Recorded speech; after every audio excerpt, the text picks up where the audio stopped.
The day began like any other, without the slightest hint of trouble. That was, until the moment when Michael received devastating news: his sister had been seriously injured and hospitalized. Standing beside the unconscious girl, Michael gently stroked her cheek, his voice laced with an undeniable sadness. He reminisced about how much he used to enjoy teasing her, especially when she stubbornly stood against him. But now, Lucia showed no reaction at all, neither to his touch nor his voice, lost deep in unconsciousness. Michael gazed silently at his sister's face for a few long moments, as if grappling with an important decision. Finally reaching a conclusion, he quietly admitted something he had kept hidden from her all this time. Lucia was not the only one in their family whose abilities had awakened. He had awakened too. Revealing the truth, Michael explained that his ability was called Steal, the power to take the abilities of others. In the next instant, a blue pearl materialized above Lucia's head, pulling delicate threads of her energy toward it. As the pearl absorbed her energy and settled into Michael's palm, a notification confirmed that the ability theft was complete. Michael had gained a D-rank ability known as Mental Blast, capable of launching a mental charge that could attack enemies. However, surprise flickered across Michael's face upon realizing the rank of Lucia's ability. With such a low rank, it seemed impossible for her to have been turned instantly into an ice statue by what witnesses had described as an unintentional attack. Doubt gnawed at him, and he began to question the truth of the incident. At that very moment, angry voices echoed from the hallway.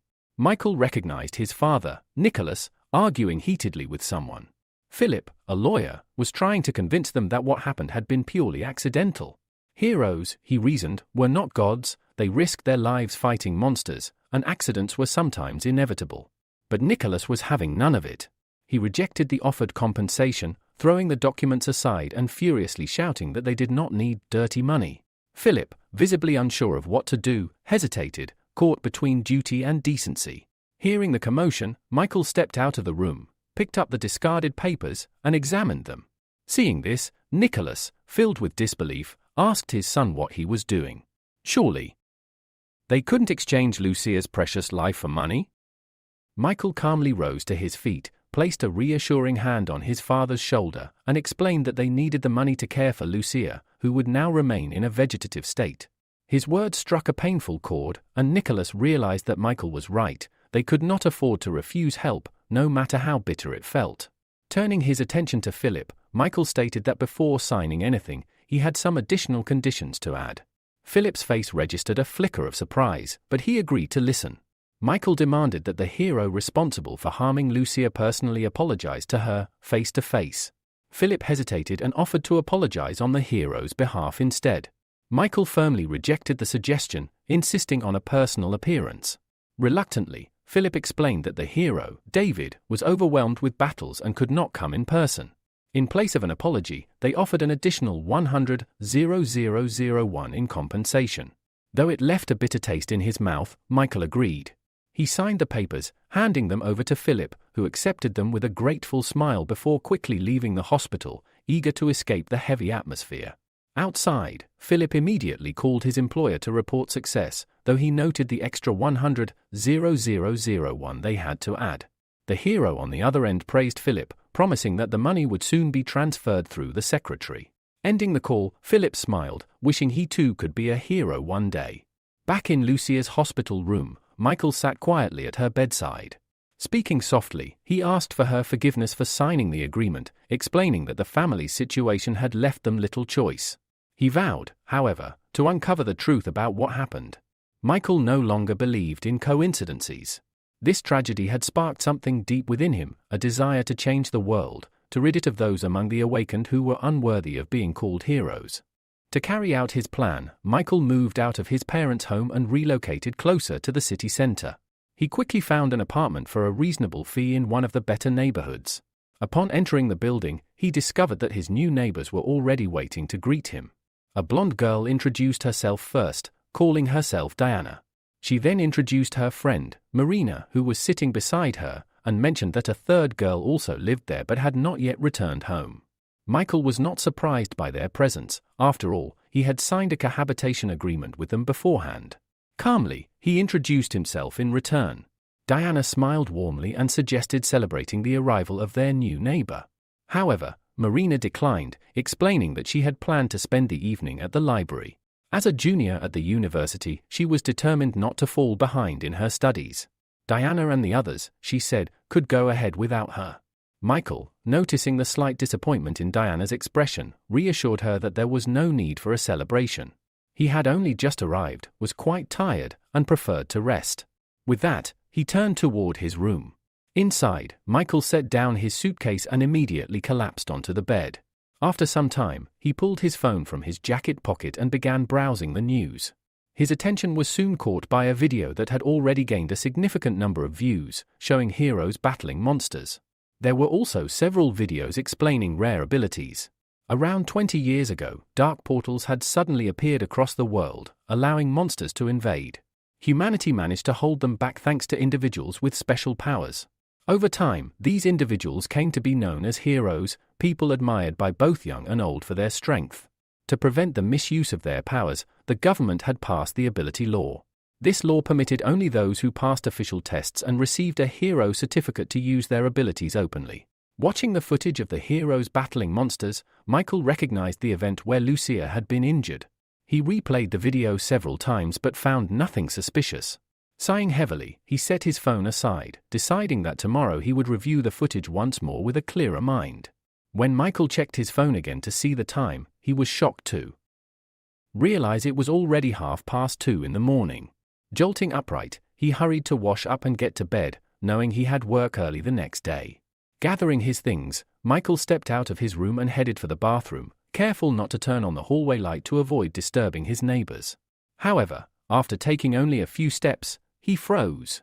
Ahead of him, he spotted a girl barely able to stand, leaning heavily against the wall as she stumbled down the corridor. It was easy to guess that she was the third roommate he had yet to meet. Sensing someone's presence, the girl opened her eyes in a daze, trying to discern who stood before her. Without moving, Michael greeted her politely. Without replying, the girl pushed herself away from the wall and headed straight for the bathroom, mumbling an apology and saying she needed it first. Moments later, she collapsed onto the toilet and vomited, her stomach overwhelmed by alcohol. After a few minutes, the girl, whom he later learned was named Valeria, had fallen asleep right there, leaning against the toilet. Concerned, Michael cautiously entered the bathroom and gently touched her shoulder, asking if she was all right. When he received no response, he paused, contemplating what to do to avoid any misunderstandings later on. Deciding it was best to involve another female resident, he left the bathroom and knocked on Diana's door. After a few moments, he heard soft footsteps, and the door opened to reveal a yawning Diana, her voice thick with sleep as she asked why Michael was awake at such a late hour. Apologizing for disturbing her, Michael quickly explained that Valeria was drunk and needed help. He thought it would be more appropriate if another girl assisted her. Diana sighed, her expression tired. She said it was not the first time Valeria had gotten drunk like this, and told him simply to leave her as she was.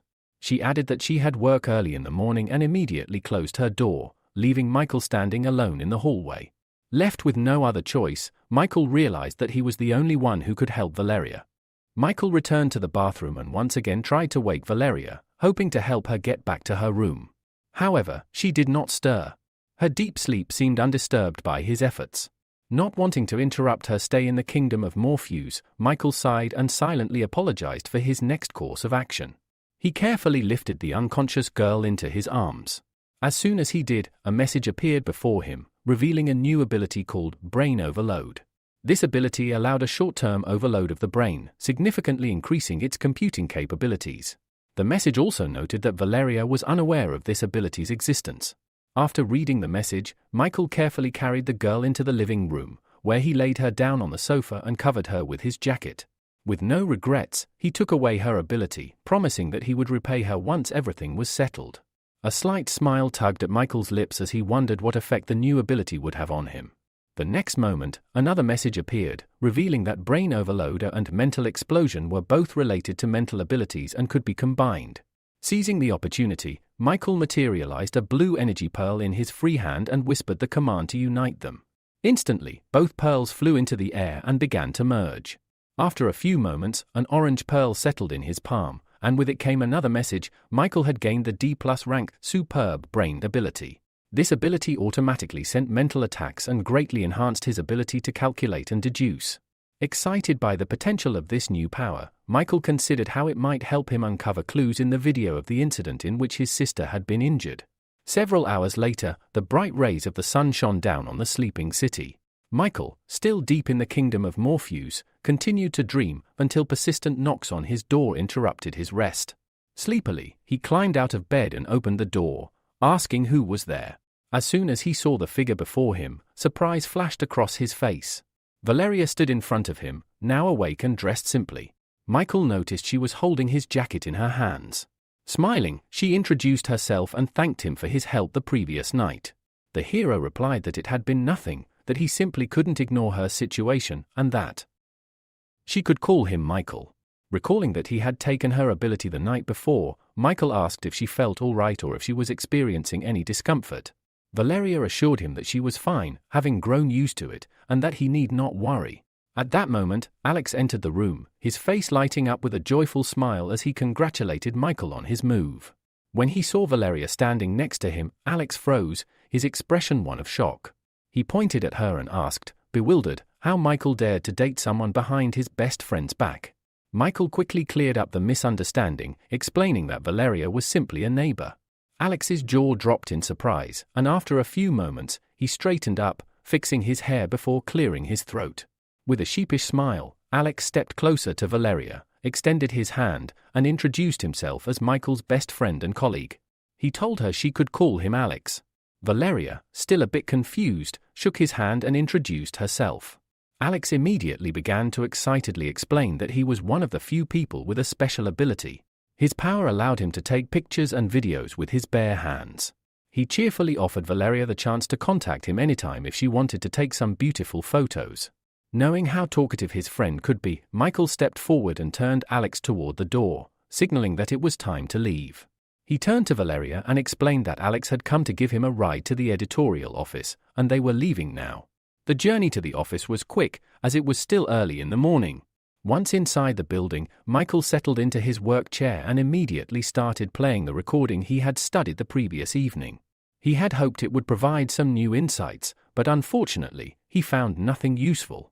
In the video, the hero used his ice-controlling ability to quickly defeat the monster attacking their city. Michael then decided to activate his new superb brains ability and see how much it would help him in his investigation. As he played the video again, he began to notice smaller, previously overlooked details. One of these details caught his attention. During the battle, the hero made a strange movement with his hand, touching his lips.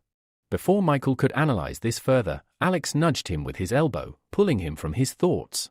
Rolling his chair closer, Alex asked with interest why Michael wasn't pursuing a relationship with girls, especially with someone as beautiful as Valeria. With a wide grin, Alex added that if Michael wasn't going to do anything, then he certainly would, and without hesitation, he continued talking, unaware of Michael's focus on the monitor. Michael replied in an even tone that they were just neighbors and nothing more. Not wanting to fall behind, Alex, still wearing his grin, said that it was very easy to go from roommates to bedmates. He even offered a couple of tips on how to do it. However, this exchange was cut short when suddenly the terrified screams of people rang out from the street. Alex immediately sprang to his feet and rushed to the window, trying to understand what was going on. Meanwhile, a monster had appeared on the street, rampaging uncontrollably. The speakers blared, announcing that a monster with a B-rank disaster level had appeared. People were urged to go to the nearest shelter as soon as possible. The heroes were on their way and would be arriving shortly to ensure their safety. Passers-by followed the advice they had heard and scattered, searching for a safe place to hide. Through the thick columns of dust, a tall figure appeared, walking confidently toward the scene. With a smile on his face, the hero boldly declared that the citizens no longer had anything to fear because the superhero of hot and sour noodles was here. He would not allow anything to happen to their city. When the people saw him, smiles began to spread across their faces. The hero had come to save them. The monster, however, also took notice of its new target. It immediately extended its deadly tentacles toward Adam, who stood bravely before it. Without leaving the window, Alex quickly activated his ability, preparing himself to capture some worthwhile material. He knew that one-eyed killers like this monster not only possessed incredible defense but also had a psychopathic ability for close combat. He was curious to see how the superhero of hot and sour noodles would fare against such a formidable foe, as he might not be able to handle it. Just as Alex was about to turn to Michael to say something, he was startled to realize that his friend was no longer in the room. Accustomed to Michael's oddities, Alex turned his attention back to the window and raised his hands, activating his ability to take a photo, knowing he could make some extra money from this opportunity. At that moment, another hero appeared below. Amelia, known by her nickname Fire Butterfly, flew up to Adam and asked if he needed help. The man didn't even glance her way, keeping his eyes fixed on the monster. He shouted at her that she had arrived just in time and asked her to attack while he held off the creature. Amelia, lacking confidence, replied that the hero of hot and sour noodles could rely on her. Meanwhile, TV channels didn't waste time and began broadcasting the heroic battle live. On the large screen, the dark-haired man, Thomas, criticized the hot and sour noodles hero for being too selfish and narcissistic when he first arrived on the scene. Nathan, sitting next to him, asked why Thomas held such a negative view of the hero. Thomas explained that in order to activate his ability, the hero needed to eat a bowl of hot and sour noodles. As a result, he usually appeared after the other heroes had already exhausted the monster, only to step in and deliver the final blow. A smile spread across the presenter's face as he cheerfully remarked that nothing else was expected from director Thomas. He always had information others didn't know. Clearing his throat, Thomas suggested that they stop the idle chatter and continue watching the live broadcast. Back on the battlefield, the hot and sour noodles hero struck the monster with a powerful attack, knocking it to the ground. As the monster lay motionless, Fire Butterfly, hovering in the air, called for the hero to step aside. The next moment, she extended her hand in front of her, and countless small fire butterflies flew out from her palm, immediately charging toward the monster. Within moments, the monster's massive body was engulfed in her scarlet flames. Adam managed to jump away at the last second to avoid being caught in the fire. Nathan, observing the scene, declared that the monster's life was nearing its end. However, Thomas disagreed. Without taking his eyes off the monitor, he explained that monsters were smarter than people thought. Throughout the entire battle, he had not seen any signs of anxiety from this particular monster. Suddenly, a powerful whirlwind of flames enveloped the monster's body, soaring upwards. The monster, who appeared unscathed, remained standing, its eyes burning with an eerie determination. Adam stood up, his face serious. Looking at the monster, he declared that their enemy had evolved and now possessed a fireproof shield. His words caused a look of horror to spread across Amelia's face, and she asked if the hero of hot and sour noodles could hold out just a little longer until the other heroes arrived. The man hesitated, a recent memory flashing through his mind. His management had told him that if he wanted to become one of the company's most famous stars, he couldn't afford to lose anymore. If he failed, Adam's fame would be significantly diminished, and the company would shift its resources to younger, more promising heroes. The hero realized that if he didn't overcome this challenge now, he might forever lose his place as the senior leader in the company. Meanwhile, Michael had been watching them from a safe distance, his palm raised to his lips. Adam popped a small pill into his mouth. Despite the distance between them, Michael noticed the pill, and a look of surprise crossed his face when he recognized it. He had seen such a pill before. Suddenly, one of the monster's tentacles grabbed Fire Butterfly's body, squeezing it with terrifying force. Amelia screamed in fear, calling out to Adam for help. The tentacle tightened its grip, and more of the monster's limbs rushed toward her at high speed. In a panic, Amelia shut her eyes and screamed that she didn't want to die. Then, one of the monster's tentacles detached from its body. The monster froze, looking at its severed limb, which had just moments ago been holding its captive. The hero of hot and sour noodles had arrived in time, saving Amelia from certain death. Nathan, watching the scene, joyfully slammed his fist on the table. He turned to the rest of the audience and explained that the hot and sour noodles superhero could only maintain his fighting form for 15 minutes. However, this time, he had not only lasted longer but had also become stronger than before. The inspired man jumped to his feet and, raising his clenched fist, shouted that their hero had not yet aged. Thomas, on the other hand, showed restraint, unlike the overly emotional presenter. Though he didn't voice it, it was clear he was pleasantly surprised by this turn of events. However, he was not allowed to finish speaking, as Nathan's expression instantly grew more serious. He sat back down, his eyes glued to the monitor. The one-eyed monster was attacking again. The monster's tentacles sharpened and rose into the air. The next moment, as they rushed toward Adam, a terrible roar echoed, and thick clouds of dust and small fragments of stone surged into the air. The hero, surrounded by blue lightning, managed to withstand the attack, his powers protecting him. Smirking, he declared that it was too weak. Then, with a furious cry, Adam launched himself from beneath the pile of stones. The monster didn't even have time to react before its limbs were severed and its body pierced through in an instant. Adam had put all his strength into this blow, successfully counterattacking his enemy. With a smile on his face, he watched as the monster's body, paralyzed by lightning, remained frozen in the air for a few more moments, while its tentacles rapidly fell to the ground. Without turning around, the hero of hot and sour noodles also fell to the ground, his back now facing the defeated monster. As soon as his feet touched solid ground, blood gushed from his mouth, followed by a choking cough. Feeling his strength rapidly leaving him, the hero sank to his knees, supporting himself with his hands to avoid collapsing completely.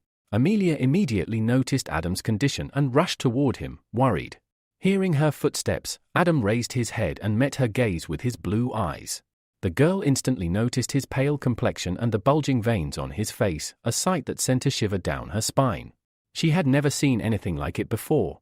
Overcoming her fear, she sat beside him and gently placed her palms on his shoulder, asking in a concerned voice what was happening to him. Adam turned away from her, squeezing his eyes shut in an attempt to control his condition. After a few tense moments, he finally managed to stabilize himself. His condition returned to normal, and he slowly rose, scratching his head under his mask. With a wide smile, he reassured the fire butterfly, saying that he was fine. He had just overexerted himself with his powers. The girl sighed with relief, significantly calmed by his words. Afterward, the hero of hot and sour noodles helped her to her feet, and together, they accepted the well-deserved praise from the residents whose lives they had saved. Michael, who had been watching from his hideout, finally decided it was time to leave. He felt the need to gather more information about the blue pill that the hero of hot and sour noodles had taken. However, just as he prepared to move, something caught his eye, a barely perceptible movement from the slain monster. He paused, frowning, and looked toward the creature. But when nothing appeared out of the ordinary, he shrugged, deciding it must have been his imagination. However, the next moment, a smaller version of the one-eyed monster crawled out from beneath the fallen creature's body. It began to frantically scan the surroundings. Noticing Matt standing nearby, the monster lunged in his direction, its eyes never leaving him. The hero, thinking quickly, reasoned that since the one-eyed killer's physical and elemental defense was too high, the most likely weak point would be its mental defense. As the monster covered the distance between them, it shouted that it would take revenge on the hero of hot and sour noodles once it found a new master and absorbed enough energy. For now, it planned to make the nearby man, who seemed quite nutritious, its new master. All this time, Michael continued to stand relaxed, never taking his eyes off the monster. As the creature got closer, a grin spread across Michael's face. He saw this as an excellent opportunity to conduct an experiment. With that thought, Michael extended both hands in front of him and activated his mental blast ability, directing it at the monster. The one-eyed killer froze in shock and bewilderment. Barely a couple of seconds passed before the small creature fell dead to the ground, never reaching the hero. Amelia, who was about to return, turned around when she felt a surge of power nearby. Realizing someone had used their ability, she quickly registered that Michael was the source of the energy. Meanwhile, Michael approached the fallen monster, grabbing it by its numerous pink tentacles to confirm if it was really dead. He understood that while he had suspected the creature's weakness was mental attacks, such a weak-level mental blast could not have killed it so easily. However, the monster was indeed dead. Fully convinced, Michael activated his extraction ability. A few moments later, a blue pearl appeared in his palm, from which weak lightning discharges emanated. Instantly, his entire body was covered in a blue aura, an A message appeared in front of him. It stated that he had acquired a new ability, Fireproof Shield, which granted immunity to fire attacks below rank B and significantly increased his physical defense. Deactivating the skill, Michael materialized another pearl in his other hand. He gazed at the blue and orange pearls in his palms and muttered to himself, the phrase, "No matter how strong an ability is, it will always have a weak spot that doesn't apply to me." Suddenly, a puzzled voice rang from above. It was Amelia, flying over the buildings in search of the source of the recent surge in energy. Michael quickly ducked behind the nearest building, hiding in the shadows. It wasn't yet time for the other heroes to discover his existence. Moments later, Amelia landed nearby, looking around, certain that the energy had originated from this location. During this time, Michael had managed to put on a mask that completely concealed his face, along with a long dark cloak. From his hiding place, he called out loudly, "Who are you looking for?" Amelia immediately turned toward the voice and asked, "Are you the one who just used your ability here?" Michael hesitated for a few moments before stepping out of his hiding spot.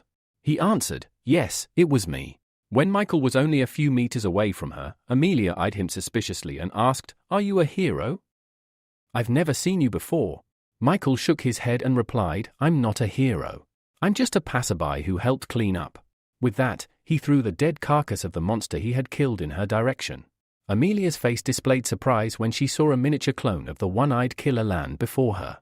She shifted her uncertain gaze to the stranger, wondering how such a powerful and dangerous monster had been destroyed single-handedly. Despite this, she reasoned that, since he was not a hero, he shouldn't be using his abilities without permission. Michael remained calm throughout their interaction. The silence between them stretched on, and after some time, the hero decided that his work here was done. There was no reason for him to remain, so with purposeful strides, he began heading toward the girl, planning to pass her by. But before he could, Amelia stepped to the side and extended her hand, blocking his path. Overcoming her shyness, she shouted, "You've used your ability illegally. You'll have to come with me to the Hero Association for a checkup." Michael looked down at Amelia, his gaze pointed as he asked her if she truly believed she could stop him. In response, fiery wings materialized behind the girl, and she soared into the air. With determination in her voice, she declared that his actions were completely against the law of abilities, and that she had the right to take certain measures against him. Despite her display of power, Michael remained still as butterflies, summoned from Amelia's palm, began to surround him, transforming into hot flames. Without a hint of hesitation, Michael reached out and touched one of the butterfly's wings. He calmly asked, "Is this how heroic defenders treat ordinary people?" Amelia's eyes widened in shock and disbelief as Michael crushed one of her butterflies with a single movement of his hand. He then casually moved closer to her, raising his clenched palm to her face. "It's my turn to attack now," he said, his voice cold. Realizing she was no match for him, Amelia shot upward at incredible speed. Without even looking back, she shouted a pleading apology. But Michael, almost immediately, dismissed her from his mind. His thoughts shifted to the strange blue pill that the hero of hot and sour noodles had taken earlier. He was now certain that this same pill had been consumed by the hero responsible for what had happened to Lucia. Taking off his mask, Michael swore to himself that he would uncover the truth at any cost. A few hours later, the city, no longer lit by the sun, was illuminated by countless stars. Michael's workday had ended, and he caught the late-night metro, which arrived on time despite its infrequent schedule. Sitting on the bench, Michael reasoned that, in order to avoid drawing unwanted attention to himself, he should stop collecting others' abilities. He also decided that focusing on developing his brain overload ability and gathering more information about the blue pills was his best course of action. All this time, a man with dyed purple hair had been watching him intently from nearby. As Michael closed his eyes and leaned back, the man waited for a few moments before walking past him, quietly apologizing.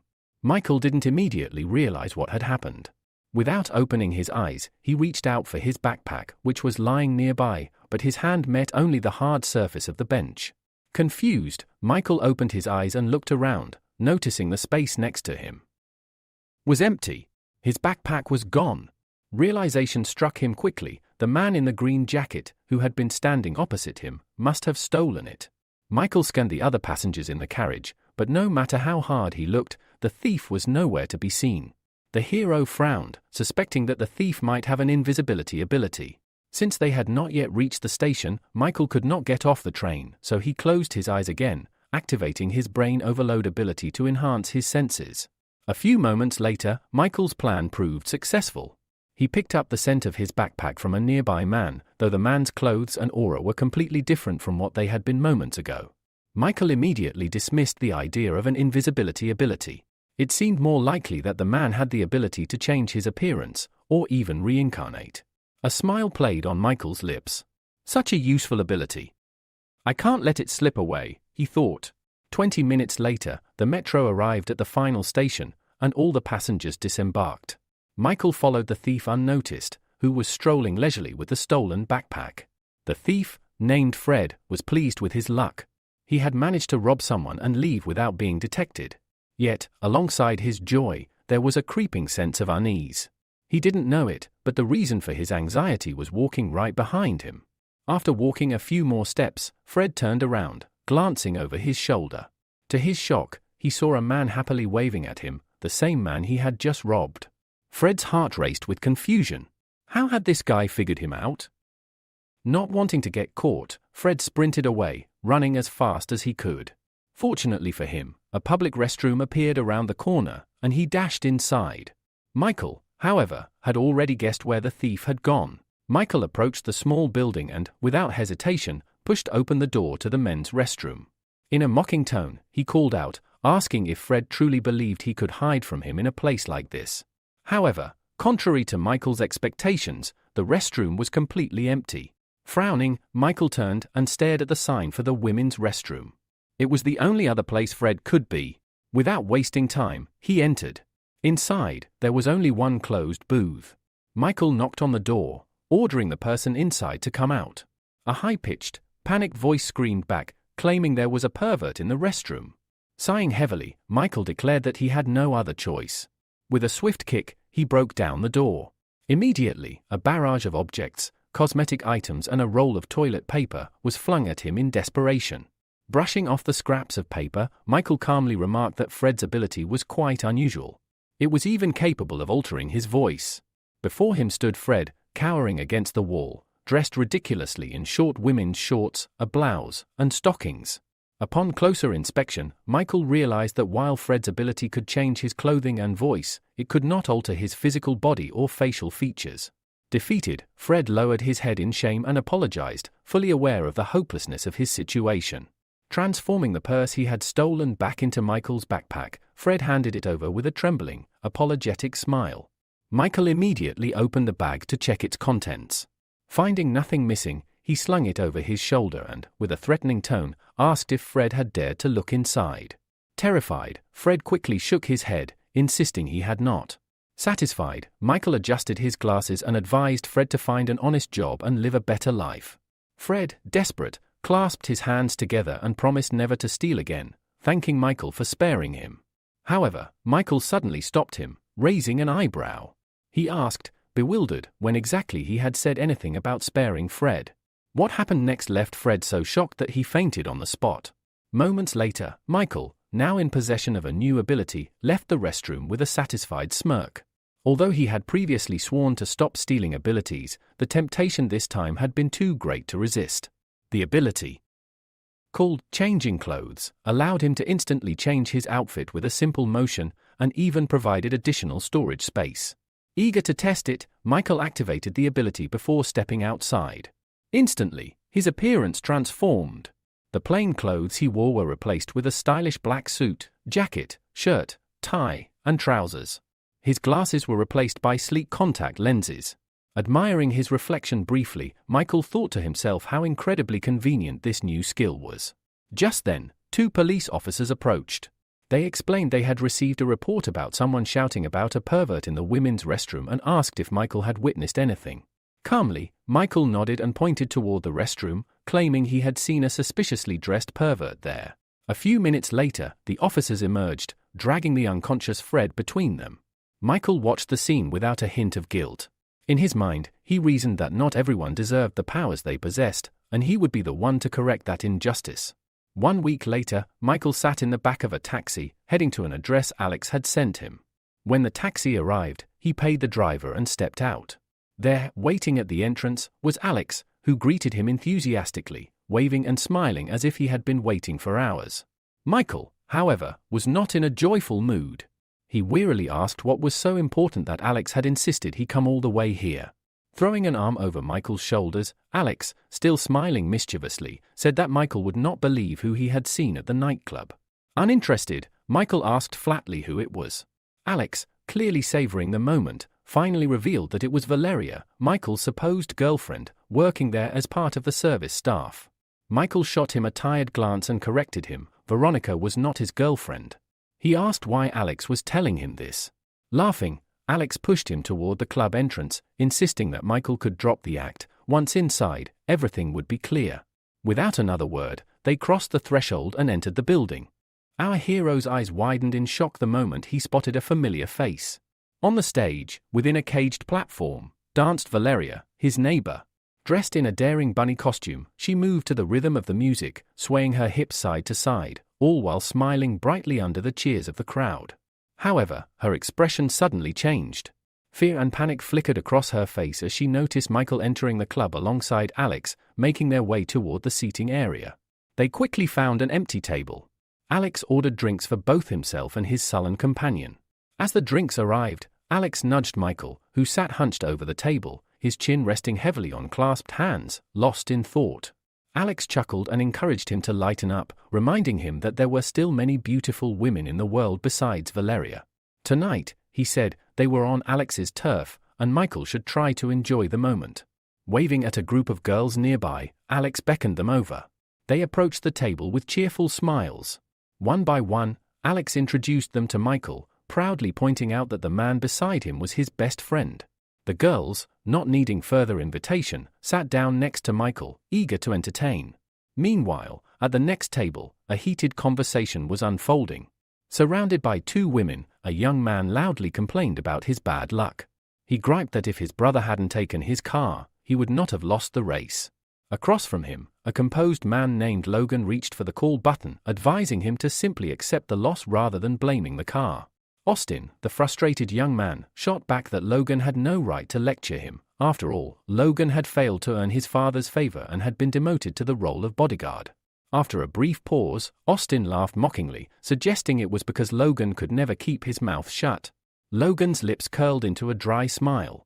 He replied coolly that an ordinary person, limited by a mere C-rank hero title, shouldn't concern himself so much. Clicking his tongue in irritation, Austin leapt up and, in a flash of anger, struck a waitress, Valeria, who had been serving their table. He insulted her, declaring her abilities worthless. Grabbing a bottle of alcohol she had brought, Austin sneered, asking how she could serve something so disgusting. His irritation, though directed outward, clearly stemmed from the embarrassment caused by Logan's words. Unable to vent his anger on his bodyguard, he chose instead to humiliate Valeria. Opening the bottle, Austin heartlessly poured its contents over her head. Michael, witnessing the entire scene, instinctively began to rise from his seat to intervene. But Alex hastily grabbed his arm, urging him not to act recklessly. He warned Michael that Austin was no ordinary troublemaker. He was the second son of a powerful A-rank hero from the Olympus Company, known as the Mechanical Hero. Worse yet, Austin was accompanied by Logan, the C-rank hero known as the Flame Fist. Challenging them would be dangerous for any ordinary person. Michael reassured him that he had no intention of starting a fight. He simply said he needed to use the restroom. Reluctantly, Alex let him go with a heavy sigh. Meanwhile, Valeria sat frozen on the floor, drenched in alcohol, too humiliated to lift her head. Austin, losing all interest in her, returned to the girls on the sofa and coldly ordered the club's waiters to get rid of her. Without hesitation, two staff members approached. One of them grabbed a bottle and forcibly poured alcohol into Valeria's mouth, holding her head in place as she struggled weakly. Just as Valeria was about to give in to despair, someone shoved the waiter aside with force. Freed from their grip, she coughed violently, spitting out the alcohol she had been forced to swallow. Without even looking directly at her, Michael's voice cut through the tension. He said calmly that he had heard the son of the mechanical hero was present.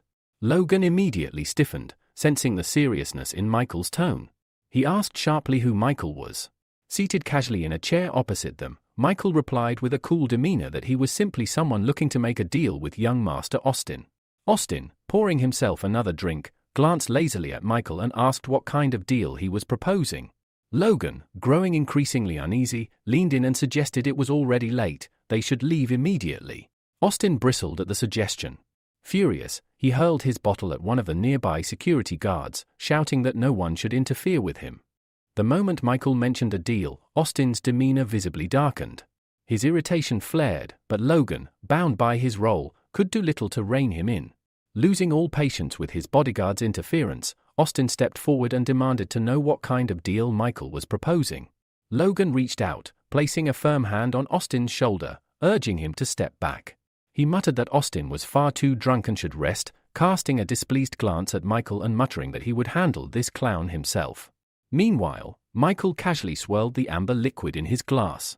Hearing Logan's words, he smiled slightly and said that, although he was normally against violence, the man's interference had forced his hand. He placed the glass back on the table and rose slowly, his gaze locked onto Logan. As he stood, Michael deftly wrapped bandages around his fists, activating his ability with a calm declaration they would soon see who would be teaching whom a lesson. Flames erupted over Logan's bandaged fists as he took an aggressive stance. He warned Michael that he would show no mercy. Michael, however, remained perfectly still, quietly observing. By now, a crowd had gathered, drawn by the prospect of witnessing a live fight between heroes. Amid the growing excitement, Valeria, with the help of a friend, managed to retreat toward the restroom to clean herself up. Without hesitation, Logan launched his attack. As he closed the distance between them, confusion flickered across his face. Michael wasn't moving, nor did he seem prepared to dodge. Just as Logan's flaming fist neared, Michael simply sidestepped effortlessly, asking mockingly if that was the best Logan could do. Logan sneered, declaring that no opponent had ever survived this technique. Waving his hand, he unleashed a massive torrent of flames toward Michael. The clubgoers gasped in terror and scattered, fearful of being caught in the blast. The flames were so intense it seemed the entire place might be reduced to ashes. Yet, from within the inferno, no screams were heard. A moment later, a hand calmly emerged from the swirling flames. The fire dissipated as if snuffed out by an invisible force, revealing Michael standing unharmed, his clothes, even his cloak, perfectly intact. Logan's expression twisted in disbelief. Deciding it was time to end things, Michael extended his palm and launched a mental assault. Logan barely had time to process what was happening before his face paled, his body freezing in place. Approaching swiftly, Michael struck him sharply on the side of the neck. Logan collapsed instantly, unconscious before he hit the ground. A stunned silence fell over the club. Austin, who had been watching from the sofas, suddenly sobered. Fear gripped him as he realized that Fire Fist, his personal bodyguard, had been defeated with a single blow. Ignoring the wide-eyed stares from the crowd, Michael crouched beside Logan and pressed his hand against his chest, extracting his ability without hesitation. It was over within moments. Now, Flame's strike was his to command. Rising calmly, Michael began walking toward Austin. Panic flashed across the young man's face. His remaining guards quietly slipped away, abandoning him to his fate. Frantically glancing around the club for any savior, Austin realized no help was coming. Forcing a shaky smile, he stammered, asking what deal Michael had wanted to discuss earlier. If it was money he needed, Austin promised he could transfer any amount immediately. Michael ignored the desperate offer. Closing the distance, he seized Austin by the throat and effortlessly lifted him into the air. Austin clawed at Michael's hand, trying to break free, but the grip was unrelenting. Choking and gasping, Austin managed to rasp out a question. Did Michael even know who his father was? Michael's gaze remained cold. He answered that he knew very well. Austin was the son of the mechanical hero. Then, he added flatly, and what exactly is that supposed to mean now? Austin, gasping for air, croaked that if Michael killed him now, his father would definitely hunt him down and take revenge. But instead of finishing him off, Michael pulled Austin closer and whispered that he had no intention of killing him, he simply wanted to share something with him. Confused and wary, Austin asked what exactly he meant. Michael responded with a question of his own. Did Austin want to gain an ability? The suggestion stunned him. Still kneeling on the floor, Austin rubbed his sore neck and stared up in disbelief. An ability wasn't something anyone could just hand out, only special circumstances or rare talents allowed such a thing. Scoffing, he accused Michael of thinking himself a god. Michael only sighed heavily. Without arguing, he turned and tossed a small piece of paper toward Austin. Calmly, he told him that if he truly wanted an ability, he should come alone to the address written there in exactly 7 days. Without waiting for a reply, Michael left the stunned young man behind. Outside, he quickly changed back into his casual clothes. As he stepped into the fresh night air, his phone rang. It was Alex, his voice slightly frantic, asking where Michael had gone. Michael simply replied that it was too noisy inside and he had stepped out for some air. When he asked if something serious had happened, Alex relaxed and joked that Michael had missed quite a show. He told Michael to wait outside, he would join him shortly, and they could grab some food together while he filled him in. Ending the call, Michael gazed up at the night sky, a small smile playing on his lips. The first phase of the plan was complete. Now, all he had to do was wait for Austin to take the bait. His real target lay within Olympus, the fastest path toward achieving his greater goal. Hours later, an emergency meeting was called at the headquarters of Olympus. All eyes were fixed on a large screen displaying CCTV footage of the fight between Fire Fist Logan and the masked stranger, Michael. Gilbert, Austin's father, and a prominent figure in Olympus, sat silently, watching every second. When the video ended, he finally spoke, asking the room for their thoughts. The ice adventurer spoke first, pointing out that the masked individual had used his hand like a blade to defeat Logan in an instant. Judging by his ability, the attacker was almost certainly above B rank. Another man sitting nearby disagreed slightly, saying it wasn't simply a knife strike. He emphasized that Logan had fallen the moment the masked man made a mysterious motion with his hand. Another official pushed a folder across the table. It contained the Identification Department's injury report on Fire Fist Logan. He urged everyone to read it before making assumptions. As the group skimmed through the document, shock spread across their faces. The report confirmed it: Logan's ability had vanished without a trace. A heavy silence fell over the room. It was clear now they were facing a terrifying new problem. Someone out there could erase abilities entirely. Pavel broke the silence first, asking where such a monster could have come from. Edgar responded grimly, saying that, to his knowledge, only one person ever possessed such an ability, an S-rank hero. Gilbert turned to him sharply, asking if he meant the hero. Before Edgar could fully respond, Sam leapt up, shouting that it was impossible. The transporter, the hero in question, was already an old man with one foot in the grave.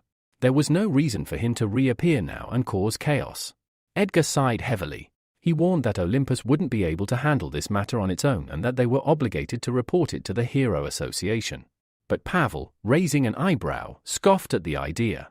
A person with such a terrifying ability would be seen as a living weapon. No organization would willingly expose him. No one would report someone that valuable. Gilbert nodded in agreement. He decided that, for now, Olympus would keep this incident a secret. Another buried truth, hidden within their company. He ordered everyone to leave, needing time alone to think. Meanwhile, Austin had made it home safely. Morning light streamed through his windows as he lay on his bed, the small piece of paper in his hand. He couldn't stop thinking about it. An ability, his very own ability. His mind raced through endless scenarios, wondering what Michael would want in return. It had to be something serious. Michael had emphasized this was a deal after all. But Austin eventually pushed the questions aside. None of it mattered compared to the prize. In just a few days, he would gain the power he had always longed for.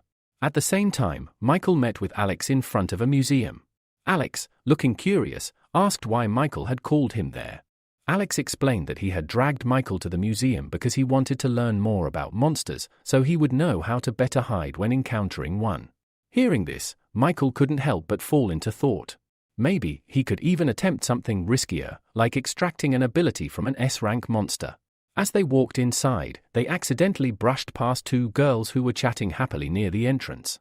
Michael shot Alex a displeased look, accusing him of coming here not to study monsters but to flirt with girls. Alex grinned mischievously and admitted it openly, saying, "Everyone knows the prettiest girls hang out here. How could I miss a chance like that?"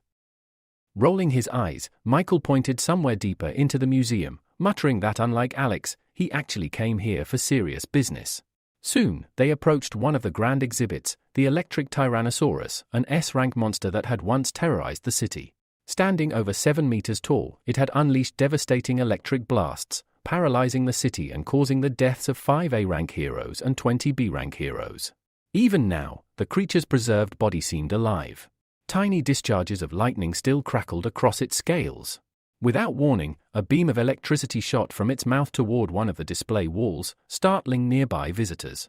Alex watched in awe, amazed that even death hadn't stripped the monster of its terrifying power. Meanwhile, Michael remained calm, studying the beast with sharp interest. He slowly extended his palm toward the dragon, imagining how incredible it would be to harness such an ability. But before he could make contact, a security guard barked at him, baton in hand, demanding to know what he was doing. Michael quickly smiled and flashed a journalist's ID, claiming he was here to write an article about monsters. The guard narrowed his eyes, inspecting the card carefully. Eventually, he grunted and said Michael could look, but absolutely no touching was allowed. Michael cast a glance toward Alex. Understanding immediately, Alex nodded with a sly smile and approached the guard, distracting him with idle chatter, especially about where the cutest girls in the museum were. While the bewildered guard was being led away, Michael seized the opportunity. He reached out and placed his palm against the electric Tyrannosaurus, initiating an extraction. At once, he felt resistance. The monster's ability was still there, but extracting it was unusually difficult. Minutes dragged by before he finally succeeded. A small, purple pearl materialized in his palm. Examining it, Michael's heart sank. E-rank. The extracted ability was so weak that it could barely be used to charge a phone. He stared up at the electric Tyrannosaurus, baffled. How could an S-rank monster produce such a low-level ability? Thinking it over, he realized the likely reason: the monster had been dead for too long. Back when he fought the one-eyed killer, there had still been life left in the creature, allowing a proper extraction. With a sigh of disappointment, Michael wandered through the rest of the museum, hoping to find something better. But by evening, as the setting sun painted the sky in soft shades of purple and pink, he returned home, empty-handed in spirit if not in fact. Now seated at his desk, Michael laid out the fruits of today's labor, 3 ability pearls. The first, wreathed in a faint flicker of flame, contained an F-rank cloning ability, allowing him to create a clone that would last for just 1 minute. The second was the weak E-rank electrical ability extracted from the electric Tyrannosaurus. The third was an F-rank ability called Human Control, which could subtly make a person more interested in the ability user. Michael leaned back in his chair, staring at the pitiful collection. None of these were remotely powerful. He sighed deeply, thinking out loud that these abilities were simply too weak to be useful. But then a thought struck him: if abilities could be combined, couldn't they also be destroyed? Without hesitation, he summoned the pearl containing the flame control ability, preparing to test this new idea. Michael decided to put his new theory to the test. Closing his eyes, he concentrated on the flame control pearl and firmly commanded, "Destroy." After a few moments, he opened his eyes, only to see the pearl still resting intact in his palm. But Michael wasn't the type to give up so easily. He refocused and tried again.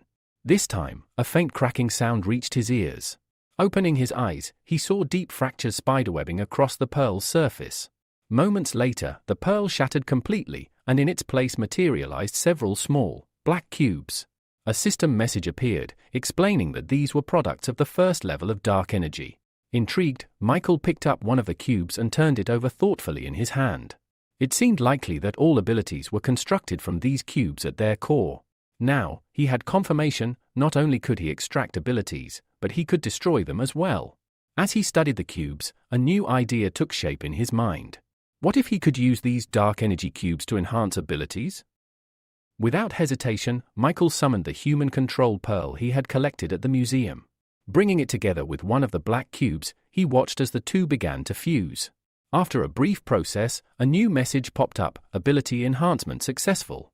The human control ability had advanced from F-rank to E-rank. Now, instead of merely making someone interested in him, he could exert actual mental influence, subtly manipulating thoughts and emotions to carry out scams or sway decisions. Michael stared at the upgraded pearl in amazement. He hadn't truly expected it to work. Laying the enhanced pearl aside, he looked at the remaining black cubes with satisfaction. Possibilities danced through his mind. Maybe, just maybe, he could even create an S-rank ability of his own. Suddenly, loud voices echoed from the hallway outside his room. Among them, he distinctly recognized Valeria's voice, frantic and distressed. Michael frowned and slipped silently from his room, unnoticed, to see what was going on. In the living room, a heavy atmosphere hung over the scene. A man sat on the couch, a pipe clenched between his teeth, glaring at Valeria, who was in tears. The man exhaled smoke and said coldly that she was only good at crying and irritating everyone around her. He added, almost indifferently, that they hadn't meant to deceive her, at first. Listening carefully, Michael pieced together the situation. Robert, the man with the pipe, explained that if they hadn't lied to Valeria about her father's illness, she would never have sent them money so willingly. Their real goal had been to secure enough funds for her brother, to buy a house, a car, and find a good wife, costing more than $1 million. Another woman standing nearby, clearly Valeria's mother, spoke up in a softer tone, saying they simply had no other way to gather that much money. She insisted that they only wanted what was best for the family. Valeria, fists clenched in fury, snapped back. How could they justify lying to her? They had told her her father was deathly ill, desperate for expensive treatment. At that time, Valeria had worked herself to the bone, taking on 4 shifts a day, just to send them the money as fast as possible. The man exhaled more smoke and said calmly that their family line could not simply end, no matter the cost. His words only deepened Valeria's anger. She demanded to know if this was their new method, forcing her to return home and marry a man she had never even seen. Her mother approached, trying to soothe her. She explained that even if the man lacked education, he was kind and would treat her well. Valeria pulled away sharply. With bitter rage, she asked them if they even knew where the $50,000 she had sent last week had come from. Fighting back tears, she confessed that she had been working not only as a bartender but also had become an escort, all to raise the money they demanded. The revelation stunned her parents into silence. Robert was the first to recover, his face contorting with rage. He stood abruptly, shouting that she had tarnished the family's name and reputation. Furious, he raised his hand, intent on striking her. Valeria simply closed her eyes, resigned. Even if he hit her, it wouldn't compare to the beatings she had suffered from abusive clients. At that moment, Michael intervened. Appearing swiftly beside her, he caught Robert's raised arm and calmly said that no matter what, she was still their daughter, and violence was not the answer. Robert, taken aback by the sudden interference, wrenched his hand free and demanded to know who Michael thought he was to meddle in their family affairs. Michael ignored him. Instead, he turned his attention to Valeria's mother, noting the clear difference between her regretful expression and Robert's cold indifference. Making a quick decision, Michael activated the human control ability, targeting the mother. Immediately, the woman stepped forward. Without hesitation, she slapped Robert hard across the face. Stunned, Robert stared at her as she berated him fiercely, blaming him for forcing their daughter into such misery. Turning to Valeria, Maria embraced her tightly, apologizing again and again for everything they had put her through. Robert, his anger draining away, sighed heavily and muttered that her brother would find his own way without needing Valeria's sacrifice. Watching this unfold, Michael couldn't help but think of his own sister, still lying helpless in a hospital bed. He clenched his fists silently, a burning resolve taking root within him. He would stop at nothing to uncover the truth and to achieve justice. The next morning, Michael and Valeria stood together at the train station, waving goodbye to her parents as they boarded the first train back to their town. Smiling brightly, Valeria shouted after them that she would visit for the New Year celebrations. From inside the train, Maria leaned out of the window, waving enthusiastically and calling out for her daughter to take care of herself and not to do anything foolish. A few minutes later, the train vanished over the horizon. Valeria turned to Michael, a warm smile lighting up her face, and thanked him for accompanying her through everything. Michael handed her a glass of a refreshing drink and told her that it would be even better if her brother learned a lesson from all this, understanding the value of things, rather than depending on the money she sent. Cheerfully, Valeria winked at him and beckoned for him to come closer, saying she wanted to tell him something. Michael, slightly embarrassed, hesitated but eventually took a step forward. Before he could react, Valeria leaned in and pressed a soft kiss to his cheek. Michael's eyes widened in surprise. Pulling away with a laugh, Valeria thanked him again, this time more sincerely. Later that night, Michael set off on a new adventure. Changing into his suit, he stealthily approached the heavily guarded Monster Corp's processing center. Security looked tighter than usual, and he pondered the best way to get inside without alerting anyone. Just then, a truck appeared from around the corner, heading straight toward the facility.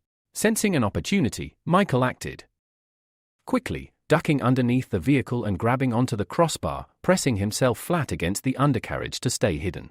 Breathing a cautious sigh of relief, he thought he was in the clear until he realized he wasn't alone. Right beside him, a girl was clinging to the underside of the truck as well, her eyes wide with shock at seeing him. She immediately gestured for Michael to stay silent.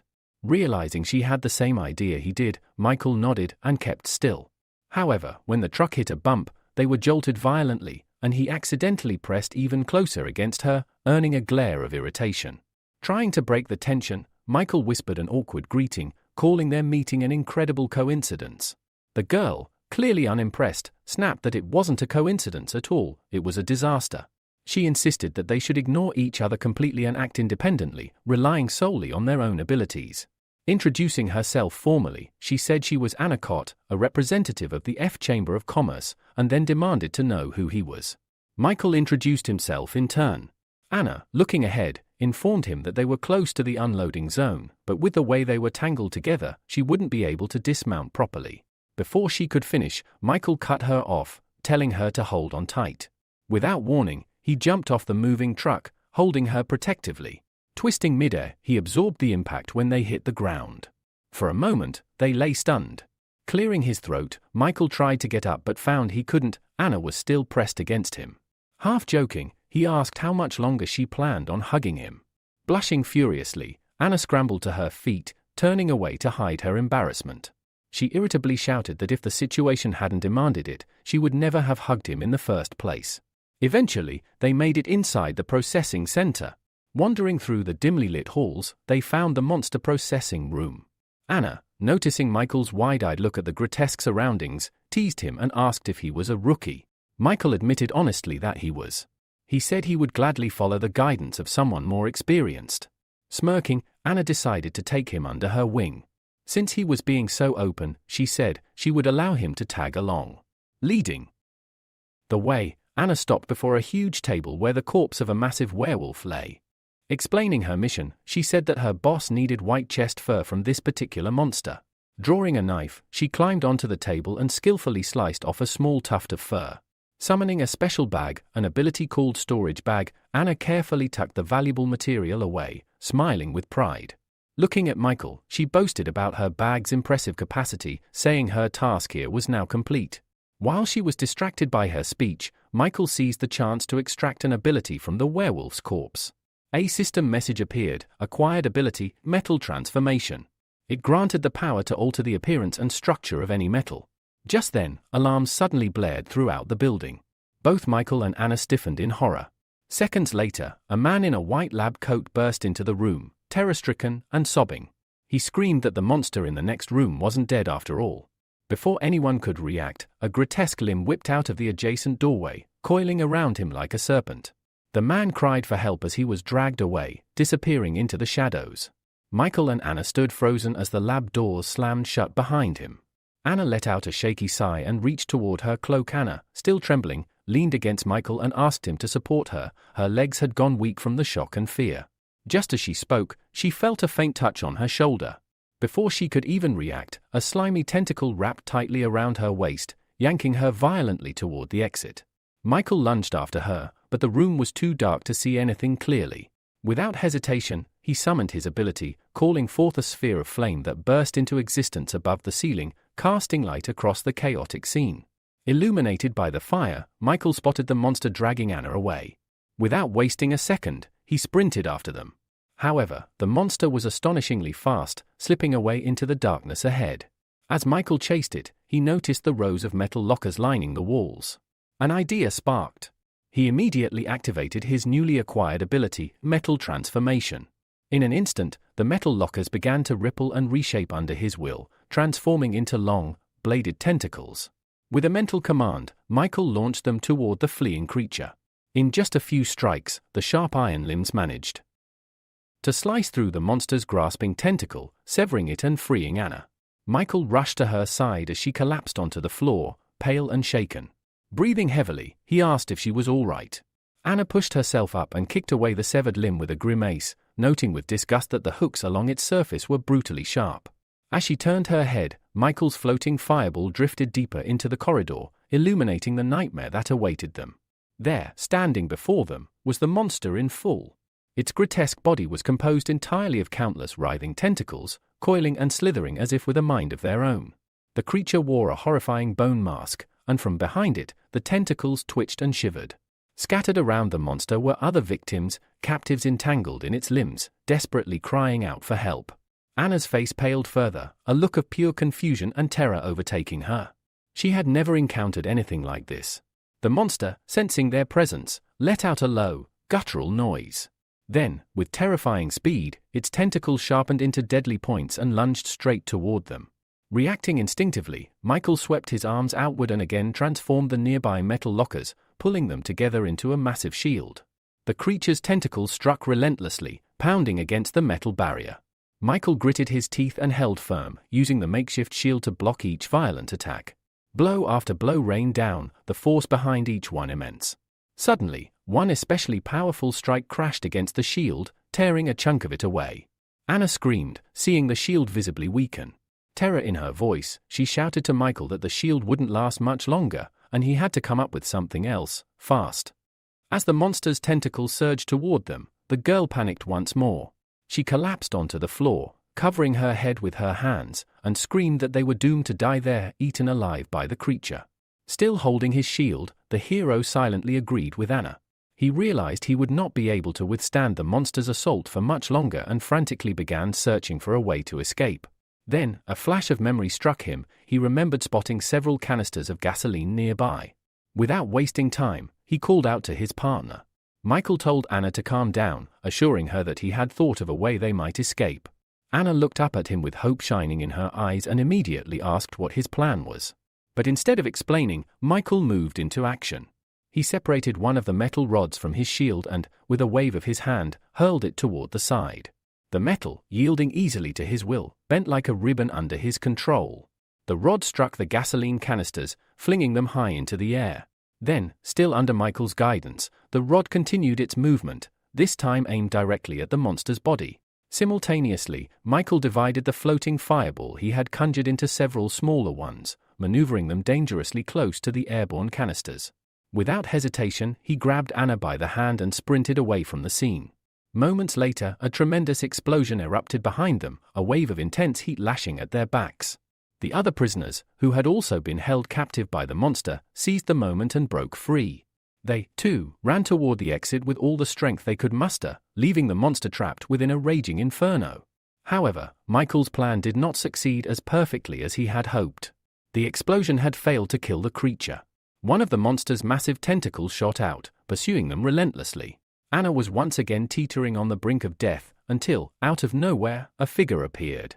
With a swift strike, the newcomer severed the tentacle and then positioned himself directly in Michael's path, blocking further escape.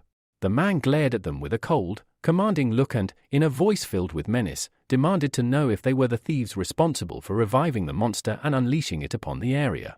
Anna, bristling with irritation, stepped defiantly out from behind Michael. She demanded to know who he was and why he was spouting such nonsense. The stranger, glaring at her from beneath heavy brows, replied sharply that she was far too disrespectful for someone of her age. Anna fired back with even greater irritation, accusing him of being the one disrespectful toward young people, despite being nothing more than an old man himself. Throughout their argument, Michael remained silent, scrutinizing the man closely. There was something familiar about him. Searching his memory, Michael suddenly recalled, this was Simon Kurd, the hero who had defeated King Kong Berserker 10 years ago. Stepping forward, Michael placed himself protectively in front of Anna and offered Simon a respectful apology for his partner's behavior. Simon let out a low chuckle and turned his gaze back to the monster, commenting that Michael was certainly more polite than the girl. Yet, he added, he had no time to waste, the monster needed to be dealt with first. Without another word, Simon leapt into action. He drew the sword slung across his back and shouted, "Polar Star Attack, Style 1, Greedy Wolf Strike." A torrent of energy burst from his blade, manifesting as a massive wolf. With just a few swift slashes of its claws, the spectral wolf severed several of the monster's tentacles before disappearing as quickly as it had appeared. Michael and Anna watched in stunned silence. Michael, almost in awe, muttered that if this truly was the legendary Polar Star Attack, then inherited power, then even warriors with S-rank abilities would be forced to retreat. Enraged by the loss of several limbs, the monster roared and attacked Simon again, launching its tentacles from every direction. Yet Simon remained unfazed. He countered with the second style, North Star, Heaven's Hunger. In a breathtaking instant, his blade sliced the monster's body into hundreds of tiny pieces. But Simon did not stop there. To deliver the final blow, he unleashed the third style, or Water of Heaven. With this technique, he hurled his sword directly into the monster's bone mask. The weapon struck with such force that the monster, once so fearsome, crumbled. Having defeated the beast in mere moments, Simon landed gracefully back on the ground. Without hesitation, he retrieved his sword and immediately turned his blade toward Michael and Anna. It was clear Simon now intended to deal with them. Michael saw the fierce determination, the lethal intent, burning in Simon's eyes. Quickly, he raised his hands in a gesture of peace, trying to explain that they were not the ones who had resurrected the monster. Simon, however, was unconvinced. He declared that they seemed far too suspicious for him to simply trust their words. Anna, voice trembling slightly, called out to Michael. She asked in a hushed tone whether he thought he could defeat the old man standing before them. Michael turned to her, uncertainty clouding his eyes. The hero replied with regret that, unfortunately, defeating Simon was beyond his ability. He then asked Anna if she truly expected him to succeed against such an opponent. Anna shook her head and smiled, saying she simply wanted to lend him a weapon. Without warning, she handed him something, and before Michael could even react, armor swiftly wrapped itself around his entire body. Meanwhile, Anna turned and sprinted away, calling over her shoulder that the armor was crafted from the materials of a B-rank monster. It should offer him reliable protection, at least for a short time. At that very moment, Simon launched another sudden attack, a brutal reminder of his presence. The assault was so swift that Michael could only instinctively step back and shield himself with his right hand. Behind the rooster mask, his eyes widened in shock. The armor had withstood the blow from a hero of Simon's caliber. Simon showed no intention of letting up. Driven by the desire to eliminate his opponent, he unleashed a relentless barrage of attacks. Yet, Michael managed to dodge each strike by the thinnest of margins. Realizing he couldn't last like this forever, he made a desperate move. He activated his brain overload ability, hoping it might tilt the odds in his favor. To his astonishment, it worked. Simon's movement seemed to slow, allowing Michael to read his attacks more clearly. Although this improvement lifted Michael's spirits, he knew it would still not be enough to defeat a legendary swordsman like Simon. Noticing the brief hesitation in his opponent, Simon sneered and warned him to be more cautious in battle. Without giving Michael a chance to recover, he targeted an open spot and lunged forward. Michael stood frozen in horror. There was no way to dodge in time. His only chance was to maximize his human control ability. In an instant, Simon froze in midair, unable to move even a finger. His face twisted in shock as he looked at Michael, demanding to know how he had been paralyzed so easily. The effect, however, was fleeting. As soon as it wore off, Michael leapt aside, narrowly avoiding Simon's sword. Catching his breath, Michael called out that if he had not used that ability, he would already be dead. Furious, Simon charged again, shouting that cheap tricks were all thieves could manage. Michael knew that relying on the human control ability again would drain him too much. He needed another tactic. Activating his metal transformation ability, he forged a crude sword from thin air, just enough to defend himself. Their blades collided fiercely. Michael struggled against the incredible force behind each strike, realizing that if he did not find a way to end this quickly, he would eventually be split in two. Then, unexpected voices echoed from nearby. A group of men, strangers to Michael, watched the battle with amazement. They marveled that someone was able to stand against the legendary Simon Kurd. Some speculated that Michael must be the A-rank hero from the 6th God of Weapons zone. Hearing this, Michael frowned. He had never heard of any God of Weapons before. His train of thought was cut short as Simon's voice rang out. With a smirk, Simon declared that judging by Michael's skill and attacks, he wasn't a thief after all. He then sheathed his sword. Turning his sharp gaze toward the onlookers, Simon ordered them to leave the corpse processing area at once. He needed a private conversation with the young man who had stood against him. Anna and the others, still shaken from the battle, hesitated. One of the rescued captives asked nervously if they were truly allowed to leave. But when they met Simon's cold, commanding gaze, they wasted no time, fleeing down the corridor without a second glance. Anna called back, shouting that she would wait for Michael outside and wished him luck. When the area finally cleared, Michael turned to Simon and asked what he wanted to discuss. Simon's demeanor grew serious. He said he knew for certain that Michael was not the god of weapons, his skills were far inferior. The only similarity between them was the ability to control metal. Simon's sharp eyes missed nothing. He had noticed that Michael possessed multiple abilities, marking him as someone quite powerful, and someone like that would not have come here just to steal monster fur. Simon's expression darkened. He asked, in a grave tone, whether Michael had come in search of the world's secret. Michael had no idea what Simon was talking about. He had never even heard of such a secret. But sensing an opportunity to gather information, he nodded and answered truthfully that he had indeed come in search of the world's secret. The sincerity of his reply seemed to make Simon pause. Simon burst out laughing, saying that he liked ambitious young people and would tell Michael everything.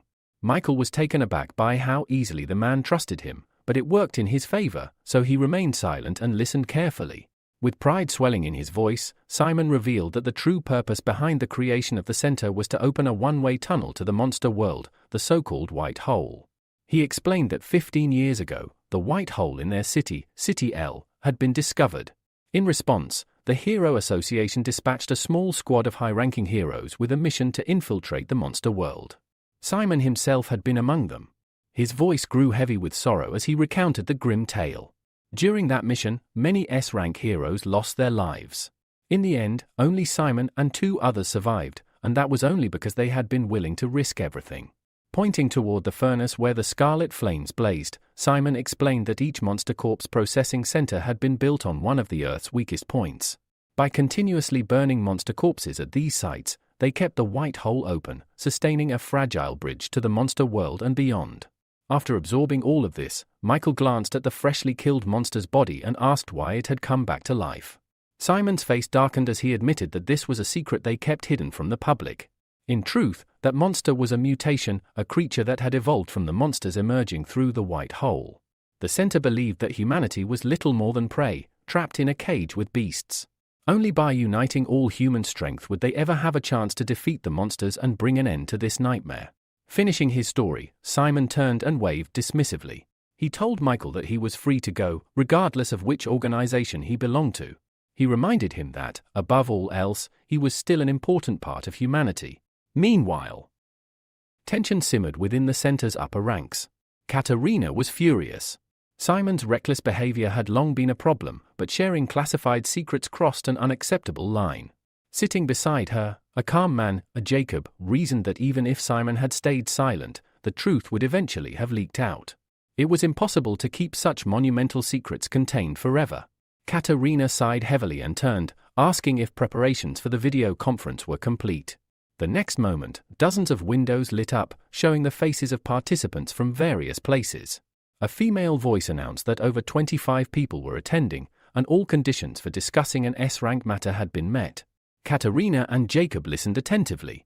Once the report concluded, Jacob nodded and stated that it was time to begin. They would finally reveal the truth to the associations representing the highest-level heroes, those exceeding even A rank. At his words, a flash of fear crossed Katerina's face. She wasn't sure if humanity was ready to hear what was coming. Meanwhile, Michael visited his sister in the hospital. Sitting beside her bed, he quietly shared that he had learned a terrible secret that day.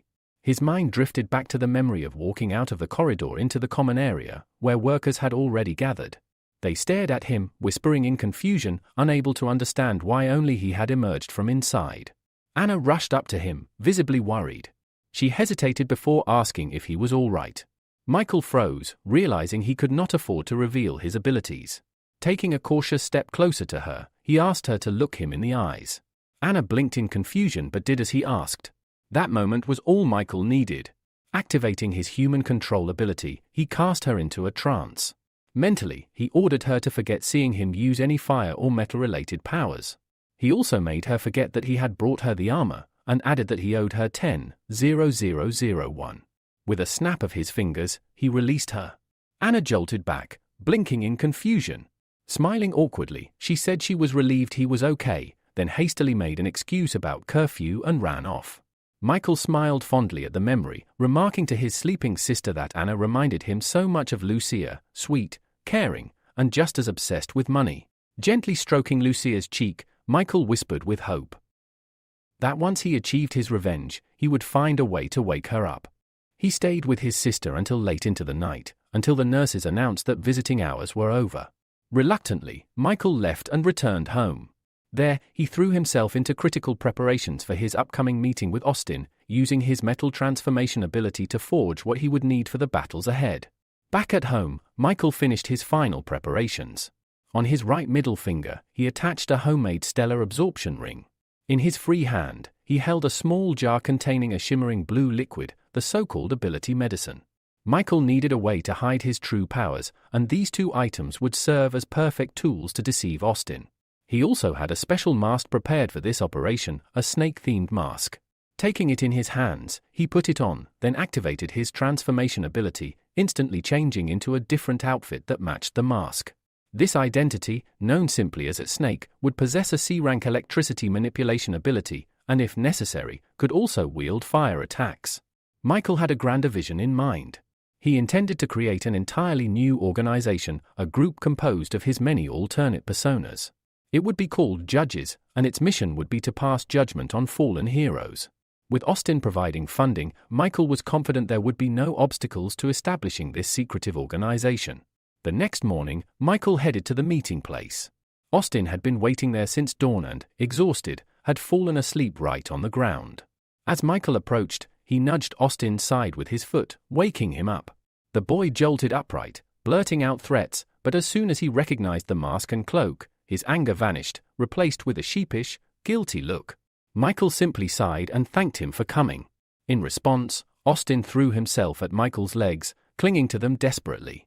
With pleading eyes, he promised that if Michael could grant him an ability, he would repay him with anything he desired: money, women, status, whatever he wanted. Michael frowned in disgust and shook him off, stating coldly that he had no interest in any of those things. He then told Austin that obtaining an ability was simple, all he had to do was look him in the eyes. As their gazes met, Michael immediately activated his human control ability, expecting Austin to fall under his influence. He quickly ordered Austin to reveal everything he knew about the blue pill. But to Michael's surprise, Austin remained silent. Frowning, Michael tested it again, commanding Austin to slap himself. Yet again, there was no reaction. A suspicion formed in Michael's mind: this boy must possess an ability of his own, and it was strong enough to block human control. Moving quickly, Michael raised his palm and lightly tapped Austin's forehead, unleashing a mental attack. Austin collapsed instantly, unconscious. Staring down at him, Michael recalled that when they first met in the bar, Austin had appeared weak and unremarkable. He hadn't imagined the boy could have any ability at all. Yet now, it was clear there was more to him. Deciding to test further, Michael used ability extraction on the unconscious boy, and to his shock, it succeeded.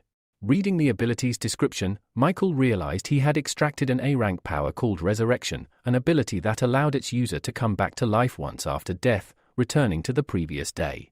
Smiling to himself, Michael pressed the green pearl to his chest, absorbing the new ability. He knew that Resurrection would prove invaluable in the battles ahead, potentially changing the course of his entire plan.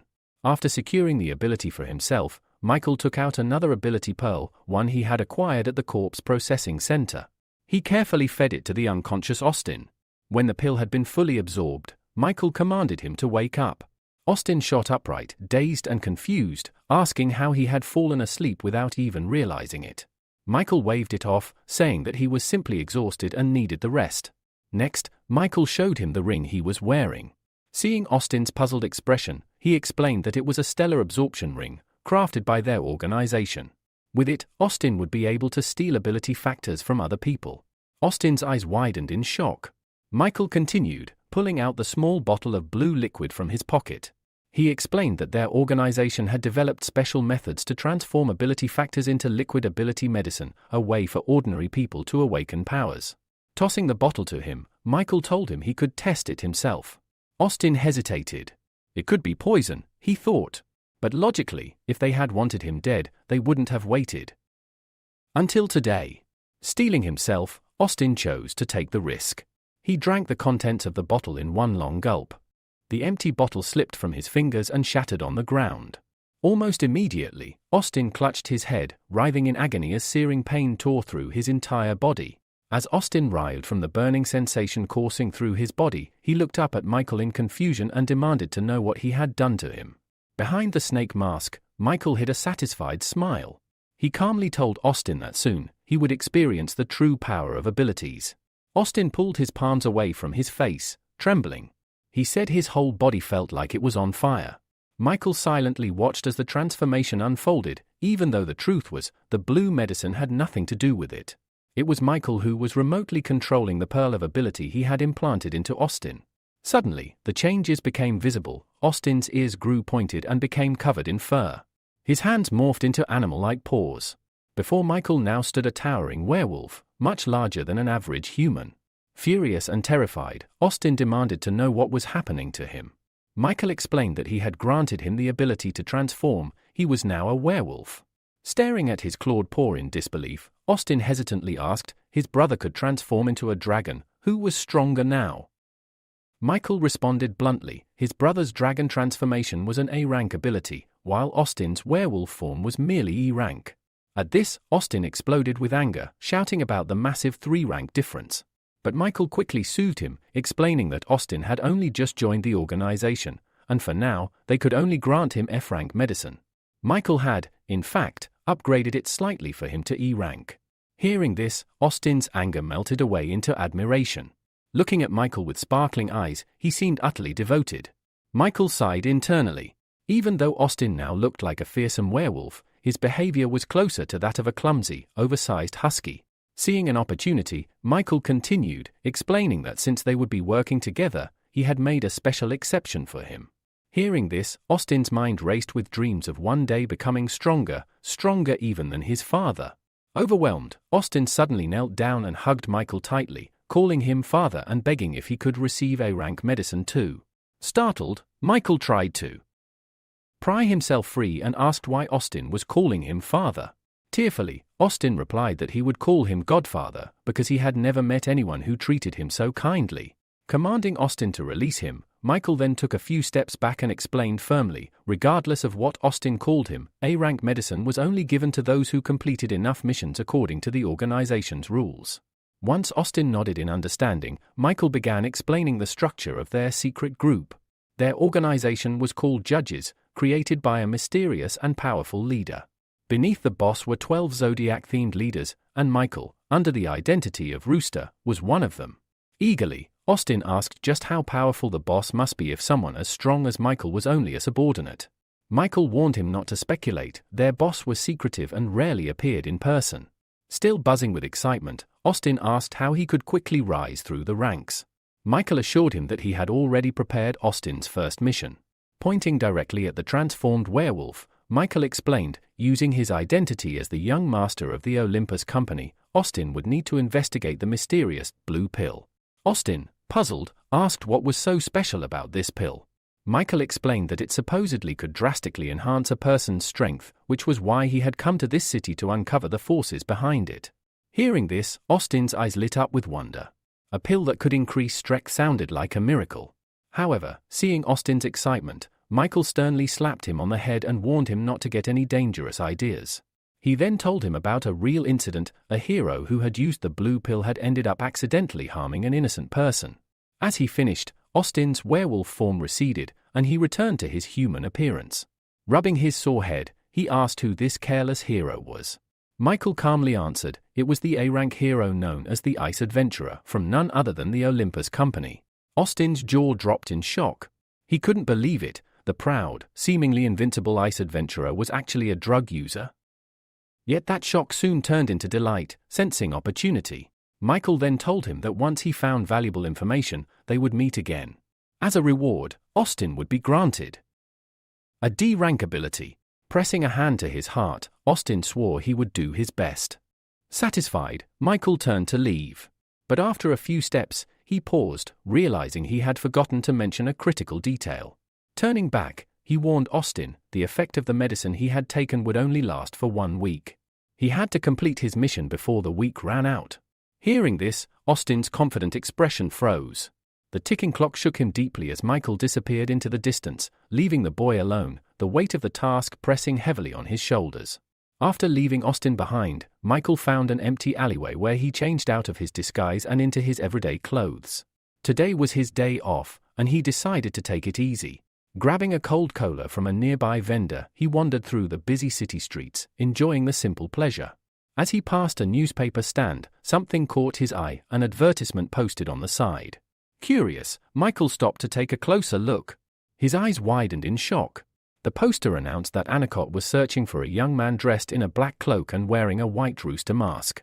A phone number was listed below for anyone with information. Michael was so stunned that he choked on his drink, spraying cola onto the newspaper stand's wall. The angry shouts of the seller jolted him back to reality. Quickly apologizing, Michael tore down the wanted poster and hurried away. As he walked, studying the poster, he couldn't believe it. He had never expected that girl to go so far. Suddenly, he stopped. Up ahead, he spotted a group of men roughly dragging a familiar-looking girl into a side alley. Narrowing his eyes, he realized it was Anna. Quietly, Michael followed, staying out of sight. Whatever trouble she had gotten herself into again, it couldn't be good. In the dead end of the alley, Anna pulled away from the men and a stern-looking woman accompanying them. With clear irritation, Anna demanded to know who they were and what they wanted. One of the men, Edward, snapped at her to cut the act and return their young master's blade while they were still asking nicely. Anna blinked innocently and claimed she had no idea what they were talking about. She insisted she didn't even know how to wield a weapon, let alone steal one. But Edward's patience was wearing thin. He accused her of playing their naive young master all along, tricking him and stealing the precious Muramasa blade. Michael's eyes darkened. The Muramasa blade was rumored to be an S-rank legendary weapon. If Anna really had it, she would be in far more danger than she realized, and it would be almost impossible for her to get rid of it. Anna, realizing from Edward's words that the blade she stole was more valuable than she thought, tried to play dumb. She claimed she didn't even know the young master they were talking about and suggested they had the wrong person.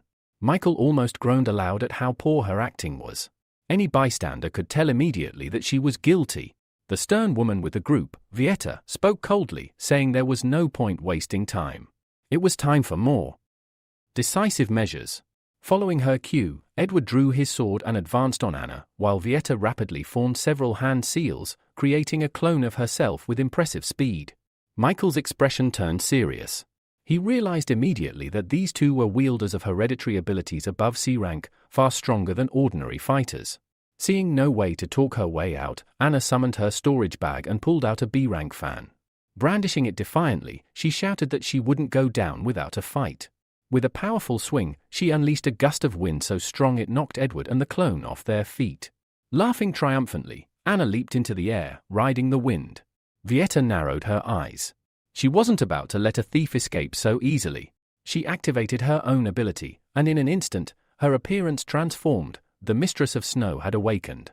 The change was immediate and overwhelming. Dark clouds gathered overhead, and snow began falling in thick, heavy flakes. Michael, recognizing the escalation, frowned. This was getting dangerous. Just in case, he quickly changed back into his rooster costume. Anna, still floating, glanced down and realized with growing horror that the snowflakes weren't natural, they were moving with terrifying speed straight toward her. Concentrating her power, Vieta summoned a full snow typhoon. A swirling storm of sharp, icy flakes tore through the sky toward Anna. Michael felt a rare flicker of fear for the reckless girl. The power Vieta was using wasn't something an ordinary person could withstand. Below, the growing spectacle had caught the attention of passers-by. Many craned their necks to watch the dramatic aerial battle. A reporter on the scene quickly launched a live broadcast, urgently calling out for any nearby heroes to intervene. Meanwhile, Vieta's blizzard caught up to Anna. A powerful blast knocked her from the sky, and she plummeted, hitting the asphalt with a painful crash. Groaning, Anna raised her head slightly, dazed and vulnerable, as the snow continued to fall around her. Lying bruised on the cold asphalt, Anna looked up to see Vieta towering over her, a threatening glint in her eyes. In a cold, commanding voice, Vieta demanded that Anna return the stolen item at once. Gritting her teeth, Anna pushed herself upright. A sly smirk played on her lips as she pulled two small knives from her storage bag. Mockingly, she asked whether they had lost the gold blade or the silver one, promising, with false sweetness, to return whichever they had misplaced. Vieta had no patience left for games. With a flick of her fingers, she froze Anna's feet in solid blocks of ice, rooting her in place. Her tone dropped even lower, warning that if Anna didn't start answering honestly, she might find her frozen legs shattering into tiny pieces. But Anna's defiance didn't waver. With confidence flashing in her eyes, she declared that she would never fall for such cheap tricks. Reaching back into her bag, she pulled out a long blade, claiming she had won it fair and square and wouldn't give it up so easily. Then, in one swift motion, Anna hurled the blade over Vieta's shoulder toward the watching figure behind her. Laughing, Anna shouted that she was gifting the weapon to Michael, completely free of charge. Michael, still disguised as the rooster, casually caught the blade midair. He chuckled and praised Anna's clever thinking. But when he examined the weapon, his smile quickly turned into a scowl. With a sharp bark of irritation, he said that nobody would want such a worn-out, flimsy piece of junk, even if Anna paid them to take it. Anna pouted and protested that was exactly why she had stolen it. She never imagined a worthless blade would cause this much trouble. Realizing that Anna's partner, Michael, had been hiding among the crowd this whole time, Vietta's eyes flared with fury. She ordered her men to attack. In an instant, the air filled with shurikens as numerous clones lunged at Michael from all sides. One of the men, Paul, shouted confidently that no one had ever survived their assault. Michael, however, remained completely still. All the while, he could feel the blade Anna had thrown absorbing his energy. And though this unsettled him, he was curious to see just how valuable this so-called legendary blade really was. Then, something strange happened. Without warning, Michael's body began to move on its own. His hands gripped the blade tighter, and in two clean, instinctive swings, he effortlessly cut through every single clone around him. The original attackers didn't fare any better. They collapsed in stunned disbelief, the shock plain on their faces. Michael himself stood in the middle of the chaos, genuinely confused. He hadn't consciously moved. Something inside the blade was guiding his actions, and he had no idea what was happening. Edward crept up behind Michael, blade raised high, fully intending to end his life in a single strike. But at the last moment, Michael managed to leap aside, narrowly avoiding death. As he gripped his sword tighter, a strange phenomenon began. Purple aura started leaking from the blade. Within seconds, the aura became visible to the naked eye, trailing behind him like purple flames. Violetta's eyes widened in shock at the sight. In an instant, Michael vanished from her view, only to reappear right beside Edward, delivering a fatal blow. During this attack, he made contact with Edward without being noticed and successfully extracted an ability from him. It was the 3 Styles, Sun Moon Blade, a C-rank ability that allowed him to activate his sword's true power and fight with enhanced strength. Suddenly, a tremor ran through Michael's body. He realized the sword had absorbed too much of his strength, it would be difficult to hold out much longer. Before he could recover, a barrage of Violetta's ice needles hurtled toward him. Turning around, he saw no path of escape. If he couldn't dodge in time, he'd be forced to rely on the revival ability he'd received earlier. Then, a powerful beam of green light flashed across the sky, stunning everyone.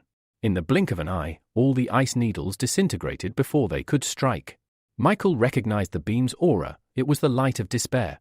Anna was equally stunned when she saw the figure stepping through the fading light. The lazy swordsman, Edgar, had arrived. He stepped forward, facing Violetta directly, and declared coldly that while they might have ignored the lawlessness of her group in the 6th area, they would not tolerate open rebellion in the 1st. Violetta frowned, responding that they had come only to reclaim what originally belonged to them. At this point, Anna interjected angrily, shouting that her master was the one to blame. He had willingly given away his old blade. Violetta turned her attention to Anna, assessing the situation. She knew she couldn't stand against 2 A-rank heroes, so she prioritized her own safety. Ice needles began to swirl around Anna, trapping her. In a calm but stern voice, Violetta offered a bargain. If they returned what belonged to her clan, she would leave the city and release the hostage unharmed. Edgar laughed at her words, a smirk on his face. He said no one had promised her safe passage. This was the 1st region, a place one did not enter or exit so freely. Turning to his partner, Edgar asked him to handle Violetta while he checked the abilities of their masked intruder, Michael. The lazy swordsman moved forward, cautioning Edgar not to go too far, reminding him that the company had plans for the boy. Edgar brushed off the warning, claiming he understood perfectly. Then, with his fist raised, he charged at Michael. All Michael could do was raise his sword in defense. Edgar's punch was devastating, sending Michael flying several meters back. Anna screamed his name in panic. Violetta, seizing the opportunity, launched a sneak attack at Edgar, sending a storm of ice needles at his back. But his partner reacted instantly, summoning a blade of wind that neutralized all the needles in one sweeping strike. Violetta looked on in disbelief as a retaliatory beam surged toward her. She couldn't react in time. The blast hit her, and her body shattered into countless shards of ice. The swordsman clicked his tongue in mild irritation, muttering that he had missed. Anna, shocked, asked what he meant. Violetta had just been destroyed before their eyes. Pavel explained calmly, it had been an illusion. Violetta had escaped, but she couldn't have gone far. Looking around, Anna suddenly realized something else. Michael was gone. While everyone was distracted, he had slipped away, vanishing around the nearest corner. Now out of danger, Michael dropped the blade from his hand.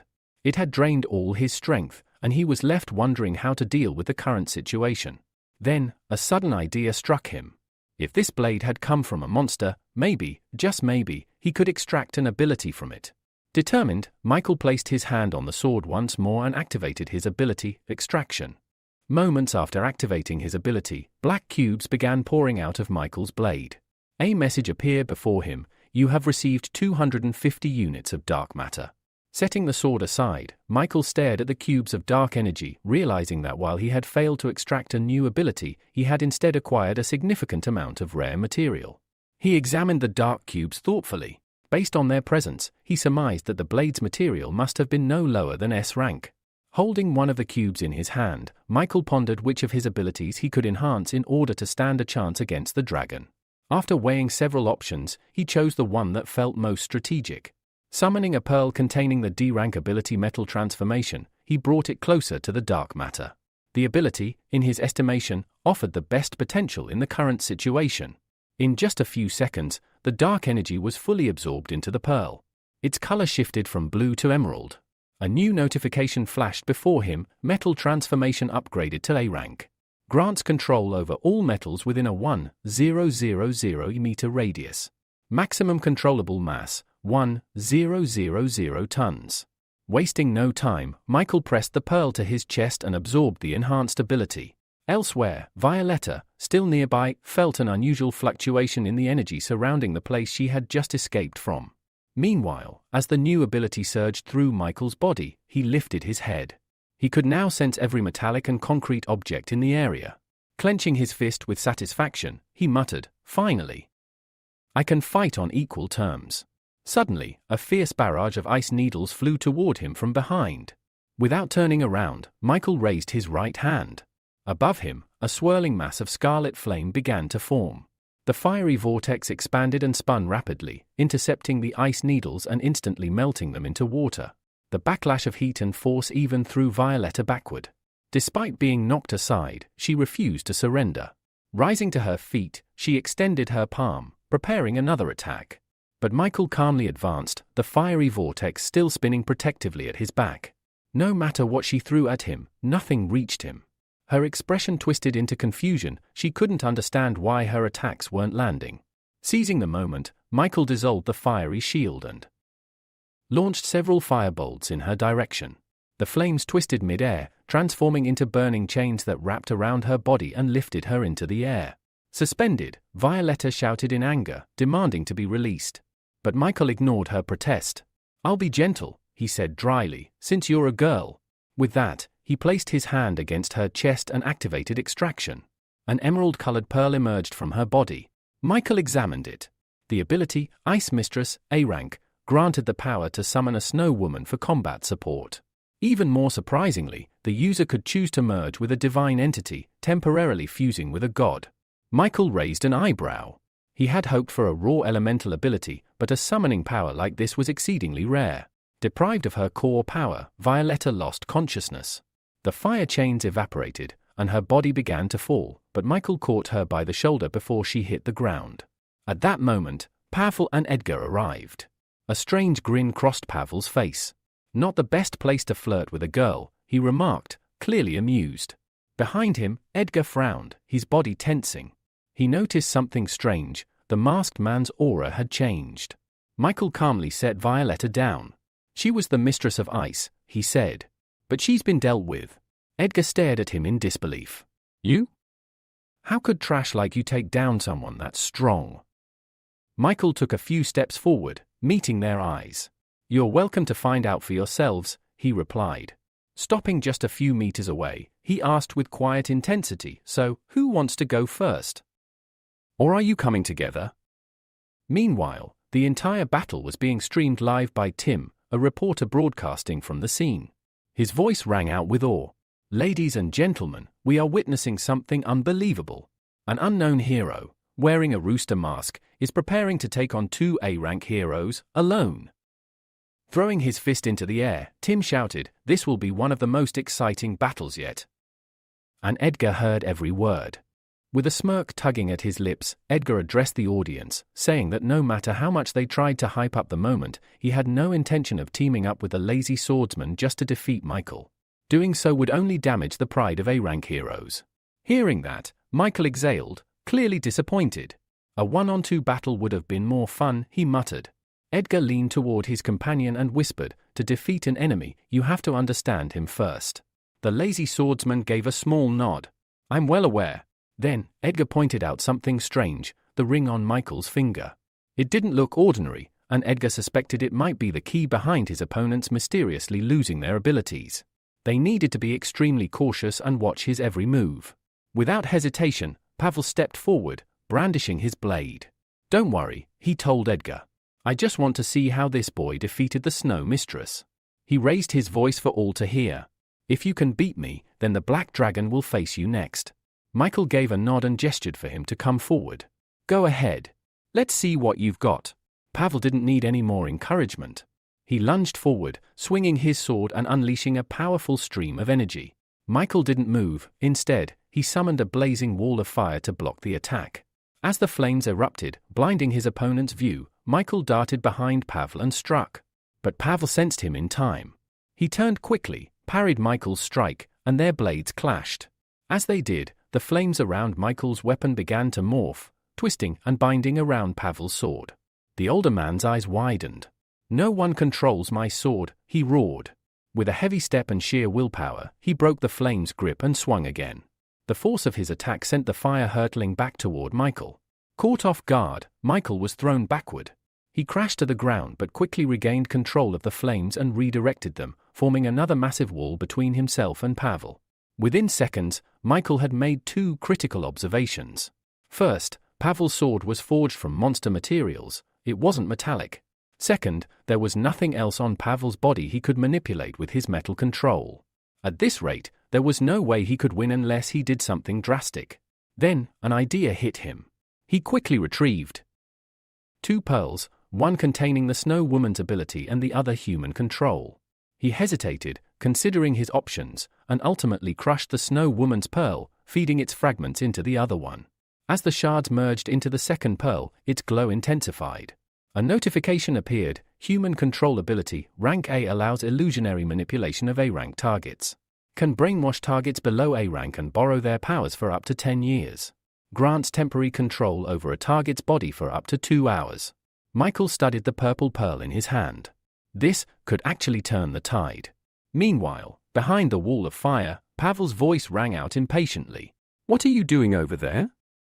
"Our fight's not over." Michael opened a small window in the wall and smiled. "Don't be so impatient." Then, without warning, he activated his newly enhanced ability, human control, and sent his consciousness into Pavel's mind. The effect was immediate. Pavel staggered, his legs barely holding him up. Confusion spread across his face as a strange weakness crept through his body. Then came the illusion. In his mind, Pavel saw a young girl standing before him, her face strikingly similar to his own. She wore a delicate yukata and looked at him with sorrow. "Brother," she asked softly, "are you really going to raise your sword against me?" His eyes widened in disbelief. Regret flashed across his face. Slowly, she stepped forward and reached out, her hand brushing his cheek. At that moment, the illusion cracked. With a growl, Pavel broke free from the manipulation. He slashed through the mental fog and struck, cutting through a blade Michael had conjured from his palm. The illusion shattered. The swordsman smirked. "I suspected it. You're using more than one ability, aren't you?" Taking a step forward, he attacked again. Michael barely avoided the strike, jumping back. "Too bad you realized it too late," Michael replied. "Though I'll admit, I didn't expect someone who mastered the Storm's Word technique to have such a glaring weakness." But the truth was, Pavel couldn't replicate that same precise strike again. The mental attack had left its mark. He was clearly weakened. Completely drained from the mental attack, Pavel collapsed to the ground, leaning on his sword for support. Gasping, he confessed in a trembling voice, "That was my sister. I won't let anyone mock her memory." Gasps spread through the audience. Their once proud champion now looked utterly defeated. For many, hope wavered. Doubt crept in. Could even the lazy swordsman lose? But not all had given up. There were still loyal fans who believed in him to the end, cheering as loudly as they could. Back in the commentary booth, the stunned reporter raised the microphone to his lips. "Ladies and gentlemen, the lazy swordsman, he's fallen. He looks completely drained. It must have been a powerful mental attack. There's no other explanation for how someone so strong could collapse like this." Without blinking, the reporter continued his analysis. It's clear now. All this time, he was afraid of the enemy's metal-based ability. But he never could have predicted that Michael would have two abilities. If we're being realistic, this fight may already be over. Just as he finished speaking, Anna jumped up in her seat, overjoyed. Yes, Michael! Keep it up, she cheered, bouncing on the spot. In the short time since the fight began, she had genuinely started worrying about her new ally, the same ally who owed her 10,000,001. Michael could clearly hear her, and a sarcastic thought crept into his mind: she doesn't care about me. She only cares about getting paid. At that moment, the black dragon stepped up beside the fallen swordsman. Without taking his eyes off Michael, Pavel muttered, "I did my job." He was forced to use his trump card. Then he looked up at his partner and warned, "Don't look him in the eye. If you do, you'll see the person you love most. That's the illusion trap." The dragon gave a solemn nod and stepped forward. Purple flames erupted from his body, wrapping him in a fiery aura as he approached Michael. His transformation was already beginning. As he stopped a few feet from Michael, our hero greeted him with a confident smirk. "I've been waiting for you," Michael said, voice calm. The man didn't respond, he simply studied Michael carefully, his amber eyes scanning every detail. Then his body began to shift. His features sharpened, his pupils narrowed into dangerous slits, claws extended from his fingers, and a powerful tail uncoiled behind him. His dragon form was awakening. Finally! He spoke. "This fight, it means something. Let's raise the stakes. A bet." Michael raised an eyebrow. "I'm listening. What are you putting on the table?" Edgar's eyes narrowed. "If you lose, you'll hand over your ring and tell me its secrets." Michael extended his hand, showing the ring on his finger with a grin.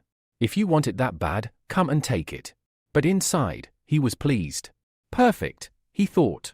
Everything I've done so far was to draw attention to this ring. I needed them to notice it. Edgar accepted the challenge without hesitation. In a flash, he was airborne, his knee already flying toward Michael's chest. The surprise attack left no time for reaction. Michael managed to throw up a metallic shield just in time. Edgar's knee slammed into it, denting it with raw force, but the dragon wasn't done. He vanished and reappeared behind Michael, landing a heavy blow to his back. Michael winced from the sudden pain, but before he could recover, Edgar struck again, this time sending Michael flying through the air. The audience was stunned. The reporter's voice cracked with disbelief. "Did you see that? The black dragon's speed, it's too much. The metal around him can't keep up." Michael crashed into the ground with a thud. Edgar stood tall, a triumphant grin spreading across his face. "Is that it? I expected more from someone with two abilities." Michael groaned, rising to his feet slowly, one hand pressed to his stomach. His mask was cracked, deeply. His breathing was heavy. "He's too fast," Michael thought grimly. "And his scales are absurdly tough. On top of that, he's got flame powers." Across from him, Edgar wasn't letting his guard down. He analyzed Michael carefully, eyes locked onto his every move. "You've got grit, I'll give you that," he said. Still standing after that kind of hit, Michael realized Edgar wasn't planning to strike right away. He'd been given a brief window, a moment to act. And he seized it. He raised his hand and activated his upgraded human control ability once more. The very next moment, horror twisted across the black dragon's face. In place of Michael stood someone else, his younger brother, eyes filled with tears, clutching his neck and desperately begging Edward to save him. The image was so vivid, so raw, that for a moment, Edward froze. Then Pavel's warning echoed in his mind, "Don't look him in the eye. He'll show you the person you cherish most." Rage surged within Edward. Clutching his head, he shouted, "How dare you take his form?" A furious roar erupted from his throat as he shattered the illusion in one devastating surge of power. In the blink of an eye, Edward transformed into his true form, a black flame earth dragon. Michael's eyes widened in surprise. His illusion had been broken almost instantly, and worse, it had only made his opponent angrier. The audience gasped, unable to believe what they were seeing. The reporter's voice cracked with excitement. "Incredible! We're witnessing something very rare, the second phase of the Black Dragon transformation. This only proves how strong the masked stranger must be to force his opponent to go this far." Consumed by rage, Edward launched himself at Michael. "You better be ready to die." Thinking fast, Michael used his metal control to create a massive, spiked shield in front of him. But Edward was not an ordinary opponent. His entire body pulsed with dark energy, and mid-air, he transformed again, becoming a whirling cyclone of black fire and power. With a mocking tone, he scoffed, "You really think some spikes are going to stop me?" Michael, while surprised by the transformation, didn't falter. "If you want to kill me so badly, you'll have to catch me first." And with that, he launched himself into the air atop his metal shield, narrowly avoiding Edward's strike. But Edward wasn't letting him escape. "You won't get away," the dragon roared, soaring after him at full speed. Michael waited patiently. He knew the dragon would come closer. When the moment was right, Michael thrust his hand forward, and the metal around them responded. In an instant, chains of solid metal wrapped around Edward's limbs and torso, locking him in place mid-air. Edward looked stunned, only for a smirk to crawl across his face. "Did you forget about this?" Suddenly, his entire body ignited in black flames. The fire grew larger, fiercer, threatening to melt everything in its path. The reporter cried out, "It's the black flame! It's melted metal before, he could break free at any moment." Anna, furious, slapped the man beside her on the back of the head. "Don't doubt my brother. He's not just strong, his tactics are brilliant. He doesn't waste moves." Several minutes passed. The black flames finally began to die out. When the smoke cleared, the metal bindings were still intact. The audience stared in disbelief. Michael smiled to himself. So the B-rank fireproof shield was worth it after all. Even the mighty black flame dragon hadn't been able to burn through it. But Michael wasn't done yet. It was time to move to the final phase of his plan. Suddenly, all around the battlefield, anything metal, cars, trash bins, lampposts, began to rise into the air. High above them all, a massive block of metal took shape. Edgar looked up, eyes wide with dread as he realized what was coming. Michael slowly lowered his hand. "Let's end this." The enormous metal boulder echoed his gesture and began its descent, falling faster and faster toward the frozen dragon. All across the arena, people leapt to their feet and ran for cover. The sheer size of the falling metal sent shockwaves of panic through the crowd. The black dragon stared death in the face, unmoving, knowing he could not escape. So this is how it ends. With a deafening crash, the metal cube slammed into the earth, sending giant clouds of dust billowing into the air. Even Anna and the reporter had to retreat to a safe distance as chaos erupted. When the dust began to settle, the reporter finally dared to raise his microphone. "And now that the dust has cleared, let's find out whether the black dragon has survived that blow, or not." Everyone stared at the colossal block of metal. The silence was thick. "There's no way anyone could have survived that," whispered a thought shared by many. Suddenly, a small flame flitted into the arena. It was the fire butterfly, trembling as it searched desperately for the black dragon. Her eyes glistened with tears. Then, another figure appeared behind her. A voice rang out. "Fly away! Now!" Startled, she immediately obeyed, fluttering off into the sky, leaving the battlefield behind. The mechanical hero narrowed his eyes and focused on the enormous metal cube. A moment later, twin blue laser beams shot out from his eyes, striking the surface of the cube with incredible precision. Deep cracks spread across the structure like spiderwebs. The crowd watching from a distance gasped, then broke into relieved smiles. If he was here, the legendary mechanical hero, then there was nothing left to fear. A few tense minutes passed. Finally, Gilbert managed to pull both the lazy swordsman and the unconscious black dragon out from beneath the rubble. Though bruised and battered, they were alive. Pavel, voice tinged with guilt, said he'd only managed to survive thanks to a protective wall of air. He expressed sincere regret that their company had been forced to lose face in such a dramatic fashion. Gilbert placed a reassuring hand on his shoulder. "It's fine," he said. "As long as we're alive, the rest doesn't matter." From behind him, Amelia peeked out and asked hesitantly, "Do you guys need help?" The lazy swordsman, still catching his breath, gave her a tired smile. "I'm fine." Then he glanced down at the unconscious dragon beside him. "But he's going to need it." Meanwhile, Michael had already returned home. On the way, he stopped by a pharmacy and picked up supplies. Now he sat alone, treating his cuts, bruises, and aching muscles. The pain was sharp and unrelenting. After about half an hour, he exhaled deeply and leaned back. Meeting the Snow Mistress and the Black Dragon, that was definitely not how I expected today to go. Shaking his head, he forced himself to focus on his main objective, the mysterious blue pill. He already had two solid leads. The first was the ice adventurer, whose case he'd passed along to Austin. The second was the B-rank hero known as Hot and Sour Noodles, who was set to hold a fan meeting soon. I'll have to attend that, he thought. Looking down at the dozens of painkiller bottles on the table, Michael came to a hard conclusion. This kind of danger, it's not something I can share with others anymore. If he kept living with roommates, they'd eventually get dragged into his mess. Suddenly, a familiar voice cut through the silence. Why does it smell like medicine in here? Michael flinched and barely stopped himself from yelling in surprise. Valeria stood nearby, frowning. Her eyes scanned the room and locked onto the medical supplies. He forced a nervous smile. I bumped my foot on the corner of the table. Had to rub some ointment on it. She raised an eyebrow, clearly not buying it. Michael quickly looked away, and just then, Diana and Marina entered the room. Seeing them all together, he decided it was time. Since you're all here, I wanted to let you know that I'm moving out. The word stunned the girls. Valeria blinked in disbelief. What? Resting his elbows on his knees, Michael explained, when I first moved in, I didn't have the money for anything else. But now that I've been promoted and my salary's gone up, I figured it was time. I just don't feel comfortable living with a bunch of girls. Marina's expression changed. Pointing at Valeria, she asked, then what about her? What's going to happen to her? Michael scratched the back of his head. We don't really have anything in common. Why would you ask that? Valeria's lips tightened. Without saying a word, she turned and walked silently to her room, closing the door behind her. The silence she left behind was heavy. Marina sighed. Well, if that's your choice, we can't stop you. We all have each other's contact numbers, so call us when you're free. Michael nodded. Of course.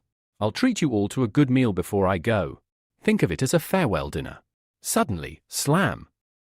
Valeria's bedroom door echoed through the apartment, causing everyone to jump. Michael frowned. He hadn't expected such a strong reaction. What did I say wrong? For a few seconds, no one said anything. Then, breaking the silence, Michael suggested, if we're going to eat, we might as well go together. That's when Marina finally snapped. Stepping forward, she asked angrily, Why, Michael? Why does a beautiful, kind girl like Valeria not deserve to be with you? Why are you treating her like this? After voicing her frustration, she exhaled slowly, trying to calm down. Then she turned away. Handle things with Valeria. We'll eat after that. And with that, Michael was left alone in the living room, staring at the floor. He knew what he was doing. He wanted to distance himself from Valeria, for her sake. If she stayed close, she'd only get hurt. But the guilt still gnawed at him. After a few minutes of silence, he got up and walked quietly to her room. He knocked. From inside, her voice came, soft but tense. Come in. She was lying on the bed, facing the wall, not even bothering to look at him. Michael stepped inside and stopped near the doorway. He wanted to apologize, but the moment he said I'm sorry, Valeria cut him off. Why are you apologizing? She asked sharply. You didn't say anything wrong, right? After all, we have nothing in common. When Michael said those words, he hadn't meant them the way they sounded. But Valeria's eyes widened, and then, with tears forming, she abruptly sat up in bed. Just be honest, she snapped. You don't like me, do you? Michael took a careful step forward, trying to explain. You've misunderstood. That's not what I meant, but his words only seemed to make things worse. Her brows furrowed, her voice trembled. Then what is it? She asked, hurt and bewildered. Is it because I'm ugly? Michael let out a heavy sigh and gently rested his hands on her trembling shoulders. Please, calm down.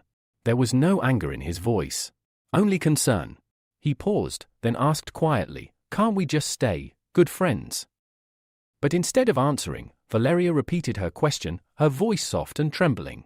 So, you really don't like me at all? Michael hesitated. He looked into her tear-filled eyes and remembered everything he'd come to understand about her. Valeria's warmth toward him wasn't just affection, it was an escape. A way to fill the painful void left behind by her broken relationship with her family. To her, he had become a reason to believe she could be loved again. And yet, he had never properly responded to those feelings. She must think that I see her past as something shameful, he thought. The image before him of Valeria sitting there, eyes downcast and vulnerable, reminded him of a porcelain doll. Beautiful, but so fragile that the smallest mistake could shatter her completely. He couldn't do that to her. Not now. Michael opened his mouth to speak, but Valeria beat him to it. Maybe you're right, she said quietly, looking away. Michael blinked in surprise. What do you mean? Turning back to him, she explained, maybe I was rushing things. I thought, after the kiss, that we had already found each other in our hearts. She stood up and slowly approached him, her voice trembling with hope. I know maybe now's not the right time. But I don't want us to become strangers, Michael. So, can you be my first real boyfriend? Her words weren't confident, they were pleading. There was desperation in her eyes, like this was her last chance to hold on to something real. And seeing that, Michael couldn't say no. While Michael was confronting emotional turmoil, Austin was already deep in the field, executing his mission. His brilliant plan? Lure David, the ice adventurer, into a nightclub and get him drunk. Simple, but effective. He watched the hero like a hawk all night, internally grumbling that if it weren't for his new godfather backing the investigation, he wouldn't have to blow so much cash just to get intel. Hours passed. Finally, David dozed off on one of the plush couches, completely out cold. Austin didn't waste a second.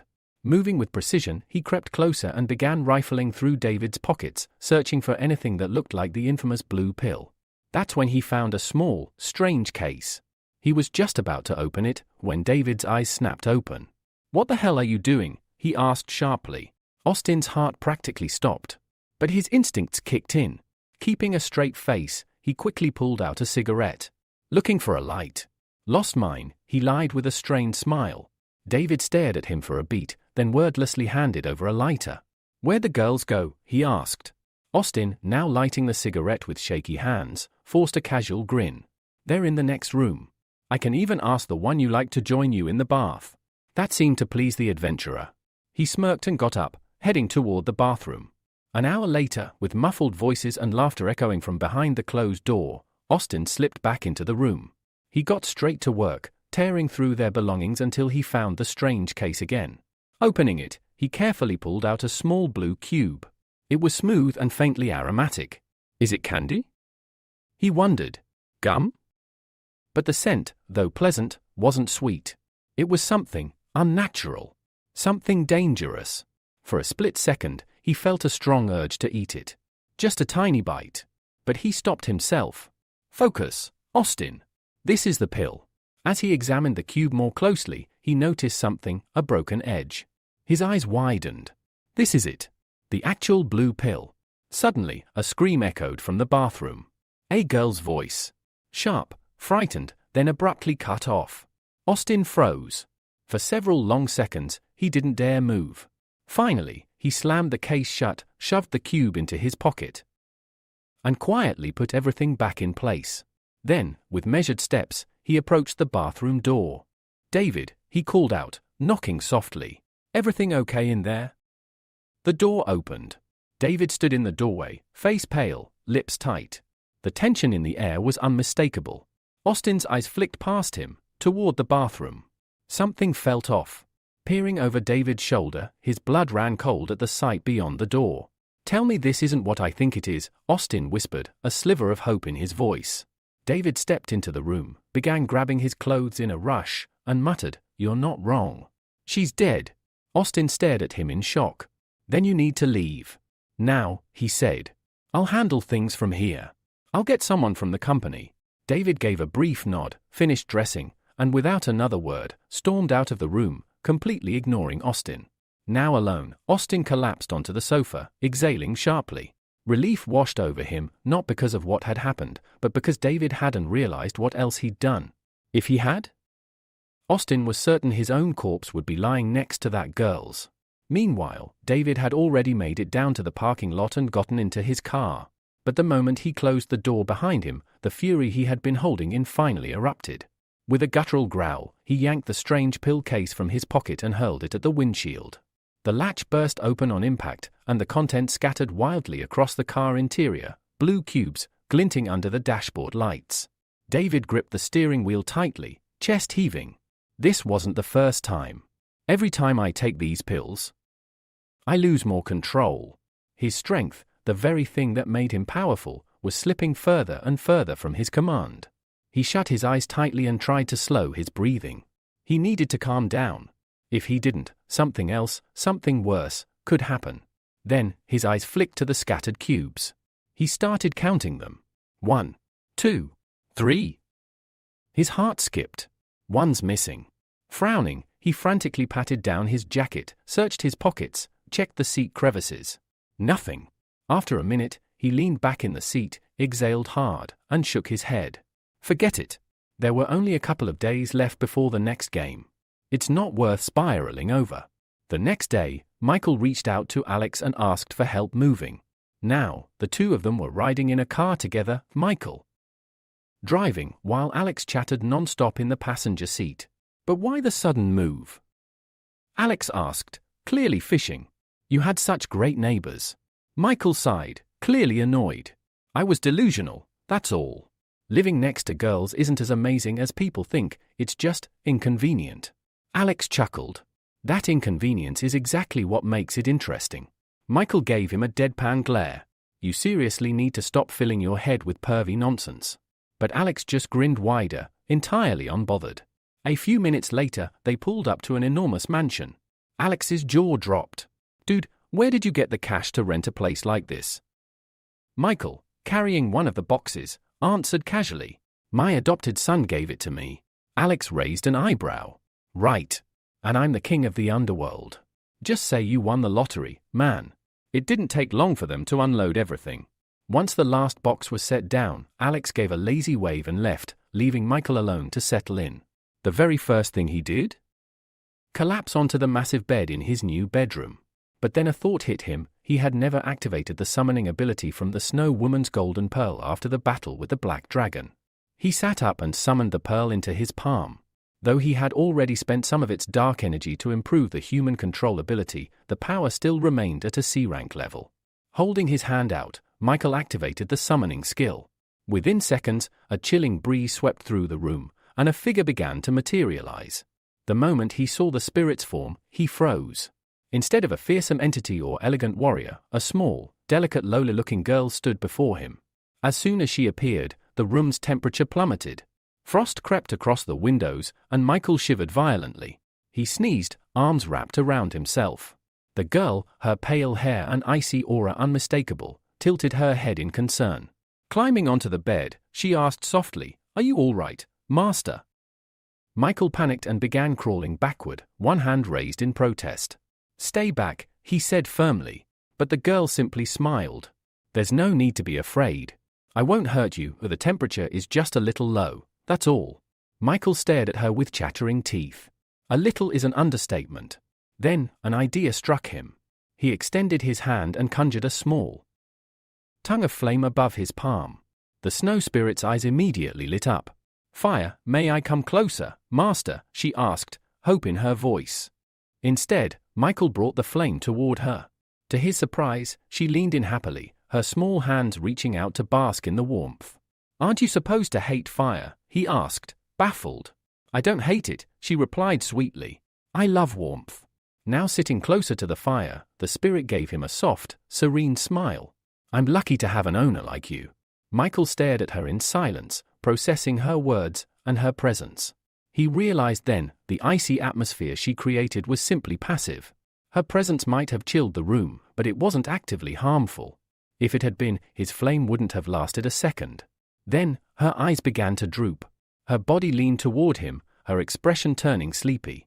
"Master is very warm too," she murmured, resting against him. Michael tensed up immediately, unsure what to do. He wanted to move away. But as he glanced down at her peaceful face, her content smile, he hesitated. In the end, he sighed, grabbed the blanket, and gently wrapped it around the both of them. "This is the first and last time," he muttered. "Don't get used to it." But even as he said that, her quiet, happy breathing was already beginning to lull him into a strange calm. A few days later, the long-awaited day finally arrived. From early morning, a massive crowd had gathered around a giant stage, fans buzzing with excitement, waving signs, and chanting with energy. They were all here for one reason, the hero of hot and sour noodles. Everyone was fired up, shouting their love for him in unison. And among them, dressed head to toe like a true superfan, was none other than Michael.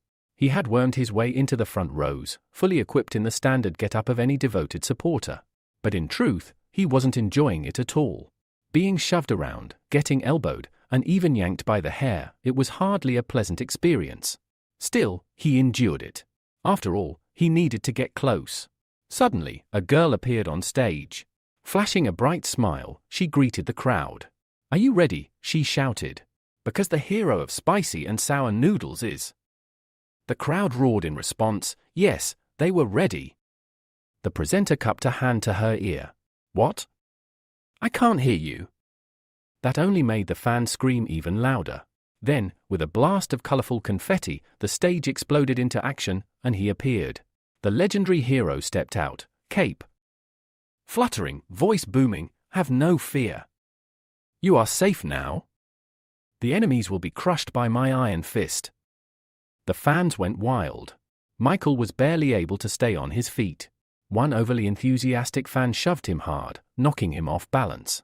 He teetered, arms flailing, about to fall onto the stage itself. His eyes widened in horror. But then he felt a strong pair of arms catch him mid-fall. Looking up, Michael found himself face to face with the very man he had come to see, Adam, the hero of hot and sour noodles. With a charming grin, the hero said, "You should be more careful, buddy." Michael's eyes sparkled. It was a mix of awe, gratitude, and disbelief. Scrambling to his feet, he bowed slightly. "Thank you. I'm Michael." Adam shook his hand. "Pleasure's mine." But as their hands clasped, Michael subtly channeled energy. He had transferred something. A smile tugged at his lips. "I'm your biggest fan." The event went on for another 2 hours, with fans cheering, taking pictures, and waving goodbye as the show wrapped up. Later, in the dressing room, Adam had changed back into casual clothes and was walking to his car with Olga beside him. "That was a success," she said with satisfaction. Adam nodded. "Sure was. But shaking hands with so many people, exhausting. I just want a hot shower now." He opened the car door and climbed inside. "You go grab lunch," he told Olga. "I'll nap a bit before the evening show." She paused before shutting the door. "Are you sure you can handle this kind of schedule? You've been pushing too hard." Adam sighed but forced a smile. "I don't have a choice. I have to keep going. Just don't forget, clear my schedule next weekend. I want to be there for my daughter's birthday." The door shut. Alone in the silence of the car, Adam leaned his head back and exhaled heavily. The debt was like a black hole, bottomless. No matter how much he earned, it kept swallowing everything. For a moment, he even thought about going to the casino to try and win it all back. No. He shook the thought from his head. But then, a voice. "Isn't it tiring to live like this?" Adam's eyes flew open. There shouldn't have been anyone else in the car. Slowly, he turned and saw a familiar figure. A boy with a mask. The same one who had faced off against the Black Dragon and the Lazy Swordsman. "How did you get in here?" Adam asked, wary. Michael, still wearing the mask, didn't answer that. Instead, he said calmly, "Relax. I'm not here to fight. I just want to ask a few questions." Adam's expression tightened. He knew exactly who he was dealing with. A man capable of taking down high-ranking heroes alone. Fighting him now would be pointless, maybe even suicidal. So instead, he exhaled. "Fine. I'll talk. Just understand, me, the Black Dragon, the others, yeah, we're in the same company. But we're not equals. I've got nothing to do with what happened back then. So don't take it out on me." Michael's voice was calm. "You've misunderstood." His gaze sharpened. "I think you're the only one who can help me." Before Adam could respond, their eyes locked, and in that instant, Michael activated the human control ability. Everything around him blurred. In the next moment, Michael found himself deep within the subconscious of the hero of hot and sour noodles. One by one, windows began to materialize in the vast expanse of space. Each window held a different memory of Adam. Michael's gaze sharpened as he studied them, scanning each one carefully, hoping to find the clue he needed. And then, in the distance, he saw a figure, a man with a blurry face, holding something in his hand. The sight immediately caught Michael's attention. There, in the man's palm, was the blue pill, the very thing Michael had been searching for all this time. He focused, locking onto that memory. In the flashback, the mysterious man handed Adam the pill, promising that if he took it, his abilities would grow immensely. He would be able to reach the peak of his career, erase his debts, and finally return to his family. The promise was enough to ignite something inside Adam. His heart swelled with hope, and without hesitation, he stepped forward, demanding the pill. But the stranger raised an eyebrow. "I'll give it to you," he said, "but only if you give me something in return. Information, to be precise." Adam frowned, wary but desperate. "What kind of information?" The stranger's smile grew as he explained. He was interested in the secrets of heroes, and Adam had the connections to find them. There was no turning back. Adam sighed, knowing he had no choice but to cooperate. He began spilling whatever he knew, the words flowing in exchange for the pill. As Michael watched through the memory, he fast-forwarded through some of the exchanges. He saw the stranger and Adam meeting on several occasions, more than 5 times, discussing deals and trading information. In their most recent meeting, the stranger asked about a new ability possessor, someone Adam had heard about, someone who could erase the powers of others. This newcomer had defeated not only the Black Dragon but the Lazy Swordsman as well. The stranger's eye sparkled with interest. "Anything else? Any information about this person?" Adam admitted that he knew very little. The mysterious figure had kept a low profile, never revealing his true identity. All Adam knew was that he could erase abilities, but nothing more. The stranger seemed satisfied with this, rubbing his chin thoughtfully before tossing a bag of blue pills toward Adam. "Good," he said. "Get as much information as you can about this newcomer. I'll be waiting. And remember, it's for your daughter's birthday next week." Adam took the pills and nodded, though his mind was racing with questions. Michael, however, wasn't interested in lingering any longer in this memory. He could already sense the larger plan. The blue pills were meant to weaken heroes, to manipulate them, turning them into puppets controlled by this stranger. Michael left Adam's subconscious with a final, lingering thought about this mysterious figure's true motives. He came back to reality, his vision clearing. But when he looked around, he found himself alone. A few hours later, as the sun dipped below the horizon, Austin stood impatiently at a pre-arranged meeting spot, swatting away mosquitoes and growing increasingly frustrated. "I've been forgotten," he muttered, annoyed. Just as he was about to give up, a voice cut through the air. "Say that again." Austin whipped around, his eyes lighting up when he saw Michael approaching. With a grin, he ran to his so-called godfather and shouted, "I've been waiting for you forever." Without wasting time, Austin pulled a small box from his pocket and opened it, revealing the blue pill inside. He held it up, his face beaming with pride. "I worked hard for this," Austin said. "Got it from the ice adventurer himself." Michael took the pill from him, inspecting it closely. It looked identical to the one he'd seen in Adam's memories. Austin went on, explaining that the reason David had killed a man was because of the effects of the pill. "It's that dangerous," Austin said, his voice cautious. "But what are the side effects like, really?" Michael didn't hesitate with his answer. In their pursuit of power and glory, heroes will do anything. Side effects won't stop them. The temptation is too strong. Austin nodded in agreement. These people don't deserve to be called heroes. Michael chuckled darkly at his words, before throwing his own question back at him. "What do you think real heroes should be like?" Austin stiffened, wariness crossing his features. The question felt like it carried the weight of something much bigger, expectations, and his heart skipped a beat.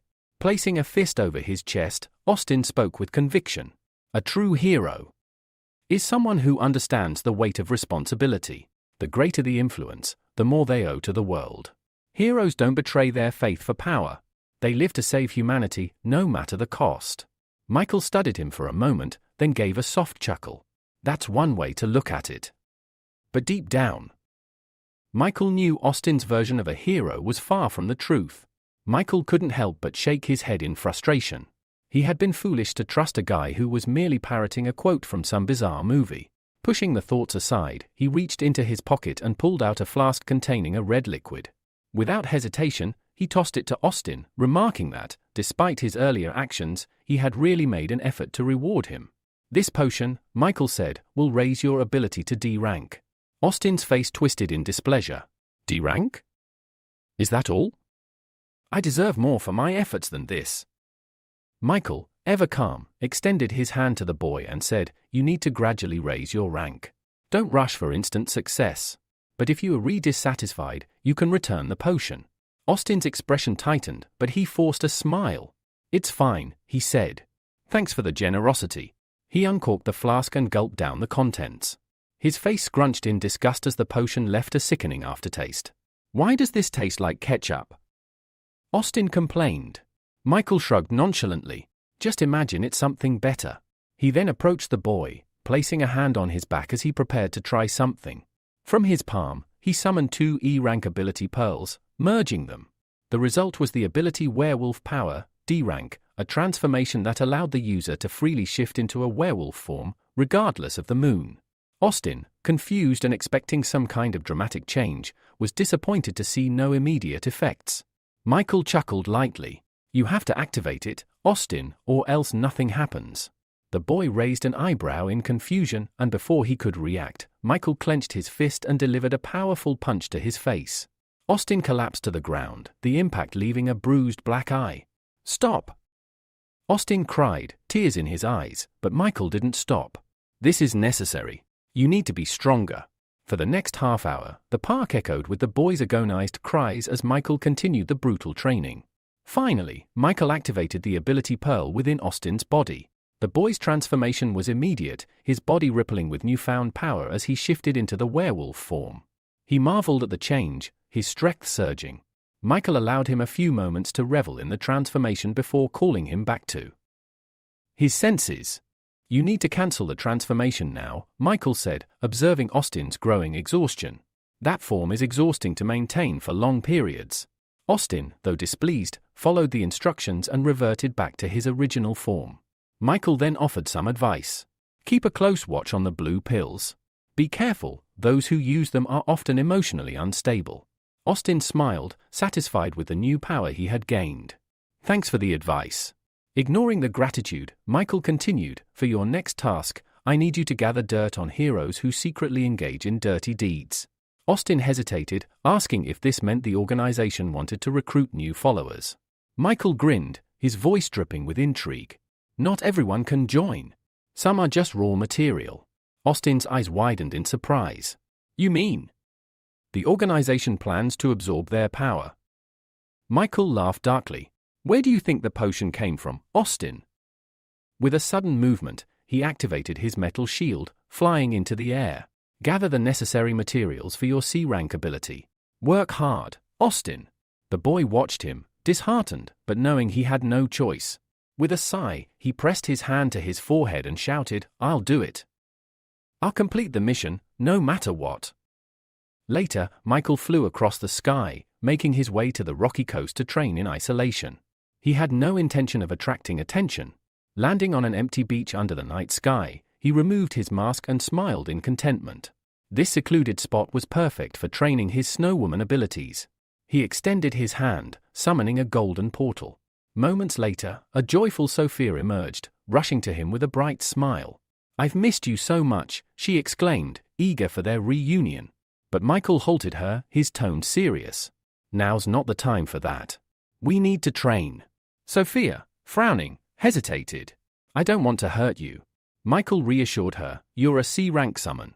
You can't harm me. Her hesitation faded as confidence filled her, and she jumped back, landing on an icy ledge. Then I'll attack first. A satisfied smile played across Michael's face as he nodded approvingly. Exactly what I expected from you, Sophia, he observed as she concentrated deeply. In response, Sophia unleashed all of her power, and the surrounding sea was quickly covered in a thick layer of ice, extending for kilometers. Snowflakes began to fall from the sky, adding an eerie chill to the air. However, Michael's focus shifted when he noticed a small rift in the space before them. A frown creased his face as he immediately suspected something was wrong. The rift grew wider, and soon, a massive paw from a monster emerged, followed by the creature itself, an enormous frog, crawling out of the rift. A message appeared before Michael, confirming that it was a B-rank humanoid monster. His relief was fleeting, as he realized that this was only a D-rank invasion, but still, it was a dangerous situation. Just as he was processing this, another creature, a unicorn, also leaped out of the rift. Both monsters immediately locked their sights on Sophia, who had no idea what was about to happen. It wasn't until Michael shouted a warning that she turned to face them. Upon seeing the creatures, Sophia froze in shock. Before she could react, the frog closed the distance between them and struck her with a powerful blow, sending her flying through the air. Realizing the danger, Michael knew he couldn't afford to do nothing any longer. He rose into the air, but before he could act, a blinding flash of light enveloped him. As the light faded, he removed his hand from his face and looked around in confusion. The first thing he saw was a huge block of ice, now hovering above the water. Cracks began to form along the block, and as the walls shattered, Sophia emerged from the ice, fully grown. She hovered above the ground, her gaze fixed on the monsters. Her voice, cold and menacing, echoed as she threatened the creatures, "Are you really that desperate to die?" With her words, the snowstorm intensified, and the temperature dropped further. The frog, struck by a fragment of the ice block, staggered out of the hole it had created. It stared at Sophia, croaking loudly as if to communicate. Sophia cursed under her breath, clearly irritated. At that moment, Michael cautiously approached, noting how much Sophia had changed. She explained, "This is my combat form." Michael blinked, clearly a little embarrassed, and turned his gaze away. Before they could speak further, Sophia wasted no time. She turned her attention back to the frog monster, unleashing a barrage of ice needles. The creature was instantly frozen into an ice statue, but Michael's question about its fate was met with a quick response. "It's not that simple." As if on cue, the frog broke free from its icy prison, and smaller fragments of ice flew in every direction. Michael, seeing an opening, activated his flame control ability. A bolt of blue fire shot toward the frog, but the creature managed to dodge. Undeterred, Michael launched several more fire attacks, each one narrowly avoided by the frog. Turning to Sophia, he urged, "Try to stop it." Sophia nodded and created more ice needles, this time pinning the frog to the ground, restricting its movements. Taking advantage of the moment, Michael used his fire ability once again, creating several fireballs that engulfed the frog. The creature let out a painful roar, but moments later, it was over. With the battle won, Michael landed gracefully on the ground. He approached the now-dead frog and knelt, activating his extraction ability. A message appeared, indicating that he had acquired the physical training ability, D rank, which allowed him to enhance his physical stamina through training. Sophia, sitting down beside him, remarked, "We lost one." Michael rose from his knees, scanning the area for any sign of the unicorn. Sophia, pointing towards the distant city, noted that there was a high probability the creature was heading there. Michael agreed, and they prepared to pursue. However, just as they were about to set off, Sophia suddenly clutched her head, shouting in frustration, "It's not fair. I've only just broken free, and now part of me wants to take control again." Michael, concerned but focused, watched as Sophia struggled with her internal conflict. What had seemed like a routine training session had quickly escalated into something much more dangerous, and the situation with the unicorn was far from over. Michael's curiosity got the best of him as he excitedly asked Sophia what was happening. But the response he received wasn't from Sophia at all, it was from a completely different entity inside her. Miranda, as she revealed herself to be, desperately tried to resist taking control of Sophia's body. She shouted, "My name is Miranda, not the Snow Maiden." Before Michael could react, Miranda grabbed him by the cloak, her grip tight as she whispered that she wouldn't let anyone take this opportunity away from her. In a move that left Michael in a state of shock, Miranda closed her eyes and leaned in for a kiss. His face turned a mix of surprise and embarrassment. However, her desires didn't come to fruition, as she suddenly reverted back to her smaller, more innocent form. Michael quickly reacted, catching Sophia in mid-air and gently lowering her to the ground. Sophia, now back to her usual self, looked confused and asked, "What just happened?"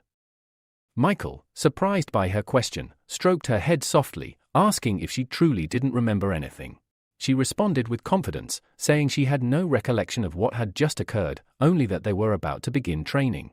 This moment left Michael with a chilling realization: Sophia seemed to have two personalities, and they didn't share a common memory. His thoughts were interrupted when Sophia suddenly smiled brightly and joyfully exclaimed, "Finally, you stroked my head." With a childlike innocence, she stretched out her arms, asking him for a hug. Michael was stunned by her request. After a brief pause, he sighed, realizing that dealing with her dual personalities would certainly cause problems in the future. Standing up, he offered her his hand to help her up, but Sophia shook her head and said she was too tired and wanted to sleep. He agreed and told her she could return and rest. With his permission, she activated a portal, covering her mouth with her hand and waving to him as she said goodbye. "I'll miss you," she called out before disappearing through the portal. Left alone on the deserted shore, Michael glanced towards the city. He knew he had to hurry, but at that moment, a joyful Austin was making his way back, passing by the same shore. He noticed something unusual in the distance and slowed down, trying to understand what was going on. As he peered into the distance, he soon saw a huge unicorn charging toward the shore. A wave of horror gripped Austin, and he immediately slammed on the brakes. He spotted a group of young people relaxing on the beach and quickly ran out of the car, waving his arms and shouting at them, "A dangerous monster is coming. Get out of here!" The group, initially skeptical, turned their attention to him. A dark-haired girl glanced at Austin and told the others to pay attention to the strange man. Albert, irritated by Austin's behavior, dismissed him as someone trying to draw attention. However, another girl listened closely and caught his words, realizing he was warning them about a monster. At that moment, the group turned toward the water and saw the unicorn, its massive form now mere meters away from them. Austin, frozen in place, didn't know what to do. Should he risk his life to help these people or retreat to safety? Weighing his options, he decided to rush toward the shore, thinking back to when he had failed to act before. He wasn't going to make that mistake again. Before he could make it far, the situation became even more dire. Pina, one of the beachgoers, was swept into the sea by a powerful wave. Frantically, she reached out for help, and Kevin, another boy, appeared beside her, pushing a log toward her. "Grab onto this," he told her. However, just as Pina reached out for him, a huge unicorn emerged from the water, its jaws snapping around Kevin's hand. The unicorn lifted him high into the air, and in the blink of an eye, Kevin lost his arm to the beast's powerful bite. With a final scream, Kevin was dropped back into the water, and the unicorn dove after him, creating another massive wave. By now, Austin had reached the water and dove in, swimming desperately toward Pina, who was clinging to the log. He shouted at her to hold on, assuring her that he would help her to safety. As she cried, the scene around them grew even more chaotic. As Kevin was dragged into the sea, he cried out for Austin to save him first. But Austin, without hesitation, stretched out his hands to Pina, telling her he would save her first. He urged her to swim to him as quickly as possible before the monster returned. Pina, terrified of the unicorn, closed her eyes and jumped toward Austin, shouting that she was scared. Within minutes, Austin had Pina safely ashore, all the while wondering how someone so slender could weigh so much. As they reached safety, the sound of an approaching helicopter filled the air. The doors opened, and a live broadcast began. The reporter announced that the station had received numerous reports of a monster and huge waves near shore number 8. Turning the camera to Austin, who was holding Pina in his arms, the reporter stated with relief that they had miraculously escaped danger. The reporter, Alexandra, recognized Austin as one of the most famous internet personalities, young Mr. Austin. Meanwhile, back in the gym, Edgar was working out and venting his frustration over his father's decisions. As he did a set of abdominal exercises, he complained about the ice adventurer and the mechanical hero, saying it was better to work out than follow such people around. His friend, Pavel, chuckled and told Edgar to stop being jealous.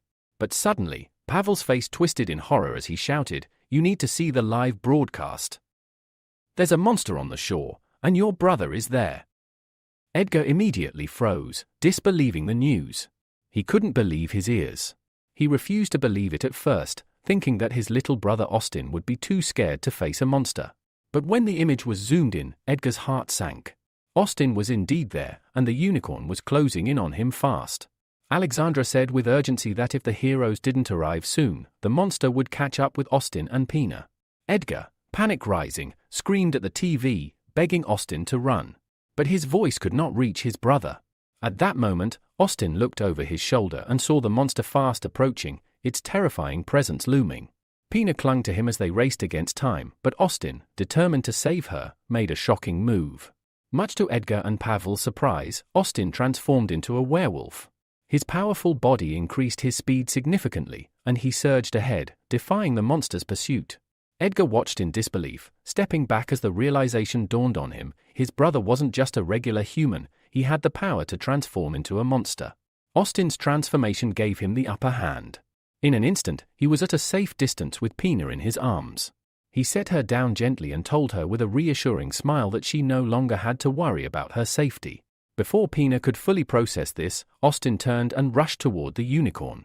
He moved with speed and confidence, fully aware of his new powers. Meanwhile, Michael had also arrived at the shore, pulling a drowning man from the sea. He turned his attention to the battle between Austin and the unicorn.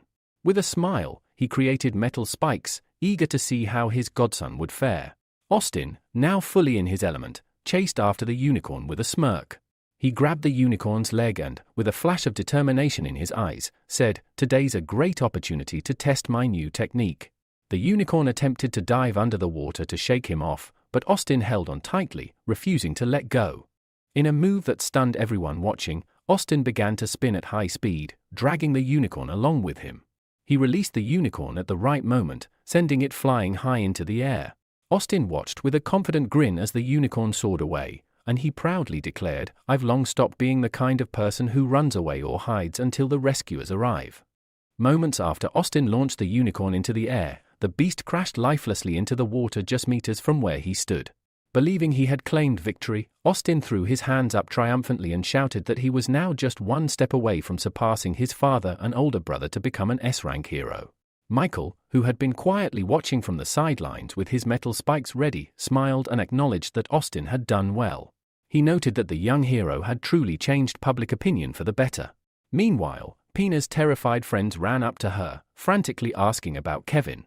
Still shaken, Pina explained that Kevin had been dragged into the sea by the monster while trying to save her. Albert and Vicky looked at her in disbelief. But Pina pointed at Austin, saying this brave hero had promised to help her save Kevin. Suddenly, the calm was shattered. The water below began to swirl unnaturally. Austin froze in confusion. Hadn't the monster already been defeated? Without warning, the water surged up and wrapped around his legs, lifting him high into the air in a vortex. From behind came the chilling neigh of the unicorn. The monster, still alive, drove its sharp horn into Austin's back. A scream of pain escaped from Austin's throat as the unicorn struck and hurled him downward with its hoof. Despite the injury, Austin managed to land on the shore, barely conscious. In the helicopter above, Alexandra watched in horror but continued to narrate the events live for the public. Far away, Edgar, Austin's older brother, couldn't bear to watch his brother be killed. He immediately donned his combat gear and stormed out of the Olympus office building. As he left, Pavel reminded him to leave the rest in his hands. Edgar took flight toward the battlefield. Back at the scene, Austin struggled to his feet, trembling with pain. The unicorn, refusing to relent, charged at him with renewed ferocity. As it transformed into another giant water vortex, Austin stood stunned, unable to counter the sudden burst of power. Alexandra reported that the monster had entered a berserk state, escalating the danger dramatically. The whirlwind engulfed Austin, submerging him once again and stealing his breath. Gasping, he caught sight of a familiar figure, his godfather, standing calmly on a distant rock. Desperate, Austin shouted for help. But the water held him tight, dragging him under. On the shore, the gathered crowd watched in helpless horror. Pina's eyes filled with tears. She clasped her hands tightly, praying for someone, anyone, to save him. And then, like a flash, someone dashed past them, fast as lightning. It was Michael. Alexandra, shocked, identified him as the mysterious masked figure seen recently on TV during the battle against the Black Dragon and the Lazy Swordsman.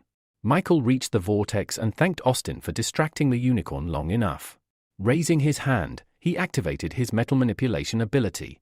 A metal pole twisted from the sand, sending nearby onlookers scrambling. From this, Michael formed a fresh batch of deadly metal arrows. The unicorn didn't see him coming. Locking eyes with the beast, Austin declared that this would be its end. With a flick of Michael's hand, the arrows shot forward like missiles. 3 of them struck true, piercing the unicorn in the neck and stomach. Instantly, the raging vortex dissipated. Austin dropped to the sea below, unconscious. But before he could hit the water, Michael caught him, laying him safely on a floating metal platform. As soon as he touched the shield, Austin's body reverted to human form. Hovering over the fallen monster, Michael activated his extraction ability. He retrieved a glowing core, an A-rank power called Surfing Master, which granted waterwalking and hydrokinesis. Though the reward was his, he quietly said he would let Austin take the credit for today's victory. On the ground, Pina looked up and gasped as Michael descended with Austin. He gently handed the wounded hero to her. She quickly tended to his injuries, and to Kevin, who had been rescued in the chaos. Some time later, Austin stirred awake. He sat up slowly, only to be immediately embraced by Pina. She threw her arms around his neck and thanked him through tears. Embarrassed, Austin asked her to be gentle. Her embrace was pressing hard against his wound. Soon, a crowd surrounded them. Everyone had watched the battle unfold, and questions rained down. When had Austin awakened his power? How long had he been hiding it? Michael, satisfied that things were under control, quietly left the scene. But just as things began to settle, a man none of them recognized forced his way through the crowd. Austin turned and immediately knew who it was. The man, stern and stone-faced, told Austin that he had broken the law by using his powers. In a public place without official permission, he ordered Austin to come with him to the Hero Association. Murmurs and whispers spread through the crowd as disapproving glances turned toward the official. But the man, I nicknamed Grumpy, was unfazed. Austin tried to defend himself, saying he was only trying to save people, but Grumpy cut him off. "Doesn't matter. You still broke protocol," he said flatly. Just then, a commanding voice echoed through the crowd. "That decision doesn't belong to the association anymore," it said. Everyone turned and gasped. Standing there was none other than the Black Dragon, Edward. Admiring murmurs filled the air. The atmosphere shifted completely. Even Grumpy flinched at the sight of Edward, the mighty S-rank hero and Austin's older brother. He'd come not just to protect his sibling, but to face down anyone who dared threaten him. Austin's eyes widened with surprise as he saw his brother Edgar approaching. He stepped forward, asking what Edgar was doing there. But Edgar ignored the question. Instead, he examined Austin closely. After a moment of silence, he remarked that Austin's regenerative powers were impressive, his wounds were nearly healed. Then, with a stern look, Edgar warned him not to get involved in such reckless situations again. He explained that incidents like this brought unnecessary problems to their company. Austin, clearly irritated, replied that he'd try, but made no promises. Grumpy, the Hero Association officer who had insisted on arresting Austin, realized he was no longer relevant in this scene. He turned around, muttering that he hoped the Olympus company would provide a proper explanation of today's events. Without another word, he walked away. But Edgar barely noticed, his mind was elsewhere. He couldn't stop wondering how Austin had awakened such power so suddenly. As far as he knew, his younger brother had never even shown signs of having a gift before. Elsewhere in the city, Michael returned home quietly. After everything that had happened the previous day, he finally allowed himself to rest. The next morning, he stepped out of a hot shower, dried his hair, and looked at his palm. There, he materialized the glowing pearl of ability he had extracted from the unicorn, Surfing Master. Michael stared at the pearl and sighed. He already possessed several elemental abilities, flame, metal, and plasma manipulation. For a moment, he considered experimenting, maybe combining them to unlock something new. He summoned the pearls for those three powers and held them in the air before him. But then, his eyes dimmed with restraint. He pushed the idea aside. There was something more important weighing on his mind. His little sister. She was still suffering, and he hadn't yet found a healing ability strong enough to help her. That thought sparked an idea. Somewhere in the Hero Association, there had to be someone with powerful healing powers. Maybe he could find out more by entering the mind of one of their heroes, perhaps someone high-ranking, like the well-known hero of hot and sour noodles. Closing his eyes, Michael activated his human control ability. Adam, better known by his heroic alias Hot and Sour Noodles, was leisurely strolling through a nearby park on his day off when suddenly, his body froze. His consciousness faded. Michael had taken over. Inside Adam's body, Michael opened his eyes, grinning. The takeover had worked. But the smile quickly faded when he tried to summon his metal manipulation and found that his powers were unavailable while inhabiting someone else. He scowled. Just then, voices caught his attention. He turned and spotted a man in glasses grabbing the wrist of a young girl. The man, speaking with arrogance and irritation, told her that if she wanted to join the Divine Dragon Hero Company and train there, she needed to follow the rules. His words grew sleazier as he crept closer to her, suggesting that if she pleased both him and their boss, she'd be accepted without question. His hand reached toward her, lifting her skirt as he continued to persuade her. At the mention of healing powers, Michael's ears perked up. The man boasted that his boss had incredible healing abilities. It was exactly what Michael had been searching for. But the scene unfolding was intolerable. As the man tore at the girl's jacket, she fell to the ground sobbing, begging Jacob, the man, to stop. Her plea was answered. In an instant, Jacob flew into the air and slammed into a nearby bush. He stumbled out, shouting in rage, only to find himself facing Michael, in Adam's body, standing with clenched fists and an ominous smile. "I am the embodiment of karma," Michael declared. "And your retribution begins now." Jacob blinked in disbelief. Why is the hero of hot and sour noodles getting involved in this? "It's none of your business." Michael ignored the question and helped the girl, whose name was Via, to her feet. "If someone tried to blackmail your sister or daughter like this," he said coldly, "you'd do the same." Jacob's expression twisted. That wasn't harassment. "She's been interning with us for months. She's been waiting for this." Via couldn't take it anymore. She turned and shouted, "I never wanted this, you liar." Michael gently told her that if she truly wanted to be a hero, she needed to stay focused and never let people like Jacob break her spirit. A tearful smile crossed her face. "I'll remember that," she said, then turned and marched away with a final insult hurled at Jacob. Now alone, Jacob's temper flared. He glared at Michael and stepped forward, raising his fist. "You let her ruin everything I worked for. I'll break you for this." Michael didn't flinch. He popped an orange pill into his mouth. In the blink of an eye, his appearance changed. He'd triggered Adam's transformation into the actual hot and sour noodles. Power surged through him. Jacob charged. Michael didn't hesitate. He threw a devastating punch directly into Jacob's stomach. The force of the blow folded the man in half. The impact of Michael's punch had launched Jacob several meters through the air, sending him crashing back into the bushes. Michael stood still, expecting his opponent to reappear, but the surroundings remained eerily quiet. His brow furrowed as he called out, demanding Jacob to come out. Hidden among the leaves, Jacob's voice responded, dripping with resentment. He taunted that even if Michael had used an oversalted capsule to transform, the power of the hot and sour noodles hero would still vanish after just 15 minutes. That short duration startled Michael. He had already realized that while abilities didn't transfer between bodies, their internal strength did, because it was tied to the soul. And since Michael had amassed a terrifying amount of inner power by collecting abilities, the full potential of a transformation could be greatly amplified if harnessed correctly.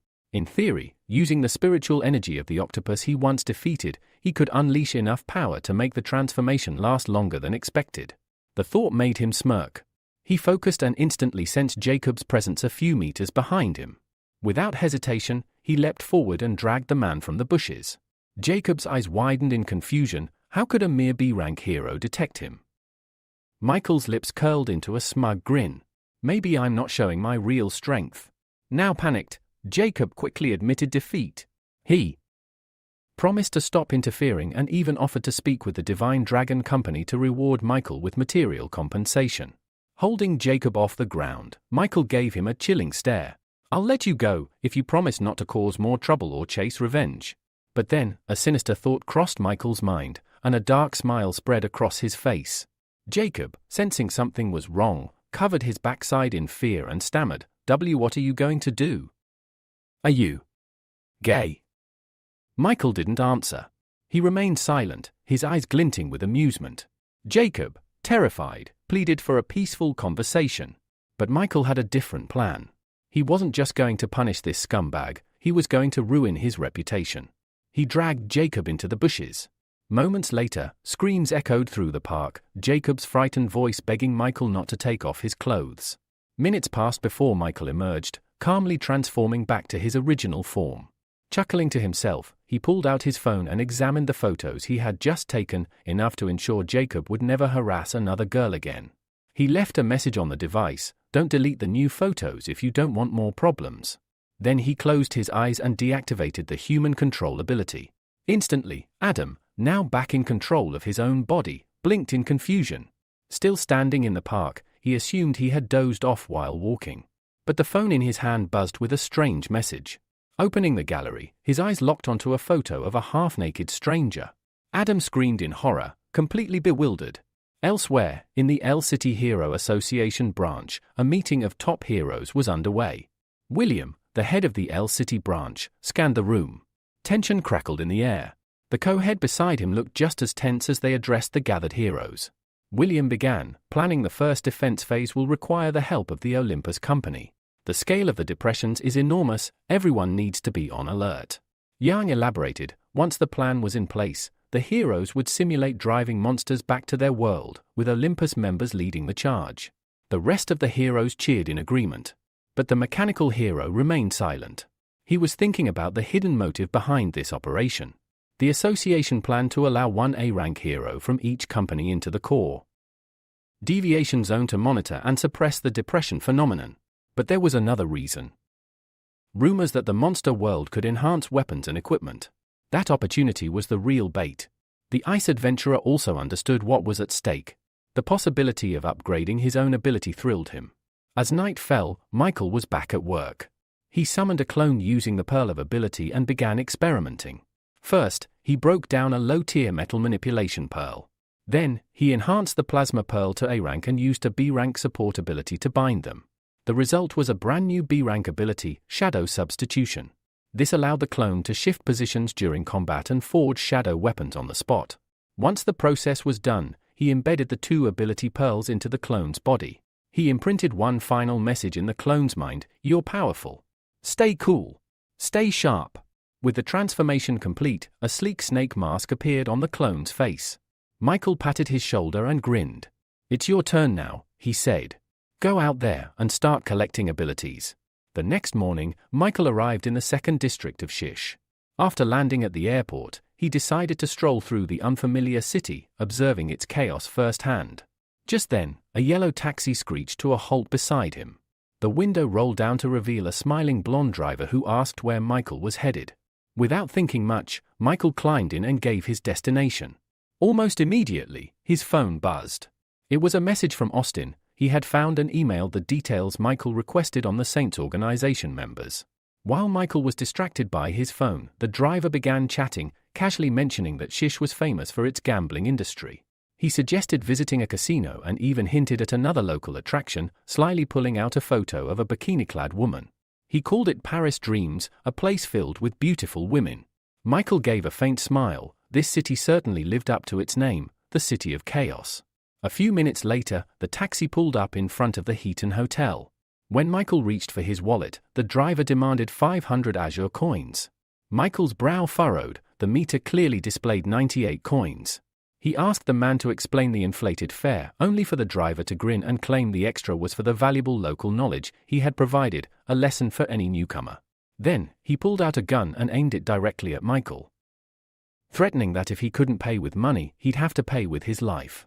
Unfazed, Michael stared back coldly and said, "You chose the wrong victim." In an instant, he activated his human control ability. Moments later, the two of them were inside the hotel. Michael checked in and thanked the receptionist politely. As he walked away, the hotel staff whispered among themselves, puzzled at how a man like that cab driver was now obediently helping carry someone else's luggage. One of the receptionists even dabbed on fresh lipstick, hoping Michael might invite her to dinner.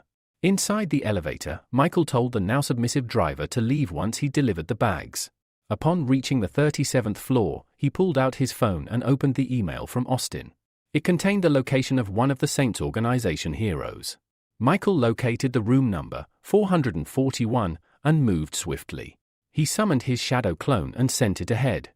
The clone merged into the shadows and slipped under the door. Inside, it took human form once more. From the next room came voices, laughter, teasing, and the sound of water.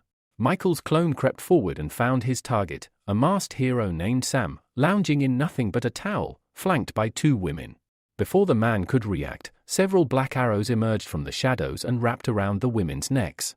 Their giggles turned to choked gasps before their bodies went limp. Sam, wide-eyed and furious, shielded himself with one of the corpses and bellowed that Michael wouldn't get away with this.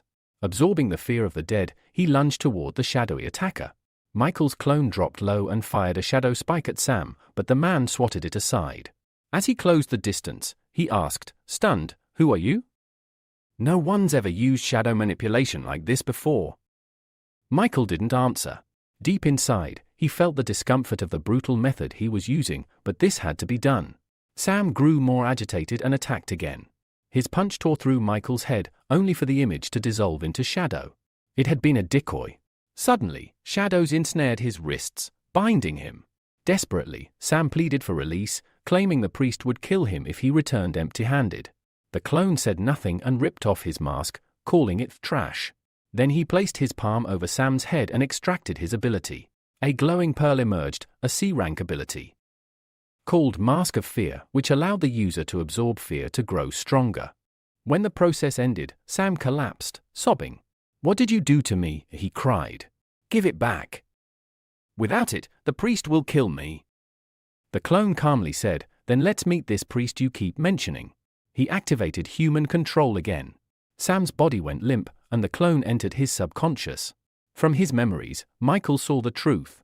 Sam had fought in the war of abilities and was left fatally wounded until a mysterious priest appeared and offered to heal him. Sam agreed to serve him in return.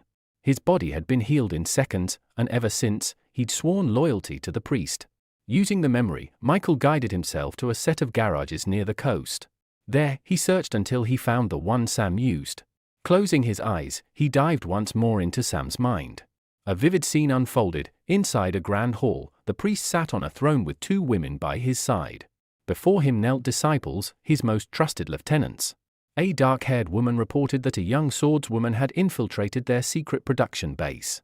Sam, groveling at her feet, swore he'd find and kill her at once. But nearby, another of the priest's commanders, bloodthirsty Rose of the Deep Sea Army, doubted his ability to take down an A-rank hero.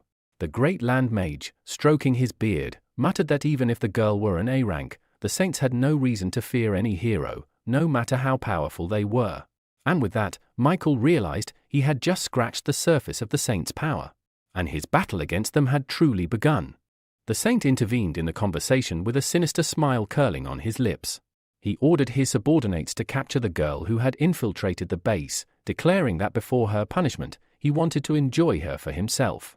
At his words, 3 of his confidants stood from their seats, swearing to fulfill his command. Sam also bowed his head respectfully and requested permission to take a vacation. Just as he turned to leave, Jackson called out to him. Sam knelt before him again, awaiting instructions. Lighting a cigarette, Jackson mentioned that some goods had arrived at the port on the first platform, a container that might hold information about the infiltrator. He ordered Sam to investigate and report immediately if anything important turned up. As he turned away, he patted Sam on the back and added with a smirk that every damaged item can still be useful if handled properly. Back in the present, Michael came out of the memory trance and stood in front of the garage. He scanned the area and spotted a fingerprint reader on the door. Holding out his hand, he was relieved when it accepted the print and unlocked the entrance. Without delay, he activated his plasma manipulation ability, opening the heavy door and slipping inside. A few steps in, he discovered a staircase leading underground. The garage, it seemed, was merely a front. As he descended, the metallic tang of blood grew stronger. On reaching the basement floor, Michael saw a man seated at a table, Clark, the one managing the storage. Clark stood up immediately and saluted the masked visitor, unaware of who he truly was. Michael approached with authority and asked if anything unusual had happened that day. Clark casually mentioned that some valuable new goods had arrived, though the creatures had started to get on his nerves. Michael, tense at the word goods, demanded to see them. The two walked deeper into the corridor. As they passed a row of barred cells, Michael's stomach turned.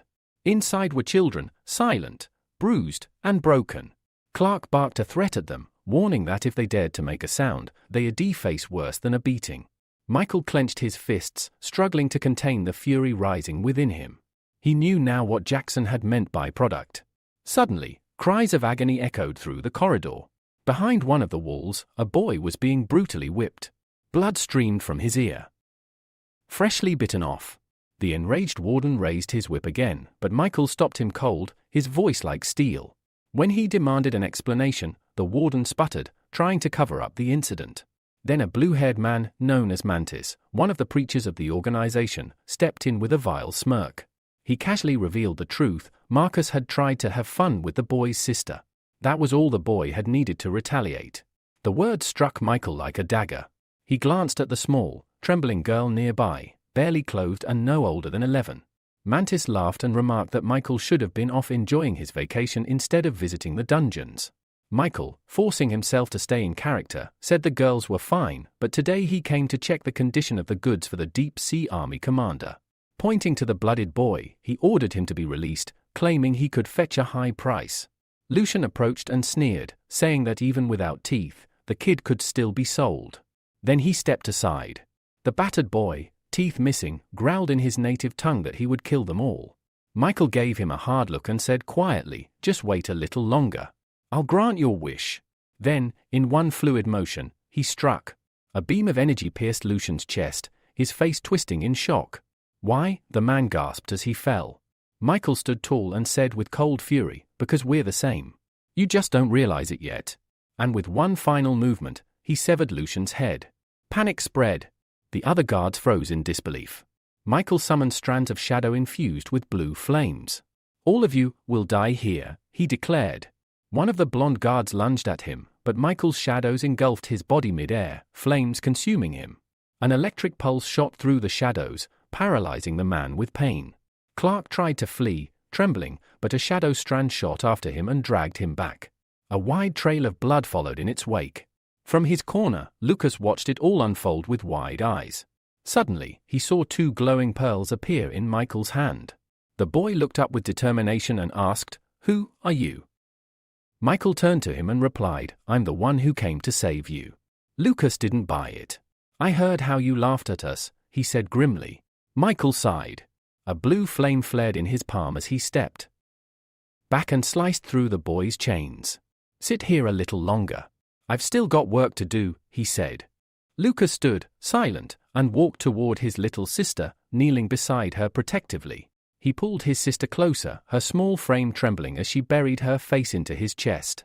Lucas hugged her tightly, as if trying to shield her from everything they had just witnessed. Watching this silent moment of reunion, Michael couldn't help but think of his own sister, still unconscious, still unreachable. His heart clenched with sorrow. But that moment was short-lived. Suddenly, guards swarmed in from both ends of the corridor, weapons drawn and eyes wide with panic. Without hesitation, Michael raised his hand, shouting, "Shadow bombs!" And with a ripple of dark energy, the shadowy tendrils burst forth, dancing like serpents wreathed in blue flame. In a matter of seconds, the corridor was cleared, each enemy falling to pieces, cut down by a single swing. Just as the dust settled, a new figure emerged. A long-haired man stepped around the corner, his pale face calm and almost bored, holding a strange disc in the air. "Impressive," he murmured, then looked behind Michael. "You're surrounded now. You won't escape." Another man appeared, his expression cruel and pleased.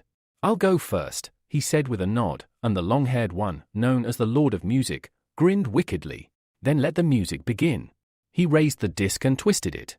A horrific sound tore through the air like broken glass scraping metal. Instantly, the children screamed in agony, clutching their heads. Michael staggered, the frequency burning his mind, but he quickly realized the music wasn't physical. It was attacking their consciousness. If he didn't act fast, they could go mad. So he acted. Michael dropped his hands and slouched forward, laughing to himself like a man possessed. His strange behavior made the Lord of Music grin triumphantly. Thinking the hero had fallen to the sound, he tossed the spinning disc straight at Michael, but it passed through empty air. He had disappeared. A breath later, Michael reappeared behind him, and with a brutal kick to the back, he sent the man sprawling. The Lord of Music choked on blood, reaching out in desperation to his partner. "Help me!" The spearman didn't hesitate. With a roar, he hurled his flaming spear at Michael. The weapon found its mark, piercing clean through the hero's shoulder. Michael didn't even cry out.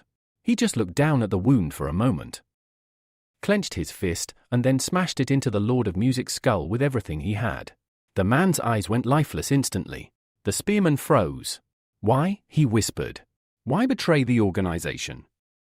Michael stood slowly, blood trailing from his arm.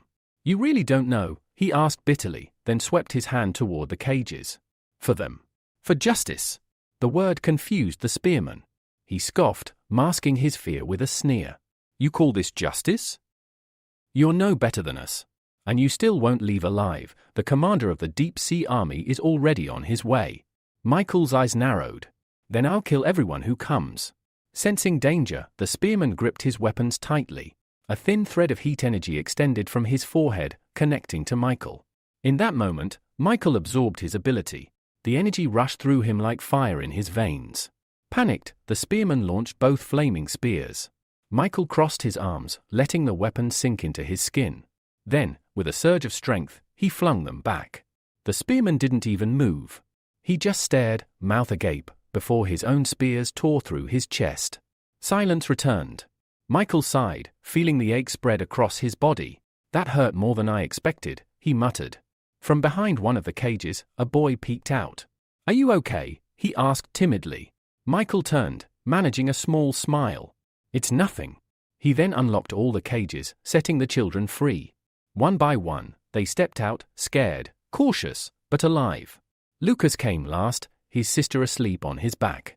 Standing before Michael, he looked him straight in the eye. "I don't want to be weak anymore," he said firmly. "Make me strong. Like you." Michael nodded. "Then swear loyalty to me. Eternal loyalty." Without hesitation, Lucas responded, "I'm ready. I'll be your most devoted student." Satisfied, Michael handed him a glowing pearl, the same one he had taken from Mantis. "This is an ability pearl," he explained. "It will let you turn your hands into blades. With this, you can protect yourself and her." Lucas accepted it with a glowing smile and a nod of gratitude. Then, carrying his sister, he followed the other children toward the exit, glancing back once at the masked man who had saved them. Michael turned back to the corpses. There was one last task. He stretched out his hand, activating his extraction ability.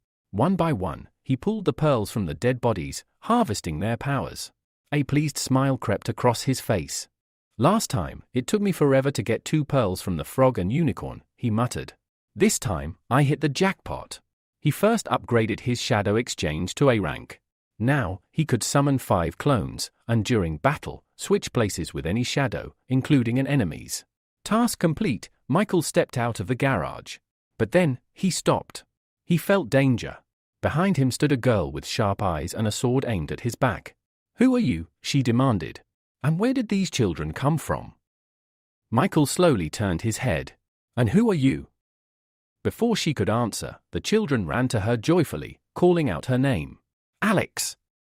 He saved us!" She blinked in shock. Realizing her mistake, the swordswoman sheathed her blade and bowed slightly. "Forgive me." Michael smiled. "It's fine. You're the A-rank swordswoman, Alexa." She nodded. "I heard rumors of human trafficking in this area. I came to save them, but I didn't think anyone would beat me to it." She walked over to Lucas and gently touched his cheek. "I'm sorry. I came too late." Suddenly, the ground beneath the children's feet began to tremble. Panic spread across their faces, and Michael felt the unnatural vibrations as well. He glanced at Alexia in confusion, asking what was happening, but there was no time for an answer. From beneath the port, thick, thorny vines burst upward, coiling around the children's legs and yanking them into the air. In mere seconds, the entire port was overtaken, garages, crates, and every inch of space consumed by the creeping tendrils. Tears welled in the children's eyes as they cried out for help. Michael shielded Lucas with his body and whispered that they had to run. He'd saved the others himself. Ahead, 3 men and a woman stood among the vines. At their center sat a man atop a giant blooming rose, the source of the vines. Amanda, the woman among them, scoffed at Michael's confidence and questioned how he planned to save anyone. A smug smile appeared on Wilhelm's face. Raising his staff, he gestured toward his subordinates and ordered them to demonstrate the true power of the saints. He then activated his healing ability, a divine energy surging from him and into Amanda's back, instantly revitalizing her. She straightened up, strength flooding her limbs. The priest had restored her entirely. With a mocking tone, Wilhelm warned Alexia not to interfere with the saints. Goods. If she valued her life, she should surrender now. Then, his gaze turned cold as it landed on Michael. Without hesitation, he commanded the traitor to be eliminated on the spot. Michael and Alexia stood ready. She gripped her sword with both hands, determined. She was confident she could handle the 3 subordinates, but the priest would be another matter entirely. Fixing her eyes on Wilhelm, she warned him that the Hero Association was already on its way. If they didn't surrender now, they'd be executed for defiance. But Wilhelm only sneered. He repeated his order. His subordinates charged. Alexia stepped forward, activating her seal power. Her sword gleamed with dangerous energy, shocking even Michael. This was no ordinary A-rank technique. She dashed forward, determined to stop them. The Earth Mage, Jackson, conjured a sand-based magic circle, and a massive wall of earth erupted in her path. But Alexia didn't falter. With one mighty swing, she shattered the barrier and pressed on. Jackson didn't stop. He began casting again. Nearby, 3 spheres of water materialized. Alexia moved first, unleashing a searing wave of fire from her sword. But as she looked down at her attack's path, her eyes widened in horror. Amanda stood ahead, holding a captured child in front of her like a shield. With a twisted smile, Amanda declared that this child would be her first victim. The flames engulfed the boy before Alexia could react, leaving no trace behind. Trembling, Alexia screamed, asking how she could stoop so low. Amanda's smile only deepened. Kindness, she said, was weakness. And she still had more hostages. Behind them, Jackson smirked. His body dissolved into water, and in an instant, he reappeared behind Alexia, blade raised. She never saw it coming. But before the sword could fall, Michael intervened. He threw himself between them, the blade slashing through his mask and tearing it away. Beneath it, another snake-shaped mask lay hidden. With irritation, Michael muttered that had been too close. 1 more second and the second mask would have been damaged too. Then, with swift vengeance, he spun and struck Jackson, driving his sword into the man's neck. Blood spurted as Jackson staggered back, clutching the wound. Alexa moved to finish him off, but Michael stopped her. Behind them, Wilhelm rose from his rose throne, raising his staff high. He used his healing ability once more. Jackson's wound instantly vanished. The man let out a relieved laugh. With the high priest nearby, they were practically immortal. Wilhelm then activated his enhancement skill. A glowing blue light engulfed his subordinates, amplifying their powers even further. Michael frowned. At this rate, their combat strength could rival A rank or more. Jackson dropped to one knee, concentrating. Energy surged around him. Alexa cried out in warning. The Earth Mage's next spell would rival the power of A rank destruction. Michael understood instantly. If that spell landed, the hostages would be caught in the blast. He had to stop it, no matter what. He looked at Alexa and said, "I'll handle him. You take the others." The girl hesitated. "But even if you stop him, what about the children?" Michael didn't answer. He simply told her to trust him. For some reason, she did. With a deep breath, she gripped her sword tightly and whispered that she'd clear the path. Then she leapt forward and clashed with Justin, Amanda's ally. Their blades met with explosive force. Justin called for backup, and Amanda, annoyed, responded by summoning more vines.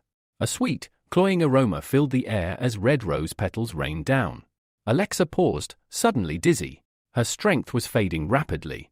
Amanda explained with glee that her body secreted a scent that aroused desire, weakening opponents by seducing their minds.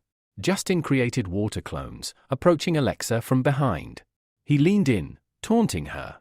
But at that moment, Alexa unleashed her trump card, the Mind Seal. A pillar of blinding light burst from her, knocking Justin and his clones away. Amanda's eyes widened. This swordswoman had accessed something rare, something powerful. Before Amanda could react, Alexa vanished. Her sword cut Amanda in two before the woman even understood what happened. Standing behind her, Alexa whispered that she had only recently mastered this rebirth technique, allowing her to resurrect her strength in moments of crisis. Meanwhile, Jackson completed his incantation. A colossal earthen dragon materialized and roared, charging toward the children. Screams erupted across the port. But before the dragon could reach them, a dark shadow crawled along the vine stems. Lightning crackled. Michael appeared. His hand sparked with electric energy. With precision, he launched a bolt straight into the dragon's open mouth, paralyzing it. He clenched his fists, and a massive explosion rocked the port. From above, a rescue helicopter neared. The explosion below sent dust and smoke billowing into the sky. The dragon fell. Jackson, barely alive, reverted to his human form and fell to one knee. He looked at Wilhelm and thanked him. "If not for you, I'd be dead." But Wilhelm scowled. His voice was laced with contempt. "You're all useless," he muttered. "I've already lost 2 B-rank followers for this." Even though the Saints had suffered defeat, the old man remained calm. He assured Wilhelm that the organization could be rebuilt. After all, the high priest was still alive. Restoring everything wouldn't be difficult. Wilhelm slowly turned his gaze toward the battlefield, nodding in agreement. Amid the thick dust still swirling through the air, his eyes locked onto a single figure, Michael, carrying an unconscious Alexa on his shoulder. The priest narrowed his eyes. If this man could neutralize an A-rank attack with a single strike, then he was far more powerful than anyone here. They had to retreat before it was too late.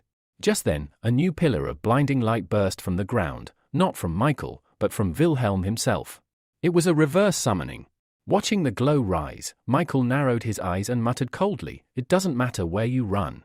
One day, I'll find you." He gently laid Alexa on the ground and walked over to one of the fallen enemies. Stretching out his hand, Michael activated the ability extraction process. In a matter of seconds, a glowing pearl appeared in his palm. This was the B-rank ability Deep Sea Ghost. It granted the user control over the water in a human body, allowed them to create water clones, and summon massive waves, so long as there was moisture nearby. Without wasting time, Michael approached the rose-controlling girl. Repeating the same process, he extracted her power too, another B-rank ability known as Bloodthirsty Rose. It gave the user the power to summon thorny rose vines using their own blood. These vines emitted a scent that could boost attributes but came with a dark side. The user risked losing control over them entirely. Now holding two B-rank abilities, Michael had no intention of keeping them as they were. Instead, he broke them down into F-rank abilities and combined them with the skill he had previously acquired. A few minutes later, a bright emerald pearl pulsed in his hand. It was the newly synthesized A-rank ability, Superb Brain. As he absorbed it, a rush of sensations overwhelmed him. His vision, hearing, smell, touch, and even his sixth sense became razor-sharp. Not only that, it allowed him to release a wave capable of paralyzing an enemy's nervous system. Right then, Alexa stirred. She opened her eyes slowly, blinking at the ruined port around her. Michael noticed and approached. The girl stood, took a few hesitant steps, and then turned to him. What rank are your abilities?" she asked, bewildered. "And who are you?" Michael replied calmly, "I'm from the judges' organization." Alexa frowned, confused. "I've never heard of that. Not once in all my time in the Hero Association," but then her eyes caught something that froze her blood. The vines, the ones that had imprisoned the children, were now empty. With dread in her voice, she asked, "Where are the kids?" Michael didn't answer immediately. He simply nodded behind her and said, "Turn around." When she did, Alexa's eyes filled with tears. All the children were safe and running toward her. The protective dome had fallen, and they were free. They clung to her, excitedly telling her how Michael's shadow had cut the vines and taken them to safety. One child explained how, even after the explosion, his shadow formed a dome that shielded them from harm. She was stunned. This man had saved them all. Alexa turned to thank him, but the mysterious stranger had already vanished. As the dust began to settle, a helicopter hovered above the scene, loudspeakers echoing across the ruined port. From this moment on, the Hero Association has taken control of this area. Please refrain from any further action. The chopper landed near the garages, and several association members poured out. Among them was a young reporter named Valeria. Nervously adjusting her microphone, she turned to her assistant and asked where to begin. He pointed to Alexa. "Start with the Seal Swordswoman." Valeria approached the still-shaken girl, introduced herself, and politely asked for an interview. Alexa nodded in approval. According to the Hero Association's report, Valeria began, "You sent the emergency signal. The entire port is now destroyed. Can you tell us what happened here?" Without hesitation, Alexa told her everything. She had come to rescue the kidnapped children from the Saints organization, which had been planning to sell them illegally. The story immediately stirred a powerful reaction from the broadcast's viewers. Valeria frowned. "We've heard rumors about this criminal group before. From what we know, they operated out of Shu City, involved in all sorts of illegal activities. Do you think the government will investigate now?" Alexa shook her head grimly. "They've been doing this for a long time. I had to infiltrate their ranks just to get this far. And even then, I could only save these kids." The crowd that had gathered nearby listened closely. Some wept. Others shouted in anger that the criminals must be punished. Then, Alexa continued. "I wouldn't have made it out alive if I had fought the High Priest alone, but someone came to help me." Valeria's eyes widened. "A masked man?" "Yes," Alexa replied. "His skills were far beyond mine. He broke through the priest's enhancement spell, a power normally only usable by A-rank heroes." She pointed to a scorched crater still smoldering with smoke. "He did that. All I know is, he wore a mask with a snake emblem. And he said he was from the judges' organization." Valeria glanced around, trying to find the mysterious savior, but saw nothing. "He ran off toward the garages," Alexa added. "He was chasing the High Priest." By that time, Wilhelm and the Earth Mage had already escaped to a hidden location. By this time, Wilhelm and the Earth Mage had already taken cover in a safe location. Casting a deeply displeased glance at the old man beside him, the priest asked if the mage sand magic was capable of eliminating the brat who was interfering with their plans. The Earth Mage nodded confidently, replying that he had saturated the area with his magic. Even if their enemy tried to launch an attack, it wouldn't make a difference. Unbeknownst to them, Michael was hiding just around the corner, hearing every word they spoke. He listened carefully as Wilhelm, now moving toward the far end of the parking lot, instructed the old man to find a suitable car so they could escape and lay low. Michael frowned. He had no intention of letting them get away. In fact, his plan was to make this place their grave. Everything was going according to his carefully laid out strategy until disaster struck. A phone in Michael's pocket suddenly began to ring, shattering the silence and revealing his presence. The moment the ringtone echoed through the air, both men froze and turned sharply toward the direction of the sound. Michael cursed silently, wondering who could be calling at such a critical moment. As the melody rang out again, the two enemies began cautiously approaching the nearby partition, his only cover. Quickly taking out his phone, Michael saw the caller ID. It was Valeria. Footsteps crept closer, stopping just a few meters away from the wall. Thinking quickly, Michael realized his best option was to disguise himself as an ordinary passerby. He used his ability to change into his everyday clothes, then answered the call in a casual, cheerful voice as he stepped out from behind the corner. His sudden appearance startled the two men. Doubt clouded their eyes. They weren't convinced this guy was just a civilian. Still, they chose to remain on high alert, unwilling to let their guard down. Valeria's voice chirped through the phone, teasing that Michael would never guess where she was. Confused, he asked if she wasn't supposed to be at home. She casually replied that she had flown to the city of HH aboard a Hero Association helicopter. Michael froze momentarily. The news threw him off balance. Why was Valeria here, and how did she manage to fly with the association? Trying to keep his tone light, he remarked that the city was currently in turmoil and asked what had brought her there. She cheerfully explained that she'd landed a new job and simply wanted to share the good news. Michael's surprise deepened.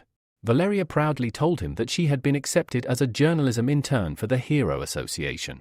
She had already conducted her first interview with the sword-wielding heroine, Alexa, and now planned to find and interview the mysterious masked man, him. Still reeling from the revelation, Michael barely kept his balance. This news was anything but welcome. With the association's resources, Valeria could very well track him down.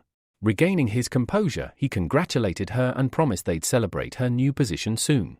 All the while, the two men continued watching him, and once he disappeared into a dark corridor, they convinced themselves he had indeed been just a passerby. But Wilhelm sensed otherwise. He realized too late that they had been deceived and had let their guard down. Without warning, Michael, now back in his serpent form, leapt from the shadows, trailing chains of shadowy energy enveloped in blue flame. The Earth Mage reacted instantly, summoning fierce earth wolves and commanding them to attack. One of the wolves lunged at Michael, but his body vanished into thin air upon impact. Wilhelm, amused by the illusion, remarked with a grin that they needed more wolves to deal with this guy. The Earth Mage reassured him that each of his wolves was strong enough to defeat an A-rank hero, so there was no need for concern. But before they could act, shadowy tendrils sliced through the air. With only a few swift and powerful swings, Michael tore through the wolves. Neither man noticed when Michael appeared behind Wilhelm, piercing his left shoulder with a shadow spear. Shadowy bonds prevented the man from turning around. Blood welled up in Wilhelm's mouth as he asked how Michael had mastered multiple types of magic. The old priest beside him met a similar fate. With a final plea, Wilhelm offered his cooperation, saying he would owe the hero a great debt if spared. Michael, unfazed, raised a finger to his mask in a silent gesture for the man to be quiet. "I don't save lives for my own benefit," he said coldly, "only in the name of justice." Immediately, the shadowy fetters coiled tighter around their necks, squeezing with increasing force. Realizing he had one last chance, Wilhelm pulled out a pair of small blue pills and quickly swallowed them. Sensing danger, Michael immediately leapt back, unsure what effect those mysterious pills would have. Suddenly, Wilhelm's body was engulfed in a golden glow. He bent over, clutching his head in his hands, groaning as his body trembled under the strange power. Moments later, the glow faded. When he lifted his head, he turned to Michael with a maniacal smile stretching across his face. You force me to do this, Wilhelm hissed. I'm not only a healer. I know much more. Then, without hesitation, the man shoved his hand into his own mouth. Screaming in agony, he began to pull out a massive object. Michael's eyes narrowed. The energy radiating from Wilhelm had suddenly changed. It was familiar, uncannily similar to what he had once sensed from Alexa's sword. A few long seconds passed. At last, Wilhelm drew out an enormous golden spear. It was immediately surrounded by a divine radiance. His wild laughter echoed through the air as he declared, "Behold! My trump card, the legendary Spear of Justice." Raising the weapon high into the air, he activated a skill called Sacred Thorn. The moment the skill triggered, numerous golden portals appeared in midair. From each one emerged identical replicas of Wilhelm's spear. With fury in his voice, Wilhelm roared, "Justice will be done!" Obeying his command, the glowing spears all launched toward Michael at once. Michael narrowly dodged the first wave, leaping aside just before they could pierce him. But the attack didn't stop. More and more spears poured from the portals, chasing him relentlessly. No matter where he turned, they followed. Suddenly, one of the spears grazed his left leg. A sharp, deep wound was left in its wake. Wilhelm, watching from a distance, burst into gleeful laughter. "You can dodge all you want," he taunted. "But your end has already been decided." Michael dropped to one knee, pain shooting through his leg. He gritted his teeth, frustrated that such a seemingly light strike had wounded him so severely. As he looked up at the ceiling, he realized something troubling. The golden glow from the spears had lit up the entire area, making it impossible for him to remain hidden. Once again, the spears descended. But this time, Michael was ready. Determined, he whispered, "Let's see which of us is faster." Wilhelm only laughed harder. "Faster than light? Don't make me laugh." Yet at that very moment, Michael's eyes glinted sharply. He had activated his superbrain ability. Time seemed to slow. The movements of the spears decelerated noticeably. Then, near the stunned Wilhelm, several massive shadows emerged. Without needing to move, Michael summoned multiple shadow clones, each one armed with bladed weapons. In perfect sync, the clones surged past Wilhelm, slashing as they moved. Only after the ambush did Michael release his grip over Wilhelm's movements. "You should surrender," Michael said coldly. Wilhelm's expression shifted from triumph to confusion. He couldn't move a muscle, no matter how hard he tried. Just then, 5 shadow-infused spears, mimicking the trajectories of the earlier clones, shot toward him with terrifying speed. All 5 pierced him simultaneously. A guttural scream tore from Wilhelm's throat. Struggling to breathe, he managed to gasp, no one man should have this many powers." Michael, seeing the man's attempt to heal, stepped forward. "Don't bother," he warned. "You'll keep experiencing death again and again until you stop trying." He extended his hand and activated his extraction ability. A golden light glowed around Wilhelm's chest, and Michael absorbed it. The ability was called Heart of Light, an A-rank power with multiple functions. Recovery heals physical wounds. Enhancement boosts the user's abilities. Invisibility conceals a selected target. Holy Healing restores health to oneself or others. Spear of Justice summons a massive spear imbued with light magic. Without delay, Michael used Holy Healing. A warm glow enveloped his body, knitting his wounds and replenishing his strength. He exhaled slowly, feeling vitality return to his limbs. "I'll need to be more careful next time," he muttered. "I didn't expect Wilhelm to have one of those blue pills. I almost died because of it." With his healing complete, he walked over to the corpse of the Earth Mage. Activating extraction once more, he absorbed the Mage's B-rank ability, Great Land Wizard. This power allowed the user to reshape terrain using sand and summon an offensive sand creature. Just then, a loud voice rang out from the street. It was a public announcement from the Hero Association. "Attention! The Hero Association is taking control of this area. Please stand by." Michael didn't intend to be discovered. He quickly changed out of his combat attire and slipped away into the shadows before the association members could arrive. By the time he vanished, several Hero Association helicopters had already landed near the building. Valeria, now on site with the investigation team, reported that the earlier noise had indeed been the result of an intense battle. As they descended into the parking lot, her eyes landed on a familiar figure. There lay Wilhelm's body, pierced by his own legendary spears. Valeria stood frozen in place, staring in disbelief at the lifeless body lying before her.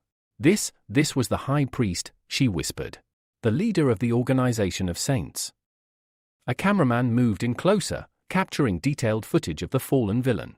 The broadcast spread rapidly, and viewers across the region reacted with shock and satisfaction. The long-feared criminal had finally been brought to justice. Suddenly, one of the investigators shouted, "There's another body here." Valeria's face turned pale. The sight of more death overwhelmed her. She clutched her mouth with one hand, stumbling backward. A wave of nausea surged through her. Unable to hold it in, she turned and rushed to a nearby wall. "Valeria! Are you all right?" someone called out, concerned.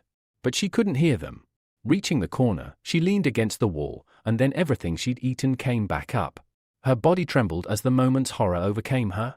Then, just as she wiped her mouth, a hand extended a bottle of water toward her. She froze. That voice, calm and familiar, spoke gently. "Here, drink." Valeria looked up. "Michael." "What are you doing here?" she asked, her voice still shaky. "I was nearby when you called me," he answered, crouching beside her. With all the noise the association made, it wasn't hard to find you. A faint blush rose to her cheeks. Looking away, she murmured, "You're never around during my best interviews, but somehow, you always catch me like this." Michael chuckled softly. He pulled her into a comforting embrace and pressed a gentle kiss to the top of her head. "You're beautiful no matter what," he whispered, though part of him mentally scolded himself for not cleaning up the place before anyone arrived. Just then, Paul approached. Seeing Valeria in someone's arms, he hesitated, his question catching in his throat. He had wanted to ask if she was feeling better, but now stood awkwardly, unsure of what to say. Michael noticed him first. Stepping back slightly, he gave Paul a nod, helping break the silence. "There's been a development," Paul announced. "The rescue team found a girl. She was kidnapped by the Organization of Saints. They're prepping her for an interview." Valeria's eyes widened. She turned toward the direction Paul pointed, and there, near a hole in the floor, a rescue worker was helping several children out from underground. Without hesitation, Valeria slipped out of Michael's embrace. "Wait here," she said quickly before running off to do her job. Michael nodded, watching her go with a warm smile on his face. Unseen by the others, a glowing pearl shimmered into existence in his palm, the pearl of the heart of light. Gazing into its radiance, Michael spoke softly to himself, "Soon I'll be able to return and save my sister." With this, he had collected the powers of all 5 main elements. And now, it was time for a new figure from the judge's organization to enter the stage, someone called Dragon. Meanwhile, the injured children were being rushed to the nearest hospital. Among them was Lucas and his younger sister. The boy sat in a daze, searching the crowd for a familiar figure. "Where's my teacher?" he whispered. Then, at the edge of the lot, a quiet sound drew his attention. Turning, he spotted a man in a snake mask standing by the car entrance, signaling silently for him to keep quiet. It was his teacher. The doctor, now under Michael's influence, continued escorting children to safety, completely ignoring the hero in the shadows. Michael sat beside Lucas and asked gently, "How's your sister?" Lucas lowered his head, his voice heavy with grief. "She's dead, but I want to take her home. I can't leave her in that horrible place." In response, Michael opened his palm, revealing the radiant pearl. "I can save her." Lucas's eyes widened with hope. You can?" Michael nodded. Placing his palm over the girl's body, he activated holy healing. A divine glow spread through her body, and after several tense seconds, Juliana's eyelids fluttered open. She blinked and instinctively pulled closer to her brother. Tears welled in Lucas's eyes. "She's alive," he whispered, his voice breaking with joy. "She's alive." Smiling, Michael moved to heal Lucas's own injuries. "I'll take you both away from here soon," he promised. But no one must know how quickly Juliana was healed. "Understood." Lucas wiped his eyes and nodded solemnly. Then, Michael placed a hand on the boy's shoulder. "From now on, you can call me teacher," he said, handing the boy a small pouch of money. "Your sister is still too young, she deserves to live a normal life.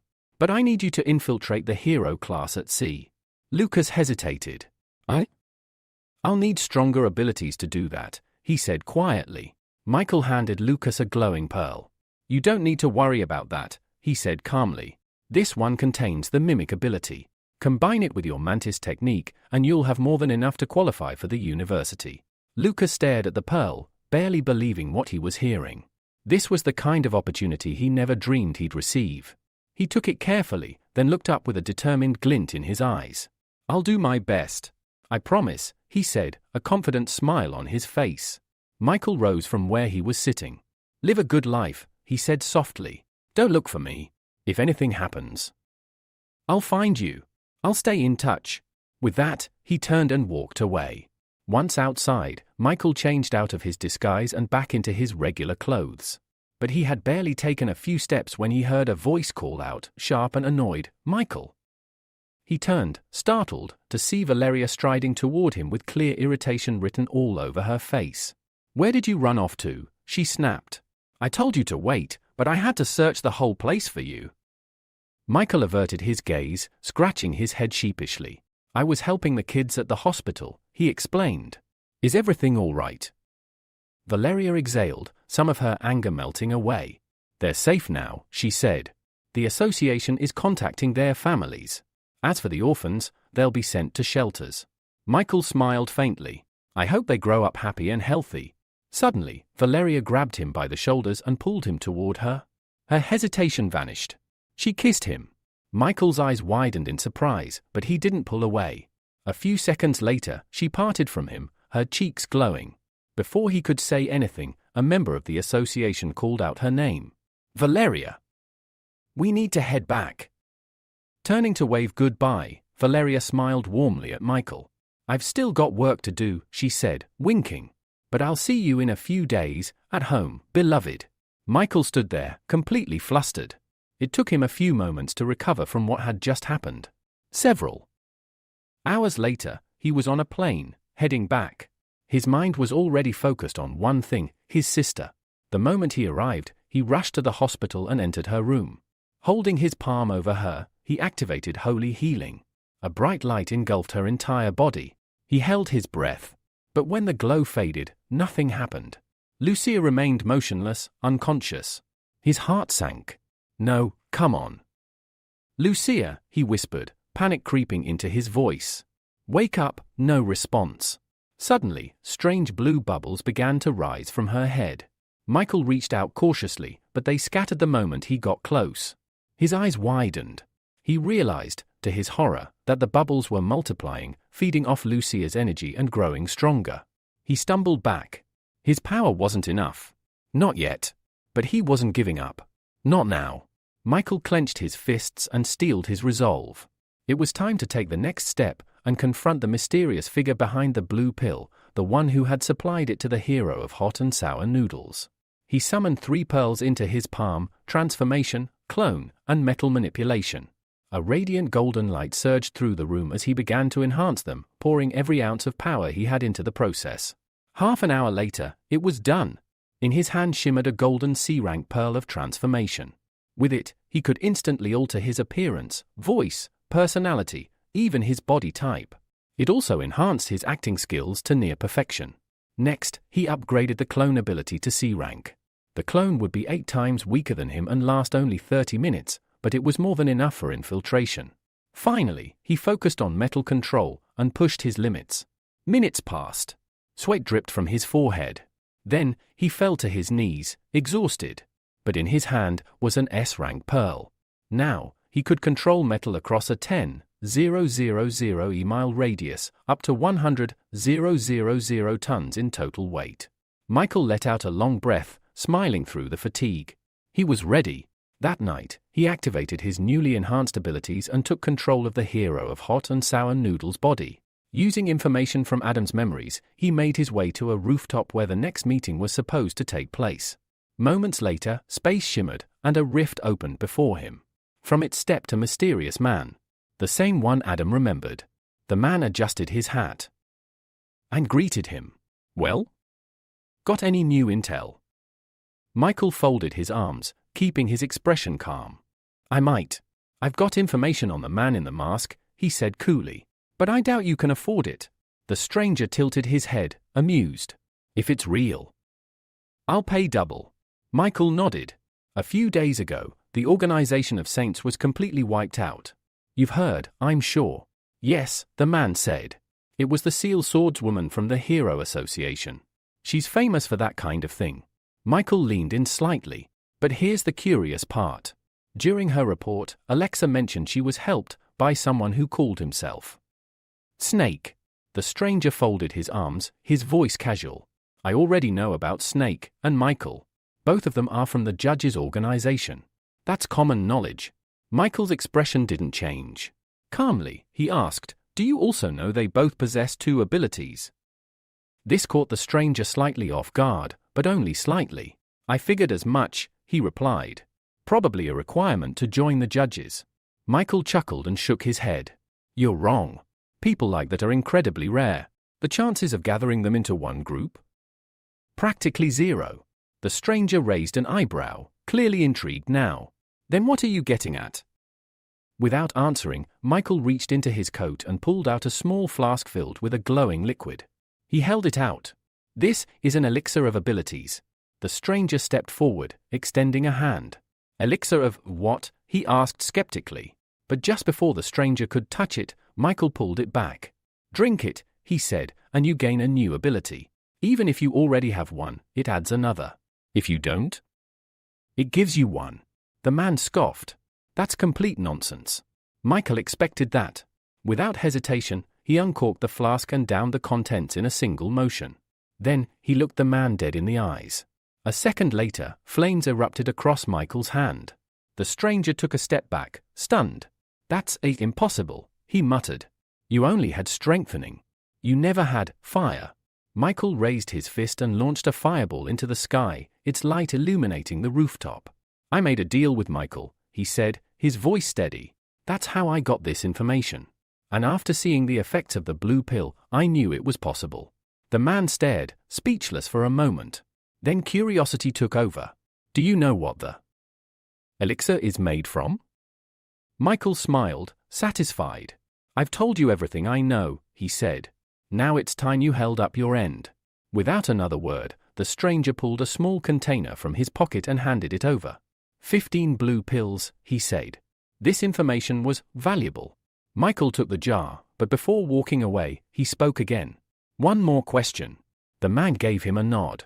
A few days ago, I noticed something strange, Michael said. My body, it started developing pale blue patches. Is that from the pills? Or something else? The man turned away, spreading his arms like it was no big deal. Just a harmless side effect, he said over his shoulder. Don't worry about it. Then he glanced back with a half smile. I look forward to our next meeting. And with that, he vanished into thin air, absorbed into space like smoke blown away by the wind. The transformation instantly faded. Michael stood alone on the rooftop once again, his mind racing. So that was it? The man knew the pills drained vitality, and still brushed it off as a minor side effect. He clenched his jaw. On the far end of the rooftop, Adam lay unconscious. Michael walked over and stood beside him. Before he could do anything, a child's voice rang out from the stairwell. Dad! Michael froze. A little girl stepped through the open door and looked around, spotting her father slumped on the ground. Daddy, what are you doing? She asked, walking toward him. Michael glanced down at the pills in his hand. With visible contempt, he tossed the bottle next to Adam. If you're doing this for your daughter, he muttered, then stop. Quit taking these damn pills. At that moment, Adam stirred awake. He rubbed his eyes and ran a hand through his hair.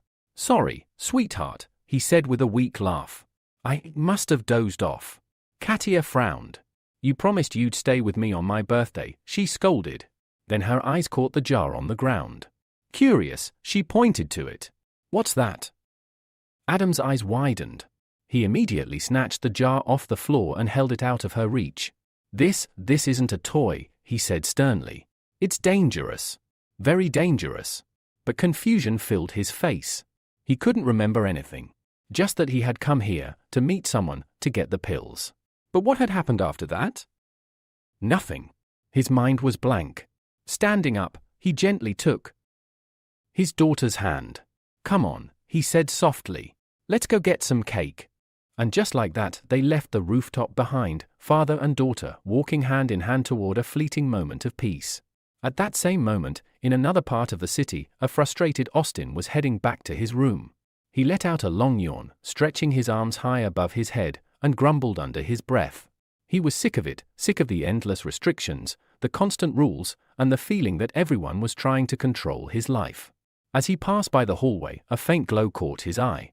Light was still coming from his father's office. Austin paused, confused. What's he still doing up? He wondered. It was already late, far past the time his father usually called it a night. Quietly, Austin pushed the door open and peeked inside. But to his surprise, the room was empty. The desk lamp was still on, casting a focus beam of light across a cluttered tabletop. Drawings, schematics, and technical documents were scattered everywhere. And right in the center, there was a single piece of paper lying neatly on the surface. Curiosity took hold. He stepped inside, drawn to the document like a moth to flame. As he approached, he could make out the heading at the top of the page. It was a planning document. His eye scanned the bold title, Requirements for White Zone Deployment, City L. Austin's heart skipped a beat. He read further, his eyes widening as he absorbed the details. It was a strategic framework, an actual government-level operation designed to establish a protective white area in City L, a place free from corruption, violence, and influence. A safe haven where citizens could live without fear. The more he read, the more fired up he became. This was an opportunity. A real one. One where he could step forward. He could make a difference, not just as someone's son, but as a true hero. A savior. And for the first time in a long while, Austin felt it. Purpose. The following morning, Michael was back at work in the newspaper office. As he stood at the printer, Alex's familiar voice rang out from behind. "Where have you been all this time?" she asked, bewildered. Michael offered a brief explanation.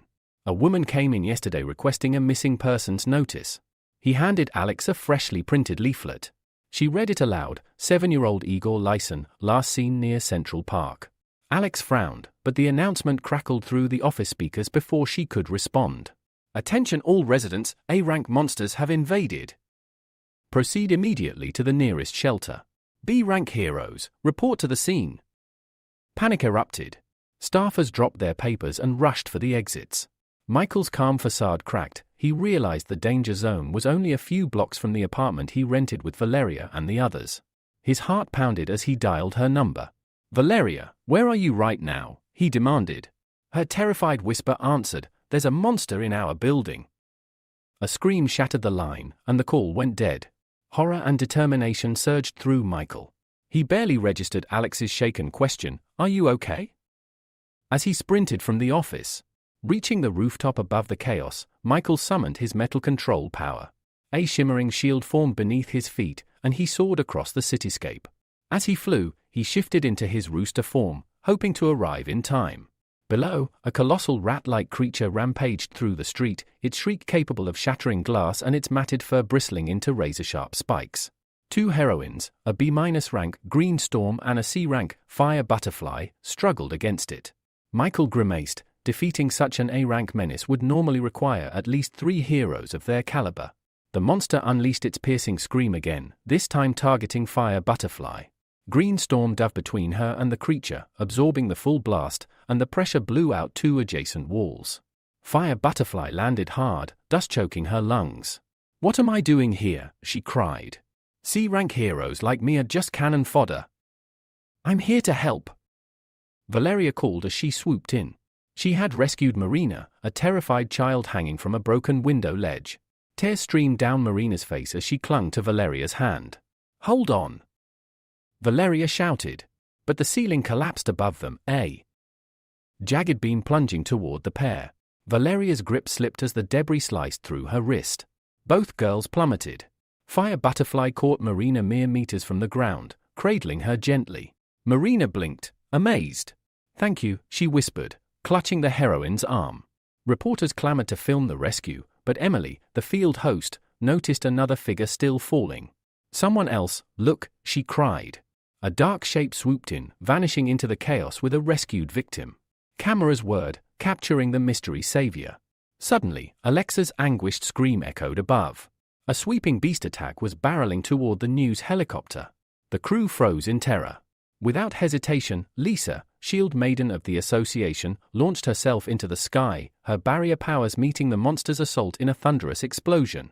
A shockwave knocked Fire Butterfly off her feet. Stinging in the haze of dust, she covered her eyes. Below, Michael had landed Valeria on a battered park bench away from the fray. Her face was bruised, her wrist bleeding. He knelt beside her. "I'm sorry I'm late," he murmured, activating holy healing. A warm, golden light enveloped her wounds, knitting torn flesh and soothing pain. When the glow faded, he draped his cloak over her shoulders. "You're safe now," he whispered. "No one will hurt you again." Valeria blinked up at the masked stranger, confusion and relief mingling in her eyes. She grasped his hand. "Why do you pretend to be a villain, then a hero?" she asked softly. Michael offered a small, rueful smile. "I saved you because I was here. That's all." He stood and summoned his metal shield, lifting Valeria gently to her feet. "Rest a moment," he advised. "Then head to a safe zone. I'll handle the rest." Before she could respond, he launched skyward, ignoring her frantic calls. From above, Valeria watched him go, an odd sense of déjà vu tugging at her heart. High in the night sky, Michael summoned a shadow clone beside him. In his palm, he materialized 2 gleaming pearls. "The clone will have Heart of Light and Snow Queen powers," he explained to the empty air. "And it's better if it takes the form of a girl." He tossed the pearls into the darkness, readying his next move as the city below continued to burn with chaos. High above the city, Michael watched as his shadow clone enacted his orders. In an instant, the clone's form shifted into a young woman wearing a rabbit mask. "Go," Michael commanded. "Save everyone in danger." Without hesitation, Rabbit darted off the rooftop and vanished into the chaos below. Michael turned his attention back to the monstrous rat that was laying waste to the street. He raised his hand, prepared to strike, but then he noticed another figure standing atop a neighboring building's roof. She wore a confident smile and raised her fists, her posture radiating power. It was Victoria, the famed A-rank heroine who had disappeared from the public eye in L City years ago. Reporters gaped in disbelief as the broadcast camera swung to capture her unexpected arrival. Victoria waved directly into the lens as if greeting old friends. Michael allowed himself a small smile. With such seasoned heroes on the field, he could assess the battlefield from a distance. Victoria narrowed her eyes at the rat. "Perfect punching bag," she thought, flexing her knuckles. The rat snarled and unleashed a massive sonic shriek. "Watch out!"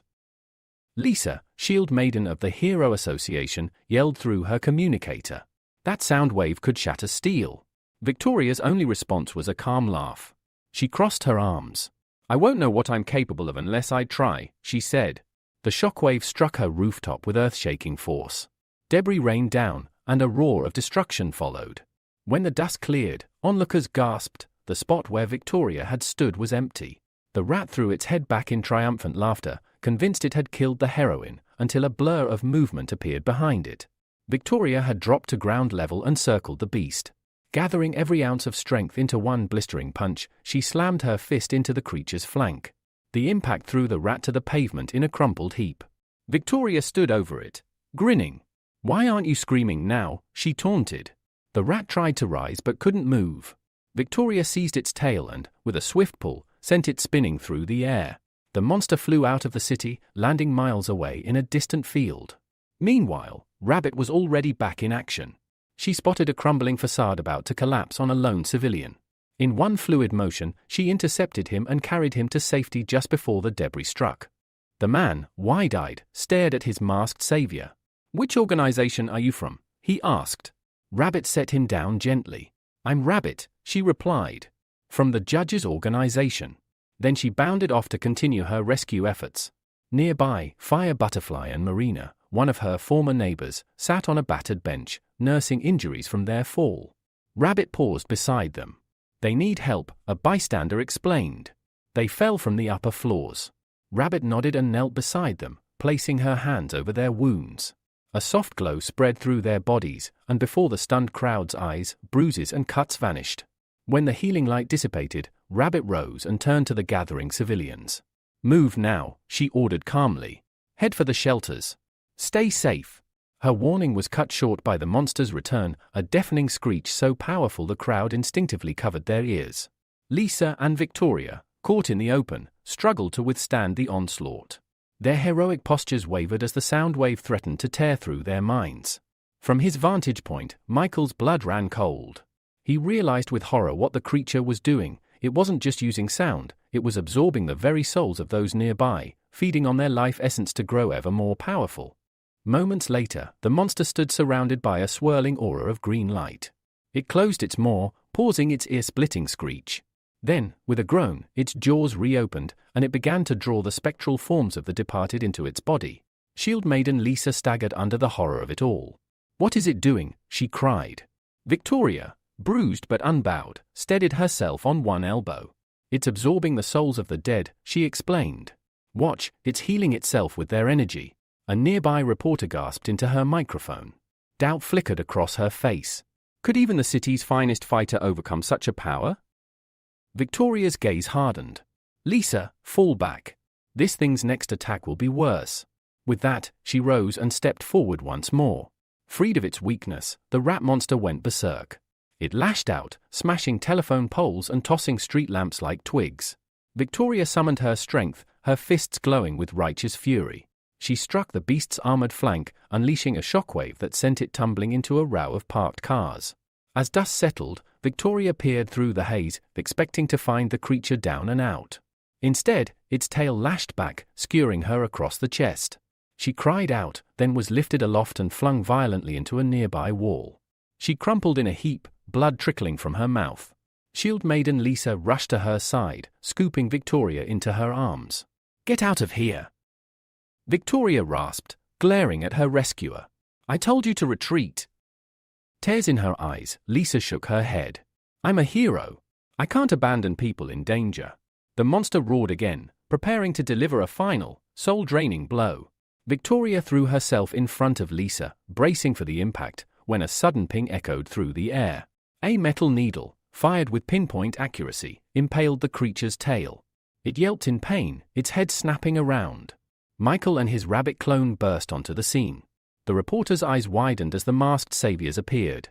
"There," she whispered. "An A-rank hero, and a rabbit-masked rescuer." Victoria and Lisa watched in stunned relief as Michael's metal needles rained down, pinning the thrashing beast to the pavement. Its writhing body was held fast by dozens of gleaming spikes.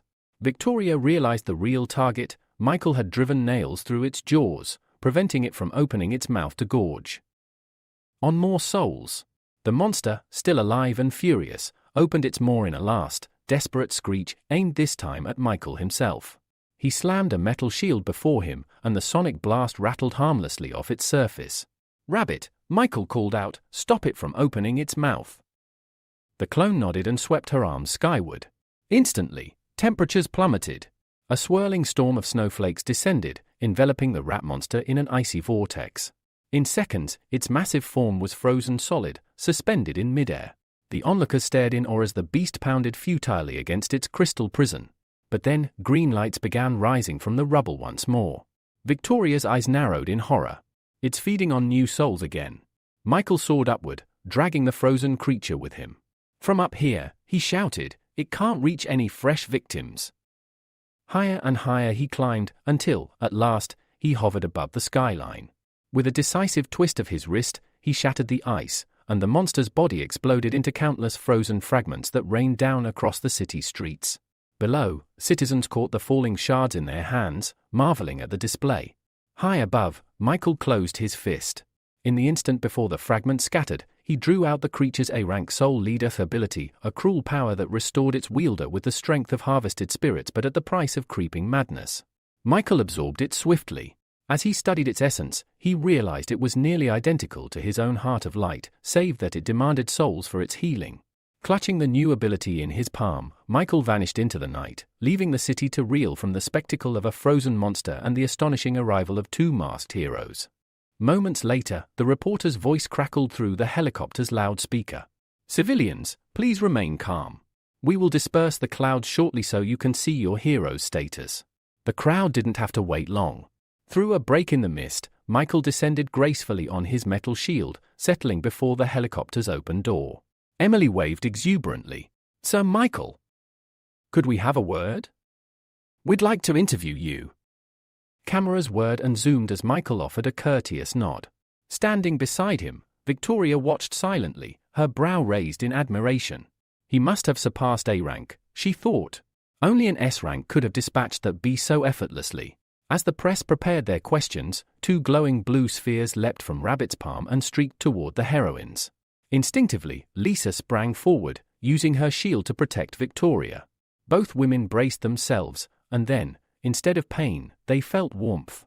Their wounds began to seal, the ache ebbing away. Victoria blinked at Rabbit. "What ability is this?" "Who are you?" Rabbit inclined her head beneath her mask.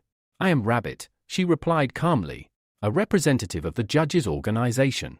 Behind them, the helicopter's presenter piped up. "Viewers, you're witnessing the arrival of a new heroine, one who accompanies Mr. Michael. She, too, hails from the judges' organization and possesses remarkable healing powers." Victoria, scratching the back of her head, looked genuinely puzzled. "I've never heard of that agency before." "Thank you, Rabbit. Without you, we wouldn't have made it through that monster." With a graceful nod, Rabbit rose on a shimmer of snow-white light and joined Michael atop his shield. The cameras followed their ascent until both heroes slipped behind a curtain of clouds. Emily's commentary continued, praising their decisive intervention, while Victoria stared skyward in bitterness, convinced that her own efforts had been eclipsed. A few minutes later, Michael and Rabbit flew beyond the city limits, skirting the forest canopy toward a prearranged rendezvous with Austin. Michael's mind raced with questions. What latest intelligence would his godson bring? "Time's almost up for me," Rabbit murmured, her form blurring. In an instant, she dissolved, and the energy she had held returned to Michael. He examined the two pearls in his palm, the Heart of Light and Snow Queen stones. "This is remarkably efficient," he thought. "I can send future clones on missions without hesitation." But the memories of men leering at Rabbit from below stung him. "I'll avoid creating female forms going forward."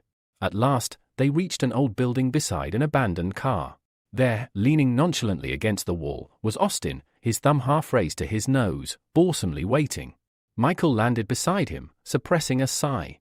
He didn't even think to check his story for accuracy. Austin looked up, a scrap of paper clutched in his hand. His eyes lit up. "Michael!" "I've got something," he called, bounding forward with eager confidence. A sudden rustle from the nearby tree line made Austin freeze in his tracks, clutching the sheet of paper he had just handed to Michael. His eyes darted into the shadows, wary and uncertain. Michael cleared his throat. "Let's review this first," he said, unfolding the document. It detailed the Hero Association's plan to establish a white zone in City L. Despite the unsettling noise behind him, Austin's attention shifted fully to the paper. With uncontainable excitement, Austin declared, "I've heard there are special items in the world, equipment that can magnify one's power. We have to obtain them at any cost."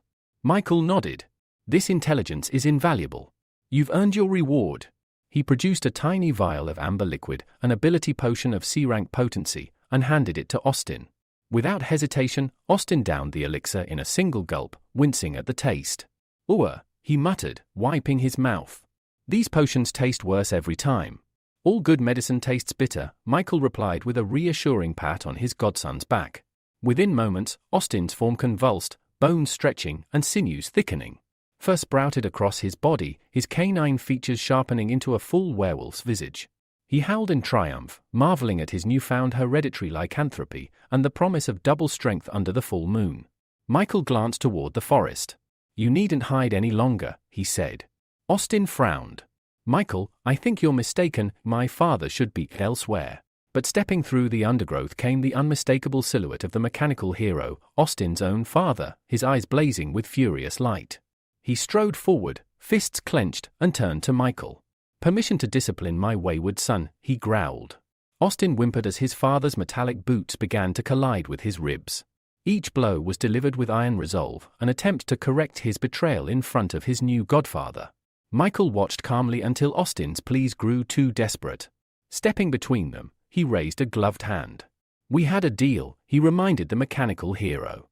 He simply wished to gain an ability. Show him mercy. The blows stopped. Austin, battered and tear-streaked, wiped at his cheek. "I've been punished enough," he sobbed. "I won't reveal our family secrets again." The mechanical hero's rage faltered, and he barked an order for silence. Then, eyeing Michael with reproach, he growled, "My son was born powerless. You had no right to grant him these superpowers."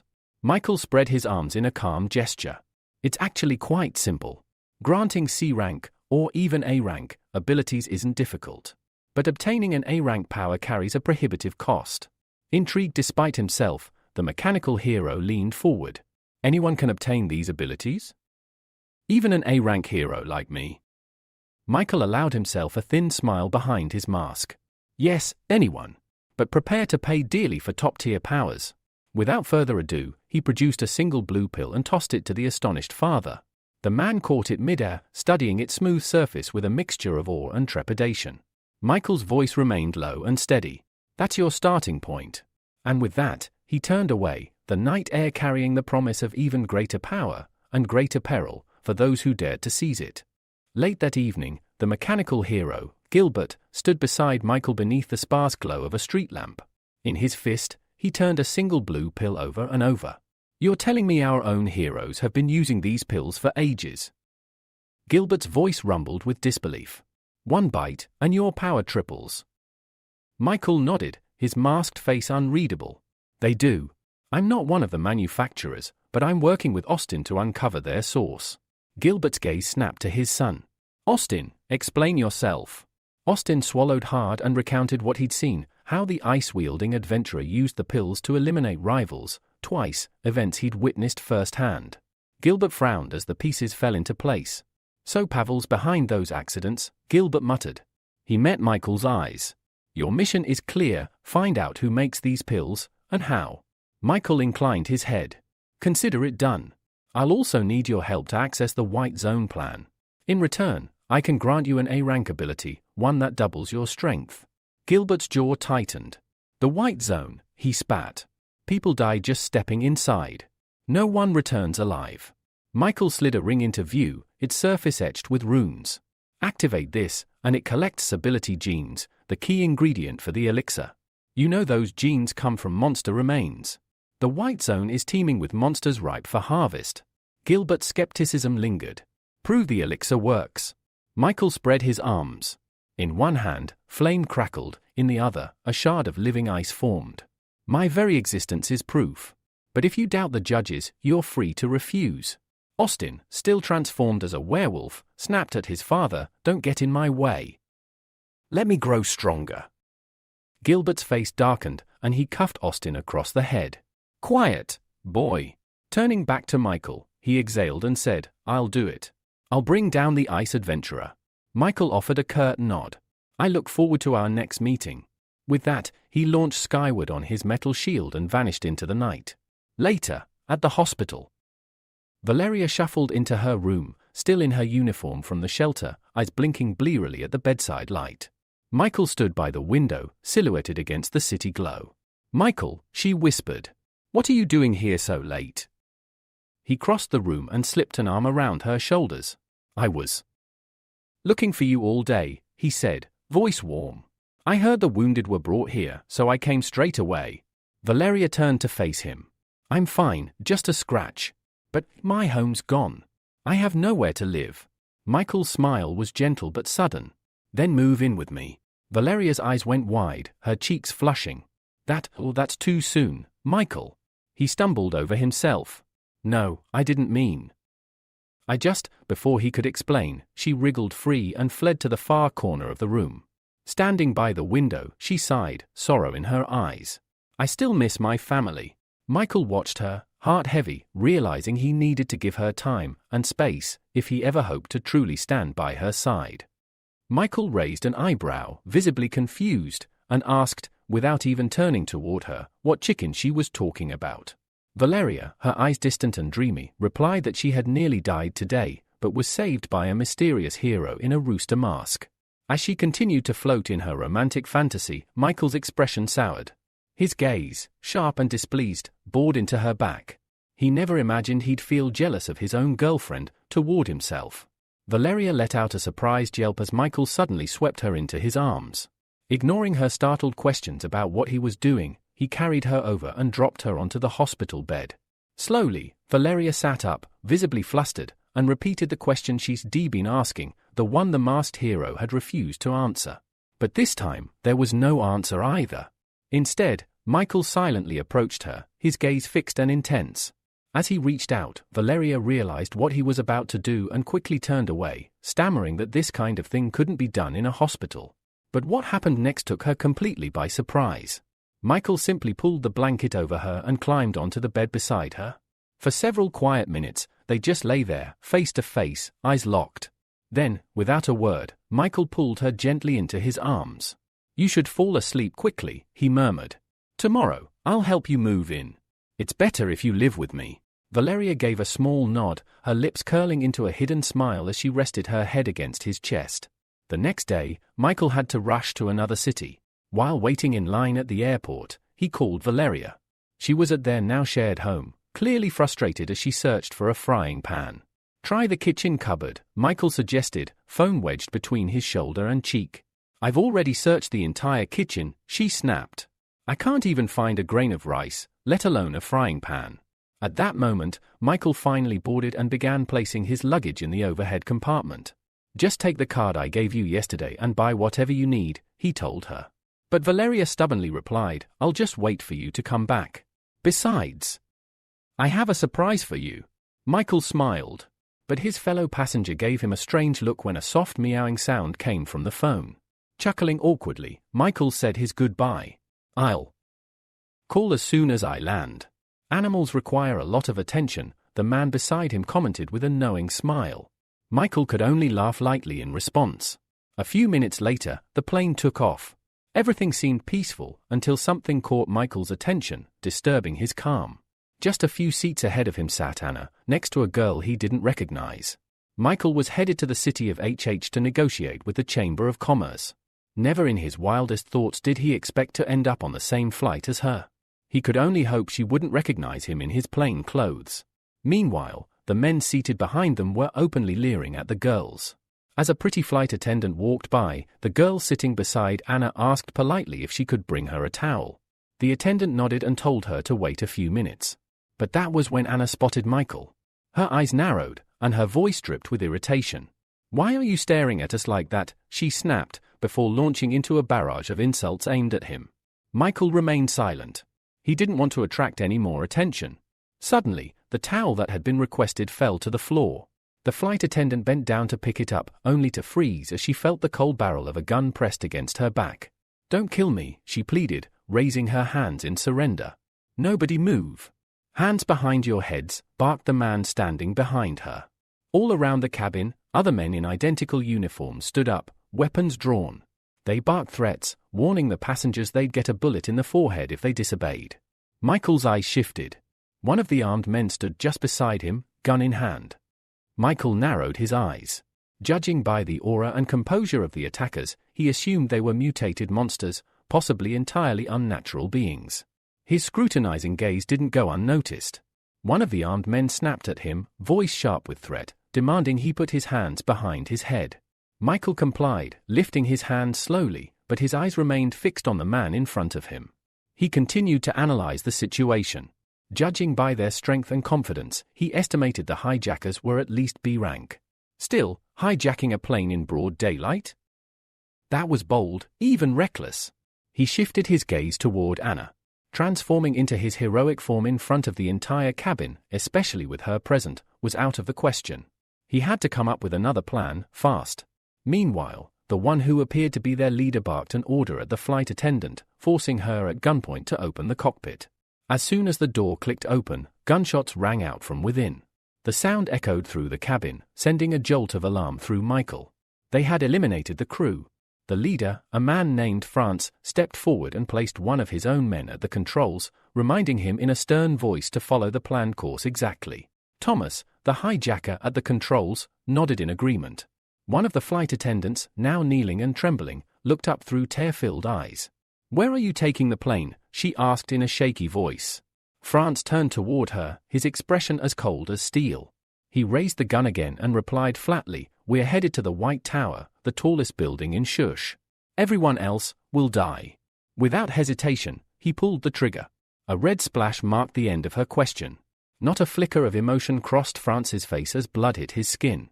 He remained cold and merciless, a picture of ruthlessness. The remaining hijackers continued to watch the passengers with sharp eyes.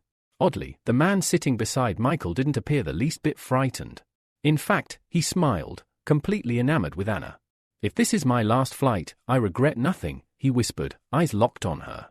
"Meeting such a beauty was worth it." Michael, meanwhile, mulled over a growing question: where had these hijackers come from? He muttered the thought aloud, and Anna heard him. One of them said earlier they took the plane to destroy the White Tower, she explained. From how much they hate the 2nd District. I think they're from the 35th. Michael raised an eyebrow. Why do you think that? Anna blinked in surprise. You've never heard the story. Her surprise was met with his blank expression. She sighed and began to explain. When the 50th District was newly formed, people from the 2nd invaded it. They caused chaos and destruction everywhere. The 35th stepped in to defend the peaceful region, and afterward demanded that the government council force the 2nd District to apologize and pay compensation. She paused, then added bitterly, but the arrogant chairman of the 2nd District's parliament rejected it. Michael shook his head. What they did was cruel. But using terrorism won't fix anything. Anna nodded. Only civilians suffer in the end. Their whispering didn't go unnoticed. One of the hijackers, the warden, snapped at them, his voice sharp and threatening. What are you whispering about? Nothing, Anna quickly replied. I'm sorry. We won't do it again. But the man wasn't satisfied. He grabbed her roughly by the wrist and yanked her to her feet. Without warning, he slung her over his shoulder and marched to the front of the plane. Throwing the cabin door open, he shouted back at the passengers. If anyone else wants to say goodbye to life, I'll throw them down with her. Anna began to thrash, struggling to break free. Help me. Somebody. Michael jumped up from his seat. He couldn't sit by any longer. But before he could act, someone else moved faster. A stranger in a green suit appeared, taking down the hijacker with a precise strike. He gently picked Anna up in his arms and reassured her. You're safe now. I'll take you back to your seat. Before the stunned passengers could even process what had just happened, another figure entered the cabin, a blond man who stood tall and offered a crisp salute. Apologies for being late, he said with a smile. Michael recognized him immediately. He was an A-rank hero, Star Cloak. Following close behind was another man with a prominent scar across his forehead and a cigar clenched between his teeth. He too was an A-rank hero, known as Captain Cigar. At the sight of the two heroes, the cabin erupted into cheers. Hope surged through the passengers. With these two present, their lives were no longer in danger. Michael exhaled in relief. He wouldn't need to reveal his identity today. Several of the male hijackers lunged toward Star Cloak in a desperate attack, but the hero didn't even flinch. Calmly, he extended a single hand. In the next instant, something surged through the air at a terrifying speed, sweeping past the hijackers and sending a wave of panic through them. Michael's eyes widened in surprise. The hero's cloak, it wasn't just for show. It was a spiritual weapon, one with sentience and formidable combat power. Moments later, the ringleader, France, rushed out in response to the commotion only to freeze at the sight of the new arrival. By that time, Klaus had already neutralized all of the invaders within the cabin. Turning toward France and the lone subordinate still standing, he coldly declared, "Only you two are left. It'd be smarter to surrender." But instead of backing down, France growled defiantly, shouting that this was far from the end. The next moment, both he and his ally activated a grotesque ability, Fruit Meat Bomb. Their bodies began to bloat like balloons, inflating rapidly. Then, an explosion. The blast rocked the aircraft violently, damaging critical structural elements. The plane lurched, tilted, and began a rapid descent. Passengers screamed, clutching at their seats in desperation. The cabin turned into chaos. Despite the panic, the heroes stayed composed. Ivan shouted with authority, ordering everyone to don their oxygen masks immediately. Then, turning to Klaus, he asked urgently, "Do you have anything, any power, that can help in this situation? Can your cloak lift the plane?" Klaus scoffed, clearly irritated. "You'd need to be at least S-rank for that," he replied. "My cloak can carry a few passengers, nothing more." The moment those words left his mouth, the entire cabin erupted. Dozens rushed toward him, pleading to be saved, offering anything in return. Some shouted prices, others screamed promises. Michael, watching it unfold, couldn't help but raise an eyebrow at the desperation. He sincerely hoped no one tried to negotiate payment right then and there. The cries only grew louder, more frantic. Meanwhile, Ivan approached the girl he had rescued earlier, Anna, and told her to return to her seat and fasten her belt. "Thank you again," she said, still shaken, before hurrying back. When she reached her seat, she was greeted by Sakura, who was visibly relieved to see her. Elsewhere, Klaus removed his cloak and spread it across the floor. "I have a plan," he said confidently, beckoning Ivan. "Come with me." Ivan hesitated. "We can't just leave these people alone. What are you planning to do?" With a tone of veiled annoyance, Klaus responded, "Just trust me. Otherwise, it'll be too late." Left with no better option, Ivan nodded and stepped onto the cloak. Together, the two heroes flew up and exited the plane through the emergency hatch. Michael, witnessing their departure, formulated a quick plan of his own. He didn't need to reveal his identity, not yet. Instead, he could create a clone of himself outside the aircraft. Even with just a fraction of his true power, the clone could still help save the plane. Without wasting another second, he closed his eyes and activated the ability. A dark shadow leaked through the window, and moments later, Rooster, his clone, stood on the other side of the glass, looking back at him. Meanwhile, high above, the two heroes had reached the plane's rooftop. Klaus shouted through the roaring wind, "Use your power! Make a parachute!" Ivan blinked, impressed. "You're smarter than you look," he said. "Didn't even think of that myself." Drawing in a deep breath, Ivan activated his unique ability, cigarette smoke manipulation. He exhaled thick plumes of smoke that separated into 3 distinct trails, each wrapping around the tail and wings of the aircraft. Slowly but surely, the plane began to stabilize. Exhausted, Ivan collapsed onto the surface of the plane. His breathing was heavy and his body sagged with fatigue. "That took everything out of me," he muttered, facing away from his partner. "I've got nothing left." He didn't see the sinister grin spreading across Klaus' face. Silently, Klaus twisted his cloak into the shape of a needle, sharp and deadly. "Thanks for your hard work," he said coldly. Michael's clone, still hovering nearby, saw what happened next, and it left him in shock. With a swift motion, Klaus stabbed Ivan in the back, the sharp edge of his cloak piercing his partner's body. Ivan cried out in pain, clutching at the wound as his blood spilled across the plane's roof. Michael couldn't believe what he was seeing. Klaus' eyes burned with hatred as he stood over his fallen comrade. "Every mission," he spat, "I was the one who got the job done. But you always got the praise. The spotlight. The fans. The sponsors."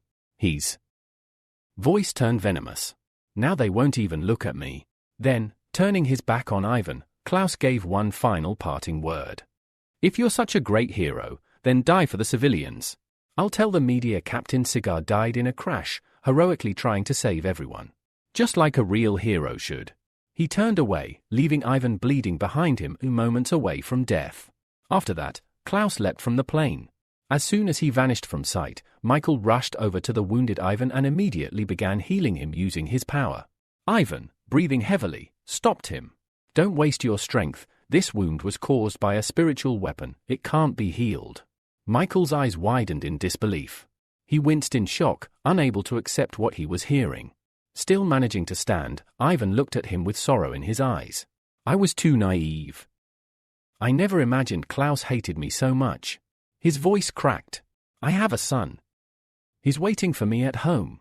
We were supposed to play football this weekend." Suddenly, Ivan's power, his smoke-based ability, flickered and vanished entirely.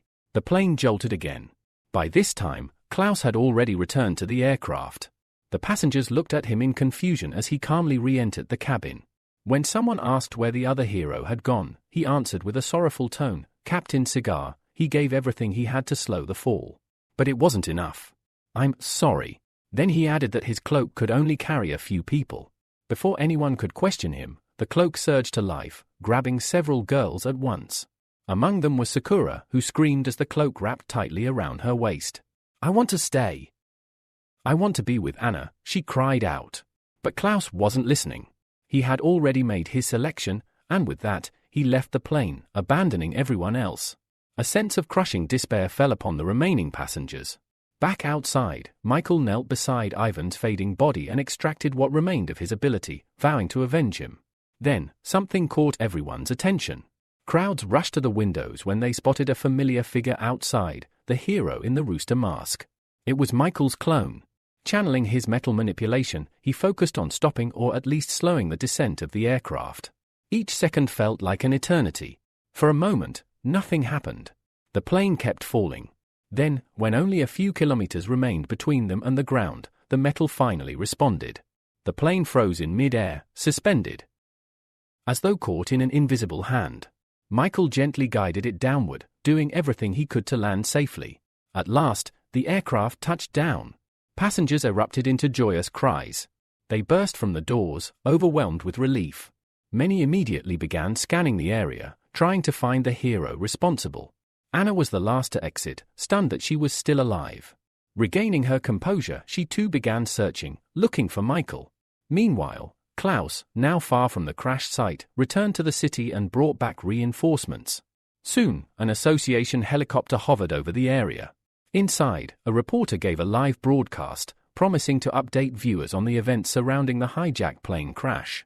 As Klaus landed from his cloak, he wore a look of practiced confusion. He had expected to return to a wreckage filled with corpses, yet everyone had survived. Anna spotted him and ran over, her voice trembling with emotion and fury. "Where are the girls?" she demanded. "The ones you dragged off the plane." The reporter landed nearby and began broadcasting. At the moment, details are unclear, but what matters most is that the plane landed safely. Eyewitnesses claim a hero in a rooster mask appeared just before the crash, someone who could control metal, but both he and Captain Cigar are missing. Klaus listened closely, already forming a story to fit that version of events. When reporters swarmed him with questions, he put on a mournful act. "Captain Cigar, he was my closest partner," he said, covering his face with his hand. At the final moment, he sacrificed himself. Gave everything he had to slow the fall. He died, from exhaustion. He claimed he had only been able to save a few passengers and had immediately called for ambulances. He said he never imagined so many would make it out alive. Then, a voice rang out from above. "Stop your performance." Everyone turned. Michael descended slowly, landing in front of the crowd. In his arms, he carried the lifeless body of Captain Cigar. Gasps broke out from the passengers, the media, and even Klaus, who went pale. Anna ran up to Michael. "Is it true? Were you the one who saved us?" Michael gently laid Ivan's body on the ground. "I just helped a little," he said. "The one you should thank is Captain Cigar." Anna's eyes welled up with tears. She looked at Ivan's body, then whispered, "Did he really die? From using too much power?" But as she gazed down, she noticed something horrifying, a gaping hole in his chest. Her breath caught. Wait, this wasn't from exhaustion. Whispers spread through the crowd. Doubts began to form. Michael turned toward Klaus, eyes blazing, and pointed at him. "What really happened up there?" Klaus' expression darkened. He turned red with rage. I don't know," he snapped. "I have no idea what happened to my partner." Michael let out a heavy sigh. "If that's how it is," he said, "then I'll tell them the truth myself." He stepped forward and addressed the crowd, his voice clear and firm. He told them that he had witnessed everything, how Klaus had lured Captain Cigar out of the plane under the guise of a rescue mission, then forced him to use up his ability until he was weakened, and stabbed him from behind. Gasps rippled through the onlookers. To support his claim, Michael pointed to the hem of Klaus' cloak. There, clearly visible, were bloodstains. "That's Ivan's blood," Michael said coldly. "If you need proof, run a test. It'll all add up." The crowd shifted uncomfortably. Eyes turned to the cloak. And sure enough, the blood was there. Shock spread like wildfire. People struggled to believe it, but the evidence was undeniable. Whispers turned to accusations. Reporters swarmed Klaus, shoving microphones in his face, demanding answers. The mask dropped. Klaus' face twisted with irritation. "This is ridiculous," he growled. "I didn't think some stray dog could ruin everything." His voice cracked, emotions breaking through as he shouted at the crowd. "Why was he always more popular than me?" he snapped, eyes burning with hatred. "I've always matched him, surpassed him even, but all the praise, all the glory, it went to him." "To Ivan?" Michael interrupted coldly. "You know, the people from the 35th region were surprised to see you. Their faces said everything. They felt betrayed." The implication landed like a hammer blow. Michael continued, "You struck a deal with them, didn't you? You sold out this flight."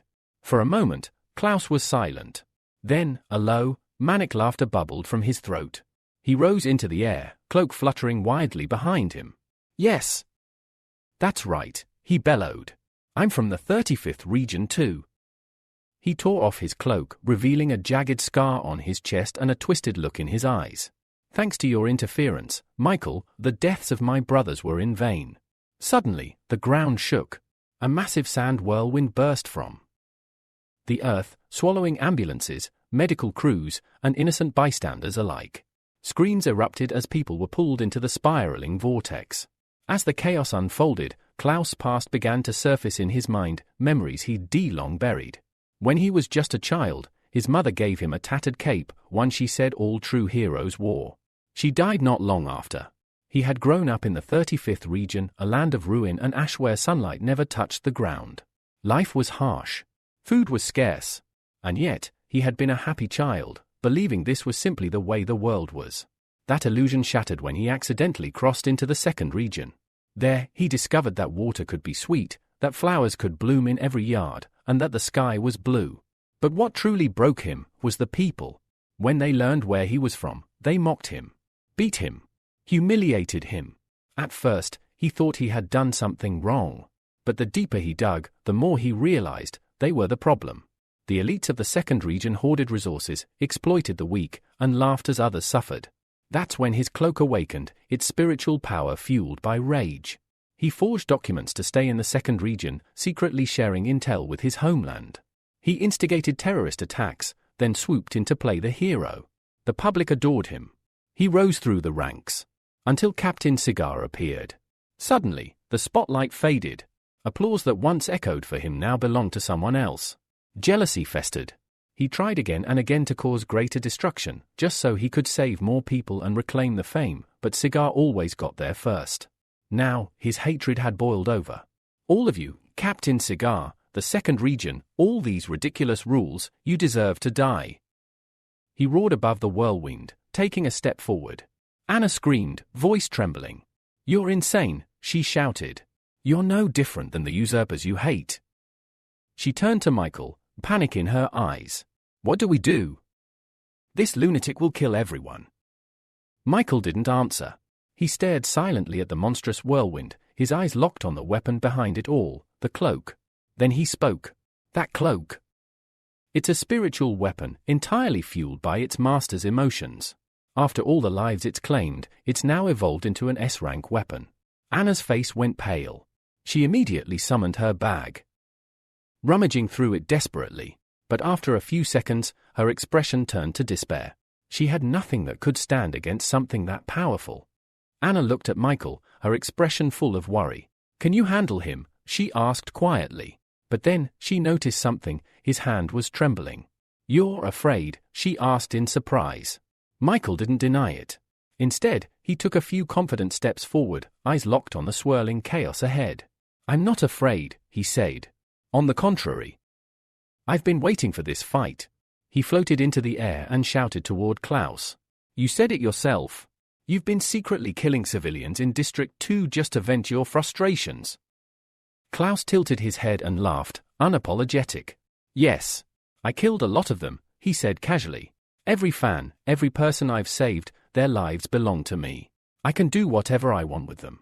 Michael's expression darkened. To think an A-rank hero with 1 million followers turned out to be a lunatic, going back and forth between destroyer and savior. He raised his voice. When a victim becomes an offender, her motives no longer matter. There's no forgiveness. No pity. Klaus gave a sharp laugh. You talk just like Captain Cigar, he said with a sneer. Fine then. I'll reward you with 100 seconds to run. With that, Klaus began the countdown. But Michael didn't waste a second. He immediately activated his metal control ability. From the spinning vortex, a razor-sharp blade emerged. Then another. And another. Soon 8 blades, double-edged and gleaming, hovered behind his back like metallic wings. At second 15, Klaus peeked open an eye. How patient, he muttered. Now let's see what, but then he paused, confused. Michael was nowhere in sight. Only Anna stood nearby. We're in the center of the sand vortex, he said, narrowing his eyes. Where did he? A voice from above called his name. Klaus looked up. Michael was there, diving toward the cloak. In one clean strike, he slashed the spiritual weapon at its core. Immediately, the sand whirlwind shattered, collapsing like a broken dam. Screams echoed through the air as people began plummeting from the sky. Klaus was stunned. He looked down at his cloak and realized the edges were pinned in place by blades. Michael had pierced it. This was the first time he had used his S-rank ability to restrain a spiritual weapon of the same level, and it was taking everything he had to keep it under control. Turning to Anna, he shouted, "Do something. Save the people." Anna nodded, her voice steady. "You can count on me." She flung open her bag and hurled several small beast eggs into the air. As they fell, they rapidly grew in size, swelling larger and larger. Despite knowing it was necessary, her heart ached. Each egg cost her 30,000 WI. When they hit the ground, the eggs cracked, releasing a thick, sticky substance that spread into a cushioned layer. The falling people landed on it, their impact softened, their lives spared. Klaus screamed in rage. "They mustn't survive. None of them. I'll kill everyone and get my cloak back." He raised his gun and opened fire on Michael. At first, Michael dodged with ease, but then he noticed something strange. The bullets looped back, chasing him. They were homing rounds. He gritted his teeth, slicing them mid-air to destroy them, but the distraction had cost him. Klaus had taken back the cloak. With a wild cry, Klaus lunged at him, launching a frenzied barrage of strikes. Michael dodged blow after blow, but suddenly, a deep cut slashed across his right arm. He immediately tried to heal, activating his ability, but nothing happened. Then he remembered Captain Cigar's words, "Wounds from spiritual weapons can't be healed." Klaus jumped back, laughing. "That's right. My cloak attacks the mind, it tears into your spiritual core. Healing's useless." Michael narrowed his eyes and muttered, "Then maybe I'll be the one to make better use of it." At that moment, the cloak began to float, drifting up from Klaus' shoulders on its own. Klaus blinked in confusion. The cloak slid its fabric down into the inner pocket of his jacket. A moment later, it pulled out a handful of pills. Michael's heart sank. "If it uses those," he whispered, "it'll become unstoppable." He watched in horror as the cloak, now acting independently, forced the pills into Klaus' mouth, ignoring his resistance. Michael stood frozen, tense, waiting for the outcome. The fact that the spiritual weapon could now move and act on its own deeply troubled him. It meant Klaus was no longer in full control, and the weapon itself had become a greater threat. Then, Klaus' posture straightened. His eyes glowed an eerie blue, and his voice roared out, "This is your fault, Michael. Because of you I had to swallow that disgusting thing again." The cloak ripped off his shoulders, then rapidly grew in size, monstrous and overwhelming, and surged toward Michael like a living storm. Michael found himself trapped. The massive cloak had sealed off every exit, wrapping around him like a dome. There was no sky above him, no light, no direction, only pitch blackness. "Damn it," he muttered, now completely blind inside the spiritual weapon. Suddenly, small points of light began to glow overhead. At first, Michael squinted in confusion. "What are those?" But as they drifted closer, his eyes widened in horror. They were stars, but not ordinary ones. They were sharp, and they were flying toward him. They clung to him, covering him almost up to the neck. In desperation, he grabbed one and tried to throw it off, but the moment it left his hand, it began to glow brighter, then heat up. The other stars followed. That's when it hit him. These aren't stars, they're bombs. A moment later, a massive explosion rocked the inside of the cloak. Outside, Anna stood frozen, eyes wide with panic. Smoke poured from the shrinking cloak, and Klaus let out a cruel laugh. "It's over," he sneered. "Your boyfriend's nothing but ash now." The cloak slowly shrank back to its normal size, thick steam hissing out from underneath it. Anna clutched her mouth in disbelief. But as the smoke cleared, they saw something unbelievable. Standing where Michael had been was an iron statue. He had encased himself in a shell of hardened metal just in time. The statue cracked open, and Michael stepped out, dusting himself off, exhausted but alive. "If I'd waited even a second longer," he muttered, "I'd be dead." From the crowd below, cheers erupted. The people he'd saved earlier were overjoyed to see him alive. Anna smiled, her relief washing over her. Michael reached into his pocket, staring straight at Klaus. "I got a little something from Captain Cigar," he said. He placed a dead man's cigarette between his lips. Klaus' eyes flared with rage. "Don't you dare mention him." Fueled by anger, he lunged at Michael, but Michael raised his hand and calmly activated absorption of stars. Klaus stopped in midair. He couldn't move. Dark liquid began to ooze from his body, and then, his entire form collapsed, transforming into a perfect black sphere. Michael had pulled every trace of metal from his opponent's body. A moment later, Klaus was gone, erased without a trace. The star cloak, now color-shifted, drifted into Michael's hands. He inspected it carefully. The weapon had changed. Its description now read that it could damage mental power, possessed A-rank immunity, and had incredible elasticity. Then, the cloak spoke. The previous master is gone. You are my new master. It changed shape, folding into the form of a heart. Michael let out a tired sigh.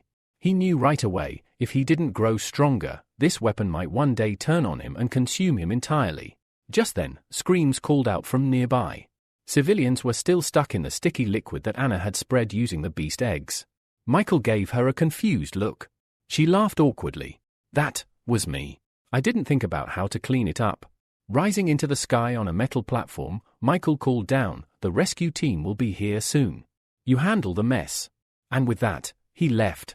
Hours later, Michael landed in the quiet backyard of Captain Cigar's country home. A young boy, about 6 years old, was kicking a soccer ball around by himself.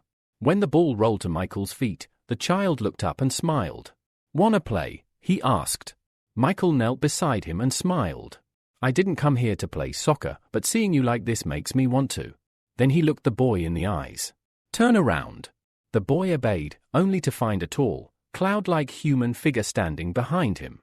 Excited, the child shouted, "Then let's not wait. Let the game begin." While the boy ran off to play, Michael quietly slipped a pearl of cigarette smoke into his body, the essence of Captain Cigar's ability. "Go ahead," Michael said. "I'll join you soon." And just like that, the boy laughed and ran across the grass, playing with the smoky phantom, completely unaware. Michael left an open pack of cigars on the porch step and disappeared without a sound, fulfilling his promise to his fallen friend. Meanwhile, all the passengers from the hijacked plane had long since been rescued and returned to the city. Anna and Sakura walked side by side, animatedly discussing everything that had happened. Anna exaggerated Michael's heroic moments, mimicking him with flair. Sakura, however, had a different story. Her captors, those who'd taken her during Klaus' rampage, had simply abandoned her group in the desert. If it weren't for a passing helicopter, they might have died out there. After hearing the story, Anna grabbed her by the shoulders. "Then it's fate that we survived. From now on, we have to value our lives more." Sakura nodded in agreement. "But I still have that meeting today," she said, pulling out a sealed envelope. It was an invitation. A few days ago, she explained, this letter arrived at the head office. "It's from the judges' organization. I have to negotiate a deal with them."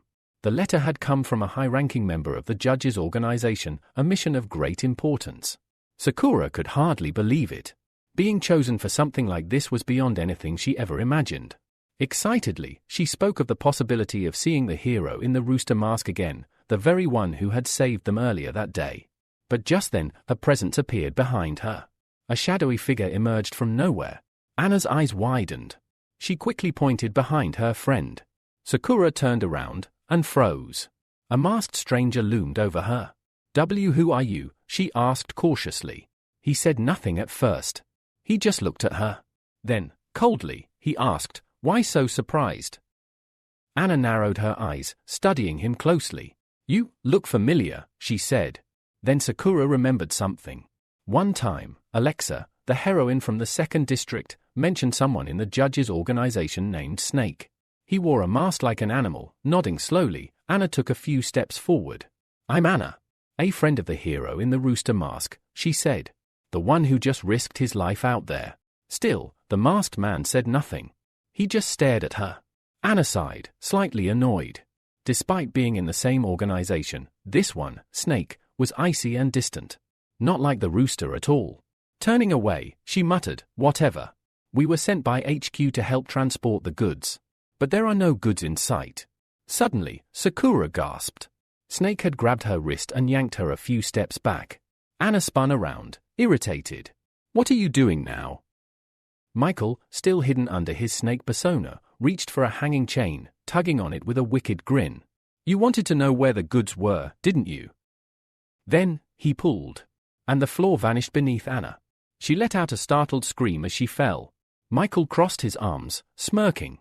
"She's needed a lesson for a long time." Sakura dropped to her knees in horror, crawling to the edge of the hole. Anna!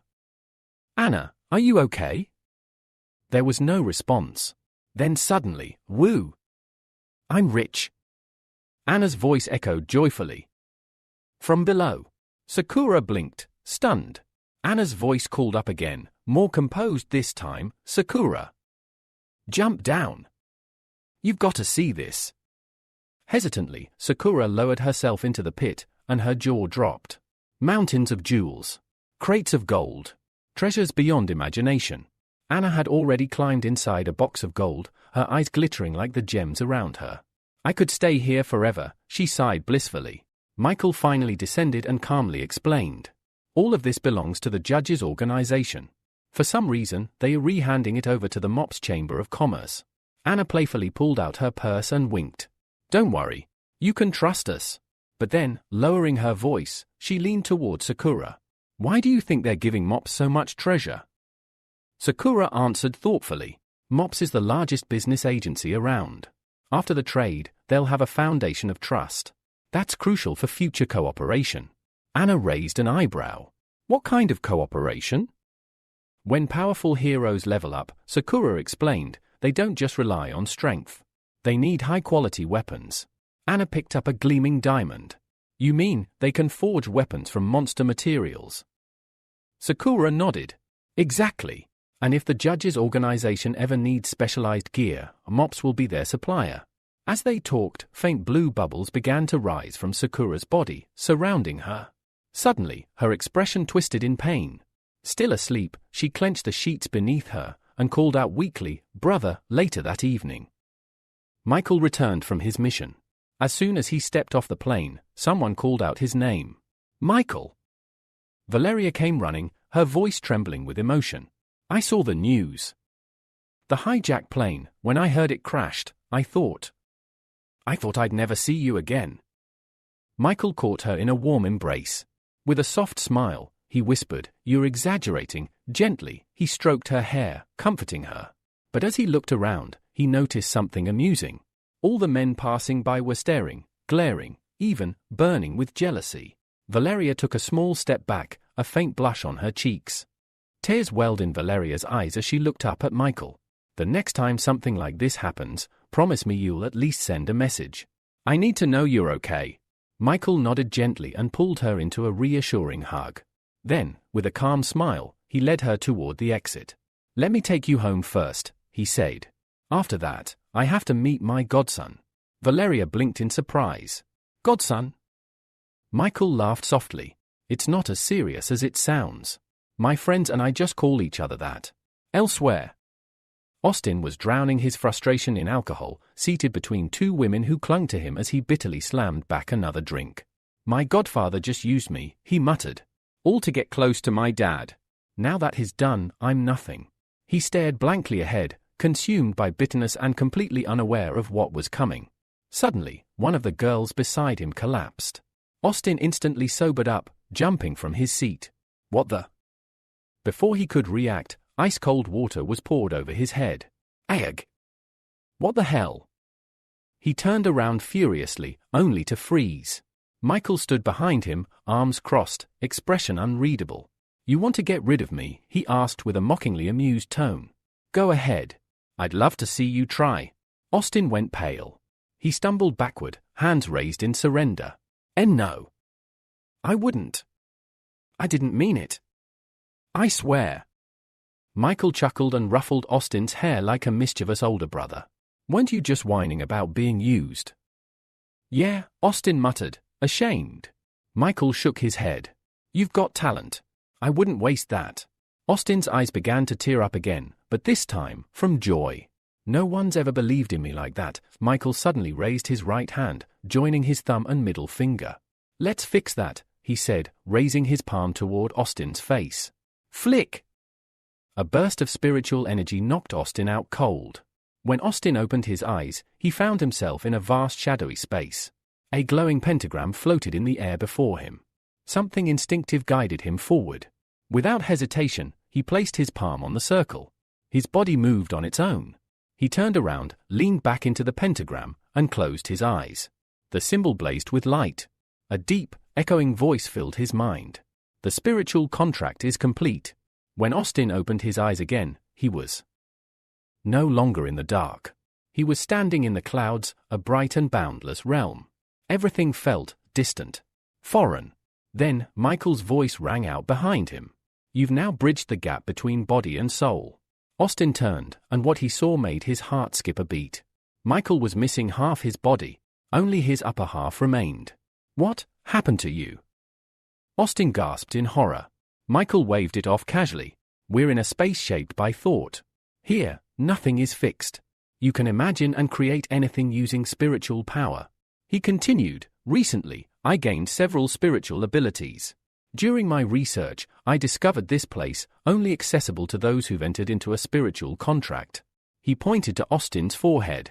You have a gemstone now. Focus on it. Confused, Austin touched his forehead and closed his eyes. As he concentrated, the world behind him began to transform. Floors appeared. Then walls. A massive palace rose around him. His jaw dropped. At the center stood 12 empty thrones. One of them was instantly occupied by Michael. Still stunned, Austin couldn't speak. Michael smiled and beckoned him forward. Come. Finally breaking from his daze, Austin shouted in awe, this place is insane. The judges' organization is way cooler than my dad's company. Michael nodded. This is the Heavenly Palace. It's where we share information. Our future meetings will take place here. Austin's eyes sparkled with curiosity. What's my mission? What's my role? Michael pointed to one of the thrones. The rat's seat is vacant. Austin's face lit up with excitement. Without waiting another second, he dashed toward the throne, wham. He smacked face first into an invisible barrier, clutching his nose in pain. After Michael jumped down, he stood behind Austin, his confusion evident. Why did you do this to me? Austin asked, still processing the situation. The hero answered calmly. You were in too much of a hurry. He didn't explain that he had the authority to appoint Austin to the position. Austin furrowed his brow. But you mentioned formal membership earlier, he said, trying to piece things together. Michael sighed, giving a measured response. I only said that the rat position was open. That means you could be a candidate for the job, but it's not guaranteed. This caught Austin off guard. His eyes widened. Does that mean my father is also a candidate for this position? Michael nodded. Gilbert is one of the candidates. The leader of the judges will decide who gets the position. The mention of Gilbert seemed to ignite something within Austin. His face grew red with frustration. You're telling me my father might take this position instead? Michael didn't soften his words. The judges are an organization that puts strength first. If you want to hold a high position, you'll need to prove your capability and power. Austin's shoulders slumped, his disappointment palpable. Sighing deeply, he lowered his head. I understand. I'll do my best and won't waste this chance. He looked up at Michael, determination flashing in his eyes. Please, give me my next assignment. Michael considered for a moment before responding. Gilbert will never give you the ice adventurer, so I want you to figure out how to lure him into a trap. Then, I'll take care of the rest. Austin nodded eagerly. I can do that.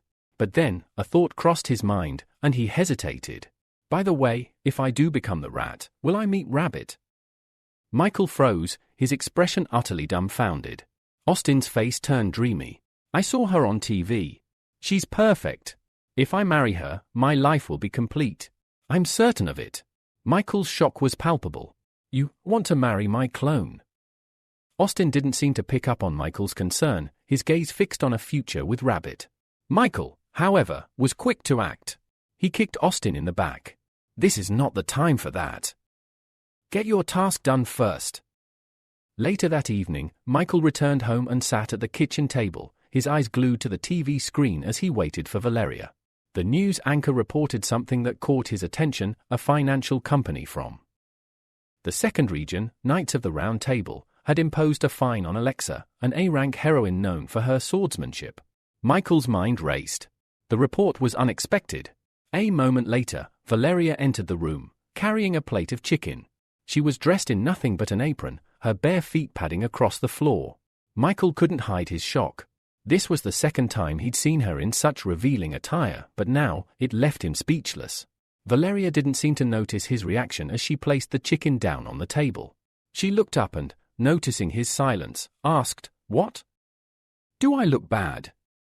Michael, still stunned, quickly shook his head. "No. You look great. But why are you dressed like that?" Valeria sat down across from him with a slight blush, explaining, "I told you I was going to surprise you. It's not just the food, though. There's more." The tension between them hung in the air as Valeria nervously handed him a chicken thigh, telling him to eat. Michael took a bite, still lost in thought. Mid-meal, Valeria hesitated before asking, "Have you heard about Alexa?" Michael nodded while chewing. "Yes, I saw the news." "Why?" Valeria looked serious. "I heard from some of the other heroes that Alexa's been secretly colluding with another organization. She disappeared after a massive attack in the second region." Michael frowned. Alexa's reputation had always been impeccable, noble, strong, and beloved. Such rumors didn't make sense. He studied Valeria closely. Why would such rumors start? She's a hero with an excellent reputation. Beautiful, strong. Everything she's done has been for the good of others. Valeria seemed to grow tense. She raised an eyebrow, asking, "Are you concerned about her?" Michael's expression softened. "No. I just think someone with that much charisma has plenty of secrets. I'll look into it tomorrow." Valeria paused, the conversation turning more serious. But then, as if to change the mood, she suddenly put down her chopsticks, stood up, and snapped, "I can never be like Alexa. Maybe if I help more people, you'd notice me." Michael's eyes widened as he moved quickly toward her, grabbing her by the shoulders. He pulled her into an embrace, trying to explain. "I'm investigating this, Valeria. It's not about what you think." But before she could respond, he kissed her. It was soft at first, but soon deepened. Valeria, gasping for air, slowly pulled back, blushing deeply. Michael, his arms still around her, whispered tenderly, "For me, you're perfect." Valeria, still uncertain, looked up at Michael, asking, "What do you mean when you said earlier that it wasn't what I thought?" Michael took a step back but still held her close, trying to explain. "I'm a reporter, Valeria.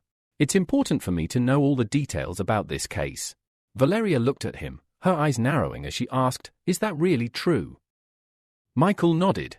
"All journalists are like that. I'm not interested in Alexa any other way. I only like you." Hearing his words, Valeria's face softened. She hugged him tightly, her voice filled with affection. "You're the best." As Michael held her, his thoughts turned to regret. He mentally apologized to her, promising that sooner or later he would return her ability to her. He felt the weight of his hidden truths pressing down on him. The next morning, Michael began his investigation, knowing he needed Anna's help. She responded more quickly than he expected, sending him a link to the dark web with all the information he needed. Without hesitation, Michael opened the link and was pleasantly surprised by the wealth of information it contained, almost everything about the heroes. He decided to start with Adam, the hero known for his hot and sour noodles. When he clicked the necessary link, a new page appeared, requiring a payment of 100,000. After the payment, Michael was granted access to Adam's personal and battle history, including an analysis of his combat skills. It detailed Adam's most recent battle, where he had gained a new ability and learned to better control his transformation. Michael was impressed by the thoroughness of the dark web information.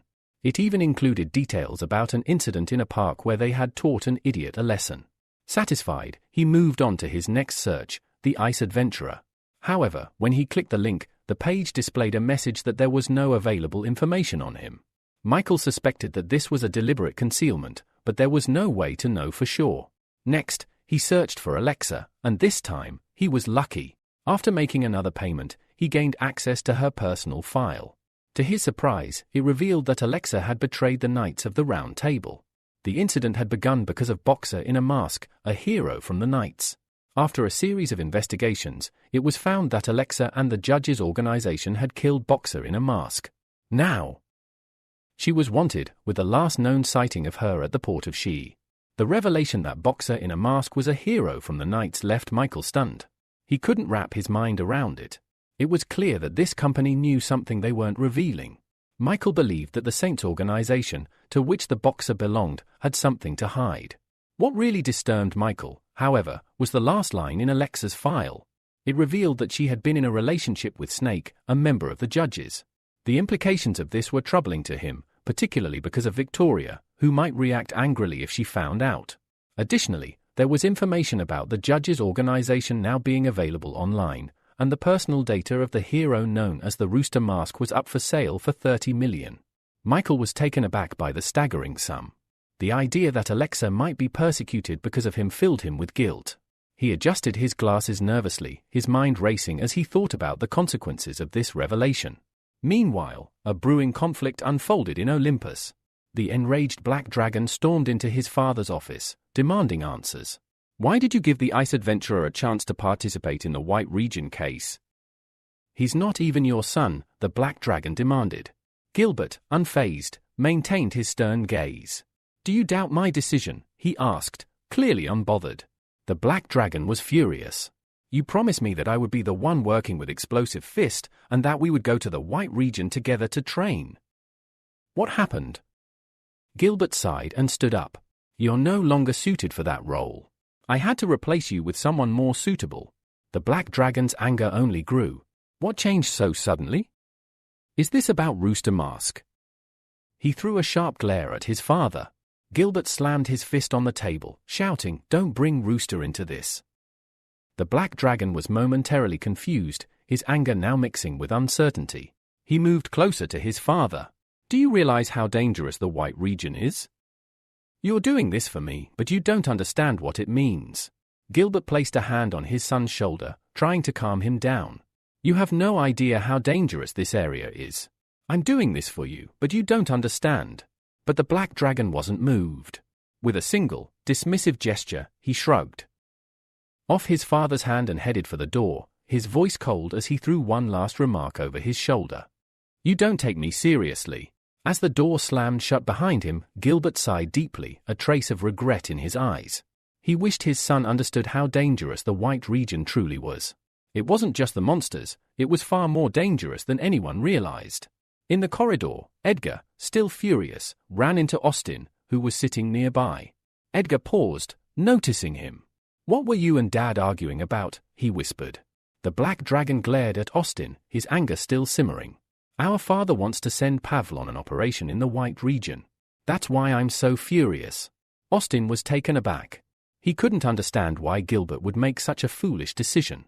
Everyone knew the White Region was a dangerous place, but it was also known for its lucrative rewards, especially the valuable materials gained from defeating monsters. Edgar stormed past him, his irritation clear. If people find out about this, they'll think Pavel is Gilbert's real son, he muttered under his breath. Austin's mind raced as he tried to make sense of the situation. The fact that Gilbert had made this decision without consulting him was almost unthinkable. Not wasting any more time, Austin rushed to the nearest bathroom. Locking himself in the stall, he concentrated, pressing his palm to his forehead. He needed to communicate with Michael. A few moments later, Austin succeeded in entering the Heavenly Palace. He stumbled forward, face planting onto the floor. Before he could even gather his bearings, he heard Michael's voice. What brings you here at this time? Austin looked up in surprise, quickly scrambling to his feet. I have news for you. My father is sending Pavel to the White Region operation. I'm worried. Something's wrong. Michael's expression turned serious. Gilbert's up to something, isn't he? Austin shrugged, his voice filled with uncertainty. I don't know. But my brother is arguing with him about it. Michael paused, clearly thinking through the situation.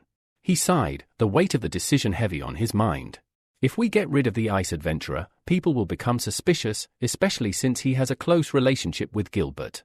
After a moment of contemplation, Michael suggested, I want you to join the operation. If anything happens in the White Region, it'll seem less strange for you to be involved. Austin, startled by the offer, asked, what will my role be? Michael nodded. Your role is simple. Make sure everything goes according to your father's plan. You and Pavel will take part in the operation, and you don't have to worry about anything else. Austin, now standing at attention, placed his hand on his forehead, declaring with enthusiasm, You can count on me, Godfather. Once the discussion concluded, Michael shifted his focus. He didn't have time to waste. He needed to improve his abilities in preparation for the operation. First, he began enhancing his transformation and cloning abilities to B-rank. To do so, he decomposed several abilities into dark matter cubes and then materialized them into 2 pearls of abilities. Filling them with dark energy, Michael worked for a couple of minutes before the transformation was complete. His upgraded abilities now allowed him to change his body size, appearance, voice, and even personality. The cloning ability also gained a new edge, extending the lifespan of his clones to 6 hours. Next, he focused on enhancing his Spirit of the Deep Sea and Fiery Fire abilities to A rank. He also unlocked 2 new abilities, Water Leader, which had several skills like Bloody Rain, River Defense, and Water Steel Spear, and King of Fire, which allowed him to control any territory engulfed in flames. Satisfied with his improvements, Michael knew that these new abilities would be perfect for dealing with the dragon. Meanwhile, at the port, a secret meeting took place. The man, holding a bag full of money, looked at Alexa with a mix of confusion and curiosity. Why would a girl who once bathed in fame and glory decide to get involved in smuggling? He asked. Alexa shot him a dark, irritated look. You shouldn't interfere in other people's business, she said coldly. If you're planning to stay alive, you better keep your mouth shut and pretend you know nothing. The man sighed. For his own safety, he decided it was better not to ask any further questions. I'll keep my silence, he muttered. As Alexa wandered the city late into the night, she couldn't shake the overwhelming sense that her life had drastically changed in such a short time. Just days ago, she was a superhero. Now, she was considered a criminal, hunted by A-rank heroes. Her thoughts turned to the one who had killed Masked Boxer. Maybe they were right. Boxer had been a servant of the Saints organization, and he didn't deserve any forgiveness. Alexa continued her walk, heading toward the park. She couldn't understand why the company wasn't interested in her reasons for killing Boxer, they only seemed focused on capturing her. She assumed she could find Snake in the city, especially since a hero in a rooster mask had been spotted nearby. Suddenly, a voice from behind her echoed in the still night, sending a chill down her spine. You will never escape from me. Before she could react, Alexa swiftly jumped to the side, narrowly avoiding an attack. As she landed, she looked up to see the lifeless body of the man she had just made a deal with, falling to the ground nearby. Horrified, Alexa realized the situation had escalated far beyond her control. If my hunter has come for me, she thought, I won't kill any more innocent people. But before she could gather her thoughts, a shadow moved at terrifying speed, circling around her. A mocking voice spoke. I've come for you. But your allies. They must die. And now, it's your turn to answer for your actions. Alexa unsheathed her sword with a determined motion, swinging it toward the shadows, hoping to catch her elusive attacker. She shouted, if you want to fight, stop hiding. But her hunter, laughing loudly, easily dodged the strike and threw several sharp needles in her direction. His voice rang out coldly, it doesn't matter. My goal is to kill you, Alexa, by any means necessary. The situation escalated too quickly for her to react. The sharp needles pierced her chest, and pain shot through her body, freezing her in place. Alexa couldn't move, she was preparing for death when, out of nowhere, Valeria appeared next to her. Valeria, agitated, asked, is everything all right? When she saw the blood on Alexa's chest, her worry deepened. Alexa, struggling through the pain, weakly urged her to leave immediately. At first, Valeria didn't understand why Alexa would say such a thing, but when she looked up, she saw more needles hurtling toward them. Acting quickly, Valeria threw herself over Alexa, covering her with her body. She screamed, hoping for help. In response, the needles were destroyed just in time, and both Alexa and Valeria looked up in surprise to see who had intervened. Standing before them was Snake, the bounty hunter. He was hiding behind a nearby tree, his eyes fixed on Michael, and he asked, are you really one of the judges who destroyed the Saints organization? Michael, unshaken, countered with a question of his own. Why haven't you run? We know each other. Snake laughed, revealing his intention. I'm curious to see what you're capable of. With that, Snake stepped out from behind the tree and released a powerful stream of energy from his palm. Michael immediately launched a counterattack, but Snake's energy was too strong, and Michael's strike was quickly neutralized. Surprised by the intensity of Snake's power, Michael remained unfazed but kept his guard up. Though Michael tried to shield the girls, several of Snake's rays hit them, tearing their clothes. Alexa, through the pain, managed to spot her old enemy. Stefan, she called out in disbelief. The man grinned, stepping into view. I'm surprised you remember me, he said, his smile as sharp as ever. Alexa, stunned, asked how he had escaped since she had put him behind bars 2 years ago. Stefan's smile didn't falter as he explained, "Someone help me. And now, I'm not the weakling I once was. I'm a user of an S-rank ability." Alexa's grip on her sword tightened despite her pain. "Even if it costs my life, I will send you back to prison," she declared, taking a step forward. Michael stood aside, watching the confrontation carefully. He knew that if Stefan's abilities were truly at such a high level, the battle could endanger Valeria. His only option was to scare Stefan off. With determination, Michael spoke to Stefan, "You may be strong, but you didn't come here alone. Rooster, an S-rank hero and one of the judges, will be here soon. It won't be hard for him to handle someone like you." Stefan laughed, confident in his power. "Then I'll just have to kill you first, before anyone else arrives." Michael summoned an electric ball in his palm, preparing to strike. But Alexa, realizing the danger, turned to Valeria and shouted, "Run! You need to get away quickly. The snake won't be able to stop him alone." Valeria, undeterred, pulled out her phone and began dialing. "I'm not going to leave you to your fate. I'll call for reinforcements from the Hero Association." Stefan, hearing her words, took a leap onto a nearby lamppost. "This time, you have the advantage. But don't think I'm done with you. One day, I will return for your lives." With those final words, Stefan vanished into the night. Valeria exhaled a sigh of relief, glad they had managed to scare him off. But Michael, watching her carefully, asked, "Did you really call the association?" Valeria shook her head. "No, I just said that to scare him. Especially since Alexa is wanted. Bringing in the association would only complicate things." Finally, Alexa cleared her throat, catching Michael's attention. She had one question that weighed on her mind. "I need to know about the judges' organization," she said. Michael held his palm out in front of him, interrupting her. "First, focus on recovering. I'll visit you when the time comes." After Stefan's departure, Valeria turned to Alexa, noting the emptiness of the space where the bounty hunter had just been. She couldn't help but remark that powerful heroes always seem to vanish without a trace. Shifting her focus, Valeria asked if Alexa needed to be taken to the hospital before the poison from the needle spread too far. Alexa, shaking her head, firmly rejected the idea. "It's too dangerous there," she explained. "You need to get out of here and find a secluded place where I can heal." When Valeria suggested going to her house, Alexa's eyes widened in surprise. She hadn't expected such kindness from someone she barely knew. "Are you sure about this?"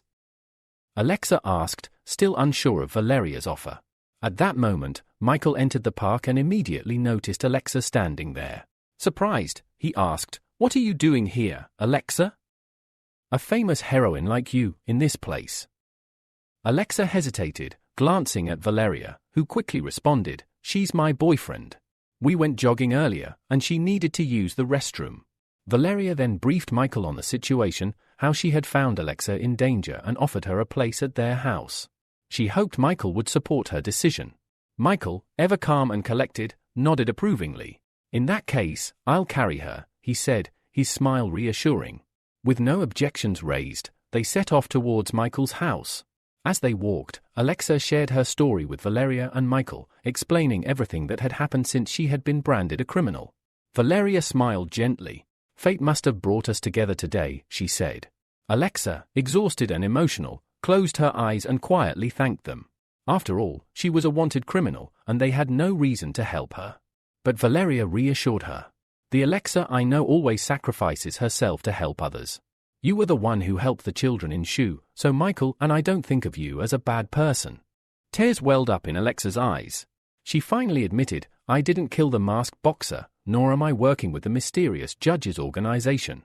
Michael, ever perceptive, said, "I heard the masked boxer had ties to the saints in Shay. Even if you did kill him, it would probably have been for the best." Alexa shook her head, still troubled. "It doesn't matter how he died. The real issue is that someone is using his death to frame me. But there's more to this than just getting rid of me." She fell silent, contemplating whether to voice her theory. But before she could speak, Michael filled in the gap, suggesting, "It's a good chance to expose the judges' organization and make them public enemies number one." This revelation shocked Alexa. She asked in surprise, "Why would you think that?" Michael explained, "The rumors and news stories not only point to you but also suggest you're collaborating with the judges." Valeria spoke up at this point, offering her insight. "It won't be easy to take them down. The judges have a strong reputation, especially since Rooster has saved people on multiple occasions. And now Snake has helped us. Alexa responded gravely, recently, heroes from all regions have become afraid of the judges.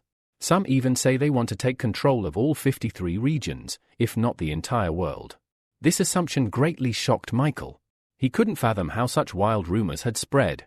Alexa continued, explaining, "It's these rumors that made me realize that people from all over the world are hunting me down.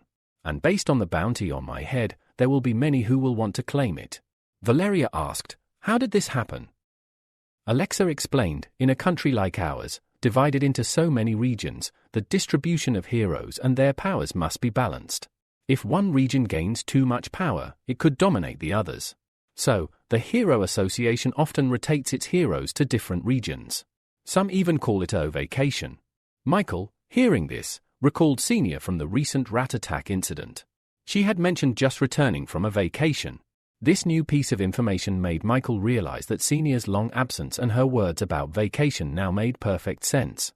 Alexa interrupted Michael's thoughts, explaining the increasing power of the judges' organization. She revealed that the most powerful member, Rooster, had gained immense power suddenly and uncontrollably. Because of this, the judges had become a powerful force, exerting pressure on other heroes from different regions. Someone, she suspected, was trying to use this situation to gather all superheroes together and eliminate the judges. Michael, still trying to process all this information, asked, "Can people really spread so much hatred through rumors alone?" Valeria, who had been listening intently, responded firmly, "The power of rumors should never be underestimated." Michael frowned, realizing that the Blue Pills organization, which was known for manipulating people's consciousness, might be involved. With each passing day, Michael felt more questions piling up, with far too few answers. On top of this, he hadn't figured out what the mysterious blue light surrounding his sister was, gradually draining her energy. He glanced over at Alexa, deciding to ask her, "Why did you come to the city?" Alexa's answer left him stunned. She admitted that she had come to find out more and to assist the judges. When Michael questioned her sudden willingness to help them, Alexa's cheeks flushed pink. She explained that she knew Snake, one of the judges, and that they had been through many hardships together. Because he had saved her, she believed in him completely, and now she wanted to understand the true motives of the judges' organization. Meanwhile, the MOPS Chamber of Commerce was making its own moves. In their main office's storage facility, Anna carefully helped her boss, Carr, settle into his chair. The man expressed his excitement over the possibility of a powerful organization like the judges joining the Four Great Seas, which would greatly strengthen their position. Anna, ever the strategist, proposed a plan to gain Rooster's favor. Though she had close ties to him, she had never been directly offered to join the judges. She suggested that perhaps they could bribe him with treasures. Sakura, standing behind Anna, agreed, calling Anna a genius for thinking of this. Nikolai, in a satisfied tone, instructed Anna to organize a monster weapon exhibition and invite Rooster. It would be the perfect opportunity to gift him an S-rank weapon.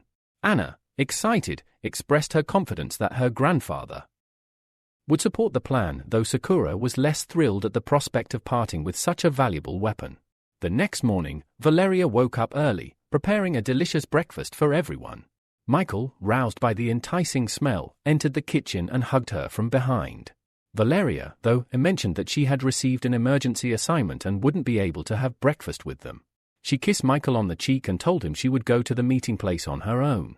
She urged him to wash up and enjoy the breakfast, as she had worked hard on it. Alexa, now fully recovered and led by the delicious smells, came downstairs. As she changed quickly, Valeria gathered her things and headed for the door, telling Alexa that she could stay until she recovered fully. Michael and Alexa sat down for breakfast, and Alexa, feeling deeply grateful for their care, expressed her thanks. However, she mentioned that she would soon need to leave.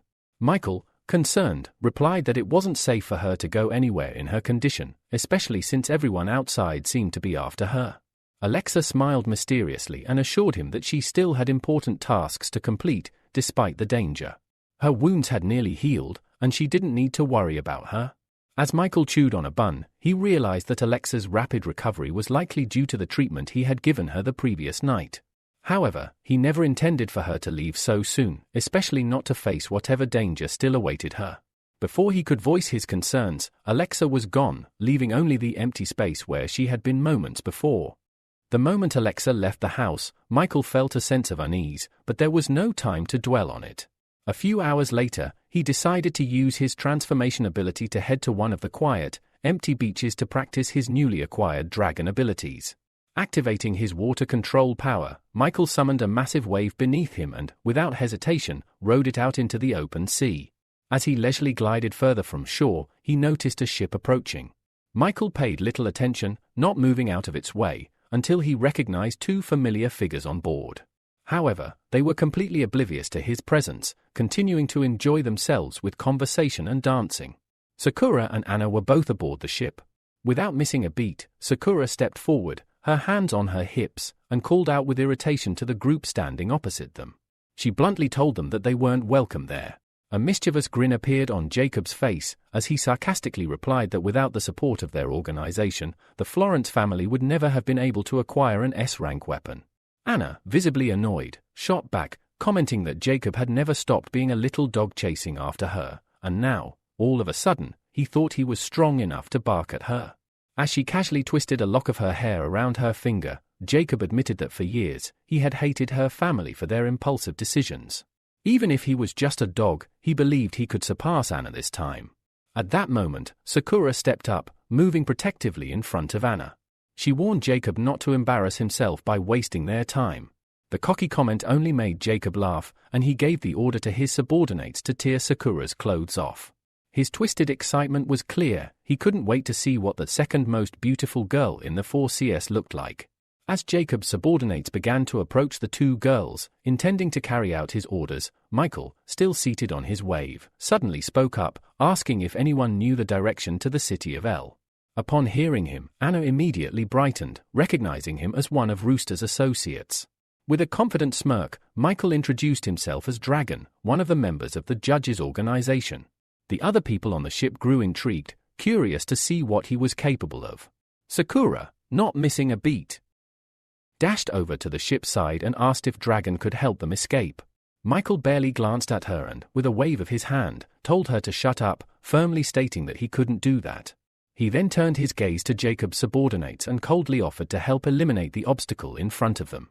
Jacob's face twisted with anger, his voice dripping with disbelief as he asked how someone like Dragon dared to provoke the Love Organization. Without another word, his subordinate, Wilson, charged at Michael, launching several bolts of dark energy in his direction. Remaining completely relaxed, Michael activated his river defense ability. Water droplets surged upwards rapidly, forming a shield around him. As everyone watched in awe, the figure of the water protector manifested behind him, effortlessly deflecting Wilson's attack. With a mocking voice, Michael commented that he had expected more from them, but now, it was his turn. The water protector's enormous fist reached out, grabbing Wilson's sword and rendering the boy immobile. A sharp water needle shot through the air, narrowly missing Wilson's shoulder and tearing his clothes. The protector then released him, and Wilson fell into the sea, realizing the vast gap in their strength. Determining that the odds were against them, Jacob's second subordinate, a fiery individual, charged forward. As he swung his staff, multiple fiery clumps shot from it, transforming into several fire dragons aimed directly at Michael. With a mocking tone, Michael casually told his opponent to calm down, assuring him that he could use more than just water. Immediately after speaking, he stood up, deciding to activate his Lord of Fire ability. This would allow him to easily suppress the flames created by Jacob's subordinate, whose powers were lower in rank than his. As the fire dragons charged toward him, Michael extended his palm and redirected them, shouting that he would now show Wilson what it felt like to be pursued by a fire dragon. In a panic, Wilson began to flee, shouting for the others to run, warning them that this guy had two abilities and they needed to get out of there as quickly as possible. The onlookers, however, were transfixed by the spectacle, filming the extraordinary battle between the newly emerged hero and the judges' organization. Even Sakura couldn't help but admire Michael, keeping her gaze fixed on him as he landed on the side of the ship next to her. He scanned the scene, disappointed that Jacob and his lackeys had given up so easily. The blonde boy had been shouting, saying he wanted to beat him to death, but Michael wasn't bothered. Before Sakura could speak, Anna, her voice brimming with hope, approached Michael and eagerly asked if he would help them find Rooster since they were from the same organization. She explained that she wanted to invite him to an auction that the MOPS Chamber of Commerce was organizing. After a moment's contemplation, Michael replied that he had a way to help them contact Rooster and invite him personally. Anna, surprised, asked how he would do that. In response, Michael created 2 glowing crystals in his hand, explaining that if they signed a spiritual contract, the girls would become official representatives of the judges' organization.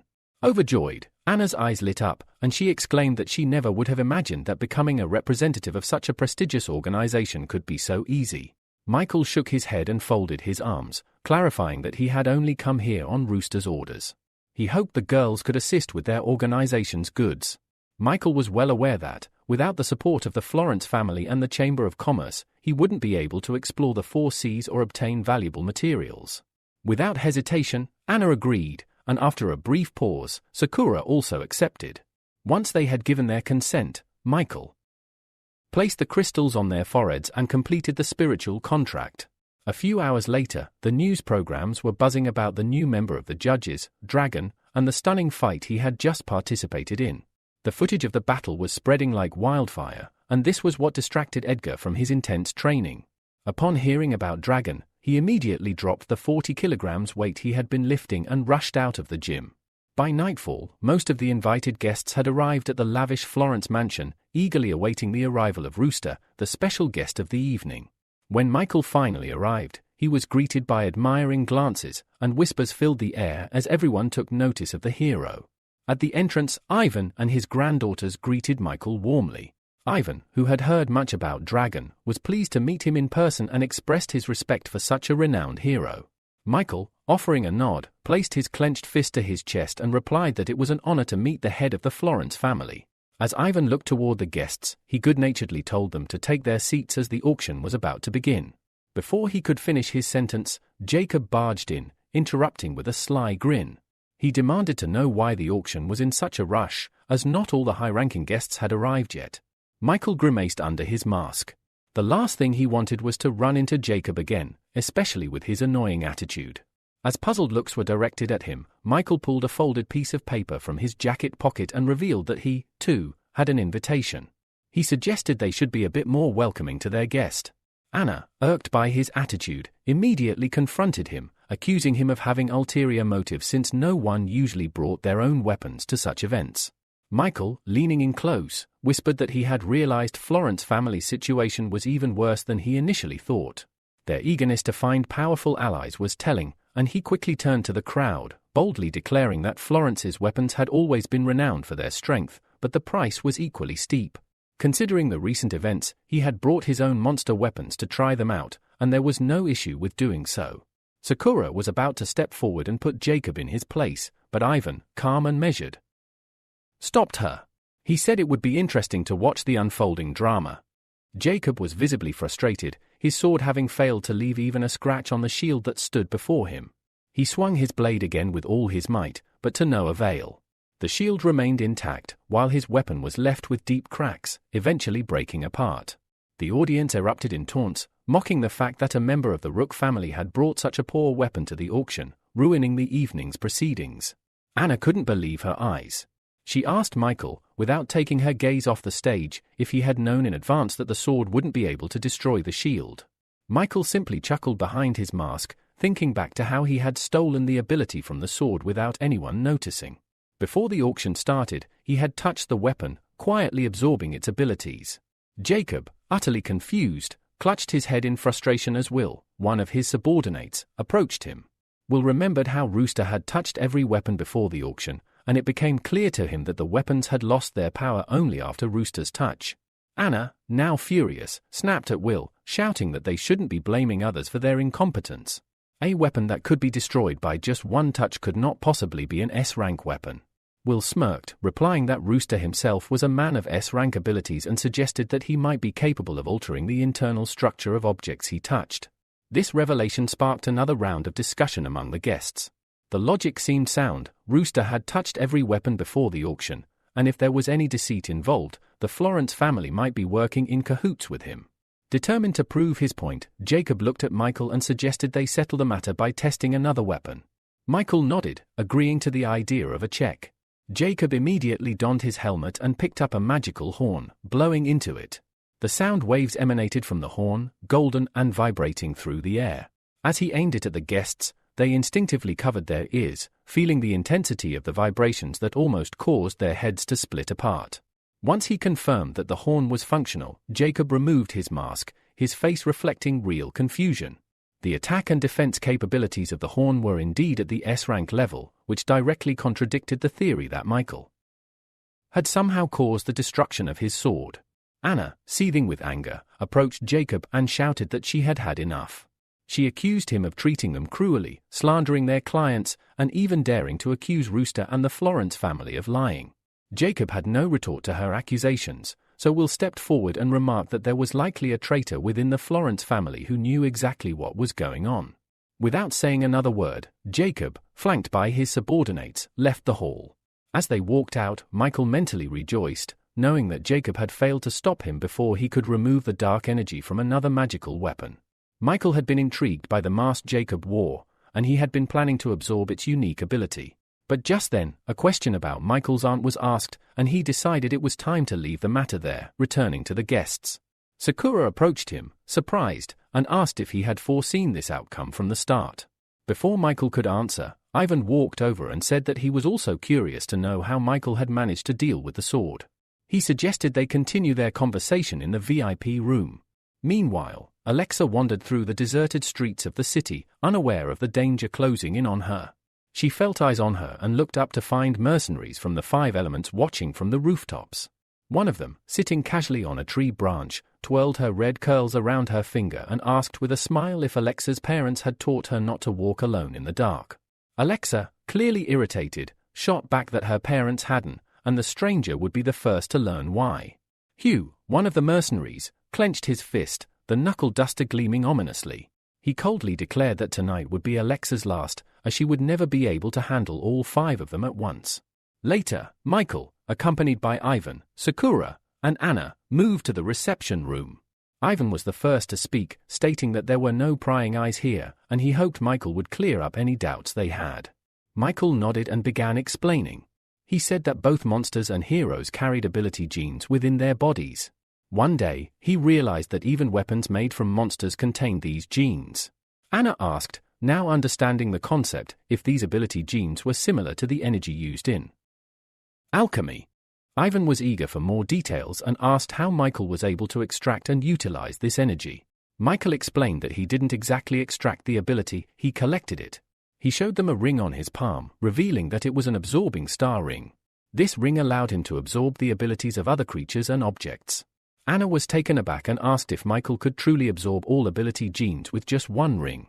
Ivan took a moment to gather his thoughts before speaking. Standing up from his seat, he mentioned that he, too, had made achievements in the field of alchemy but had never heard of collecting ability genes. He then handed Michael a drank wolf brush, an item known for its healing properties, and asked if Michael could demonstrate how he absorbed the ability genes from it. Michael nodded and took the brush in his hands. A few moments later, he handed the brush back to Ivan, who was shocked to discover that all the energy in the brush had completely disappeared. Sakura, watching from the side, couldn't help but ask how Michael was using the genes he had absorbed. Michael smiled beneath his mask, clearly anticipating this question. He had been waiting for the right moment to share this information. He explained that special elixirs could be created using ability genes, which would greatly enhance the fighting capabilities of those who consumed them.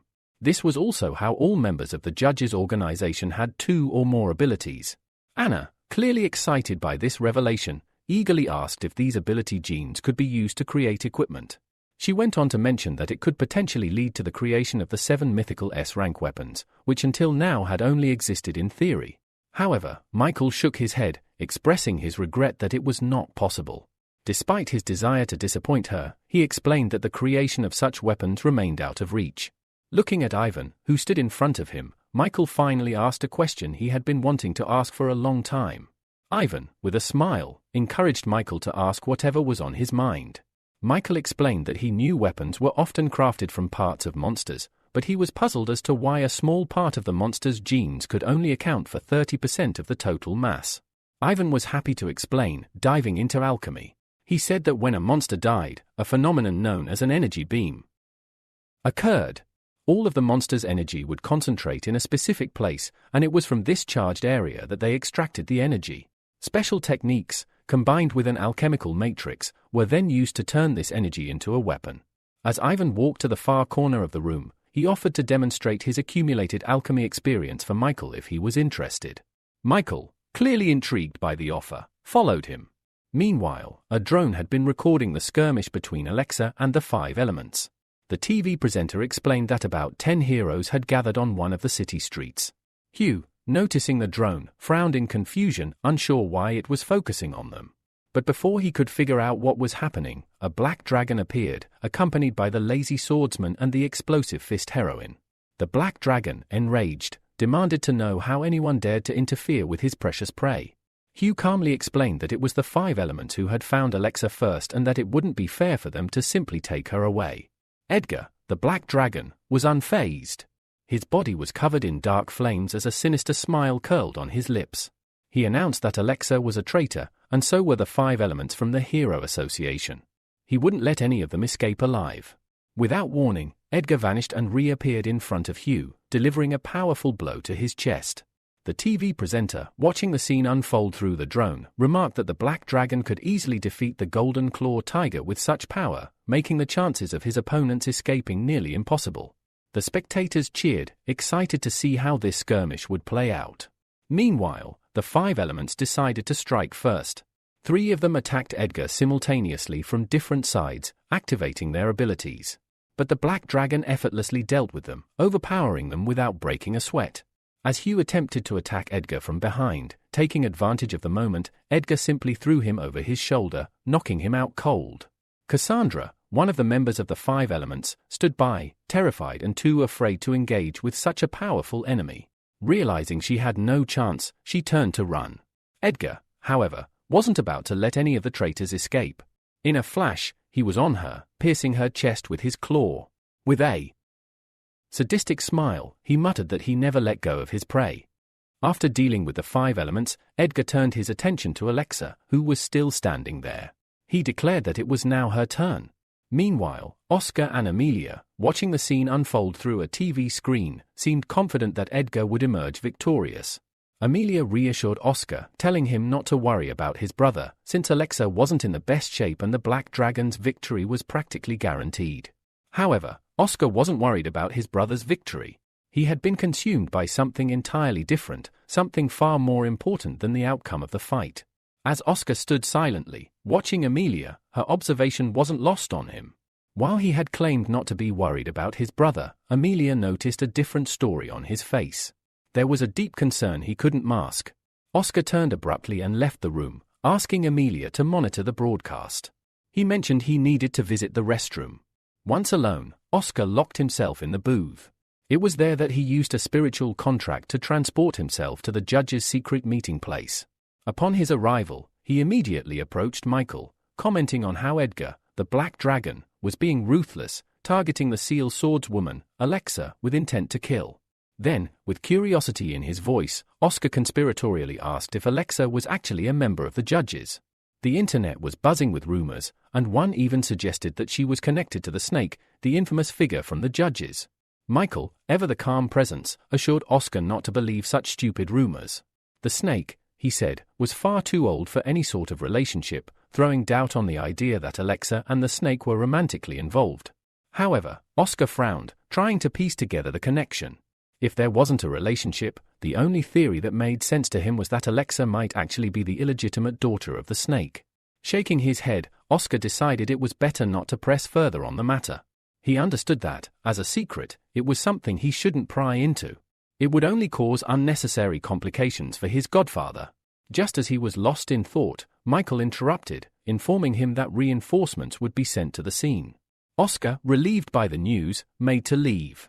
As he exited, he casually remarked that he would closely monitor the broadcast and report immediately if anything unexpected happened. Once Oscar disappeared, Michael materialized pearls in his palms, his mind set on enhancing Edgar's abilities. He decided to bestow upon the Black Dragon Earth Control and Wind Control, enhancing both abilities to S rank. After creating a clone to absorb the enhanced abilities, Michael sent the Black Dragon to assist Alexa. Meanwhile, on the street, Edgar slowly closed in on Alexa, his dark flame-covered body radiating an ominous aura. He took his time, offering the girl a twisted opportunity. He proposed that she call for help, summoning the hero in the rooster mask, before he ended her life. He claimed that he wasn't eager to kill her since they had once been on good terms when it came to studying. Alexa, however, wasn't about to give him the satisfaction. With a frown, she refused, telling him that if he wanted to fight, she was ready. Edgar didn't need any more encouragement. He leapt at her, declaring that she should show him everything she was capable of. The battle began in earnest as Edgar launched himself at Alexa. She barely managed to step back as his sharp claws swiped through the air, just missing her by a hair's breadth. Alexa, gathering her strength, concentrated her power into her sword. As Edgar landed on the ground, he turned, sensing something was wrong. Before he could react, Alexa's sword pierced his body with a clean strike. The black dragon cried out in pain, but he was quick to overcome it. With a sharp twist, he retaliated, charging forward to strike again. But Alexa was quick on her feet. She managed to jump back just in time, covering herself with her sword to shield from the cutting airwave created by Edgar's attack. Though the battle was taking a toll on Alexa, she survived, barely. Unfortunately, the drone capturing the fight wasn't so lucky. It sustained significant damage and crashed to the ground, causing the TV presenter to announce that the feed was lost. Despite the technical difficulties, the presenter assured everyone that reporters would soon be arriving to continue the broadcast, urging the viewers to remain calm. Meanwhile, the battle continued unabated. Alexa and Edgar fought fiercely, their blows echoing through the streets. Edgar, seething with rage, told Alexa that if she didn't call for the rooster, she would die. But Alexa, with determination in her eyes, refused to ask for anyone's help. Frustrated, Edgar pressed on with his attacks, each blow growing more vicious, hoping to break her resolve. But as Edgar prepared for another full-on assault, Alexa raised her sword high, summoning a protective dome. Edgar's fist crashed into the golden shield, leaving deep cracks in its surface. Still, Alexa held her ground, though it was clear that with each passing moment, the shield's resilience was wearing thin. Minutes later, Valeria arrived at the scene, accompanied by a drone. She reported that Edgar and Alexa were still locked in battle, with Edgar having broken through Alexa's shield. The black dragon approached the girl, grabbed her by the throat, and lifted her off the ground, squeezing with increasing force. He offered her one last chance, call the rooster, and he would let her go. Alexa, with defiance burning in her eyes, shouted that she would never call for help. The battle had reached its climax, and there was no turning back now. Edgar, irritated by Alexa's stubbornness, showed no mercy. With a swift motion, he threw her violently into a nearby wall, the force of the impact causing her body to crumple to the ground. The TV presenter voiced his concern, noting that after such a devastating attack, it seemed impossible for Alexa to get up again. Despite the damage, Edgar was not finished. He approached the fallen swordswoman with rapid steps, determined to finish what he had started. As he moved forward, the lazy swordsman and explosive fist stepped in to stop him. The swordsman warned Edgar that if he continued this way, he would leave Alexa crippled for life. Irritated, Edgar frowned, questioning why they were protecting a traitor. His words were met with a sharp rebuttal. Suddenly, Alexa defied expectations. With great effort, she slowly rose to her feet, her body shaking with pain but her eyes burning with defiance. She made it clear she was still capable of fighting, despite her injuries. Her voice carried a challenge, showing no trace of fear. Valeria, watching from the sidelines, couldn't help but admire Alexa's resilience. She acknowledged the swordswoman's steadfastness, recalling how Alexa had sacrificed herself once before to protect the citizens. There was no denying her determination and courage. Without taking his eyes off Alexa, Edgar growled that since she was so determined to continue, he would not stop. He prepared to attack, but just as he was about to strike, something unexpected happened. A massive column of water appeared out of nowhere, completely engulfing Edgar's raised fist, freezing him in place. Confused and struggling to move, Edgar looked up and saw a giant water guardian looming above him. The water giant's other hand gently reached down and carefully lifted Alexa, pulling her out of harm's way. Surprise flashed across Alexa's face. She gazed at the dragon in front of her, still in disbelief. The water guardian spoke, apologizing to Alexa for the lateness of their arrival, revealing that they were part of the same organization. This moment confirmed the suspicions of the onlookers. Alexa was indeed a traitor, aligning herself with the judges, and the rumors surrounding her were true.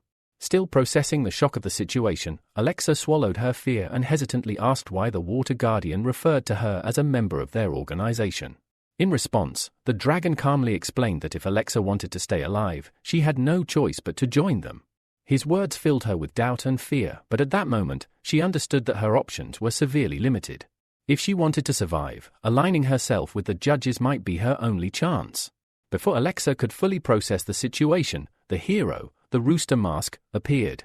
He jumped down to join the scene, approaching the black dragon. With a teasing smile, he asked what had happened to the black dragon and why he wasn't worried about Alexa. The black dragon ignored the question, instead asking why the rooster had shown up and not the rooster's expected backup. Mocking, the dragon placed his palms together and said that if Edgar was worried about his opponent being too weak, he needn't worry. Even if Edgar miraculously defeated him, there were many others much stronger who would be coming for him. The dragon hinted that the black dragon's problems were far from over. In the next moment, two massive palms formed entirely of water surged from both sides, rushing toward Edgar with terrifying speed. Caught off guard, he barely managed to extend his arms outward in a desperate attempt to brace against the incoming attack. Nearby, the dragon watched with calm interest. A faint blue glow surrounded his clenched fist as he murmured, "The next move will be more interesting." Suddenly, the walls of water compressing Edgar began to rise, lifting upward with unnatural force. His eyes widened in horror as a gigantic water palm formed above him, poised to strike from above. The black dragon realized he wouldn't be able to escape in time. A second later, the massive palm crashed to the ground with explosive force, kicking up a thick cloud of dust that swallowed the scene. Meanwhile, Michael had finally exited the Florence family mansion. After putting some distance between himself and the entrance, he paused and scanned the area cautiously. Assured that no one was watching, he slipped behind a large tree with a thick trunk. From his pocket, he retrieved an old, weathered notebook, an item given to him by Ivan, who claimed it contained the life experiences of a respected alchemist. Michael quickly skimmed through the pages when, suddenly, a soft white glow began to emanate from one of them. Startled, he immediately shut the notebook. A voice behind him remarked that if he found it interesting, he could borrow it for a while. Michael agreed, noting that the contents were indeed valuable. Opening the notebook once more, he noticed a hidden entry, one that could only be seen by individuals with at least third-rank spiritual power. He was certain Ivan had never discovered this passage, otherwise, he would not have parted with the diary so easily. After a brief search, Michael found the secret entry. It revealed that a man named George came from a distant continent on the planet Odusa. Using elementary magic, George managed to reach Earth, where he discovered the legendary heroic stone. This artifact was said to be incredibly powerful, even accessible to those lacking magical talent. It granted strength to those who could comprehend its true essence. With only a small portion of the heroic stone, George had already surpassed his ancestors, reaching the 4th rank and ascending to the status of a god. However, he was eventually forced to return to his home planet. Before leaving, he taught a group of humans how to open a portal to another world, the White Region, and entrusted them with knowledge that could save humanity. His final message in the diary instructed the one who found it to search for the heroic stone, which he had hidden somewhere on Earth. It was his parting gift to help prevent the coming enslavement of mankind. As Michael reached the end of the passage, a bright glow burst forth from the pages. It lifted off the book and flew toward him, striking his forehead with a sharp, tingling sensation. He closed his eyes, overwhelmed by the energy coursing through him. Moments later, it subsided, and Michael instinctively formed a protective shield around himself. Then, with a surge of newfound power, he ascended into the air. He sensed that this mysterious glow was the key to locating the heroic stone. Determined to uncover more secrets of this world, he soared away from the Florence mansion. Back at the battlefield, Valeria continued observing the scene. Edgar, still pinned to the ground by the massive water palm, was clearly struggling. The new member of the judges, a young-looking boy, possessed terrifying power. Day by day, the might of the judges was growing more intimidating. Suddenly, the dragon landed beside her, interrupting her thoughts. He gave her a reassuring smile and said kindly, "You don't need to be afraid of me." Turning his gaze toward a hovering drone, he introduced himself to the camera. "My name is Dragon. I represent one of the Chinese zodiac signs, and our organization, the Judges, exists solely to fight evil. There is no reason for anyone to fear us." The drone recorded his every word and gesture. However, his brief message was soon interrupted by a loud crash behind him. The black dragon, battered and enraged, had taken on his final form. With sheer effort, he lifted the collapsed water palm off his body and glared at his opponent with eyes full of fury. Dragon turned to Valeria and said urgently, "Edgar has lost his human mind in this state. It's too dangerous for you to stay. You need to leave now. Without waiting for a response, he charged at his opponent. Valeria stood frozen, watching his retreating figure. There was something strangely familiar about him, something that reminded her of the hero in the rooster mask who had once saved her. For reasons she couldn't explain, the feeling stirred within her once again as Dragon leapt toward the raging enemy. Once again, the dragon stood face to face with the protector of the waters. The black dragon held his position, refusing to make the first move. Suddenly, a smaller but much faster stone palm shot toward him. Reacting quickly, the black dragon leapt into the air and clamped his sharp fangs onto the stone hand. However, the palm abruptly shifted direction, thrashing him violently from side to side. From the Olympus office, Austin watched the battle unfold with childlike excitement, cheering at the strength and spectacle of the judges. But the girl beside him did not share his enthusiasm. She stepped closer, concern on her face, and quietly asked whether he had also noticed how cold the room had become. Her question was answered moments later when the black dragon's tail slammed into the building, tearing off half the roof with sheer force.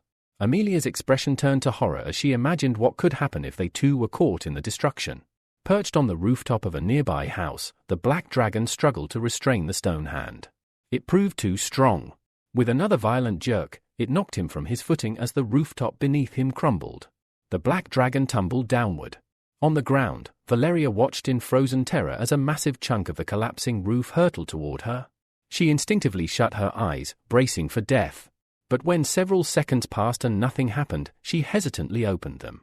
There, standing protectively in front of her, was the dragon, along with his summoned water monster. The creature had caught the falling debris just in time. Valeria waved timidly in gratitude and thanked him for saving her life. The hero returned the gesture with a brief wave of his own. But in his mind, he knew the battle needed to end quickly.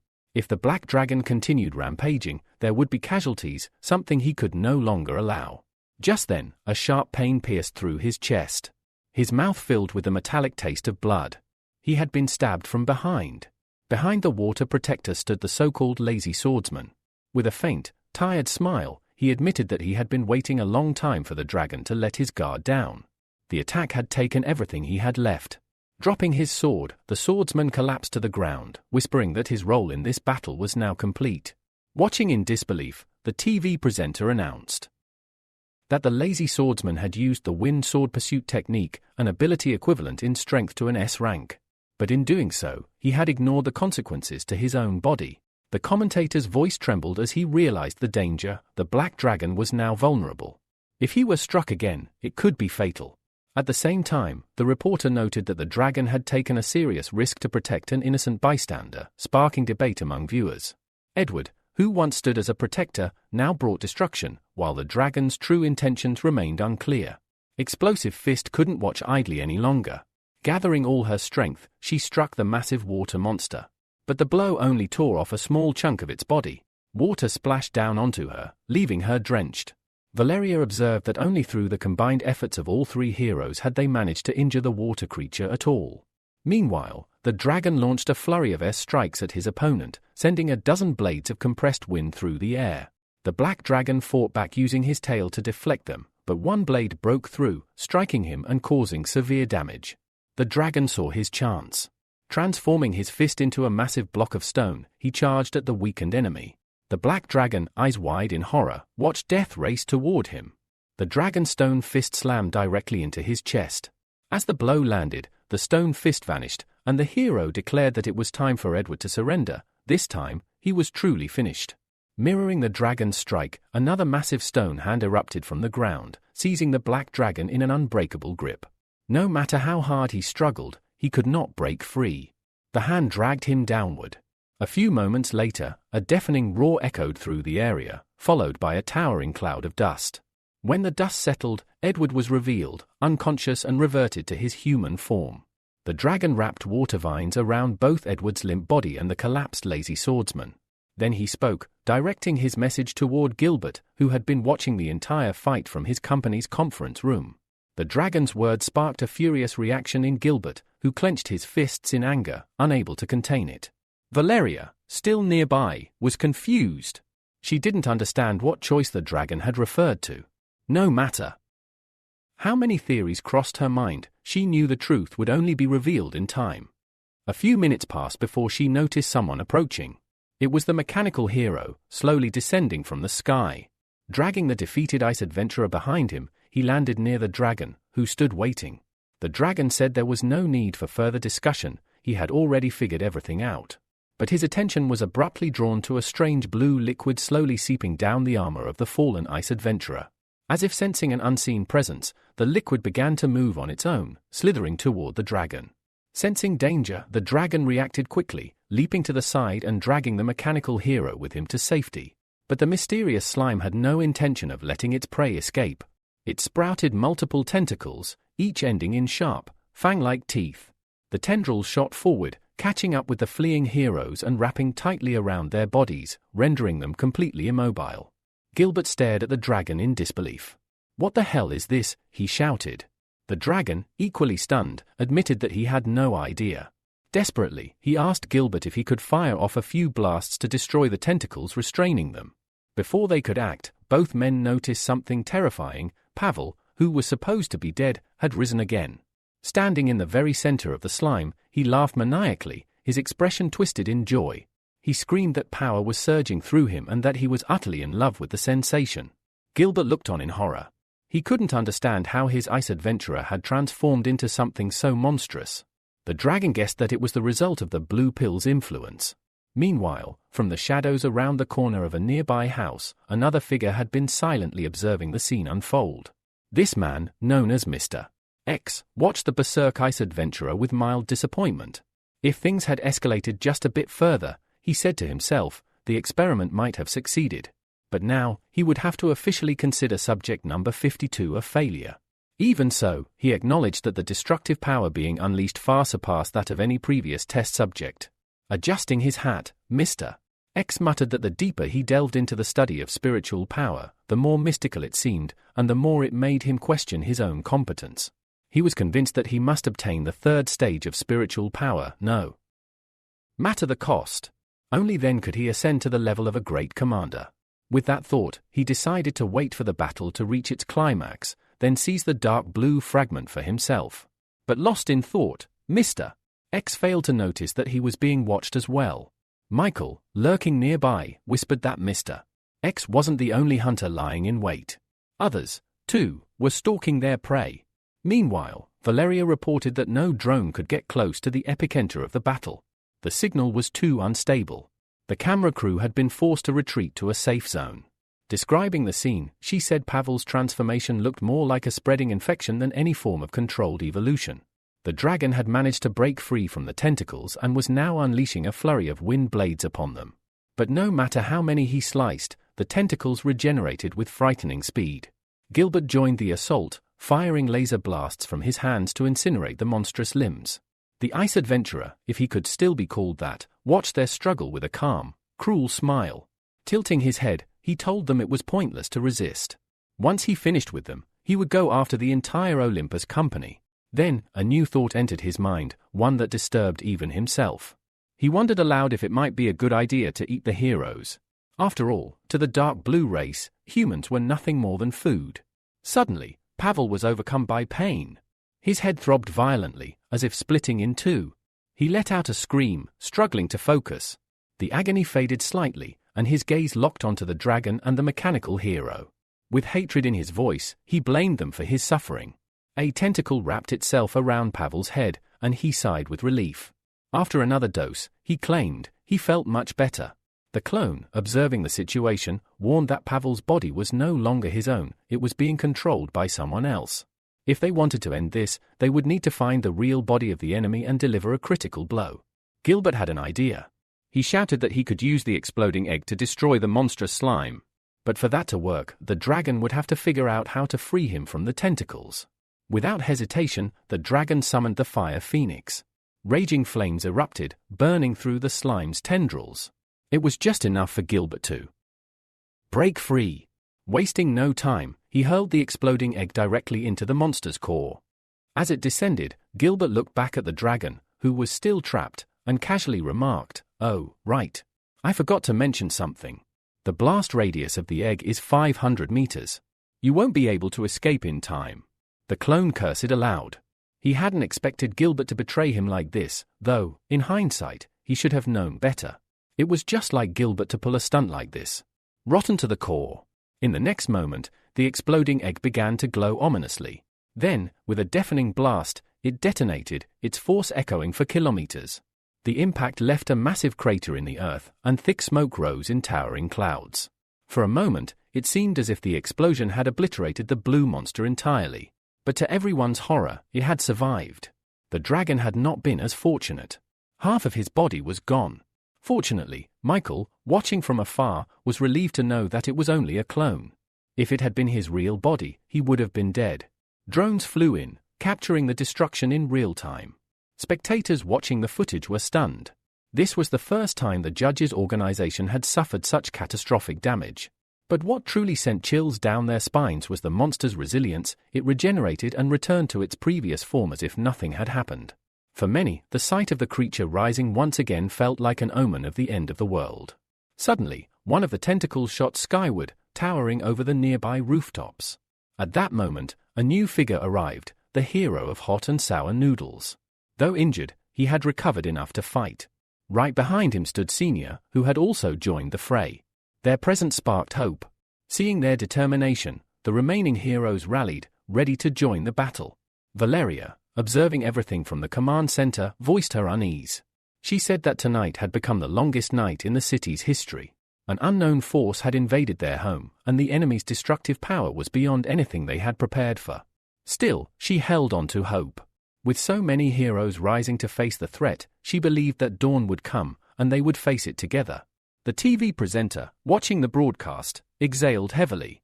He admitted that a part of him felt it might have been easier to simply give in, to nobly sacrifice himself. But seeing the heroes below, he couldn't help but feel a renewed sense of awe. From the battlefield, the wounded dragon, still breathing despite the loss of his legs, gazed at the gathered heroes and asked sarcastically if they had all come just to serve themselves up as food to the monster. Senior met his gaze head-on, defiance burning in her eyes. "Do you have a better plan?" she asked sharply. The dragon turned toward the monster and nodded. He asked everyone to clear the area. He didn't want to hurt them in what he was about to do. As they stepped back, he began forming a powerful wind blast technique in his palm. Being a clone, Michael didn't fear death, but he still didn't want this to be his end. Senior kept a close eye on him, trying to discern what he was planning. Standing next to her, Adam explained that ranged attacks were futile. The monster's skeleton was buried too deep. The only way to kill it was for someone to get close and strike directly at its core. Once the wind blast was ready, the dragon launched himself at the monster at high speed. The technique generated violent currents of air, slicing through the surrounding area like blades. Wounds covered his body, but he didn't stop. Then, impact.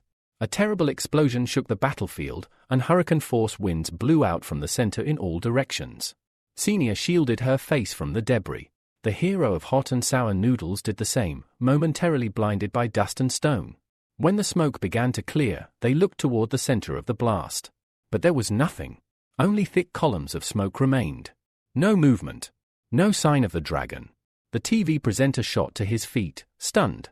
No one had expected this. The dragon had given his life to destroy the monster. Even after losing both legs, he had fought to the very end. A true hero. Tears welled up in Valeria's eyes. She felt joy, relief, and sorrow. Silently, she thanked the dragon for giving them a new dawn. Elsewhere, Michael created another clone and appointed it as the new dragon. He confirmed the clone would retain all of the same elemental powers: earth, water, fire, and air. The clone simply nodded and promised to carry out his mission. Two judges stood atop a tall building, watching the sunrise. They waited patiently for the moment when it would be their turn to take the stage. Back on the battlefield, Gilbert had returned. He scanned the wreckage, looking for any signs of the monster's remnants. He needed to be sure it was completely destroyed. That's when he saw it. Hovering just above the ground was a glowing blue stone. Its light shimmered, hypnotic and otherworldly. An irresistible urge to possess it surged through Gilbert. He stepped forward, hand outstretched. But a voice rang out behind him. Ordinary people are not allowed to touch that.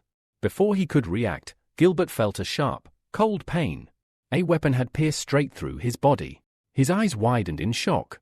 He looked down. His armor had not been breached. The alarm systems hadn't even activated. Somehow, the enemy had bypassed all his defenses. Behind him stood Mr. X, his expression filled with disappointment. He pulled his blade free and muttered, "Heroes these days rely far too much on magical enlightenment." The TV presenter watching was stunned. Where had this stranger come from? How had he gotten so close to Gilbert, one of the most well-defended mechanical heroes, and landed a blow without being seen? Gilbert stumbled back, trying to get some distance. Holding his wound, he demanded, "Who are you? How did you injure me?" As he moved, he saw Mr. X slowly bending down, reaching for the glowing blue stone. Mr. X responded coldly, stating that the mechanical hero had simply been too weak to sense the danger right behind him. Just as he extended his hand to take the glowing blue stone, something unexpected happened. Michael swooped in from above and snatched the stone away in the blink of an eye. Now floating mid-air, Michael held the radiant blue stone in his hand and stared down at the stranger in the wide-brimmed hat. "This stone," he declared, "now belongs to the judge's organization." The moment the main character appeared at the heart of the crisis, a joyful smile broke across the TV presenter's face. He firmly believed that with Michael and Rooster working together, they might finally break through the chaos and reach a peaceful future. The audience watching the broadcast erupted in cheers, voicing their support for their new idol. Looking up at Michael, Mr. X spoke calmly. He claimed that Neva's organization had no desire to feud with the judges and suggested that, to avoid unnecessary conflict, Michael should return the blue stone to its rightful owners. Meanwhile, a cameraman who had just arrived at the scene glanced at his equipment in confusion. "Strange," he muttered, "the camera isn't recording anymore." He assumed it was a technical failure. But Valeria, examining one of the nearby drones that had landed and gone inactive, disagreed. She suspected it wasn't mechanical failure at all, but rather some kind of spiritual interference. Michael, overhearing their conversation, quickly pieced it together. Mr. X had disabled the recording equipment on purpose, not wanting his actions to be exposed. It was a calculated move, one that hinted at a much larger objective. He turned to Mr. X and asked, "What if I do want to declare war on Neva's organization?" With a sudden burst of speed, Mr. X lunged forward, blade raised to strike. "If you desire death so much," he shouted, "then I'll be happy to grant it." Just as the blade was about to reach him, Michael activated a spiritual explosion. In an instant, Mr. X's weapon disintegrated mid-air. Shocked, he jumped back. His eyes narrowed. "Our leader reached the third stage 15 years ago," he muttered. "He said our dark blue trump card was the only one capable of breaking the human limit. I didn't think there were others out there, but you..." Or his words made Michael pause. He recalled Lucia's strange spiritual particles and began to suspect a connection to this so-called dark blue race. If he wanted to save his sister, he would need to learn everything about them. Adjusting his hat, Mr. X straightened up and said with a calm but firm tone, "I'd love to fight you properly, but I've been assigned to an urgent mission." He turned to leave, offering a final remark. "Take care of the stone until we meet again." But Michael wasn't about to let him go. Suddenly, Mr. X froze in place, unable to take another step. Before he could even turn around, a powerful spiritual blast struck him in the back, launching him several meters forward. Gritting his teeth, he summoned a spiritual shield to block the next attack. But deep down, he knew the truth: this boy was too strong. His shield wouldn't hold for long. And it didn't. Michael's next strike pierced his shoulder cleanly. Mr. X fell to the ground, swearing in pain. The blade Michael had used dissolved immediately after the blow, and he stood towering above the fallen man. "You're now a prisoner of the judge's organization," Michael said coldly. The damage was too severe. Michael stepped closer and asked, "How do you feel about this now?" Grimacing, Mr. X shouted, "Fine. I admit defeat. If you're going to kill me, then go ahead, do it." Michael leaned in slightly. "That depends. If you answer my questions obediently, I'll let you live." Without waiting for permission, Michael launched his interrogation. "Tell me, how is the ice adventurer connected to that blue thing?" Mr. X hesitated, then finally spoke in a low voice. "It won't matter if I tell you about the elemental particles." He explained that the spiritual bodies of the dark blue race typically contain a high concentration of these particles. Ever since the start of the period of changes, these blue elements had begun slowly transforming the souls of their carriers. Over time, strange sprouts would emerge from their bodies. These sprouts act like sensors, tracking down areas of light, which are essential to eventually obtaining the soul of a full-blooded member of the race. The stronger the spiritual power of the host, the denser the particles become, allowing the sprouts to grow. The more stable these sprouts are, the more power a person can absorb, unlocking advanced techniques or new combat abilities. Currently, the dark blue race was actively distributing blue pills to locate suitable bodies for spiritual migration. But as the Ice Adventurer's fate had shown, not everyone could withstand the transformation when the particles activated. Grabbing Mr. X by the lapels, Michael's voice trembled slightly. Can someone infected with these particles be cured? Mr. X blinked, surprised by the question. Why are you interested in something like that? But just a few moments later, Mr. X figured it out on his own. A cruel, mocking smile crossed his face as he asked, "Is there someone among the test subjects that you care about deeply, Michael?" Michael didn't answer.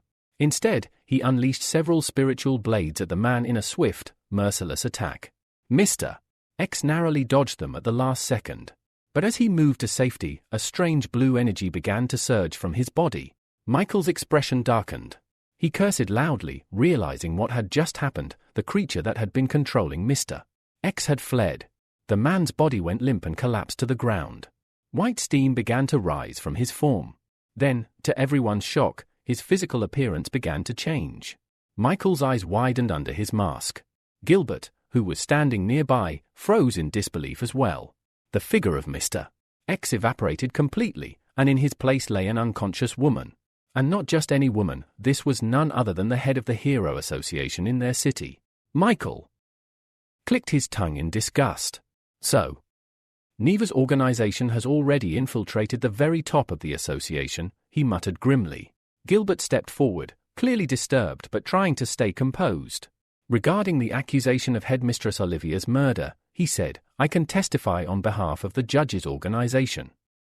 As compensation for the injury to the dragon." Enraged, Michael grabbed him by the collar and shouted, "Do you really think you can brush this off with a few words?" His voice trembled with fury. "Do you have any idea how hard it is to raise someone with 4 abilities at once?" Gilbert held his ground and asked, "Then what do you want from me?" Michael released him and answered, "I want the mechanical hero to step down and let Austin succeed the Olympus company." A nervous smile appeared on Gilbert's face. "I can name my son as my heir, but only if he reaches A rank. Without that, the others will never support the decision." Ascending into the air on his spiritual shield, Michael replied with certainty, "That won't be a problem. Once Austin becomes an A-rank hero, he'll take his place as the heir of Olympus." Without another word, he soared off. Mid-flight, Michael created a spiritual clone and transformed it into the serpent. He commanded it to take care of the problems related to Alexa, while he made his way to the hospital to check on his sister. The serpent nodded silently and moved swiftly to fulfill the order. As Michael flew, thoughts weighed heavily on his mind. After the Ice Adventurer's death, some strange spiritual wave had been released. He needed to make sure Lucia was safe. Meanwhile, Gilbert returned to his office and immediately called an emergency meeting with everyone who had witnessed the earlier events. Staring out the window, he said solemnly, "All of you saw what happened with your own eyes. Headmistress Olivia had been infected, which means she may have been a spy for the organization responsible for the Ice Adventurer's mutation." He turned to face them. "That's why I'm asking each of you to cooperate fully with the Hero Association's investigation." Senior and Adam exchanged glances and nodded. "We'll do everything we can." The trio began to head for the door, but before they could leave, Gilbert called out to his son, "Austin, stay a moment." The young man stopped and turned around, clearly exhausted. "What is it?" Gilbert walked over, placed a hand on his son's shoulder, and said, "I've made a deal with Rooster. He wants you to become the next head of the Olympus company. That means you'll need to earn an A-rank ability, no matter what it takes." He ruffled Austin's hair gently and added, "I'm counting on you, son." But Austin shrugged his hand off and scowled. "This will only make things worse between me and my brother." His voice hardened. "My goal is to become one of the judges, one of the Zodiac, to fulfill the will of the dragon." Looking his father in the eyes, he added bitterly, "My godfather opened a path to a bright future for me. But you? You've done nothing but chain me to family errands. I won't waste my talent running errands anymore." Gilbert stared at his son in silence. His expression grew heavy. He realized, Perhaps too late. How much his children had grown, how far apart they now stood. Unable to contain his emotions, the mechanical hero hugged his son tightly. "I didn't even realize how much you've all grown," he whispered. Austin struggled in his grasp. "Let go already," he shouted, clearly embarrassed and frustrated. At that same moment, in a quiet alley far from the chaos, Alexa sat slumped against the wall of a house, clearly worn out. Suddenly, a shadow approached. A hand extended toward her. She looked up in surprise. It was the serpent, offering her help. But Alexa, eyes filled with fatigue and confusion, shook her head. Alexa shook her head and replied that she could handle it on her own. Gripping her sword tightly, she tried to lift herself up from the ground, using it for support. But her weapon couldn't withstand the pressure, its blade slipped out from beneath her, and she collapsed once again onto the cold pavement. Her strength was gone. With her body trembling from exhaustion, the weight of everything she had held back finally came crashing down. Tears welled up in her eyes and spilled over uncontrollably. Covering her face with her palms, she sobbed and whispered an apology to the serpent for the death of the dragon, for everything that had gone wrong because of her. The serpent knelt beside her and gently stroked her head. "It wasn't your fault," he said softly. "None of this was. That's why the judges sent me, to bring you back. Come with me." After a long silence, Alexa nodded weakly and reached out. He helped her to her feet, and the two of them disappeared into the distance. Meanwhile, Michael had already arrived at the hospital. His worst fears were confirmed. A strange dome of energy now surrounded the entire building. Descending to the ground, he made his way inside, strangely unhindered. But once he passed through the doors, an eerie silence settled over everything. No nurses. No doctors. No staff. The halls were completely empty. Then, just ahead of him, a thick energy began to form, dense and shimmering like a curtain of light. From this mist, grotesque, zombie-like figures began to emerge. Michael stepped back in shock as he recognized them. These were victims from the department store incident. But now, clad in dark blue hospital uniforms, they had been twisted into something else entirely. Suddenly, he felt a cold touch on his shoulder. Spinning around, he came face to face with one of the creatures, its jaws gaping open, ready to attack. Without flinching, Michael grabbed the monster's glowing blue arm, twisted it over his shoulder, and slammed it to the floor. Then, with a single, crushing punch to the chest, he ended it. He reached for his spiritual blade. Within seconds, he cut down every last creature in the corridor. As he stood over their lifeless bodies, he prayed, "Please don't let Lucia be one of them." Without wasting another second, he hurled his blade toward a security camera, destroying it. Then he sprinted through the hospital, finding his sister's room in moments. What he saw inside made his heart stop. Blue energy bubbles filled the room, and in the center of them floated his sister, Lucia, her body glowing with a ghostly blue light. She was suspended in the air, nearly transparent, with strange appendages beginning to burst out of her back. It was just as Mr. X had described. Lucia was mutating. Panic rising in his chest, Michael called out to her. "Lucia! Don't give in. You can fight it!" The glow began to flicker. Her face twisted in agony. A terrible scream tore from her throat as her body slowly began to return to normal. The appendages vanished, her glow faded, and at last, she drifted gently down onto the bed. Lucia clutched her chest in silence. Her scream stopped. Her hair, once a soft golden wheat, had turned pitch black. Michael rushed to her side, checking her breathing anxiously. Her eyes fluttered open, heterochromatic as always, filled with confusion as they settled on him. She sat up in bed in a flash. A spiritual dagger formed in her palm, and she pressed the blade to his throat. "Who are you?" she demanded. "What are you doing here?" Michael raised both hands in surrender. "It's me." "Your brother," he said carefully. But Lucia narrowed her eyes. "Nice try. My brother's voice is completely different." With a resigned sigh, Michael dropped his disguise. His form shifted back to normal. Still, the suspicion didn't fade from her eyes. "You're not him," she said. "My brother can't transform like that." Michael adjusted his glasses and gave her a small smile. "Remember when you were 7? You wet the bed and were so scared our parents would find out, you woke me up and asked me to sleep next to you. Then you blamed it all on me." Lucia blinked in shock. Her weapon vanished instantly. With a sheepish smile, she looked at him. "When did you learn to transform like that?" Michael gently took her hand. "I'll explain everything. But first, we need to get out of here.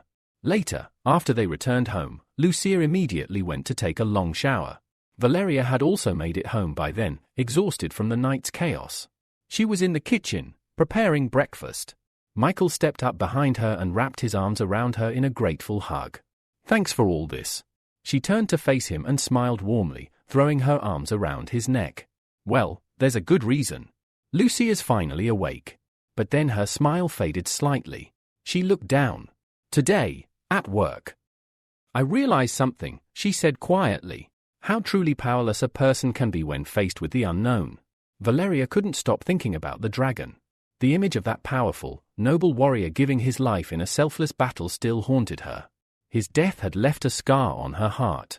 But as she raised her gaze and looked at Michael standing beside her, she managed a soft smile. If there's anything this tragedy taught me, she whispered, it's that I should treasure the people I love even more. A warm, romantic atmosphere settled in the kitchen. Michael didn't take his eyes off her. The emotion in her voice, the sincerity in her expression, it pulled him in. When Valeria leaned closer for a kiss, a soft smile crossed his lips, and he slowly leaned in to meet her. They didn't notice the approaching footsteps. Nor did they hear the cheerful voice echoing down the hall. I'm done with my shower. I'm starving. Lucia's sudden entrance made Valeria flinch in surprise. She quickly shoved Michael away and blurted out, everything's ready. Let's eat. Michael let out a chuckle as he helped Valeria bring the dishes to the table. He laid out the chopsticks while she served the food. Lucia's eyes sparkled as she looked at the table. All my favorites, she cried joyfully. Valeria, this is amazing. Thank you. Without wasting a moment, she plopped into her seat and happily began devouring the chicken legs. Her joy was infectious, and as she chewed with delight, Michael and Valeria watched her with soft smiles. Seeing her like that, so carefree, so full of life, Michael felt a strong surge of emotion. If I could protect this moment forever, I'd give anything. An hour later, Michael quietly called Lucia into his room. Once inside, he got serious. We're not telling Mom and Dad that you're awake. Not yet. Lucia looked uncertain. But is that really necessary? Michael folded his arms. The Hero Association is investigating mutation cases at the hospital. If they know you're alive, they'll come after you. It's safer if they think you're dead. Lucia hesitated, then slowly nodded. Okay. But Michael, you don't have to carry everything alone. I'm here to help you too. Michael looked down, guilt weighing heavy on his heart. If I'd been stronger? I could have protected you. Instead, I dragged you into a world you never asked for. But Lucia shook her head and smiled. It's okay. I learned a lot. Then, summoning a glowing blade in her palm, she added, this weapon doesn't just cut, it attacks an enemy's mind directly. She reached out and held her brother's hand. Michael, I want you to use your human control ability on me. He stared at her, stunned. My health is better, she continued. But I can still feel it. The dark blue race, they left something in my mind. If you don't act now, they might be able to control me again. Michael nodded solemnly and gently touched her cheek. Your body is different now. But to protect you, I'll need to upgrade my ability to S rank. He materialized an ability pearl in his palm and began channeling dark energy into it. Minutes passed in silence until a system message flashed before his eyes. Ability upgrade complete. Human control, S rank, effect, can now brainwash A rank and lower targets, fully subjugating their will for up to 30 years. Spiritual form can also enter the target and extract 6 hours of life force. Without delay, he activated the ability and used it on Lucia, who sat quietly before him. Closing his eyes, Michael focused. But this time, it was different. A strange scene unfolded in his mind, a slow-moving current of water, from which a small tree sprouted and began to grow. As the tree stretched upward, a mysterious voice echoed around him. Who's there? He called out. No answer. Then, something yanked him downward, dragging him into the depths. The voice laughed, filled with sorrow and darkness. Just another dismal find, Michael snapped back to reality with a gasp. Terror clutched his heart. Someone, or something, had nearly broken his spiritual defenses. Lucia noticed his pale expression and rushed over. Michael! Are you okay? He slowly pulled her hand away from his face. There's something I need you to do. At that moment, Valeria peeked into the room. Want some fruit? Michael looked at her and smiled gently. Yeah, something light sounds good. Lucia chose to stay in the room, and Michael returned to the kitchen with Valeria. As she settled at her laptop, he asked casually, "What are you working on?" "I got offered a new position," she replied, glancing back at him. "It's because of how well I performed during the last mission." Michael's expression tightened. "Will it be dangerous?" Valeria chuckled softly. "Don't worry. This time I'll just be broadcasting from a special booth. No field work." Relieved, Michael stood and stepped behind her. As she typed, he gently took her hand and discreetly passed her a glowing ability pearl. Valeria blinked in surprise and turned to him. "What's this?" The ability Michael passed to Valeria was called Green Snake Chain. It was a dual-purpose skill. In moments of danger, it would automatically form a defensive barrier around the user, while simultaneously transforming into a green snake to strike back at the attacker. A blend of protection and offense, just what she needed. Meanwhile, Alex, accompanied by Sakura and Anna, made her way to a hot spring. Sakura explained that these waters were known for their restorative properties, especially after exhausting night battles. Curious, Alex dipped her hands into the warm water, her expression skeptical. She scooped some into her palms and frowned. Was it really that miraculous? Soon after, she rose to her feet. Looking at her companions, Alex informed them she couldn't stay long. Her organization was still on the move and would be expecting her. Coming ashore, she laid out a rug and rested on it, her mind already turning to what sort of mission might await her next. Anna looked at her with admiration. "You're doing a great job staying off the radar," she said with a smile. Moments later, Alex's consciousness was pulled into the Heavenly Palace, a virtual coordination hub, where Michael and the others were already waiting. Michael addressed her directly. "Have you heard of the Four Seas territory?" he asked. He explained that her next mission was to investigate that region and gather intel on the Dark Blue race. If she succeeded, she would earn her place as the 28th member of their organization. Without hesitation, Alexa bent down on one knee. "I will depart immediately," she replied. Michael gave a small, satisfied smile. His fabricated story had worked. Alexa believed this was a test mission, and now the team finally had a truly powerful member to rely on. Raising a hand, Michael added, "Before you go, visit the Florence family. Fully replenish your strength first. Only then may you begin the mission." A happy, confident smile crossed Alexa's face. She bowed low. "Understood. I will give this mission everything I have." And with that, she vanished from the Heavenly Palace. A moment later, a voice spoke up. "Can I say something now?" It was Rabbit, Michael's sister. He gave her a nod. Without holding back her excitement, Rabbit shouted, "That was Alexa." "The Alexa?" "One of the actual knights of the Round Table. I saw her up close. Do you think next time I could ask for her autograph?" Michael sighed heavily. Now it made sense why she had been so quiet earlier. She had met her idol. Placing a firm hand on her shoulder, he looked at her and said, "Your name is Rabbit now. And you must be extremely careful. No one can know who you really are." But it was like she hadn't heard a word. The moment he let go, she happily declared, "I'll definitely work closely with Alexa after this mission. That'll give me a better chance to get her autograph." Michael was speechless. She was focused on all the wrong things. Sigh. He could already tell it would take a long time to get her to understand this wasn't some kind of game. Suddenly, Rabbit looked up. "So, what are you going to do next?" Michael's expression hardened. "I have a plan." He explained that the Knights of the Round Table Company had ties to the Dark Blue race. To investigate, he assigned several people their missions. The hero of sour and spicy noodles and Oscar would work together to dig into the company's secrets. Alexa would continue her reconnaissance across the Four Seas. Meanwhile, Lucas was tasked with infiltrating the Hero Association and rising to the top, becoming a hidden trump card, a black horse under the judge's command. But before any of that, Michael had one more thing to do: visit an old friend. Later that night, Lucas sat quietly on a bench near a small park, a bottle of water in his hand and a tired look on his face. Behind him, a familiar voice called out, "You've been pushing yourself too hard." Startled, Lucas turned, but relaxed as he saw who it was. "Michael," he said with a smile. "It's been a while."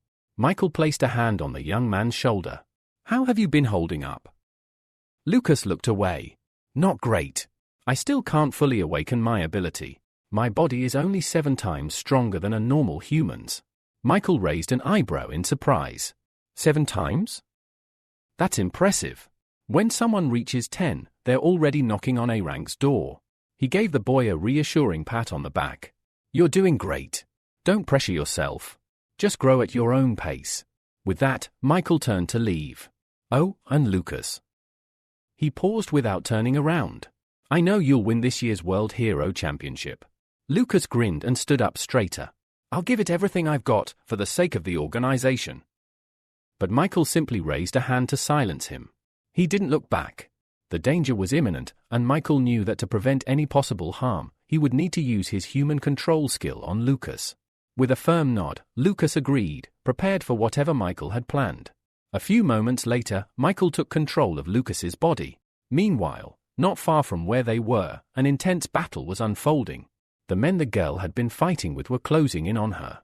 One of them sneered, accusing her of meddling where she shouldn't have. He warned that Firecloud CL, his organization, would never let her actions go unpunished.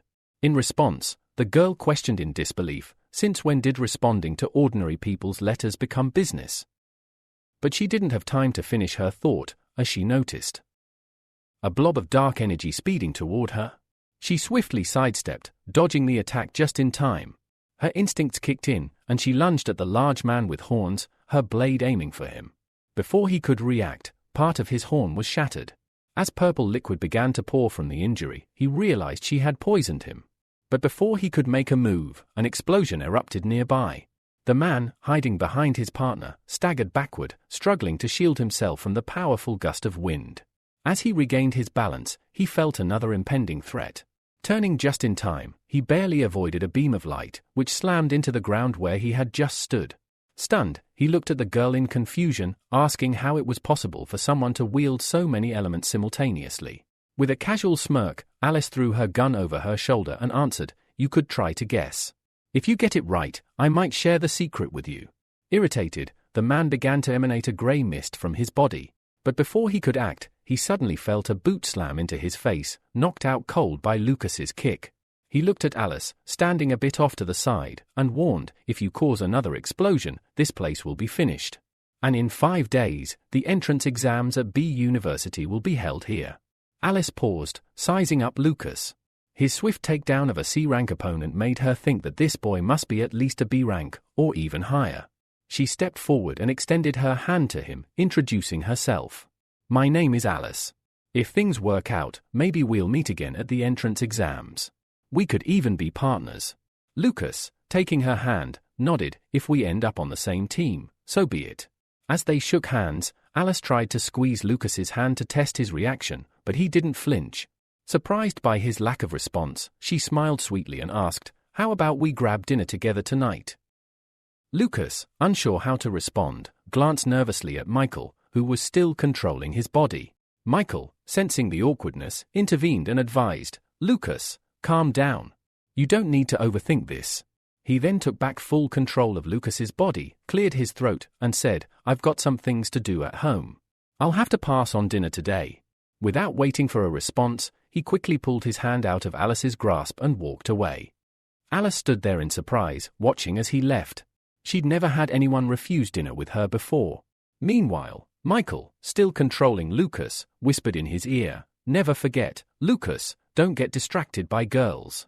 Focus on your goals. Remember your sister." Lucas, now back in full control of his body, nodded gratefully, thanking Michael for his guidance. 5 days later, the bustling atmosphere around B University was palpable as many people gathered for the entrance exams. The first to arrive were the team of reporters. Veronica, one of the main commentators, greeted the crowd with excitement. "Welcome, everyone. Today, I'll be your commentator, and I'm thrilled to introduce my new partner, Valeria." Veronica continued with a wink. "You're all here to witness the entrance exams, but don't get too comfortable. It may seem simple, just complete the assigned tasks within a set time using any abilities you have. But what you don't know is that the organizers have prepared plenty of traps and obstacles for the participants." Valeria took over, adding, "The rules themselves are simple enough, but expect to face plenty of surprises. It won't be a walk in the park. In the meantime, Lucas, alongside the other participants, was already at the venue, waiting for the start. As he stood there, Ethan approached and threw an arm over his shoulder, eyeing him with curiosity. "Do you have some abilities that enhance your physical strength?" he asked, noticing that Lucas didn't seem to be using any transport. "I also noticed you're not wearing windproof glasses. Is there a reason?" Lucas shook his head. "I don't need any of that. I just have good speed and don't require the glasses." The entrance exams were about to begin, and everything was set. The participants were ready, but none of them could predict just how intense and unpredictable the tests would become. Ethan grinned widely, clearly excited about the day's events. He mentioned that it was going to be an interesting day, especially since he had heard that even the S-rank Purple Panther had been invited. Alice Wilson, an A-rank fighter, was also present. However, before Ethan could continue, Lucas interrupted him. As the boys looked up, they saw Alice standing before them, dressed in a sports uniform and smiling. She greeted Lucas, saying that she had been looking forward to this meeting. Alice reminded him that they had agreed to work together, and now, they would be on the same team. Suddenly, Ethan stepped in between them, his usual playful grin on his face. He boasted that he, too, had speed abilities, and if Alice had been paired with him, they would have easily completed the task. Alice, however, just snorted in displeasure, dismissing Ethan as just another user of the common physical enhancement abilities. She had no interest in him whatsoever. Lucas couldn't help but look at his friend in surprise as Ethan's heart seemed to shatter into pieces. A few minutes later, a loud warning echoed through the air. The exam was about to begin. All participants were instructed to take their places and prepare for the start. As the countdown began, many participants used cars for transport, but Lucas was among the few who believed in his physical abilities and chose to run without a vehicle. When the countdown reached 0, the test officially began with a loud gunshot. Immediately, most of the participants took to the skies, surprising the spectators below. One of them, soaring above the crowd, looked down with a smug smile. He boasted that those who could fly were invincible, easily outrunning those in cars. But he didn't notice the unexpected obstacle in his path, a flying goose. The bird began pecking at him relentlessly, throwing him off course. Moments later, more geese appeared, circling and targeting their next victims. Veronica, watching from her seat, commented that if flying were so easy, many would bring flying machines to the race. Turning to Valeria, she asked if she recognized these creatures. Valeria nodded, confirming that the geese were B-rank summoned creatures. Veronica watched as the aerial participants dropped out one by one, and soon, the cars were leading the race. As one car sped ahead, the driver shouted confidently, claiming this would be the easiest driving test. However, a black car quickly caught up, and the drivers raced full throttle, oblivious to the hazards in front of them. In their heated competition, one of the organizers stepped in their path, raising a hand and blowing a whistle, signaling them to stop. The driver of the black car cursed loudly as a wall of bubbles appeared in front of him, blocking his way. The organizer reprimanded the racers, reminding them that heroes should always prioritize saving people and adhering to the rules. Just then, Ethan dashed past the scene, chuckling at the mess the racers had found themselves in. But in his distraction, he failed to notice the old man ahead. The two collided, sending them both flying in opposite directions. The old man hit the ground hard, blood oozing from his nose and mouth. Ethan, shaken, jumped to his feet, horrified. He had not expected such serious injuries from such a minor collision. Two more participants ran past, deciding to avoid getting involved. Ethan, eager to leave without drawing attention, slowly backed away. However, the old man, now standing, shouted at him angrily, accusing him of lacking any conscience for leaving after causing the injury. Despite the commotion, Lucas continued forward without hesitation, jumping across rooftops effortlessly.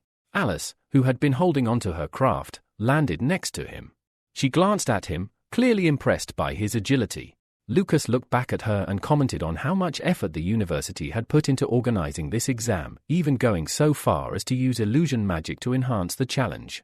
Alice raised an eyebrow in surprise and asked if he meant that the old man they had just encountered was an illusion. Lucas nodded, preparing for another leap, and warned her that they would soon encounter two more participants blocking their way. Alice eagerly responded that she was truly looking forward to the next test. As she gazed in the direction Lucas had pointed out, she noticed two figures, just as Lucas had warned her. One of the men was holding a hammer. Valeria, also observing the duo, asked who they were, as she would have recognized them immediately if they were heroes. Veronica, suppressing a chuckle, explained that, according to the information they had, these two were not students at University B. Mentors had already been dispatched to deal with them, should it be necessary. This test was meant to evaluate participants comprehensively, and some challenges could prove dangerous. Meanwhile, the director of the university called one of the new teachers, Sean, into his office. With a relaxed smile, Sean reassured the director that there was no need to worry, he would handle the two troublemakers without issue. One of the men, standing atop a nearby roof, shouted down at Lucas and Alice, announcing that they were about to experience the true power of a B-rank hero. In an instant, he began to transform, his facial features sharpening and a tail sprouting. He rested his hands on the roof and meowed loudly. Alice found this scene unexpectedly adorable and couldn't help but delight in it. Lucas, however, didn't share her sentiments. He turned his gaze toward the transformed man and calmly stated that he would handle him, leaving Alice to deal with the other. Without waiting, Lucas leaped forward, charging toward his opponent. Inside his mind, Michael, who had taken control of his body, advised Lucas to feel every muscle and bone move before harnessing his strength fully. His opponent, Finn, wasn't about to wait and immediately jumped at Lucas.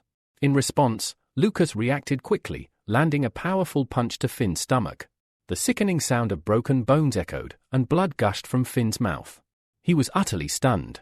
Finn, a strong and fast fighter, had never expected to be so easily defeated. Lucas was surprised too, having initially thought Finn was more formidable. It turned out Finn's resistance and endurance were lacking. As Lucas stood over Finn, extending a hand in concern, Finn angrily shouted that Lucas had gone too far. Just as Lucas was about to speak, a fiery ball shot toward him. Reacting swiftly, Lucas jumped back just in time to avoid the explosion. The second attacker, wielding a large hammer, swung it fiercely, hurling fiery clots at Alice. She deftly avoided the attacks, but as the flames increased in number, she created a fire extinguisher cylinder, putting out the fires with ease. Lucas, impressed by her quick thinking, noted how incredibly useful her ability to create items was. If she could make equipment, they would be unstoppable. After the smoke cleared, Lucas realized that the opponent he had been fighting had disappeared. But before he could react, he saw movement from the side. Throwing Finn over his shoulder, the second attacker began to flee, realizing he couldn't win. By this time, Valeria had gathered enough information about the attackers. She informed the viewers that the two men were part of the Firecloud Society. One of them, who had the ability to transform, had been easily defeated by Lucas with just one blow. Veronica, sitting next to Valeria, eagerly exclaimed to the audience that they should all take notice of Lucas. She predicted that this boy might soon become a super strong hero, deserving of gifts for his impressive display of strength. The defeated attackers didn't get far, though. As soon as they thought they were safe, Sean appeared before them.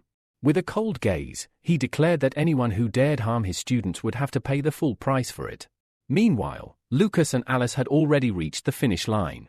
Alice looked up at the massive screen and sighed in disappointment when she saw that they had secured 14th and 15th place. A nearby competitor tried to reassure her, saying that their battle performance would be enough to get noticed. Alice smiled in satisfaction, nodding in agreement. At that moment, Michael's voice resonated in Lucas's mind, telling him that it was time for him to go. Lucas looked ahead, his expression serious, and replied that everything was fine, he could handle things from here on out. Far from the university, a blue clot of energy shot through the air, traveling across a vast distance until it reached a small, uninhabited island in the middle of the sea. The clot descended into a cave, moving toward the deserted room at its center. There, a cloaked stranger stood beneath a mass of blue tentacles hanging from the ceiling. The clot landed before him and transformed into a blue monster, its eyes glinting ominously. The cloaked figure, his face hidden, grinned as he revealed a significant piece of information. With a subtle nod of approval, he told the others that a hero from the Judge organization had reached the 3rd level of spiritual power. Something intriguing, he implied, was brewing. The following morning, Lucia reported to her brother, Michael, that she had experienced something unusual. She had briefly seen several dark blue shoots awaken, though only for a few seconds. Michael, shocked, asked in disbelief if she had truly been able to see through other people's eyes. Lucia confirmed it, mentioning that she had only succeeded 3 times, and each time involved a representative of the dark blue race. Opening his laptop, Michael inquired if she could remember the locations she had seen. After a brief pause, Lucia recalled the 3 places, The first was a large white tower in the second region, the second was a clubhouse, and the third was inside a mansion. Michael began searching for similarities and, after a few minutes, he called out in triumph. He had found the clubhouse. He asked Lucia to verify if it was the same place. Moving closer, Lucia confirmed that it was indeed the location. She had seen people from the dark blue race visit there to get their nails or hair done. Michael furrowed his brows, his mind racing. He recalled that among the leadership of the Knights of the Round Table, there was a girl who owned half of their shares but possessed no known abilities. Lucia continued, describing the third location. She remembered seeing a lawn, a fountain, and some antiques, but nothing else stood out. Fatigued, she collapsed onto her bed, lamenting that she didn't understand anything. Suddenly, an idea struck her, and she suggested to Michael that he use his ability to enter her mind and review all her memories himself. Meanwhile, a significant family meeting was taking place at Olympus. Gilbert sat, his hands clasped thoughtfully, contemplating the best way to present the information to his eldest son. After a long sigh, he finally spoke. He had gathered them there to announce something important. Looking at Edgar, he declared that Edgar would take his place in the heroic union, and Austin would be entrusted with running the company. Austin, tense, watched his brother closely, waiting for his reaction. Contrary to his expectations, Edgar seemed relieved, even joyful, at the news. He praised his father for recognizing Austin's talent, stating that his brother was far better suited for the role. However, Edgar's expression quickly grew serious. He clarified that his only ambition was to become the strongest hero. Gilbert, frowning, acknowledged Edgar's grudge against the Judge organization but felt it was necessary to reveal a truth. With a serious glance, he asked if Edgar knew why the members of the organization were so strong. Edgar, dismissing the idea, assumed it was simply the result of hard work and innate talent. Gilbert shook his head. He explained that Edgar was mistaken. The members of the Judge organization had access to special technology and equipment that allowed them to create an elixir of abilities. But more importantly, they were aided by forces from another world. Back with Lucia, Michael followed through on her request and entered her memories. He scrolled through everything until he found what she had seen. With this new information, he wasted no time. Transforming into the attire of the judges, Michael and Lucia made their way to the House of Firearms. Upon their arrival, Michael instructed Lucia to stand aside. She, however, was not pleased with this. Confused, she asked why he had brought her along only to make her an observer. Michael reached out, gently ruffling her hair, and calmed her down. Lucia, in response, laughed, teasing her brother. She told him that she knew he was strong, not because of his abilities, but because of his acting skills. Inside the house, the man who owned the property sat calmly sipping tea in his garden. Noticing the stranger's presence, he smiled and asked why they had arrived uninvited. Michael descended, releasing his shadows to destroy a nearby statue, sending it crashing toward the man's table. The man, however, easily dodged the attack, and when one of Michael's shadows rushed at him, the man landed in front of Michael. He smiled again, commenting that he had heard an interesting rumor, that the Judge organization helps the dead and that Florence's family supports them in this. This revelation caused Michael to tense up. He couldn't understand where this rumor had come from or why it was spreading so rapidly. Meanwhile, the man stood up and, with a questioning glance, asked if the judges could truly return the soul to a dead person's body. Michael, unfazed, responded that the dark blue race had made significant progress in understanding the spiritual component. He then shrugged, clearly disappointed, and commented that the answer was always the same. With a swift motion, the man pulled out a gun, pointing it directly at Michael. Without hesitation, he fired, declaring that since Michael couldn't provide any useful information, he was no longer needed.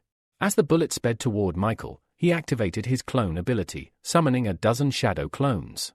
The bullet struck one of them, passing straight through it, but it didn't stop there. The bullet shifted its trajectory, heading for the next clone. Michael analyzed the situation, noting that while the gun had homing capabilities, its speed was slow, meaning it would take too much time to redirect between clones. George, realizing this as well, fired at several clones simultaneously, making it harder for Michael to dodge. Taking advantage of the distraction, Michael approached George from behind, sword in hand, warning him to be more cautious. When George turned around, a satisfied smile played across his face. Before Michael could react, an explosion echoed across the garden. The clones, quick to respond, jumped back to safety, avoiding the blast. George, however, who was at the epicenter of the explosion, survived, but he was horrified when an icy stream of air suddenly rushed toward him. His hand rapidly froze over. Lucia, perched on her ice throne, chuckled quietly at the sight of George's distress.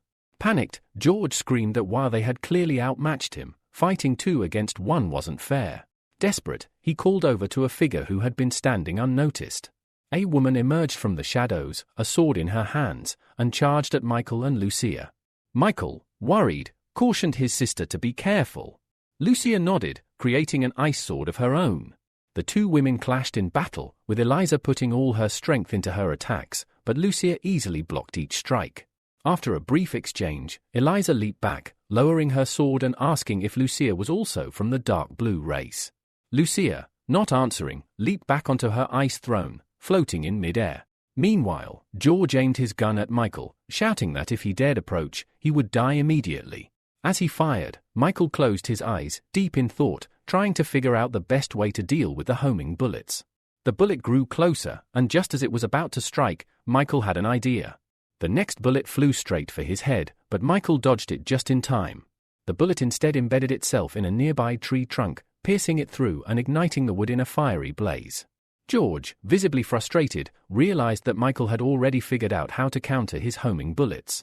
Meanwhile, Michael conjured an electric ball in his hand and charged toward George. At the same time, Rabbit rushed into the fray, charging toward Eliza. She skillfully dodged the electric ball, stepping aside just as it grazed her shoulder. When Rabbit engaged Eliza in battle, she summoned a shield to block his attack. Realizing that they couldn't win this way, George reached into his pocket, pulling out a handful of blue pills. Shouting that he wasn't going to give up so easily, he swallowed them all in one go. His body was immediately enveloped in a blue glow, and the hand that had been frozen by Lucia's attack began to heal. As his transformation continued, George's eyes and hair turned blue. Eliza, noticing the change, froze in horror. She rushed to her husband, desperately calling out to him. She reached him just in time to stop his transformation, creating a small blue stick in her palm and touching his forehead. She managed to bring him back to consciousness, explaining that his spiritual body couldn't handle such a large concentration of particles. If he hadn't stopped, he would have fully transformed into a dark blue being. With urgency, Eliza approached him and began absorbing the blue energy from his body. Michael, seeing the opportunity, summoned another electric ball in his palm. As the ball flew toward George, his eyes widened in shock. To protect his wife, he threw himself in front of her, taking the full force of the electric attack. George collapsed to the ground, the fight taking a dramatic turn. Eliza collapsed to the ground beside her husband, tears filling her eyes as she pulled him onto her lap. George gazed up at her, speaking softly. He told her that he had waited for this day for a long time and was grateful to the heroes for helping him. He explained that after her death, life had become worse than death itself. Gently touching Eliza's palm, he asked her to return to the way she was, to restore her original hairstyle because he wanted to see his real wife one last time. As he looked at her, he mentioned that the representatives of the dark blue race had promised to help bring her back, but in exchange, he had to betray humanity. If they could truly do this, he felt it would be a fair trade. But as the words left his mouth, it became clear to him that he was trapped in the abyss of his own lies. Eliza's eyes filled with sorrow as she listened. Suddenly, George let out a bloody cough. His gaze shifted to Michael, and he said that he wanted to trade the information he knew for Eliza's life, since she was not at fault except for falling in love with an idiot like him. When Michael nodded in agreement, George continued, revealing that the people he had been working with were somehow connected to the Crawler Chamber of Commerce. That was the last thing George managed to say before his consciousness slipped away.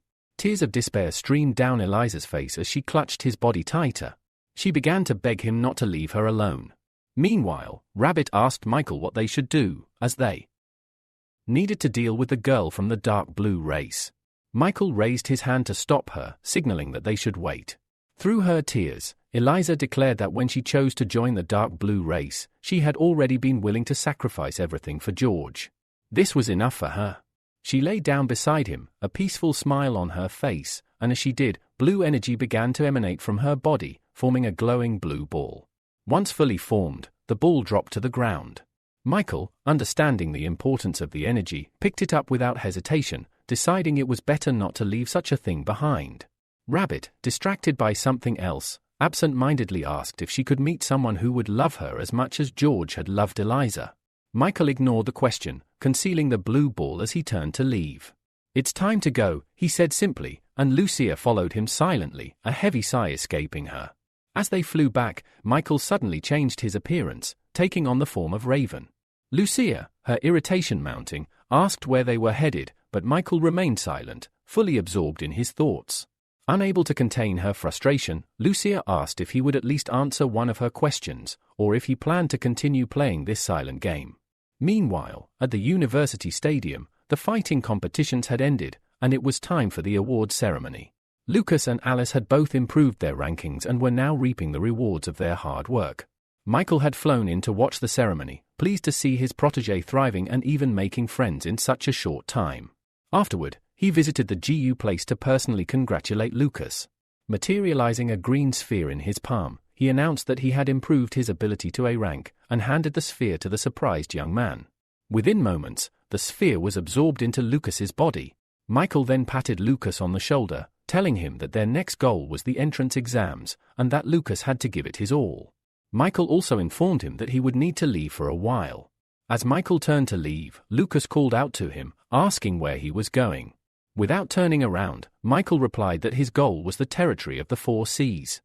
That same evening, Austin made his way into the Black Dragon's office.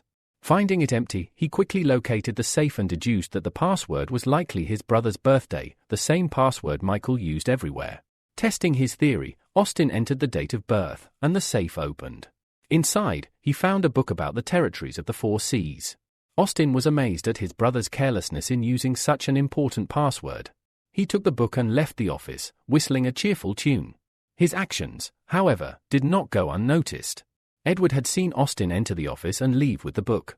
Though he didn't know why Austin wanted it, Edward was happy to see his brother in such high spirits.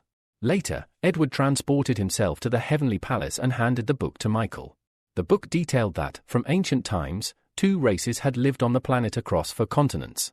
After a prolonged war, creatures from another world had invaded the southern lands, enslaving a third of the civilization.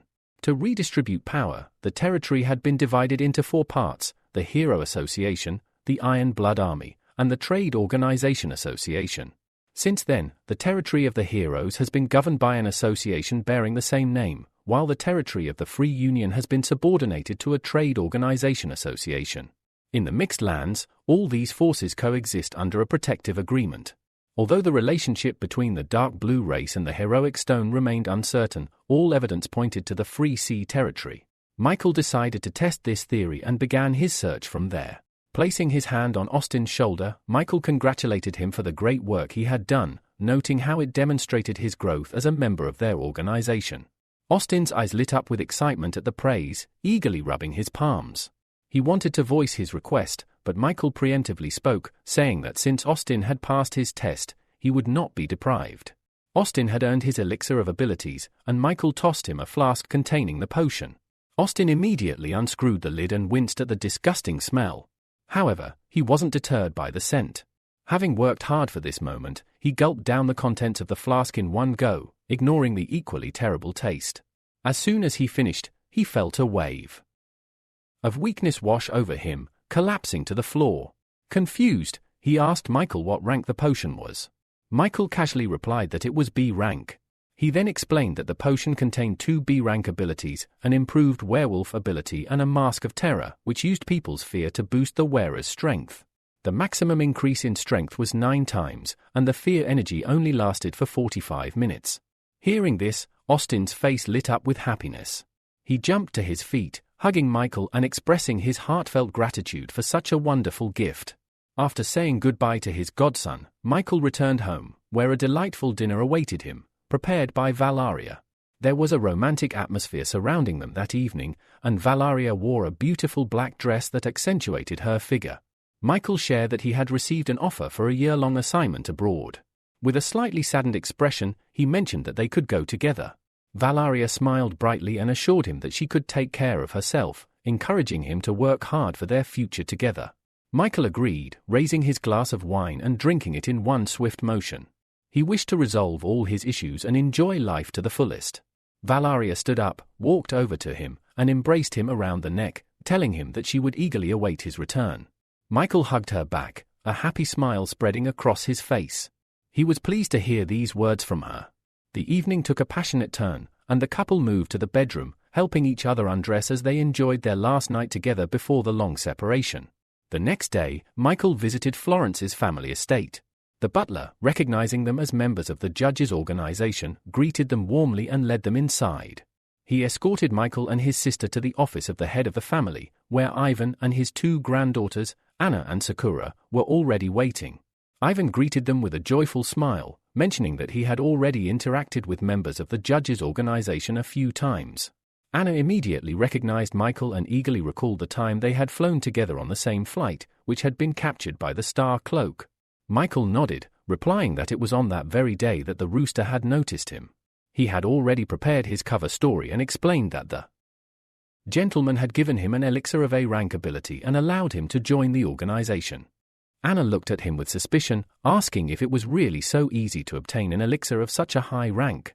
She also inquired about the ability he had gained from the elixir. Ivan, sensing the tension, raised his hand and shot her a disapproving look, telling her not to be rude to their guests by interrogating them about their abilities. Michael chuckled, reassuring everyone that it was fine. After all, they were future allies, and he had no issue answering a few questions. He then revealed that his ability was called the Folding Plum Navy Suit.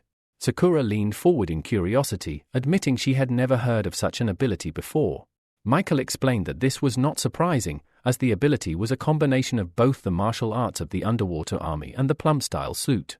This unique combination allowed him to dodge enemy attacks with the grace and agility of a plum blossom. Anna, still intrigued, asked another question. She pointed to Lucia, who was standing beside him, and asked who she was. Michael answered that she was Rabbit's ward and, like him, she was an A-rank user. Lucia cast a distrustful glance at everyone in the room before speaking. She confirmed her ability was ice control, making it clear that she wasn't entirely trusting of the group. After this, Michael mentioned that the rooster had instructed them to travel through the Free Union Sea territory under the guise of being part of the Florence family. He was curious about the head of the family's thoughts on this arrangement. Ivan rubbed his chin thoughtfully, considering the question. He then replied that it was indeed time for Florence's family to return to the Free Union. A few hours later, as the deep night settled outside, the brother and sister arrived at the port. Michael approached Lucia from behind, placing his hand on her shoulder. He asked her what was occupying her thoughts so deeply. Lucia, turning to face him, replied that she was simply a little worried. Tomorrow, they would be leaving the city, and though her brother reassured her that it was not forever, his words failed to ease her mind. Lucia had once envisioned spending the rest of her life here, never suspecting the existence of the territory of the Four Seas. Michael, understanding his sister's concerns, nodded in agreement. He explained that now he understood why the three governing forces avoided discussing these lands. Once others learned about the territory of the Four Seas, they would also uncover the ongoing war with another world, along with the true nature of the conflict. Lucia sighed heavily, her gaze drifting to the sea. She remarked that the local residents had to endure constant stress, their lives far more difficult than the ones they had known. Michael ruffled her hair, offering his own insight. He told her that the atmosphere within the Free Union was tense, and it was crucial for her to always stay vigilant in order to protect herself. The following morning, the 6-star ship Sea Dolphin arrived at the port. Ivan explained that the ship's bottom was constructed from materials taken from monsters of another world and was reinforced with 4 distinct alchemical substances. Thanks to this, it only required spiritual power to make it soar into the sky. The ship could also shoot fire, create barriers, and accelerate. With a gesture, Ivan summoned Over, the butler who had been standing off to the side. Over approached, bringing gifts from the Florence family. Ivan informed Michael and Lucia that they would need these items when entering the territory of the Four Seas: sea clothes, light armor, and a bladder. These items allowed one to walk on water and breathe underwater, with each set tailored to the individual wearer. The two siblings donned the gear, and soon after, others in sea armor approached. Sakura, too, was wearing an outfit that matched her hair. Ivan glanced at the scene, puzzled by the commotion.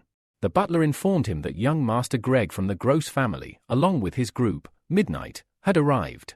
Michael, already familiar with the name, understood the significance of their presence. A faint smile appeared on his face, grateful that Midnight had come here of their own accord. Ivan, however, did not seem pleased by the arrival of uninvited guests. Noticing Ivan's discomfort, the butler explained that Grieg had originally planned to return aboard the 4-star ship Midnight, but upon hearing that a 6-star ship had been prepared, he hurried over. Ivan sighed deeply, conceding that the young master should be provided with a room. The butler then added that Grieg had requested the 608th silver room.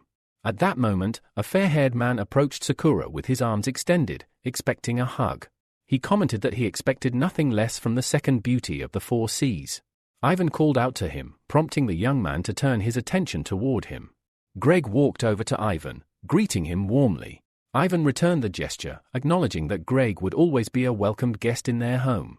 Grieg, his smug grin never wavering, passed by them, suggesting that Ivan take good care of his guest. The butler stepped forward, directing Grieg toward the platinum room. Upon hearing this, Grieg's expression darkened. He muttered under his breath, instructing his guard to find out who occupied room 68. It irked him that the Florence family dared to oppose his wishes. Meanwhile, Michael sat in his room, enjoying the drink that had been offered to him earlier while admiring the beautiful view from his window. Suddenly, there was a loud knock at the door. Michael wiped his mouth with a napkin and stood up. He opened the door to find young Master Grieg and his bodyguard standing there. Michael smiled warmly, saying he had been expecting them. Grieg's expression shifted to one of confusion before he quickly regained his composure. He informed Michael that if he didn't pack his things and vacate the room, his guards would assist in making that happen. Michael stepped forward, drawing closer to Grieg and whispering in his ear that he had something quite interesting, Sakura's personal photo album. Grieg froze, his face flushing with surprise. His gaze turned to Michael, filled with intrigue. He asked if Michael was truly in possession of such a thing. Michael stepped back slightly, his smile never fading, and assured Grieg that he would never lie to the young master of the Gross family. Grieg, now fully intrigued, leaned closer, whispering to Michael about the price for such a generous gift. Michael suggested they look at the photos first, and then he would set a price. Grieg nodded, then ordered his guards to stay outside. The two of them entered the room, closing the door behind them. Grieg impatiently demanded to see the album.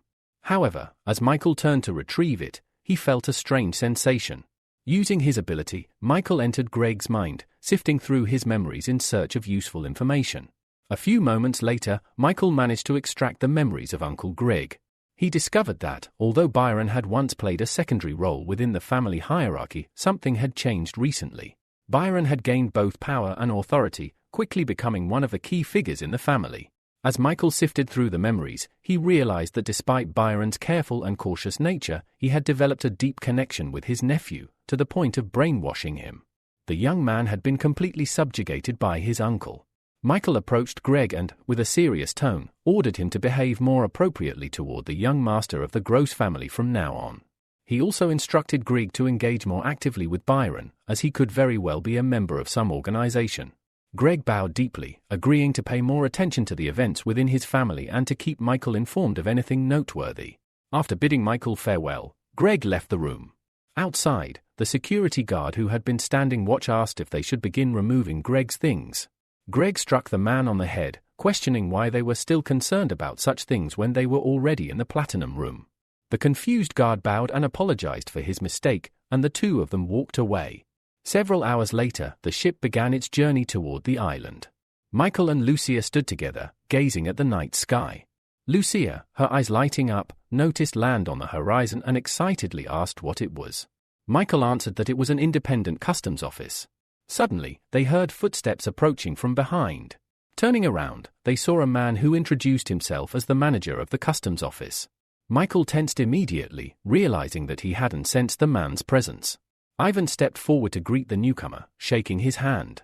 Richard, the manager, smiled as he mentioned that when the head of the Florence family first visited their customs house, he had been certain that one day he would return. Once the ship docked, Richard invited everyone to join him for dinner. During the meal, the girls surrounded Michael, almost instantly, preventing him from moving. Proposals for exchanging numbers came from all sides. Michael, feeling a little confused by the attention, tried to gently decline their advances. Anna, watching the scene from the side, was not pleased. She was furious that Michael was choosing to associate with the other girls rather than her beautiful sister. Sakura, sensing Anna's discomfort, explained that they weren't on good terms, so Anna shouldn't be too upset. Suddenly, Lucia, in a burst of energy, began shoving her way through the crowd, determined to rescue her brother. When she finally reached Michael, she grabbed his hand and pulled him away. With a grin, she suggested that instead of standing around, they should all go to the famous Rushka Hotel and have some fun. Anna's eyes lit up at the suggestion, quickly adding that the hotel's special event was extremely popular among the people of the Four Seas. Curious, Michael asked what the event entailed. Before anyone could answer, another girl appeared by his side, silently pointing to his cheek, where a trace of lipstick from someone's kiss remained. Blushing, Michael quickly took out a handkerchief to wipe it away. Alexa, folding her arms across her chest, sighed heavily, remarking that he would find out for himself soon enough. Later, their group arrived at the Rushka Hotel, where the event was already in full swing. They were led into a spacious room decorated in a marine theme, with a large aquarium on one of the walls, filled with fish of various sizes. As more guests gathered, the host thanked everyone for coming to the mermaid party. Curious, Michael turned to Sakura and asked if she had the ability to transform into something. With a mysterious smile, Sakura replied that he would find out soon enough. Anna, suddenly excusing herself, mentioned that she needed to change clothes. She instructed Michael and the others to wait while she did so, and the other guests remained seated, eagerly awaiting the main event. Without warning, multiple holes appeared in the aquarium's wall, and water surged into the room in turbulent streams. The guests reacted with joy, but Michael, still confused, couldn't understand what was happening. A man standing on the stage, shielded by glass, announced that the party had officially begun and that everyone should prepare to become mermaids. Now even more bewildered, Michael instinctively held his breath, unsure of what was going on. He turned around as Anna's cheerful voice rang out, asking why Michael hadn't transformed yet. As he looked around, he noticed other girls who had sprouted mermaid tails and were moving easily in the water. Then, Michael felt a strange sensation in his body. He looked down in surprise to find his own tail, marveling at the transformation. To his delight, he discovered that he didn't need to hold his breath underwater, he could breathe freely. Overjoyed by this newfound ability, he eagerly decided to explore the waters and test out his new form. Suddenly, a strange sound caught Michael's attention. A massive shark burst through the wall, charging directly toward them. The guests, overcome with panic, scrambled to swim away, desperate to escape the monstrous creature. But the shark was relentless, not willing to let its prey escape so easily, and it pursued them with terrifying speed. Michael observed the creature closely, trying to determine whether it was a real monster or simply a human transformed. As the shark drew near, he activated his ancient dragon ability. With this power, Michael managed to grab the shark by one of its fins, squeezing it painfully. The creature let out a sharp, pained cry, but with a powerful surge, it threw Michael aside, slamming its enormous tail into him. The blow sent a thin stream of blood flowing from Michael's mouth, and he clutched his chest, feeling a sharp pain. It didn't take long for Michael to realize that this shark had likely been sent to test his and Lucia's fighting strength. He decided to first analyze the creature's tactics before formulating a plan to defeat it, knowing that revealing too much strength too early could be dangerous. Alexa, unable to stand by idly, created a weapon and launched an attack on the monster. However, the shark was too quick. It dodged her strike and, with a powerful bite, destroyed the sword she was holding. Sakura couldn't believe her eyes. The sword Alexa had used was an S-rank weapon, and it should have been nearly impossible to destroy it so easily. The shark retaliated with a vicious lash of its tail, sending Alexa flying, much like it had done to Michael earlier. Sakura, deeply concerned, glanced at Alexa and asked if she was all right. Just then, Anna, who had been standing nearby, spoke up, warning everyone to look ahead. Lucia stepped forward, positioning herself to block the shark's path. She activated her ability, directing streams of water toward the creature. Almost immediately, the shark was encased in a massive block of ice, and it was pulled deep into the abyss. The guests, who had been watching in suspense, sighed in relief, believing the danger had passed. But to their shock, the shark somehow managed to break free from the ice and emerged from the depths, charging straight at Michael. Using his plum-style ability, Michael turned and sprinted away at full speed. He knew that his current ability wouldn't be enough to break through the shark's defenses, so he decided to rely on the glove of light Ivan had given him during the auction. With a quick change of direction, Michael closed the gap between himself and the shark. As he attacked, he discovered just how much strength the gloves added to his blows. One powerful strike from him ended the shark's life.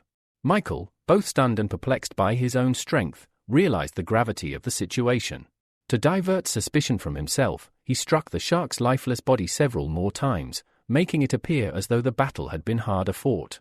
The three girls watched the battle unfold. Anna's face showed surprise as she admitted that for a moment, she thought Michael had defeated the shark with just one blow. Alexa, however, was quick to correct her, saying that it wasn't that easy to defeat a high-ranking monster. A few moments later, everyone witnessed the shocking transformation of the shark back into a man.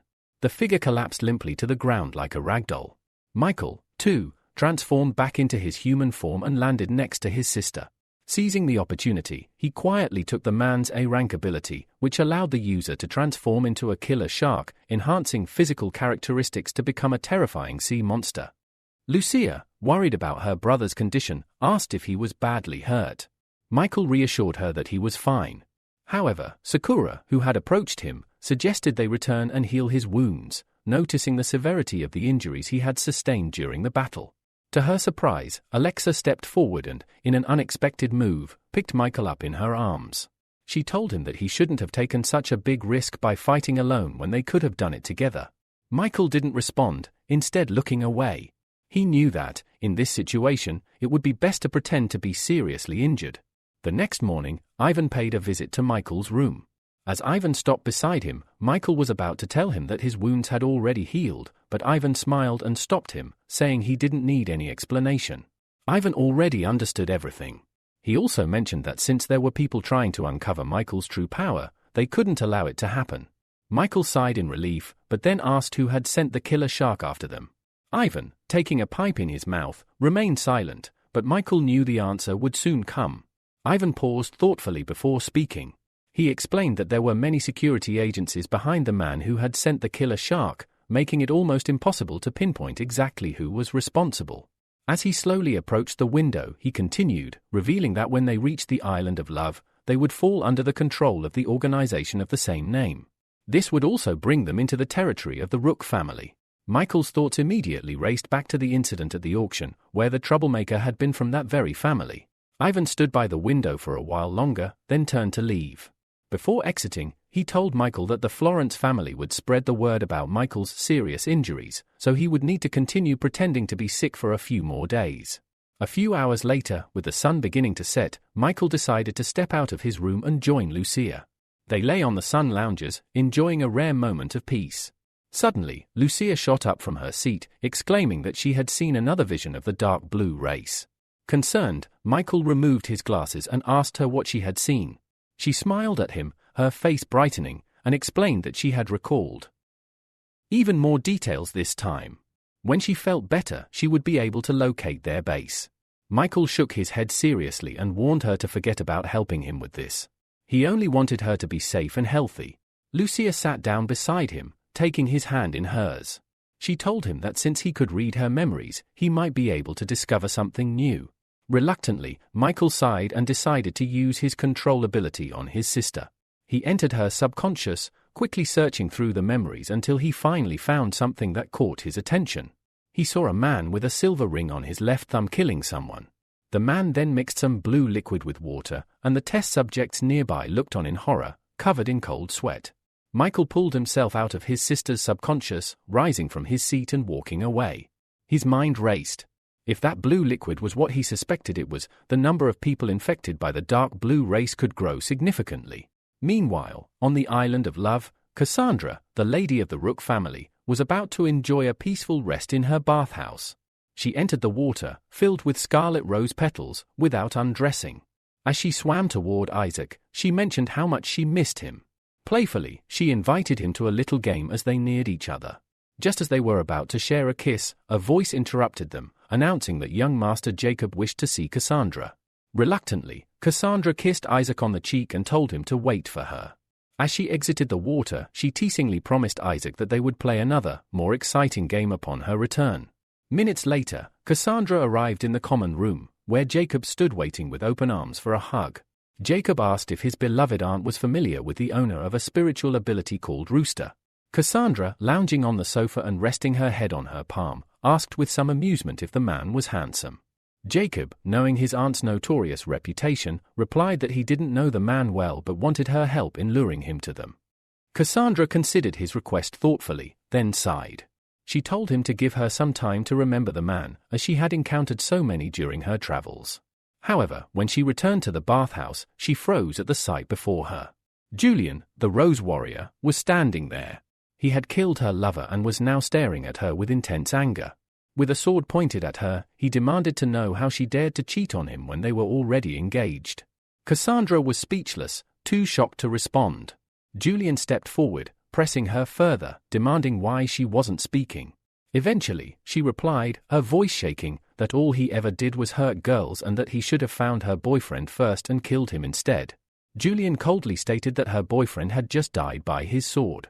Cassandra, terrified, smiled faintly and told him that the man he killed wasn't her real boyfriend. Julian, enraged, grabbed her by the neck and ordered her to name her lover.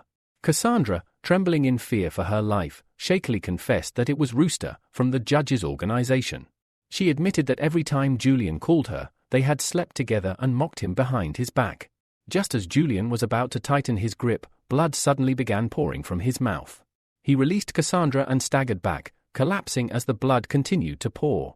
Cassandra watched in stunned silence, realizing that someone, or something, had intervened at the exact moment she had spoken. The undead mage looked at Cassandra and spat, warning her that she had gone too far and swearing that one day, he would kill her. Meanwhile, Michael was feeling a bit tired after pretending to be sick all day. The eerie fog surrounding the ship only added to his unease. He could sense that something was amiss, but couldn't quite figure out what. Just moments later, he saw a boat approaching their ship, and Alexa appeared on board. She called out to Michael, telling him that they needed to head to the captain's cabin immediately. The pirate ship was drawing near. Following her lead, Michael entered the captain's cabin, where Vincent, the captain, was briefing everyone. He revealed that the approaching pirates were known as the Shooting Star Pirates, led by an S-rank user, the Undead Mage. Vincent further explained that the pirate leader had 3 important subordinates, the Charming Fox, the Seaweed Monster, and the Tyrant of the Deep Sea. Vincent bowed, asking the heroes for help, as the entire ship and its passengers would be in danger if the pirates captured them. Ivan, thinking carefully, noted that the pirates were likely testing the strength of both the Florence family and the judge's organization. He warned Michael to be extra cautious. Michael appreciated Ivan's concern but pushed aside his thoughts of sentimentality, deciding that now wasn't the time. He said that he and Lucia would handle the undead mage, while the others could take care of the rest. However, Sakura stepped forward, blocking Michael's path. She told him that he couldn't participate in the battle as he hadn't fully recovered. Ivan chuckled, reassuring her that Michael was almost completely healed and would be fine. Still, Sakura insisted that the severity of his wounds would not allow for such a rapid recovery. Michael scratched the back of his head, saying they needed to stop arguing and deal with the pirate attack before it was too late. Suddenly, the sirens wailed, and alarm bells rang throughout the ship as the pirate ship came dangerously close. The undead mage stepped forward and addressed his crew, announcing that the famous Florence family ship, Dolphin, was now within their reach. Raising his staff, he demanded what they wanted, and his subordinates loudly declared that they wanted gold, jewels, and beautiful women. Immediately, several warriors jumped from the pirate ship onto the Dolphin. At that moment, Michael charged into battle, leaping over the heads of the incoming pirates, taking them out of action as he went. The Charming Fox, who had been waiting for an opportunity, immediately attacked. Her strike was predictable, and Michael dodged it effortlessly. Irritated, she taunted him to stop being a coward and face her like a real man. But Michael didn't need to dodge, as her spiritual skill was far too weak against his 3rd spiritual stage. He quickly grabbed her by the neck. The Charming Fox's expression shifted to a satisfied grin. She warned Michael that, while he might have withstood her spiritual attacks, he wouldn't be able to dodge her next one. Just then, Lucia, fighting nearby, called out to warn Michael of the danger approaching from behind. A skeleton, revived and wielding a huge saber, was charging directly at him. Without hesitation, Michael turned, positioning the Charming Fox in front of him. The skeleton's attack landed squarely on her, ending her life. A green pearl emerged from her body, and Michael seized it, muttering that she had killed too many people. He hoped she would have better luck in her next life. Meanwhile, Sakura was engaged in a fierce battle with the Tyrant of the Deep Sea.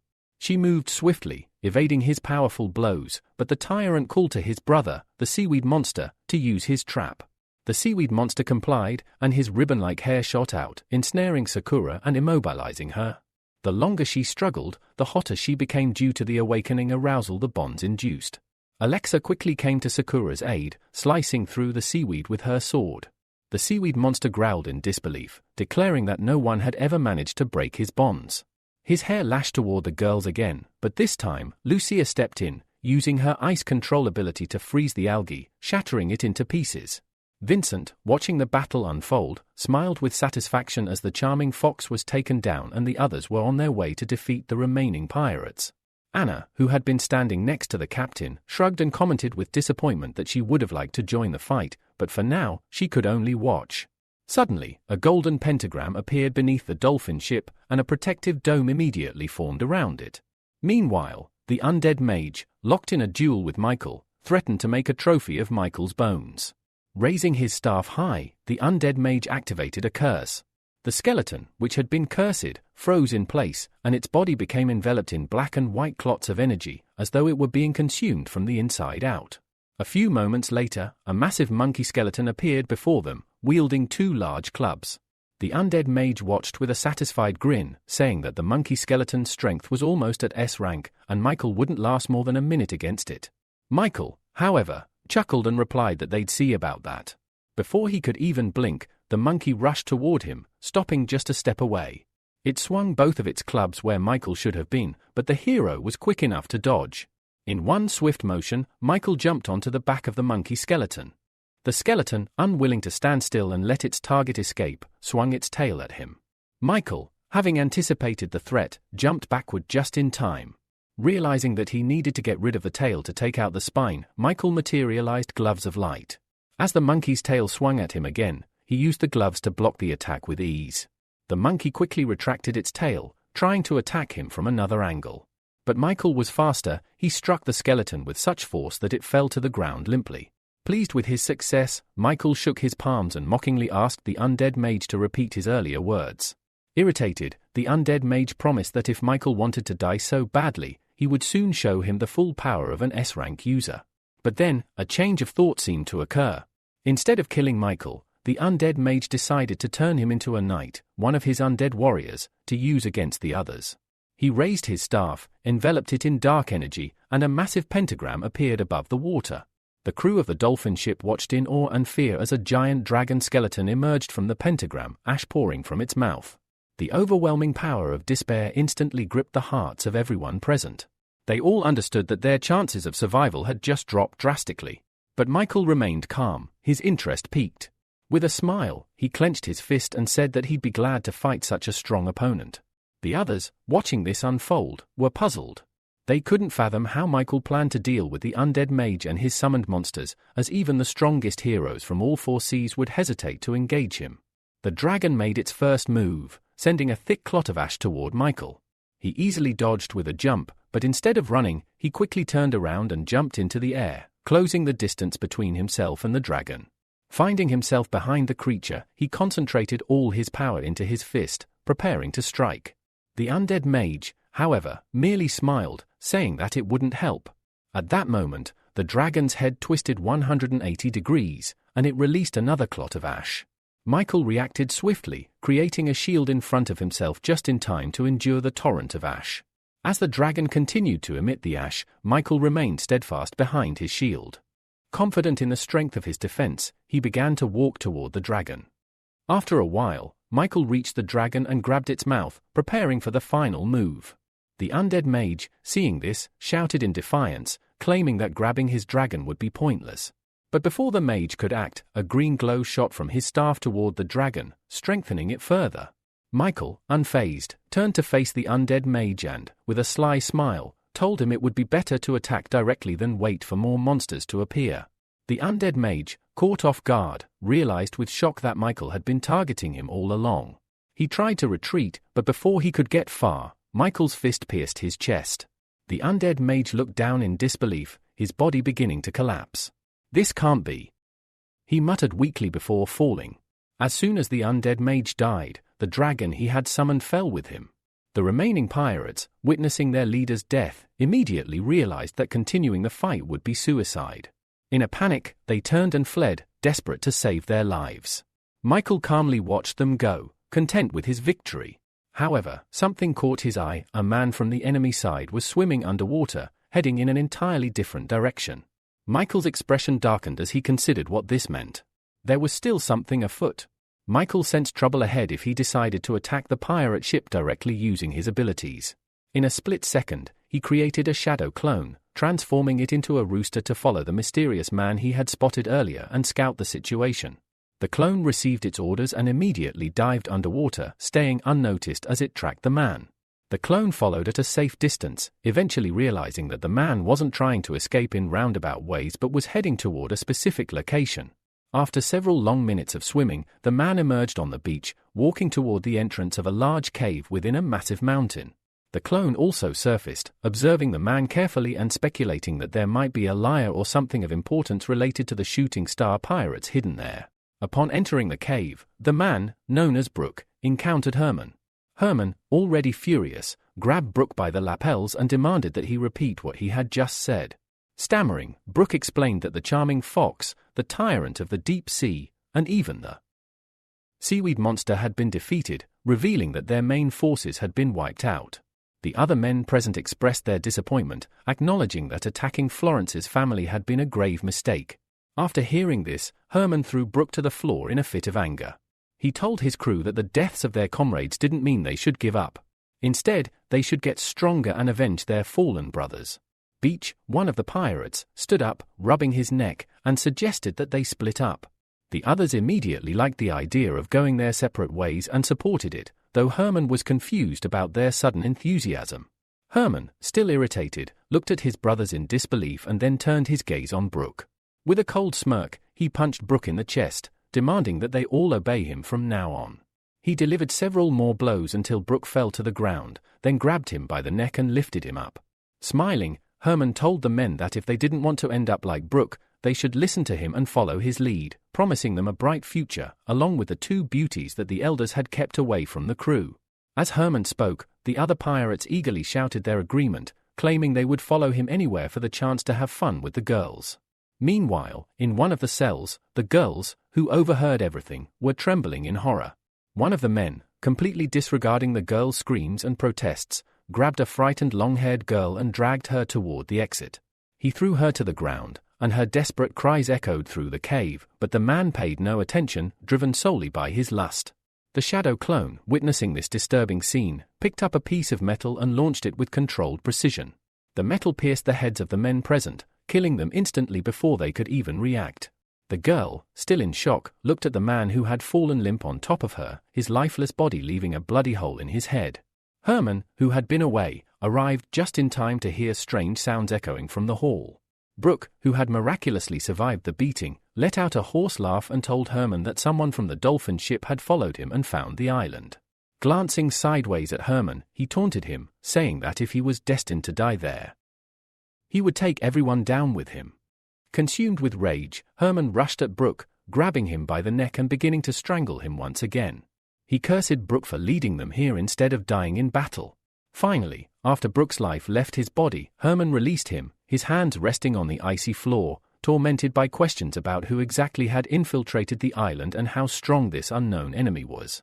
Rising slowly, Herman spoke with fear in his voice, declaring that if the intruder was listening, he would be willing to submit and follow them if it meant gaining protection and a good future. But before he could finish his plea, the clone, having watched the entire scene, pierced Herman's body with its blade, silencing him. As Herman crumpled to the ground, Michael approached, his expression calm. He told Herman that he had no need for new subordinates at the moment and to forget his offer.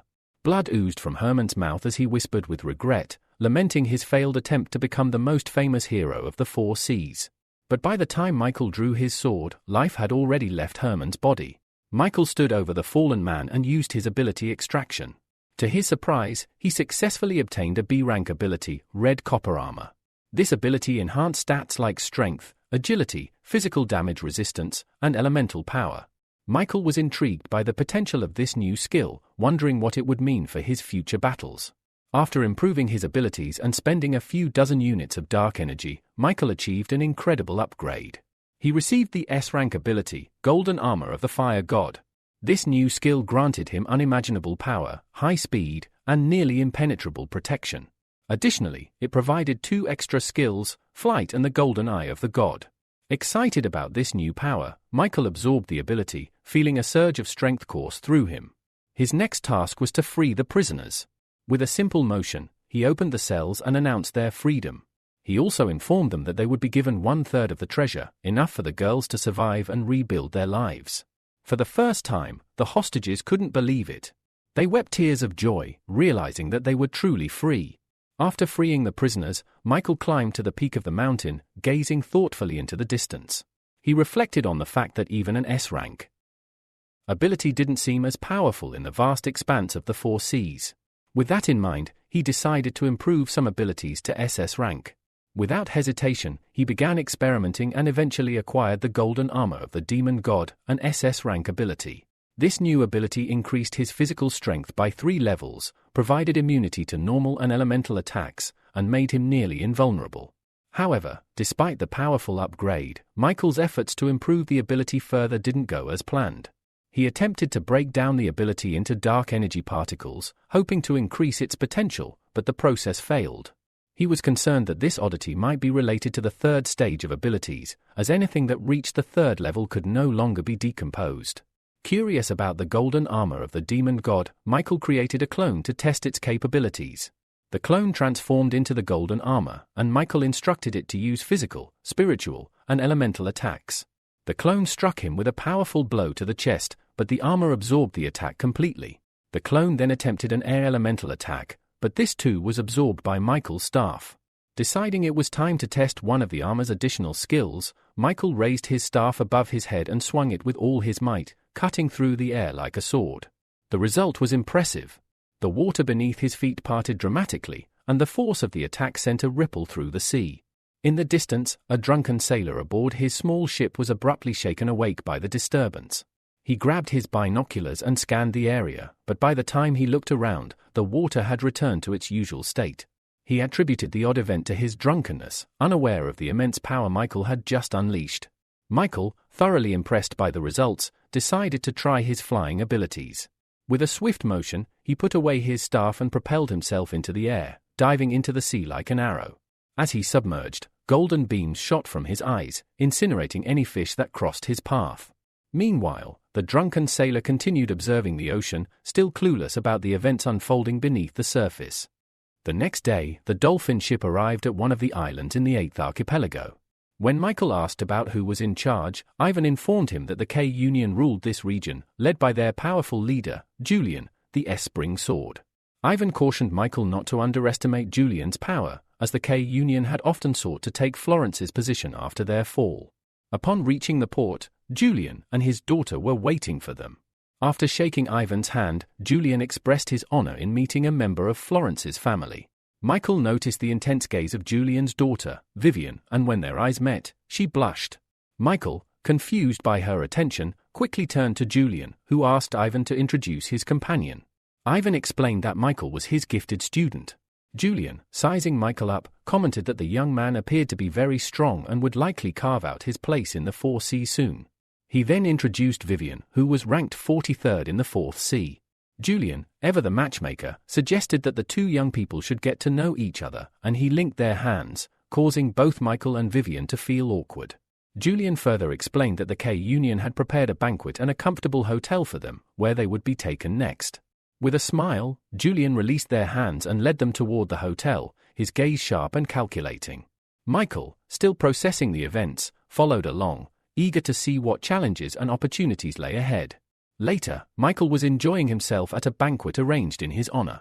Drinks were constantly offered to him, but despite the persistent offers, he repeatedly refused. A couple of hours later, he returned to his room, so drunk that he could barely stand and collapsed onto the bed. Not long after, someone knocked at his door. When he opened it, he saw Vivian standing there. Without looking at him, she suggested they go to a beautiful place on the island, asking if Michael would like to join her. Surprised, Michael asked if it would be just the 2 of them, and Vivian confirmed that no one else would be joining them. Michael smiled and politely declined, apologizing for being too tired, and suggested they go another time. He quickly shut the door in her face, despite her protests.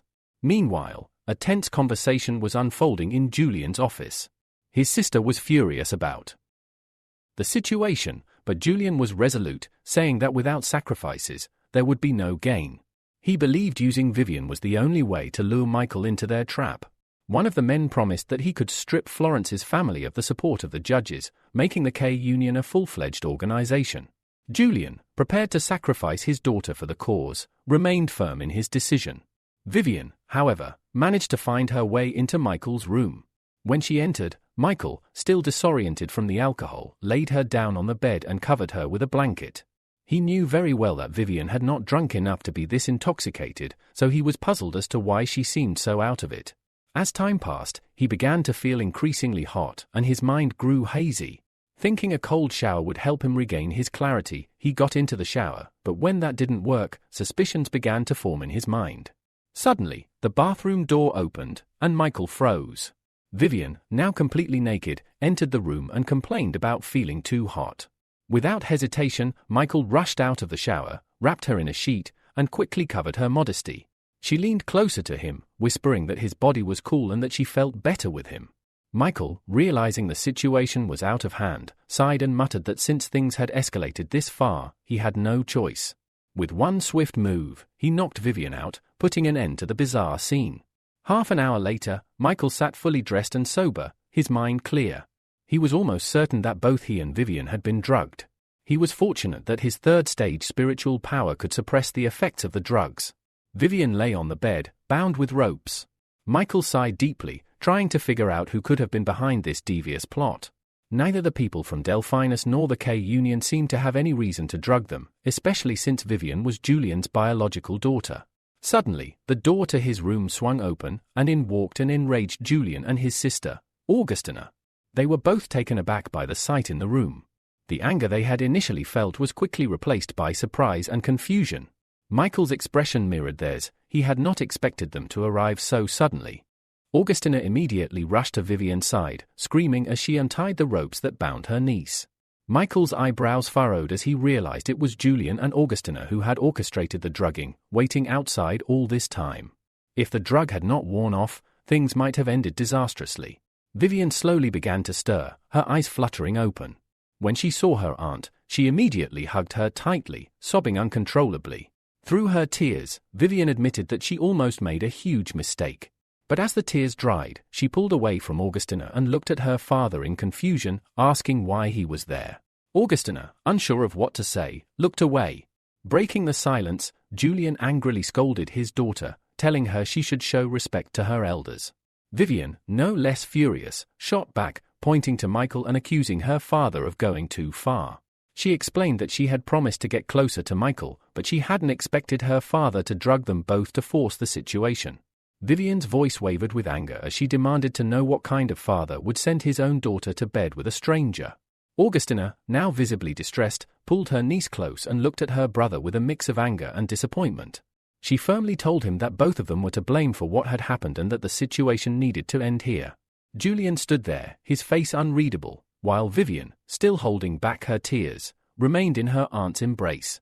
The tension in the room was palpable, and it seemed that Julian's plans were now unraveling in front of him. After the emotional outburst, Augustina gently promised Vivian that from now on, if anyone ever tried to use her for their own purposes again, she would protect her and never allow them to hurt her. These words struck a deep chord in Vivian's heart. This was exactly what she had always longed to hear. Tears welled up in her eyes once more, and she clung even tighter to the one person who had truly stood by her side. Julian scoffed in irritation at the display and left the room without another word. As the tension lingered in the air, Michael, feeling awkward, offered to leave and move into another room to give them privacy. Augustina, wearing a soft smile, asked him instead if he could just step out for a few minutes while she helped Vivian get dressed. 15 minutes later, Vivian was composed again, and Augustina turned to Michael with a heartfelt apology for all the trouble they'd caused him. Michael responded with a modest, somewhat embarrassed smile, saying there was no need to apologize since he hadn't been hurt. However, he emphasized that situations like this required mutual consent. With a pleading voice, Augustina then asked if he could keep what had happened a secret, for Vivian's sake, since she too had been a victim in this mess. Michael gave a solemn nod and assured her she could count on his silence. Upon hearing this, Augustina visibly relaxed and expressed her hope that despite everything, they might still come to understand and cooperate with each other in the future. Michael, however, struggled to keep his polite demeanor.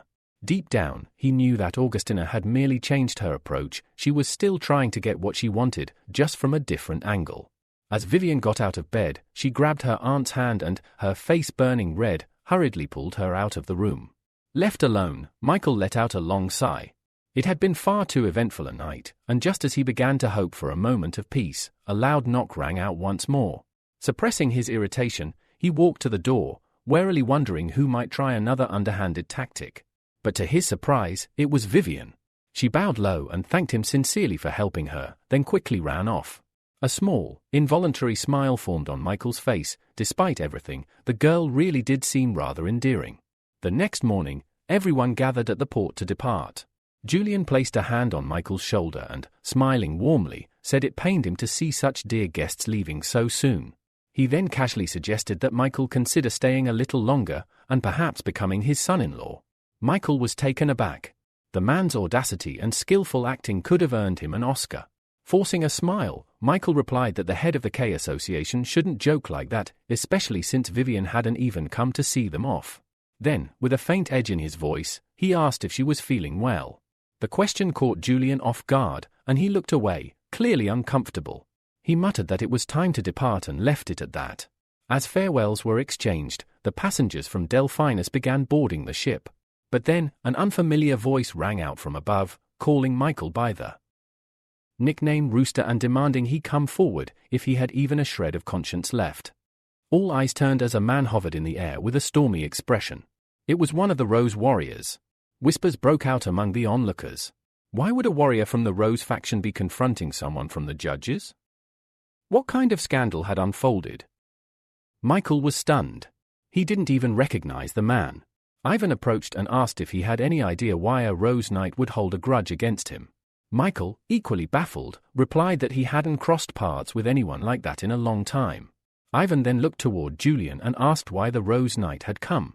The man explained that he had no quarrel with the judges, but he had no choice. His fiancée had cheated on him with the rooster.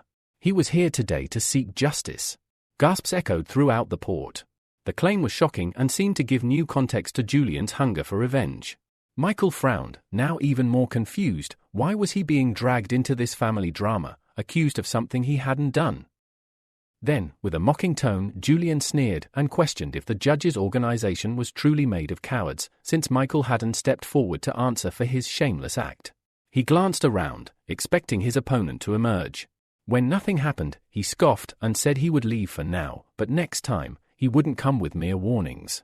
Suddenly, Julian, the head of the K family, stepped forward and declared that if the Rose Knight wished to insult someone on his territory, he had better get past his spring sword first. The Rose Knight snapped that this matter concerned only him and that scoundrel from the judges. No one else needed to interfere. But before he could finish speaking, Julian unsheathed his sword and attacked. The Rose Knight blocked the blow with little trouble, then looked at Julian in disbelief, asking why he was getting involved in someone else's quarrel and risking even more trouble for himself. Julian responded firmly, declaring that he would never allow anyone to lay a hand on a member of the judges while he stood there. Then, turning sharply, he shouted to Ivan to set sail immediately. He would hold off the intruder himself and buy them time to escape. The Rose Knight narrowed his eyes, a smirk forming on his lips. "Then I guess I have no choice," he muttered darkly. But before he could act, a chilling voice rang out inside his head, his master's voice. The command was absolute: bring the rooster to me, alive or dead. Waste no time on irrelevant trash. Fail, and none of you will escape the consequences. A cold sweat broke across the warrior's brow. The order was clear: eliminate the target, no matter the cost. If he wanted to continue his life as a knight, and avoid the wrath of his master, he had to deal with Michael right now. Suddenly, he felt something odd at his feet. Looking down, confusion spread across his face. A small golden dragon had coiled itself around his leg, its scales gleaming with spiritual energy. But before he could react, Julian had already launched himself toward Michael, sword raised high and killing intent blazing in his eyes. Michael didn't flinch. With practiced speed, he summoned his spiritual gloves and clenched his fist, gathering energy until it buzzed in the air. When Julian brought the blade down, Michael met it head-on with a powerful punch. There was a sharp clang as metal met raw force. But to Michael's surprise, the sword didn't break. It was stronger than he had expected, perhaps even stronger than anything he'd faced recently. As Julian skidded back slightly, unfazed, Michael narrowed his eyes. It was clear now, if he wanted to win, he'd have to stop holding back. With a deep breath, he began channeling his maximum spiritual power, the air around him pulsing with energy as a brilliant aura flared to life around his body. Would you like this battle to continue next, or should we shift focus to what's happening aboard the ship? The next moment, a clone of Julian, clad in shimmering golden dragon armor, materialized behind him. The clone's voice boomed through the air, declaring coldly that he had seen enough of their foolish games. This would be the end. The Knight of Roses shifted his stance, eyeing the newcomer warily. The presence of yet another powerful figure from the judges made one thing clear: this was no longer a simple duel. Things were quickly spiraling beyond his control. He hesitated, then struck Michael aside with a quick swing of his sword, not out of aggression, but to buy time and assess the situation.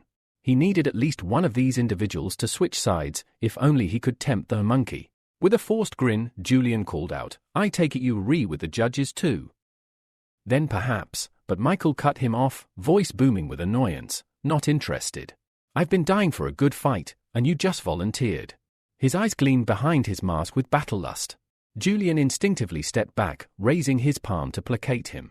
"This has nothing to do with you, monkey. You're not obligated to get involved." Feigning boredom, Michael picked his ear with a gloved finger and said, "You insulted my brother. That makes it my business. If you want the rooster, you'll have to get through me first." Julian's expression twisted in frustration. This lunatic clearly wasn't going to let him walk away. Before he could react, Michael vanished and reappeared behind him, delivering a devastating kick to his back. Julian was launched across the air and crashed into the ocean with a violent splash. The crowd gasped. A moment later, Julian's head broke the surface, coughing, shocked by the sheer speed and force of the attack. But he had no time to recover. A whooshing sound signaled Michael's rapid approach. With a growl, Julian raised his sword and activated a signature move, Sword AA technique. A massive rose bloomed in front of him, exuding a sickle-sweet scent meant to disorient enemies. Michael didn't flinch. He surged forward and shattered the rose with a brutal kick, the blow landing squarely on Julian's chest. Blood burst from the knight's mouth as both men plunged beneath the water. Julian thrashed under the weight of his opponent, but Michael pressed down without mercy. Suddenly, the pressure vanished. Using Julian as a springboard, Michael launched himself from the water, soaring into the air. Before the stunned onlookers, arms crossed, he looked down and said, "I expected more." Whispers rippled through the watching crowd. No one could believe how easily Michael was tossing around the famed Knight of Roses like a training dummy. Julian, still coughing beneath the waves, finally understood. The rumors were true, the Zodiac warriors of the judges were monsters. And if even one of them was this powerful, opposing their organization could be suicide. High above, a hidden figure stirred among the clouds, the Dragon of Fury.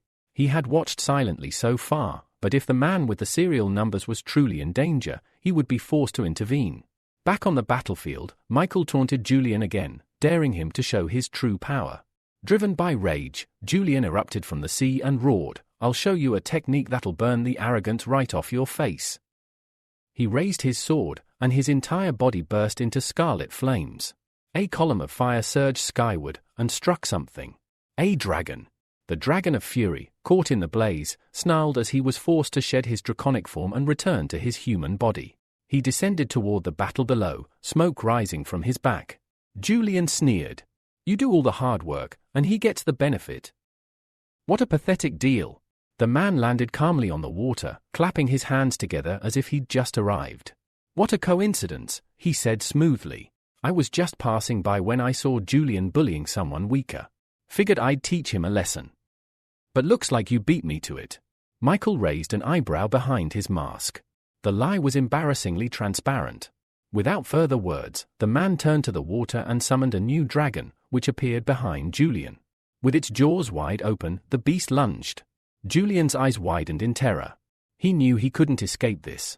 Death was only seconds away, until Michael appeared again, intercepting the dragon with a punch. "No one touches my prey without permission," he growled. The attack shattered the illusion.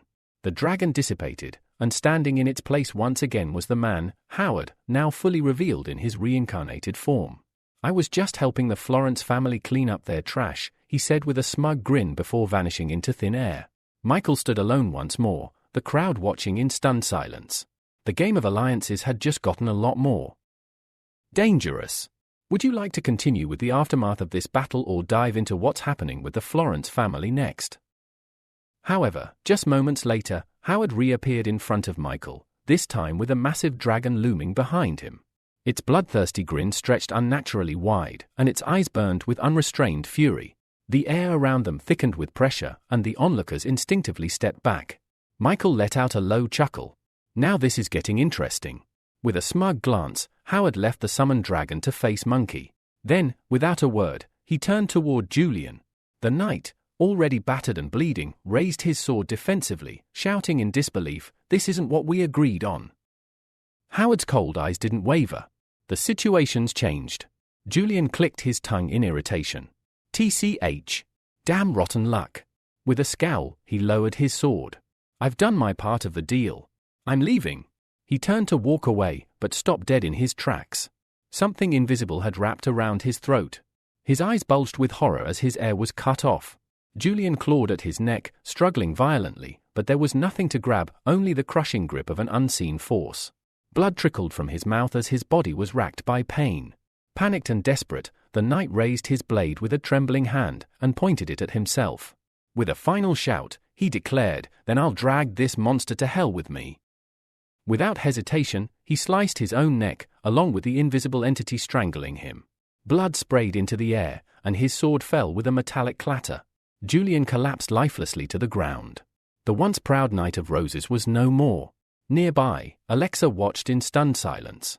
What was that thing?" she asked, still staring at his corpse. Sakura's face was pale. Howard's third summon. An invisible dragon.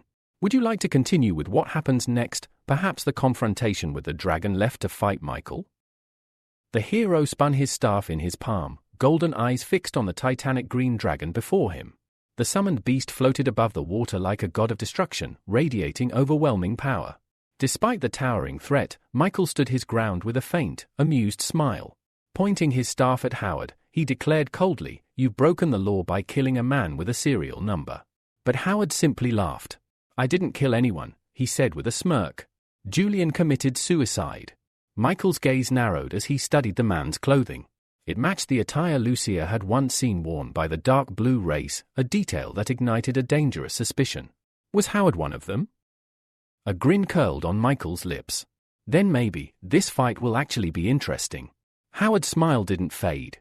"You'll drop that arrogant tone once you realize who you're facing." Sensing the invisible dragon's approach, Michael suddenly said, "That trick won't work on me." The moment the dragon realized it had been detected, it appeared in full form, roaring and lunging at its target. Michael, unmoved, activated the golden eye shard, and through the slits in his mask, twin beams of golden energy blasted forward. The beam struck the dragon head-on, damaging it severely. The beast shrank and reappeared beside its master, breathing heavily. Howard stared down at the dragon. "I'll make him pay for this," he growled. He transferred more energy into the creature, which swelled in size again. Then, without another word, Howard vanished, leaving Monkey alone with the enraged dragon. On the shore, Ivan asked nervously, "Can he handle it alone?" "That thing's ranked 25th in strength." Michael's real body, still watching from afar, simply smiled. "Don't worry. The monkey's instincts are unmatched. He doesn't lose due to carelessness." Already in motion, Michael's clone was a blur of motion, blitzing around the dragon and landing attack after attack. Dozens of strikes later, the dragon faltered, its defenses wide open. Without hesitation, he fired another golden eye shard, the beam flying straight into the monster's gaping mouth. The dragon vanished in a burst of light. Howard's calm shattered. His brows furrowed in fury. "You'll regret this," he muttered. He raised his hands and invoked a powerful incantation. A massive glowing circle formed on the water, a pentagram shimmering at its center. With a deafening roar, a massive green dragon emerged, far larger than any of the previous summons. Its scales gleamed with ancient power, and its golden eyes immediately focused on Howard. The dragon spoke. "It's been 10 years since I was last summoned. Did you prepare an offering this time?" Howard flinched. "Please, give me 10 days. I'll offer 10% more than last time." The dragon extended a claw, one bent finger raised. 7 days. And I want 20%. Howard clenched his teeth but nodded. Fine. Then kill the monkey. The dragon accepted, rising into the sky with a titanic flap of its wings. Hovering above Michael, it stared down. Do you want to die with your body intact, or should I just eat you now? Sakura gasped. That's no ordinary summon. It's a spiritual ancient being. Lucia turned to Ivan. Can that thing be trusted? Ivan's face darkened. Last time it helped fight monsters, it ate over a dozen high-level heroes. If Monkey loses, everyone here dies. Concern flickered across Lucia's face. Despite her faith in her brother's strength, this dragon was different. Back on the battlefield, Michael continued twirling his staff slowly in his palm, calm and unshaken, eyes never leaving the colossal threat before him. The battle with the ancient dragon was about to begin. Would you like me to continue with the fight scene next?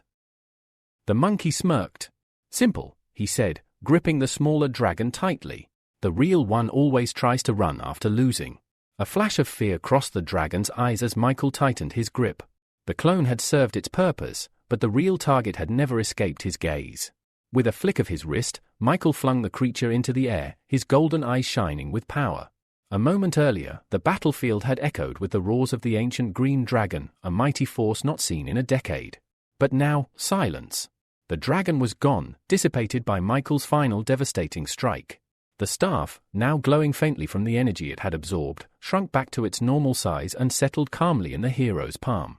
Michael turned back toward the others as the sky began to clear.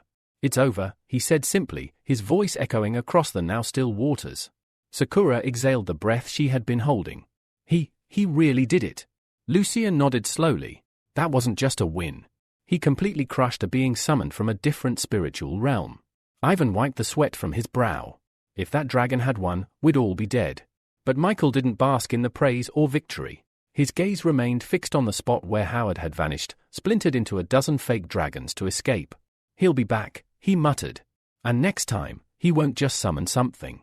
He'll come in full force, with the powers of the dark blue race. Still, he cracked his neck and rested the staff on his shoulder. Let him come.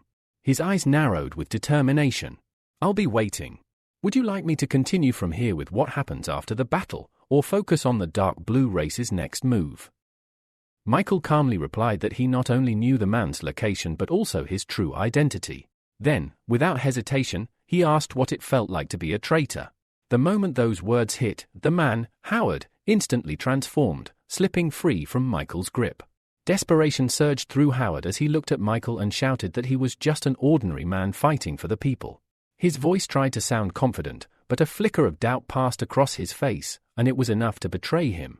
Michael wasn't fooled.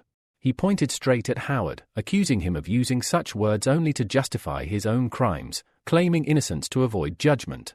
But it wouldn't work. Michael seized him by the neck, tightening his grip as he growled that he would never believe the lies of a man like him. Even on the brink of death, Howard refused to use the power of the dark blue race. Instead, he pressed his palms against Michael's hands, trying to break free, but it was futile. Michael's grip only tightened. It's time you show your true colors, Michael said coldly. Choking, Howard croaked out that he was from the Trose family. He threatened that if his nephew learned of what happened, he would ensure none of the judges survived. Lucia, watching nearby, was clearly displeased. This was a man who carried the title of a mighty hero, yet here he was, unable to defeat an enemy and now resorting to name-dropping, hoping his powerful family connection would save him. Sakura stepped forward, revealing more. Howard's nephew, she explained, held the fifth ordinal number. His name was John Trose, also known as the God of Wind. He commanded the defense front of the Four Seas, led the Free Army, and headed the trade union. The revelation surprised even Michael's sister, who awkwardly coughed and suggested they forget what she had just said. Back in the tense moment, Howard continued to struggle against Michael's unrelenting grip. Then, without warning, the very man they had just spoken about, John Trose, appeared. Clad in a formal suit, he immediately assessed the situation. Seeing his uncle in danger, he addressed Michael directly. Are you really going to kill him? John asked, his tone sharp. Michael glanced at him, smirking. Is it that obvious? Or do you think I'm just putting on a show? John gave a nervous smile. You're surprisingly calm. Howard reached toward his nephew, pleading for help. But John, amused, reminded him of something. The last time Howard left the island, he had sworn never to ask for help again. Then, with a grin, John asked whether the dragon Howard had summoned, one that supposedly needed sacrifices, could withstand a battle with the top 20. But Howard snapped that this wasn't the time for jokes. He had already summoned the dragon, and Michael had already killed it. That changed everything. John's interest in his uncle evaporated. Instead, he turned to Michael and, intrigued, asked if he would be interested in working for him. Michael gave a firm no. He explained that he had sworn loyalty to the cause when he joined the judges. He scratched his ear, clearly ready to move on. If that's all, he said, step aside and don't interfere. A smirk tugged at John's lips. Raising an eyebrow, he reminded Michael that if he killed a high-ranking official like Howard without sufficient reason, he'd be breaking the law, and arrested immediately. John stepped closer. Are you sure you can beat me? Michael locked eyes with him, calm as ever. Not now, he said. But in the future? Anything's possible. John laughed, folding his arms. Then let him go, for now. When the time is right, you can kill him. But Michael wasn't letting go. I have a good reason, he growled, his grip tightening. Then, without warning, Howard's hair changed, turning a deep blue. With a sudden burst of power, he broke free and hurled Michael into the water. Everyone froze. John's eyes widened in shock. The truth hit him, his uncle was a member of the dark blue race. Shock gave way to rage. I never imagined, John shouted, trembling with fury, that you'd disgrace our family like this. The man stated that it was Yang who controlled the position of the head, and that there was no place left for him in the so-called family. Frowning, Ian reminded him that for the past couple of years, he had been using their family name to advance his own goals. Yet, now, he so easily renounced it. Howard responded that he had done so because the family had become useless to him. Suddenly, a loud splash of water interrupted the moment. Michael leapt out, moving swiftly. Howard's face showed surprise at the sight of the boy he had just thrown into the water. As Michael neared him, he swung his staff, catching Howard off guard. The strike was too strong, it landed squarely on Howard's head. The blow knocked the man unconscious, causing him to fall back into the water. Michael, glancing at Ian, who stood nearby, said that now Ian should understand why he had been justified in killing the old man. Ian nodded, acknowledging this and replying that he wanted to propose a deal. He would forget everything that had transpired here, and in return, the judges would take control of the seventh island of the defensive front. The condition seemed favorable to Michael, and without hesitation, he agreed to the proposal. After parting ways with Ian, Michael boarded his ship.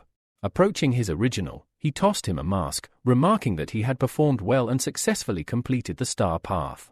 From this day forward, he would be called Raven. As Michael looked down at the mask, he saw the image of a black raven, symbolizing the position he now occupied. With that, the monkey left the ship, which was now free to continue its journey. Lucia and Ivan raised their heads and waved goodbye to him.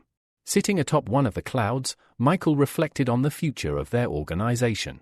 He realized that in order to deal with the territory of the four seas, they would need to expand. To achieve this, he would need to recruit new members. Not wanting to delay, Michael decided to move towards the Heavenly Palace. He understood that his organization was unlike any other force. While others resembled traditional markets, his judges were more like an online trading platform, selling abilities, elixirs, and searching for new members. The reward for this was certainly worthy. As Michael materialized one of the ability pearls in his palm, he decided to first upgrade the contract ability to S rank before seeking out new members. In just a few minutes, the upgrade was complete. He now held an S-rank pearl, which allowed him to use spiritual power to distract enemies and contact individuals from a distance. It also contained 2 skills, a seal for creating contracts and a spiritual space. Next, Michael took one of the empty masks. Using the seal, he planned to create new masks and compel all members of the judges to wear them. These masks would grant them the right to enter the Heavenly Palace. Based on the signs of the zodiac, he decided there would be 12 signs, among which only the strongest would be chosen, along with 28 constellations. In the future, he intended to create even lower ranks if needed. Moments later, the empty masks transformed into 8 identical masks, each adorned with characteristic zodiac signs and inscriptions. Michael realized that he could distribute these masks throughout the 4 seas. Those eager to acquire the ability elixir would soon begin searching for the heavenly masks.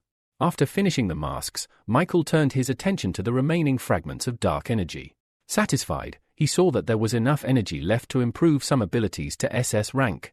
Without hesitation, he decided to enhance his superb brain, materializing the corresponding ability pearl in his palm. He fed it the remaining dark energy, and after a couple of minutes, everything was ready. A message then appeared in front of him, revealing the details of the improved ability. It now contained for skills, heart control, penetration, spiritual seal, and justice. Additionally, the ability could enhance the 5 senses, grant the 6th sense of intuition, and the 7th sense of knowledge. Michael was thrilled. He had expected nothing less from the 3rd stage ability. However, there was one thing that confused him with the 7th sense. He had never encountered anything like it before. Curious, Michael closed his eyes and activated the skill, eager to understand what the 7th sense was and how it functioned. At that moment, Michael's mind was filled with thoughts about the creation of mankind.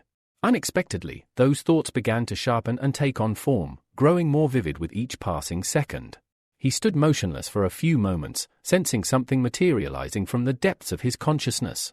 When he opened his eyes, he saw before him a dark mass of energy, pulsing and flickering as it slowly began to take shape. From that swirling energy emerged a beautiful, dark-haired girl.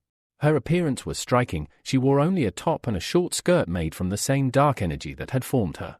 Michael couldn't help but gaze at her in astonishment and admiration. It was hard to believe he had brought forth this vision from his imagination into reality. The girl bowed gracefully and greeted him, calling him older brother. This confused Michael even more. Flushing in embarrassment, he assumed there had been some kind of mistake during her creation. Regaining his composure, he gently corrected her, instructing her to call him sir from now on. He then informed her that other people would soon appear here, as their organization was expanding rapidly. Having explained this, Michael turned to the vast sky and created several floating palaces. He designated the Green Dragon Palace to oversee the Iron Blood Sea territory, the Phoenix Palace to govern the Heroic Lands, the White Tiger Palace to control the Free Alliance, and the Mysterious Turtle Palace to take command of the Mixed Waters. Each palace represented a vital part of the organization's growing influence. He then revealed to the girl that each palace would house 7 constellations, though for now, there would temporarily be 9 heavenly spirits. After laying out his plans, he asked her which palace she wished to belong to. Smiling, the girl replied that she was a part of him, and therefore, his thoughts were her thoughts. She requested to be made the Phoenix. Michael nodded in agreement, blushing once again. Lightly rubbing his cheek, he awkwardly asked her to wear something more appropriate. In the next moment, the transformation was complete. A golden mask appeared over her face, a dark dress flowed down her form, and her hair shimmered with orange highlights. She rose into the air, flying gracefully toward the Phoenix Palace. Watching her depart, Michael thought with a touch of regret that such perfect girls did not exist in the real world. Turning away, he muttered that someone was calling for him and that he needed to return. As she flew off, the girl, and now Phoenix, assured him that he could always rely on her. Meanwhile, Lucia was banging persistently on her brother's door, urging him to hurry. She informed him that the dolphin ship was about to depart and that the head of the Florence family had personally requested his presence at the upcoming sea ceremony. As soon as Michael opened the door, Lucia grabbed his hand and pulled him along without hesitation. Seeing them arrive, Ivan rushed toward them, saying that everyone had been waiting for their appearance. Once the group was finally assembled, Vincent raised his voice to officially commence the sea ceremony. Silence fell upon the deck. All those present lifted lit incense to their foreheads and bowed solemnly in respect. Michael's attention was drawn away when he heard footsteps approaching. Looking to the side, he saw Vivian and her father. With a warm smile, the older man greeted everyone, announcing that he had come to personally send off their guests. Ivan bowed deeply, thanking the head of the K Association for his support. The man returned the bow, affirming that he would always stand with the Florence family in their battle against the monsters. Julian then turned to his daughter and unexpectedly revealed that she wished to accompany them for training. The statement visibly surprised both Michael and Ivan. Michael, in particular, was baffled by Vivian's decision to once again place herself under her father's control, especially after the troubling incident from before. Yet Vivian simply smiled and bowed slightly, asking to join them and learn under their guidance. Though still uncertain, Michael offered a polite smile and extended his hand, welcoming her aboard. Their journey continued for a full week, sailing steadily across the sea until an island finally came into view. Ivan informed everyone that they were approaching the island of Philly. Michael, energized by the news, looked forward to showcasing what the judges' organization was truly capable of. Half an hour later, the ship docked. As the people at the port recognized the banner of the Florence family, emotions overwhelmed them. Tears of joy streamed down their faces. They understood now that the Florence family had regained its strength. Ivan stepped off the ship and apologized for the delay. He declared proudly that they were now allied with the organization of judges, and a bright new future awaited them. In the crowd, Anna and Sakura also wept with joy. Soon after, the group moved to the Florence family estate. There, Ivan and Michael began to discuss the next steps. They agreed that once a representative from the judges arrived on the island, they would begin the first stage of their plan. Michael, holding a teapot in his hand, knew that the real work was only just beginning. The man asked who exactly would be visiting them and whether the Florence family needed to make any preparations for the guests' arrival. Michael calmly responded that it would be Phoenix, a figure who held a rank even higher than the zodiac signs and supreme judges. He explained that every elixir of ability used by the organization had originated from her inventions. Ivan's eyes widened in shock. This revelation clearly surprised him. Michael added that this visit would also serve another purpose. They would need Florence's influence to gather a few journalists. He wanted to make a public statement and give the people of the Four Seas an opportunity to grow stronger. A sinister smile crept across his lips as he declared that this would be the first step in their heavenly spirit's grand plan. The man nodded solemnly, handed Michael a cup of tea, and promised that they would prepare a fitting press release by the end of the day. Later, Michael traveled to the Heavenly Palace and visited Phoenix in her domain.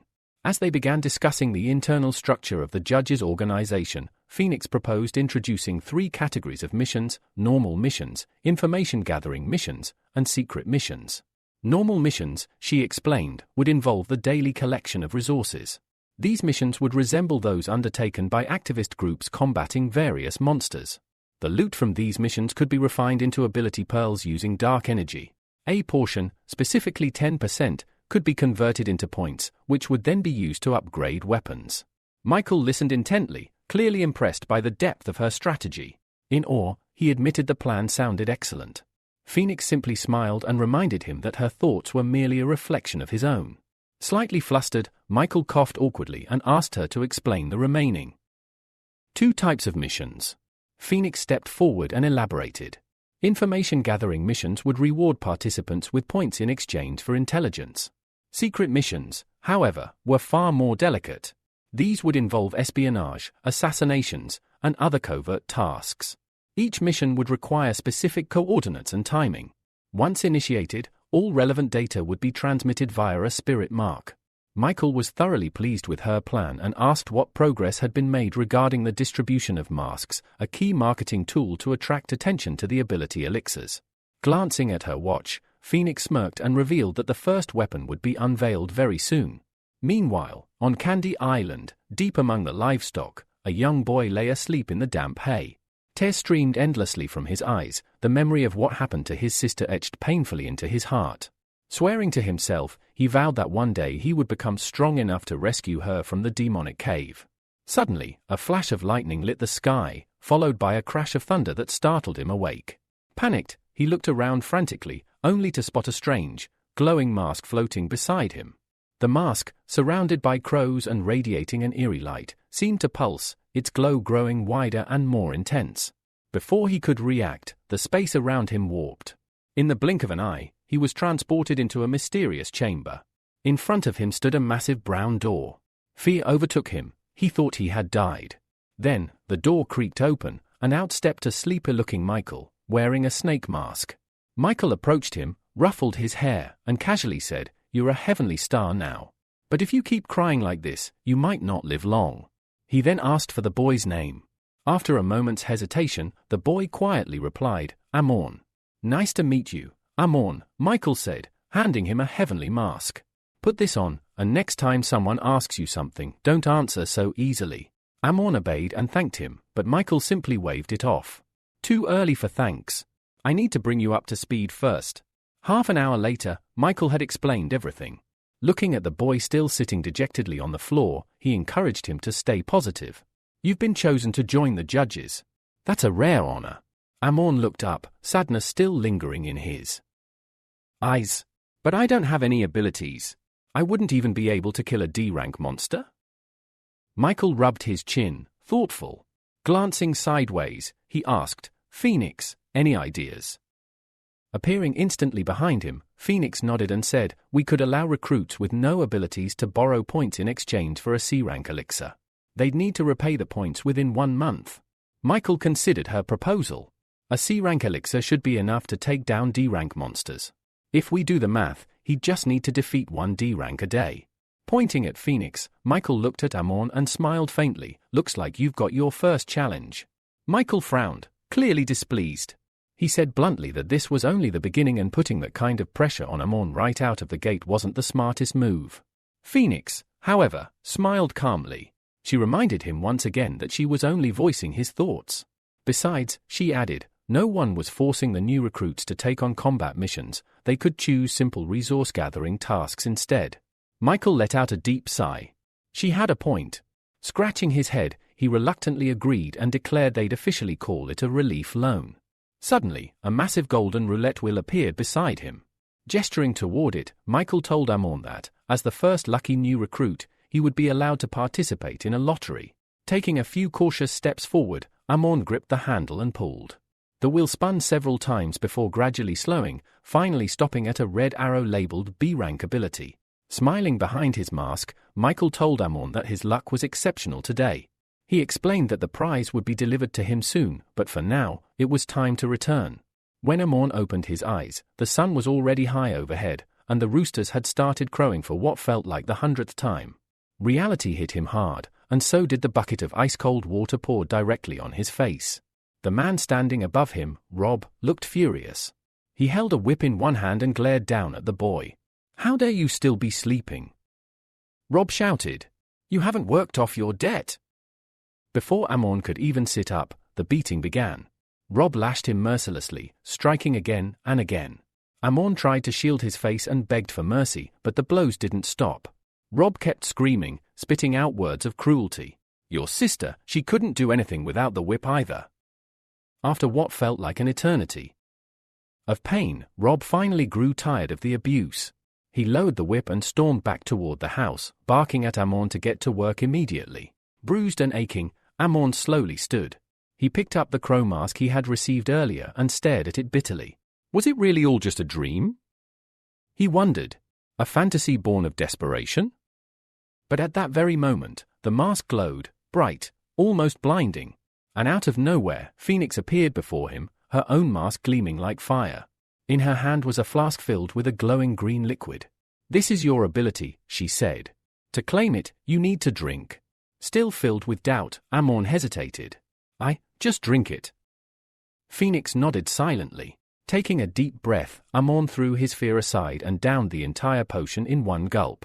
Back at the house, Rob was busy harassing one of the maids. The poor girl, eyes filled with tears, begged him to stop. But he was too far gone, until a strange noise outside caught his attention. Annoyed, he pulled away from the girl and threw the door open, yelling, "You think you can distract me and get away with it?" He stepped outside, and was met with a completely different Amon. Rob raised his leg to strike the boy, but this time, Amon didn't flinch. Instead, he caught Rob's leg mid-kick and glared. In a low, threatening voice, he demanded, "Who did you sell my sister to?" Rob was stunned. This was no longer the pitiful boy he had beaten for so long. The man stammered before finally spitting out the name, the Star Club. But he laughed bitterly, adding, "Knowing won't help you now." That was the last thing he said before Amon slammed his foot into Rob's chest, knocking the wind and consciousness out of him. With one final look at the house he had suffered in, Amon set it ablaze, leaving it and its monster of an owner behind. Tracking down the Star Club didn't take long. And when he finally found his sister Julia, she pleaded with him to leave. "You can't save me," she whispered. "Just run." But Amon stood his ground. "I'm here to bring you home." Just then, a figure emerged, a man with the ability to transform into a cheetah. He sneered at Amon. "She's mine now. I paid for her." In a flash, he lunged and grabbed Amon by the throat, snarling, "Thieves don't deserve to live." But then, the cheetah froze. A look of horror spread across his face. A moment later, a smoking hole appeared in his chest, and he collapsed, dead. Gasps erupted from the bystanders. Whispers filled the air about the masked figure, about his impossible strength, and about the organization he might belong to. The rumors began to swirl. Was he the judge? Far above the chaos unfolding below, Michael remained in the heavenly palace, lounging comfortably with a drink in hand. A small, satisfied smile played on his lips. The first stage of the operation had gone off with a bang.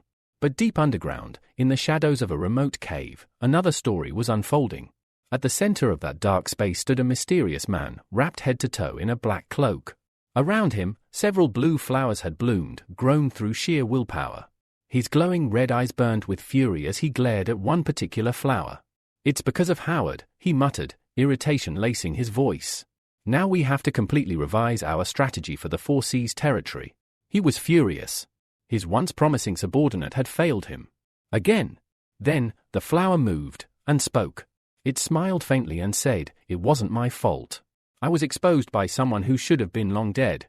That only enraged the cloaked man further.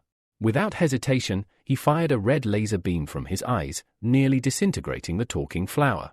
"Don't argue with me, Casper," he snarled. Casper, clearly unnerved, sighed heavily. He already knew he'd need to find a new manager for Moonlight Island. Worse yet, it was time to unleash the true power of the sea territories.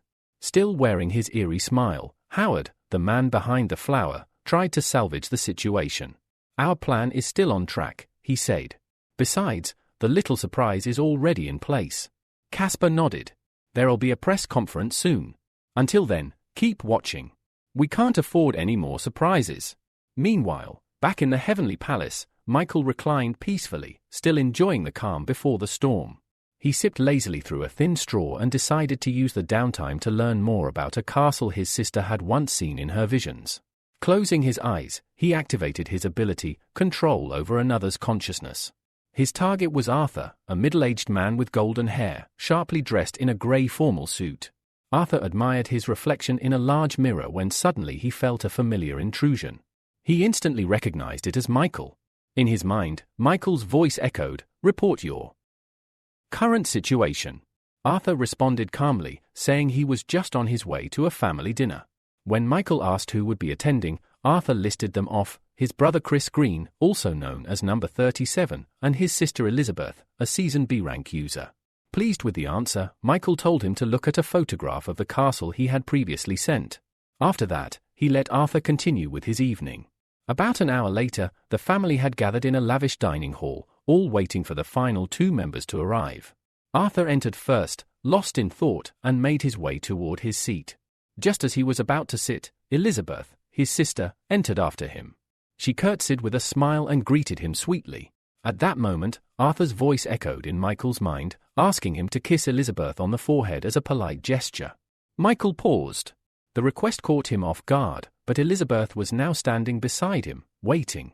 With a reluctant sigh, he leaned in and kissed her on the forehead, pushing past the awkwardness. Once seated, Michael relinquished control, handing the body back to Arthur. But he wasn't done yet. While Arthur chatted with his siblings, Michael used the time to scan and analyze each guest at the table. One by one, he assessed their energy levels, their power signatures, until he landed on Chris. The readings were off the charts. Turning back to Arthur, he asked if his brother's strength could possibly exceed level 3. At that same moment, Chris furrowed his brow, clearly sensing someone probing his aura. Michael immediately warned Arthur to be cautious around his brother, then quietly withdrew from his consciousness. Back in the heavenly palace, Michael stretched, his body relaxing again after the mental excursion. Right on cue, Phoenix appeared beside him, holding a file. She handed it over and said, "We have information on a new member of the White Tiger Palace." Michael flipped through the pages quickly. "Who's attending today's press conference?" he asked. "All the major media outlets and big-name organizations are sending representatives," Phoenix replied. "The only ones missing are the Trose family." Michael raised an eyebrow. "They may not have received an invitation," she added. "Or maybe we were simply too far off their radar." After Phoenix finished her briefing, she informed Michael that the press conference was about to begin.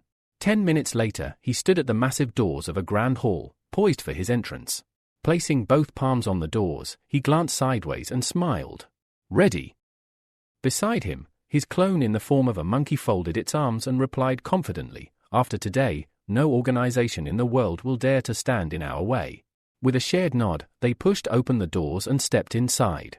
All eyes turned skyward as the two figures descended toward the stage. The crowd murmured with curiosity and anticipation. The press conference had officially begun. Michael reached the platform and greeted the audience. His face was instantly projected onto the towering monitors behind him. Among the crowd sat Cassandra, regal and composed, with Jacob at her side, visibly uneasy. Cassandra turned to him with a sly smirk. "What's wrong, dear nephew?" she asked mockingly. "Still uncomfortable around your beloved aunt?" She didn't wait for a reply. Instead, she leaned in closer. "Perhaps I should turn you into another Dylan." Jacob paled instantly, sweat beading on his brow. He tried to muster a smile, though it faltered. "You misunderstand, aunt. It's an honor to be seated beside you." Before she could press further, a sudden presence silenced the room. Floating down from above was a girl wearing a phoenix mask. Conversations broke out all around, whispers and wild guesses swirled about her identity. Even Jacob looked up in confusion. There was something familiar about her spiritual aura. As Phoenix gracefully landed on stage, Michael greeted her with a deep bow. The gesture did not go unnoticed. Cassandra tensed. She hadn't been able to learn anything about this mysterious woman, and now she realized that Phoenix's status might even surpass that of the monkey zodiac. Phoenix ignored the audience and pulled out a flask containing a glowing green potion. Turning to Michael, she addressed him by his title, Moon Raven. "You've done well. The organization has prepared a reward for you. Your rank will be elevated." Michael accepted the potion with a faint smirk. These weren't just items of digital fantasy, elixirs of abilities were real, tangible power. And now, he would demonstrate that power to the world. Popping the cork, he drank the entire flask in one gulp. The crowd held its breath. Some were stunned. Others leaned forward, captivated by the idea of a potion that could grant such strength. This was more than a display, it was a declaration. Michael closed his eyes, focusing internally. Within moments, he upgraded the plump-style marine combat suit ability embedded in him, elevating it to S rank. It took less than 2 minutes. Opening his eyes, he turned to the audience. "The judges have heard your cries," he began. "Monsters are growing stronger. Humanity needs to rise." He then revealed the core of the plan, the Heavenly Spirits Project. 36 vacant positions would be made available, each granted a Heavenly Spirit mask. These were sacred artifacts imbued with unique abilities. The offer sent shockwaves through the room. Eyes lit up with desire. Whispers of opportunity swept across the crowd. For the next 40 minutes, Michael explained the full scope of the plan. Cameras captured every word, and the broadcast streamed live, reaching millions. The public's reaction was overwhelmingly positive. The judges, already revered, now stood even taller in the eyes of the world. They weren't just protectors, they were generous benefactors, willing to share their most powerful tools. As Michael neared the conclusion, he lifted one of the starry celestial masks, its surface etched with an intricate scorpion design. He declared that the remaining 35 masks would be sent across the 4 seas immediately. But this mask, this special one, would only be awarded to someone who could win a series of battles in the arena. That's when it happened. A young man leapt to his feet and shouted, "I'm against this. Ordinary rookies have no chance against seasoned warriors who've fought monsters their entire lives." The crowd gasped. All eyes turned to Michael, waiting for his response. Michael raised his hand calmly, his voice composed and reassuring. "There's no need to panic," he said. "I've prepared something for everyone." With that, he took a single step forward, his demeanor shifting, his eyes grew serious. "Each of you will have a chance to obtain B-rank abilities." A murmur rippled through the crowd. Beside a dark-haired girl stood Jacob, who smiled slightly and gestured toward the stage. "Go ahead," he offered. The girl, Agnes, nodded confidently and walked to the center of the platform. Standing before Michael, she drew her sword, the metal glinting under the lights. "Six-fold blade mirage," she shouted. In a flash, her energy surged into the weapon, and the blade multiplied, 6 copies slicing into existence. With a mere thought, she directed them at her opponent. Then, she too launched forward, charging straight at Michael. Yet Michael didn't flinch. With his hands clasped behind his back, he effortlessly evaded the barrage using Mistigate, which let him float and glide through the air with uncanny grace. One blade came straight at his face, and he caught it with just 2 fingers, mere centimeters from his eyes. He flicked it aside like a toy. Gasps filled the hall. Even against the 5th strongest young fighter present, Michael fought without drawing a weapon. The crowd was stunned. But Agnes smiled. That expression made Michael pause. Suddenly, a blue haze pulsed from her blade again, and more phantom blades began to form, this time faster, deadlier. Michael dropped her sword and instantly leapt aside as the next wave of attacks whistled past, dissolving into thin air. In the blink of an eye, he appeared at Agnes's side. She barely had time to register his movement before he raised his leg to strike. Despite her shock, Agnes swung her sword upward, using it to block the blow. A massive shockwave exploded outward from the impact, blasting a towering gust of wind that rattled the entire arena. The sound alone made the audience cover their ears. And when the dust settled, Michael stood on top of her sword, completely unharmed. He bent down slightly and looked her in the eyes. "Thank you for the duel," he said with a calm smile. Then, he jumped off and landed lightly on the stage. Agnes, visibly shaken, wordlessly stepped back and returned to her seat, though her gaze lingered on Michael with a mix of awe and disbelief. Now came the second challenger. A young man with a bold grin approached the platform. This was Dominic. Without a word, he activated his ability. Long, jagged claws sprouted from his right hand, crackling with small arcs of lightning. The energy surged around him as he prepared for an all-out strike. Suddenly, he charged, aiming his deadliest technique, Lightning Heart Attack, straight at Michael. It was a move usually reserved for high-level monsters. Still, Michael didn't move. He simply raised his palm, catching the electrified strike with ease. The onlookers were stunned. Dominic, meanwhile, was still smirking. "You won't be able to hold that for long," he said mockingly. "My body holds enough energy to destroy even a judge." Michael said nothing. Instead, he began to absorb the attack, pulling in the energy itself. The realization hit Dominic like a brick wall. "What?" he gasped. Michael's grip suddenly tightened around Dominic's wrist. The young man cried out in pain and dropped to his knees. It felt like his bones were about to snap. Having made his point, Michael slowly turned to face Chris, who sat in the front row. "Would you like to give it a try as well?" he asked. Chris didn't answer right away. Instead, he said quietly, "Elizabeth always wanted to know what it felt like to fly, so, as her brother, I'll do whatever it takes." For a moment, the two locked eyes. Michael could sense it. Chris's spiritual energy was far beyond the third stage. He couldn't let this opportunity slip. His plan was clear: draw Chris into a duel and implant an ability pearl into his body to track him afterward. Chris didn't hesitate. Moments later, he stood on the stage, having already transformed, his power radiating ominously. Michael's smile returned. With a flick of his hand, he summoned the gloves of enhancement, slipping them on in preparation. He knew his opponent's ability, the Bloody Viscount, was vulnerable to holy light and garlic-based energy. Holding a small F-rank ability pearl between his fingers, Michael lunged first. His goal was simple: to slip the pearl into Chris's body without him noticing. Just as Michael struck, Chris leapt back, narrowly avoiding the sneak attack. Michael's attempt to implant the ability pearl had failed. Unfazed, he chased after Chris at terrifying speed, closing the distance with ease. But Chris was just as quick, darting away each time, so fast that only glowing trails of energy marked their passing. For minutes, their chase continued in a blur of motion. Then, without warning, Michael deactivated his gloves and returned to the center of the stage.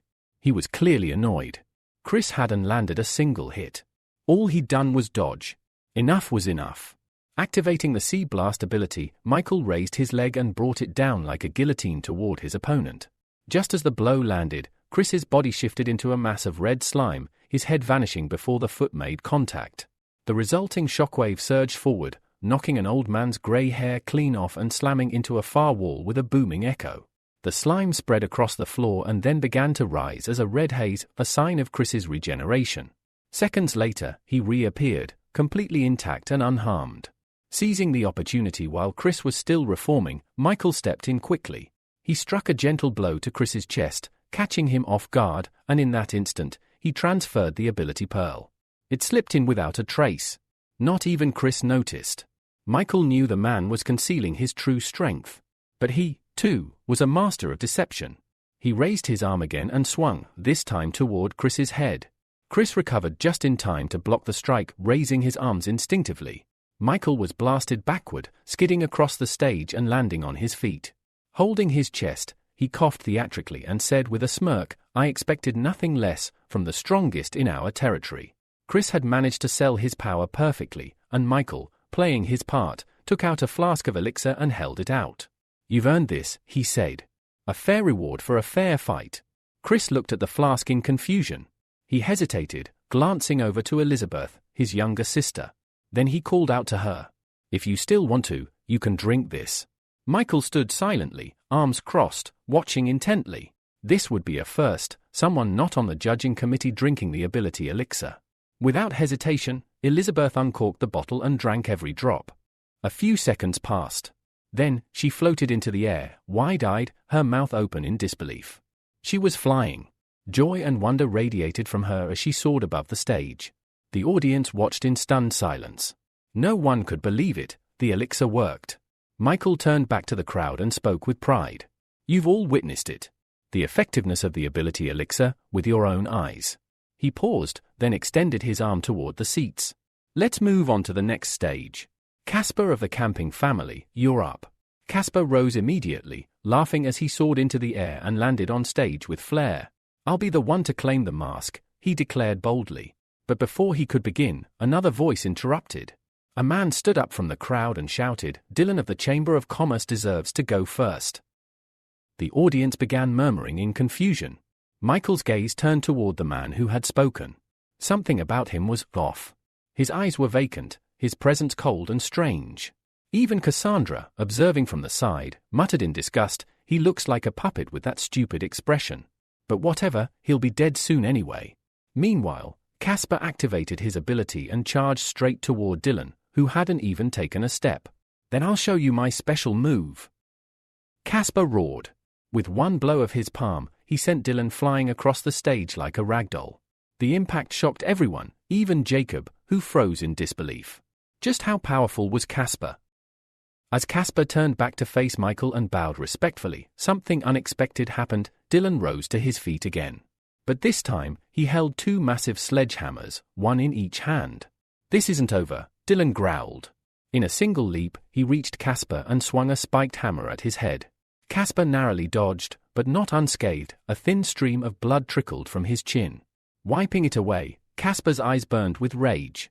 Then, with a loud cry, he charged back in, fists flying in a storm of relentless, furious punches. After a relentless barrage of punches, Casper's attack finally came to a stop. Dylan collapsed limply, bloodied and unmoving. But it wasn't over. With a guttural scream filled with rage and agony, Dylan forced himself back onto his feet. The sheer energy he released cracked the floor beneath him, fractures spiderwebbed outward, and nearby screens shattered into pieces. Fragments of stone levitated into the air as if drawn by a magnetic force. Then, without warning, a dark blue slime began creeping across his face, coating his head, then rapidly spreading down his body. A heartbeat later, he vanished. Before Casper could even react, Dylan reappeared in front of him, fully transformed. The blue-coated monster drove a brutal punch into Casper's chest, hard enough to make him cough blood. Casper staggered, his eyes wide. He had no idea what Dylan had become, or what this slime-covered form even was. Then chaos erupted. The audience panicked, scrambling from their seats in a desperate attempt to flee the growing threat. As the blue creature turned its gaze toward Phoenix, it lunged, preparing to strike her down. But Phoenix didn't move. She stood still, completely calm, even as the monster closed the distance. Just as the attack was about to land, a figure intervened, a blur of motion stepped in front of her. Monkey had arrived. He caught the strike meant for Phoenix with one hand and, in a single fluid motion, hurled the slime creature across the stage. A golden staff materialized in his grip, and without pause, he hurled it like a javelin. It struck its target, pinning the creature to the ground with immense force. From behind Monkey, Cassandra stepped forward, smiling coldly. "The judge organization is useless," she scoffed. Her gaze lingered on Monkey. "You're all pathetic." Just then, the slime creature exploded into several blue shards, breaking free from the weapon's hold. The pieces reformed into a massive fist that wrapped around Monkey, crushing him in its grip before slamming him into the floor with a deafening crash. While the stage shook, black, flame-like markings appeared across Cassandra's face. She turned her attention to Phoenix. With a smile that didn't reach her eyes, she stepped closer. "I think you'd be perfect for my little flock of night ravens." Before Phoenix could respond, two black beams shot from Cassandra's eyes, striking her head-on. Phoenix tried to block it, but the darkness overwhelmed her and dragged her into a dream realm of Cassandra's creation. Suddenly, Phoenix found herself surrounded by floating skulls. One bit into her hair. Then, she opened her eyes. A wave of blinding light pulsed outward from her body, scattering the skulls like dust. Cassandra frowned, now visibly unnerved. Even third-tier elite heroes can't break my illusions. And yet you. Before she could finish, Phoenix fell hard onto something solid. This time, she was in a sunlit meadow, wildflowers stretching in every direction, clouds drifting slowly overhead. Peaceful. Serene. But it didn't last. The flowers around her morphed into carnivorous monsters, mouths wide open, lunging for her. They wrapped around her, trying to consume her completely. In the sky, the image of Cassandra's grinning face appeared, clearly pleased by Phoenix's apparent helplessness. But again, her expectations were shattered. Phoenix's body ignited with golden flames, burning through the monstrous plants in an instant. Cassandra's smile faded. Her voice cracked with disbelief. She sent Phoenix into another dream, this time dragging her deep into an ocean abyss, falling endlessly into the cold dark. Phoenix somehow broke free. Then came fire, an illusionary world consumed by flame. But Phoenix was untouched, unbothered by the searing heat. Then, ice. She was frozen solid in an instant, encased in a massive block of ice. It looked final. Cassandra smirked, convinced she's D1. But the ice cracked open, and Phoenix emerged once more. Cassandra's confidence crumbled into horror. Nothing worked. No illusion could hold her. And that's when Phoenix struck back. The dream world collapsed around them, disintegrating like glass. Cassandra, stunned and breathless, asked in a trembling voice, What kind of monster are you?" A moment later, Phoenix returned to reality. Before her sat Cassandra, now completely drained, slumped on the floor in exhaustion. Phoenix stepped closer and, without anger or arrogance, asked simply, "What's your real name?" There was silence. Then Cassandra, hesitant, whispered her name. Phoenix gave a small nod. "Then listen well. What you've done, it's a grave offense against honor." She narrowed her eyes. "Your trial begins now." Phoenix raised her hand, her voice steady as she commanded, "Fire torture." Instantly, flames engulfed Cassandra's entire body. The fire raged, relentless and unyielding, as Cassandra's cries of agony echoed through the air. Her skin charred and blackened, burning alive in a merciless inferno. But then, something strange happened. Cassandra's body transformed into blue slime, her form dissolving and rising from the fire. Soaring into the air, she shouted in defiance, "One day, I will have my revenge." But Michael, watching from the sidelines, only chuckled darkly. He had already anticipated her escape.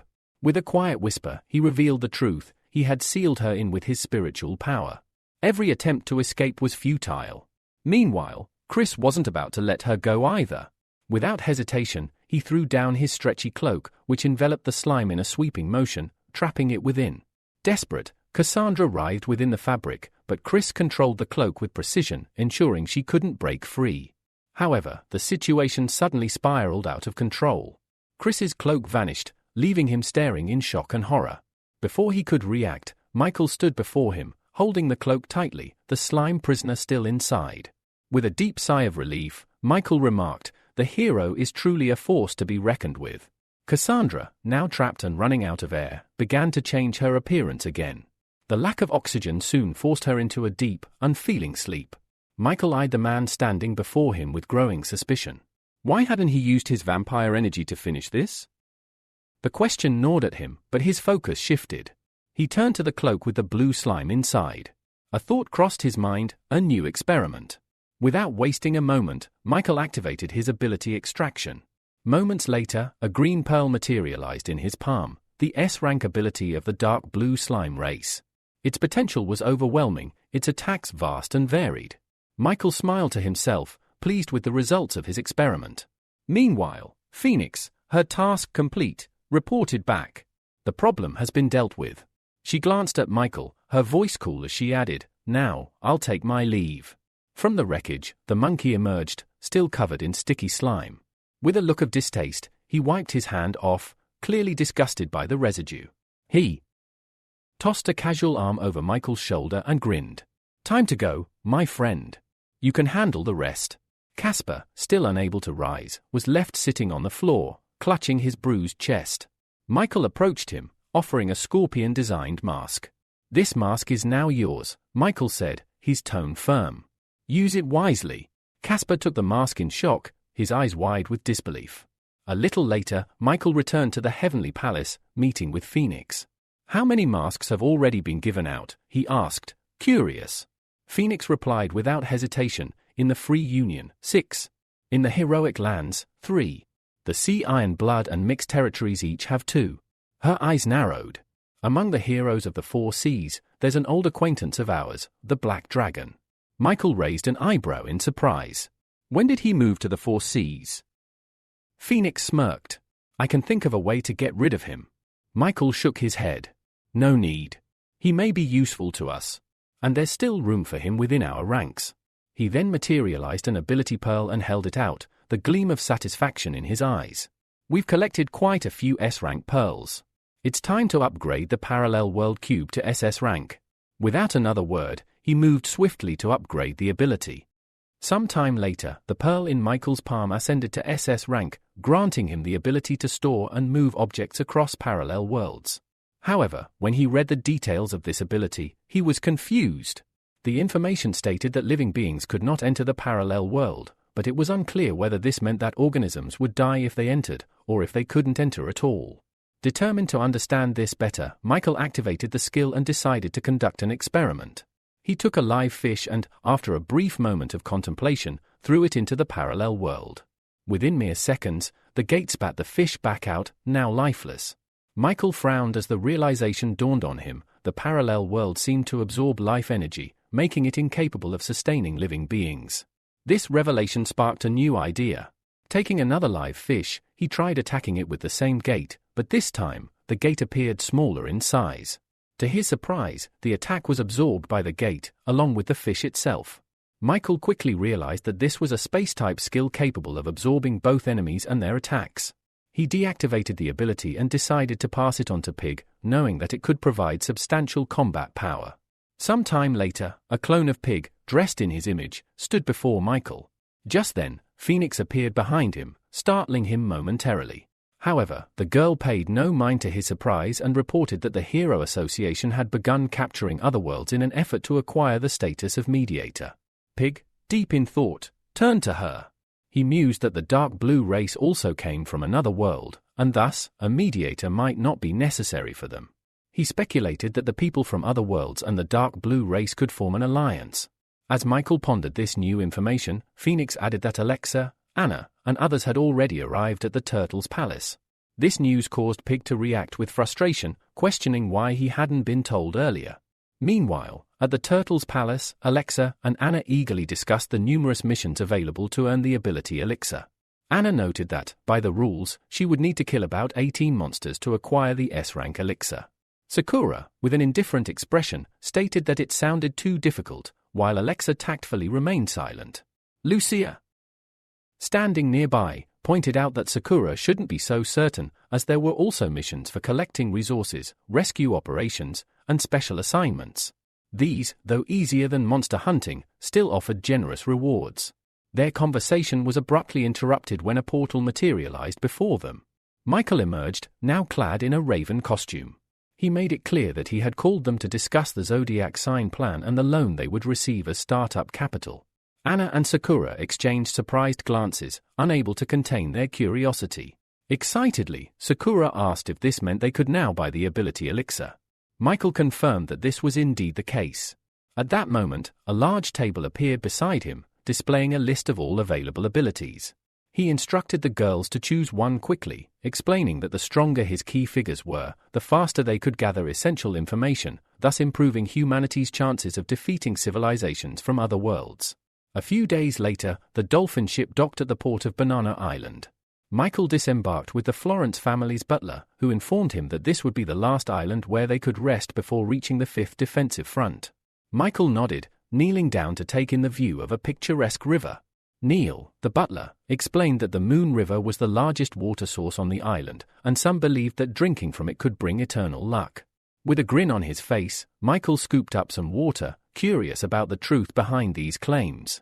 But as he examined the water more closely, he noticed small particles within it, and a memory flashed in his mind. It was of one of his sister's visions, where a blue liquid was poured into water. He wondered why the dark blue race would pour such a substance into the Moon River. Standing up, he asked Neil where the river's source was located.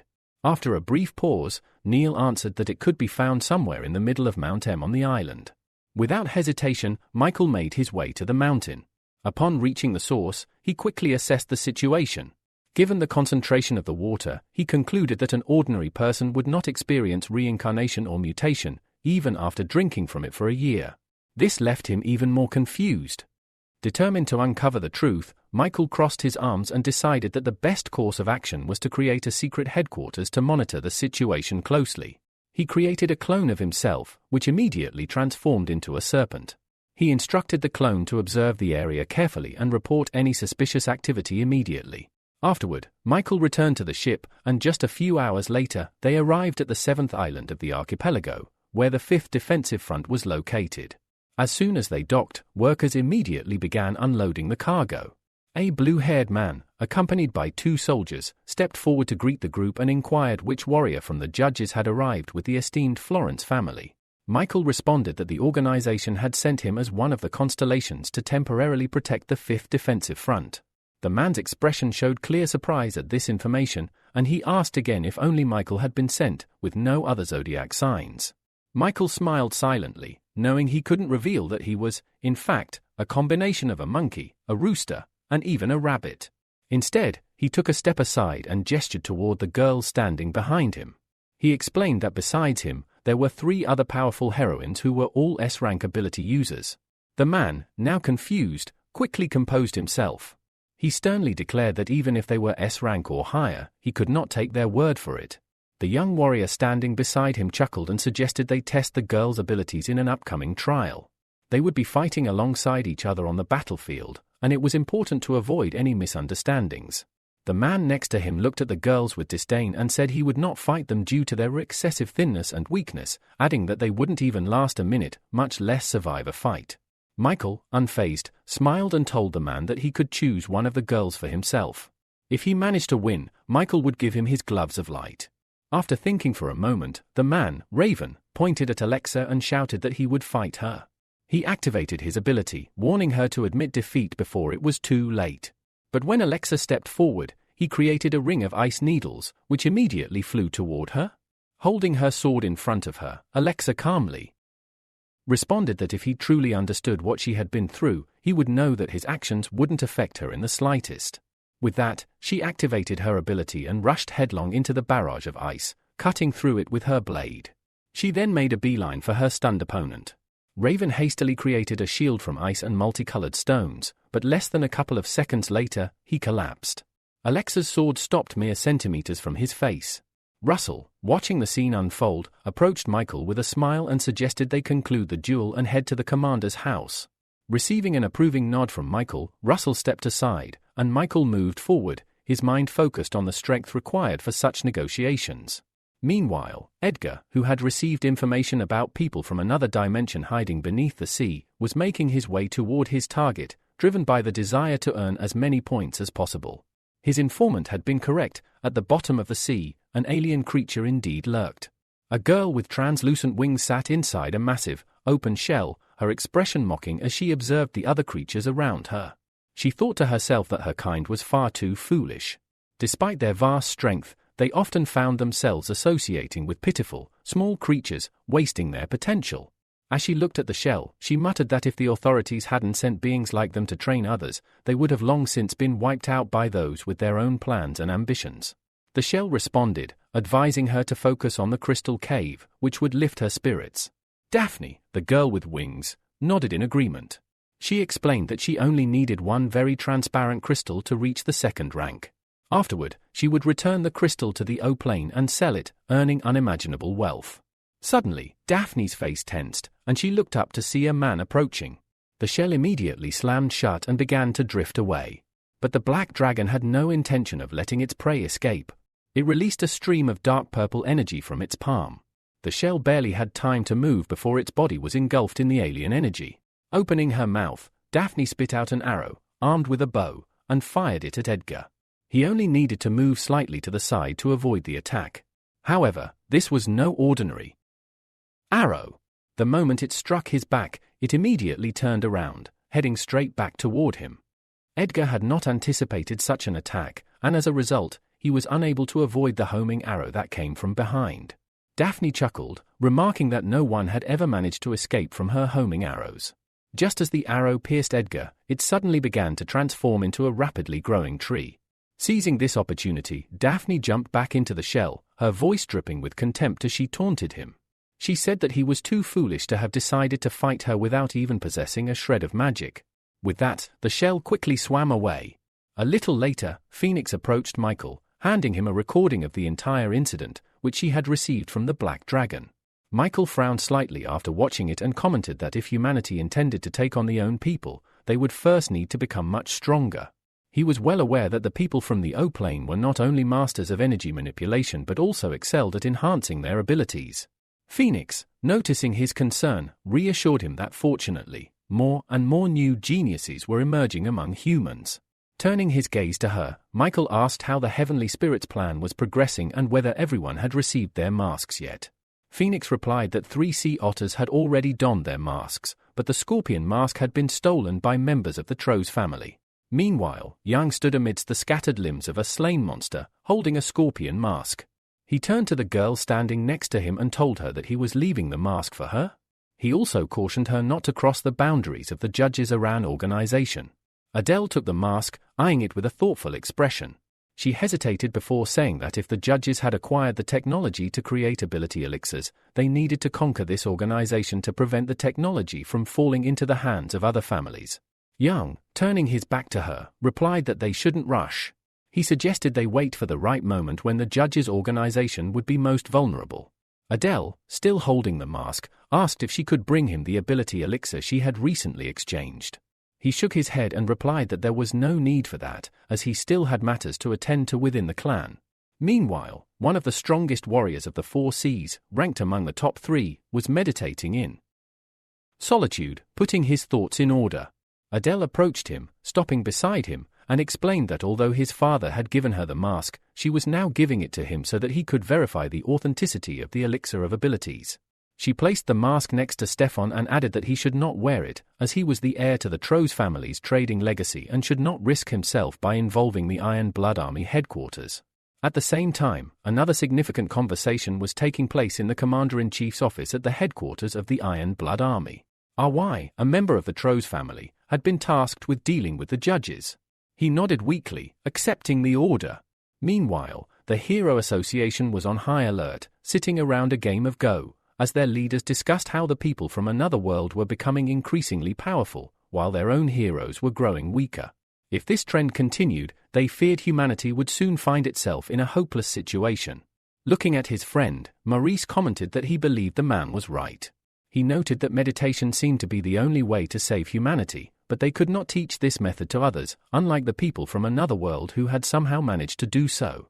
Miles, not taking his eyes off the board, pointed out that the much-discussed elixir of abilities could potentially replace the need for meditation. Maurice, having been observing his friend's progress, thoughtfully replied that while he had heard of the elixir, they still did not know if it could create masters equal to their own strength. Miles, with a laugh, suggested that it would be even better if they could surpass them. That way, they would have no reason to worry. As they continued their game, they decided not to intervene for now, leaving the matter of the judges' organization to Maurice's student. Michael received the recording of the incident as well. After watching it, he concluded that they too needed to focus on learning more about how people from other worlds were leveling up and adopt their methods. Later, Stefan called his younger brother to him. Without getting up from his lotus position, he asked if his brother had managed to obtain the ability. Leon responded enthusiastically, stating that he had chosen the Dragon Messenger ability. Afterward, Leon scratched the back of his head, expressing his gratitude. He said he never would have imagined that, thanks to Stefan, he would have such an incredible opportunity. Just then, Phoenix appeared in front of them. Stefan immediately tensed up, clearly concerned that he hadn't sensed her approach. Without acknowledging him, Phoenix turned to Leon and asked if he was ready to take the elixir of abilities. Surprised, Leon nodded slightly. In the next moment, a flask containing the potion appeared in his hand. He looked at his brother uncertainly and asked if he should drink it now. Stefan gave his approving nod, and Leon, steeling himself, drank the unpleasant-tasting potion in one swift gulp. He discarded the empty flask, eager to test his new ability. He quickly drew a summoning circle on the floor and focused his energy. As the circle absorbed some of his power, a small dragon emerged from the portal. Leon's eyes filled with tears of joy, overwhelmed by the fact that he had just summoned a real dragon. At that moment, Stefan called out to Phoenix and said he had a question. He stood up from his seat and stated that the task of the heavenly spirits was to kill monsters, and he knew that some of their corpses were used as ingredients for the ability elixir. Wanting to confirm his suspicions, he asked if this crucial element was the so-called activator in alchemy. Phoenix replied that in their organization, they didn't call it an activator but an ability gene. Hearing this, Stefan frowned slightly, sensing there was more to learn about this process. Michael, observing the exchange, found Stefan intriguing. He saw potential in him as a promising subordinate. Meanwhile, Snake, who was carrying out his mission, was reading a book in his secret base when Michael suddenly appeared beside him. Smiling, Michael commented on how cozy the place was. Afterward, he handed Snake an SS-ranked plasma ability pearl that would allow him to control plasma. This pearl contained 3 skills: Plasma Storm, Plasma Worm, and Plasma Apocalypse. Suddenly, Snake sensed something and closed his eyes. He told Michael that the F-rank ability pearl had detected activity in Chris's body on Banana Island, and that he would need to investigate what had happened. By activating his human control ability, Snake transferred into Arthur's body, where he found himself at an internal meeting with the members of the 7 Greens. Standing in front of everyone, Chris expressed his displeasure that after the Florence family's defeat, the organization had lost the chance to obtain a 3rd-tier elite. He hoped that now, his family members could become worthy masters of the dark blue race. He argued that only by making sacrifices could they save humanity. Michael listened carefully, trying to understand why Chris was trying to present humanity's betrayal in such a noble light. His thoughts were interrupted when a boy suddenly jumped up from his seat, shouting that he didn't want to become a monster and begging to be let go. Chris immediately lost his temper at the boy's boldness and demanded to know who dared to call him a monster. The boy, undeterred, frowned and replied that he was afraid of Chris. In a swift movement, Chris grabbed the boy's hand, seething with anger. He warned that since not all family members agreed with him, he would have to take extreme measures. Chris stood up and grabbed the boy by the chin, stating that any sacrifice was worth it to preserve the human race. He then squeezed the boy's neck, causing the child to fall limp to the floor. Chris, glancing at the rest of his family, coldly asked what they would say now. Michael, controlling Arthur's body, replied that he would follow Chris to save humanity. Another man sitting nearby also agreed. Chris, overjoyed by their support, smiled and declared that it was time to go to Banana Island to pick seasonal fruits. Later, Michael moved to the VIP room of the hotel, his mind troubled. He had only about 3 hours left, yet he still had no idea what the people of the dark blue race were planning. Meanwhile, Peter, who was tied up tightly with ropes, asked in confusion what they hoped to achieve by kidnapping him. Smiling, Chris, sitting in his chair and filing his nails, replied that he hadn't brought Peter here for friendly reasons. Afterward, Chris stood up and gazed out the window, casually mentioning that one of the reasons Peter was there was to witness a great show. The bound man, confused, asked what he meant. Just then, a truck outside collided with a passing cargo vehicle. A disgruntled man got out of his car, angrily shouting that the truck driver was obliged to pay for the damage. However, when he noticed the driver's strange behavior, his suspicion grew. As he started to approach, Luke, the truck driver, backed away, holding his hand up to signal him to stay back. But his pleas went unheard, and the strange man continued walking toward him.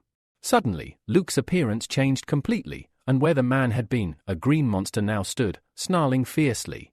Peter, who was watching the scene unfold, gasped in horror as he realized that Chris was spreading the virus throughout Banana Island.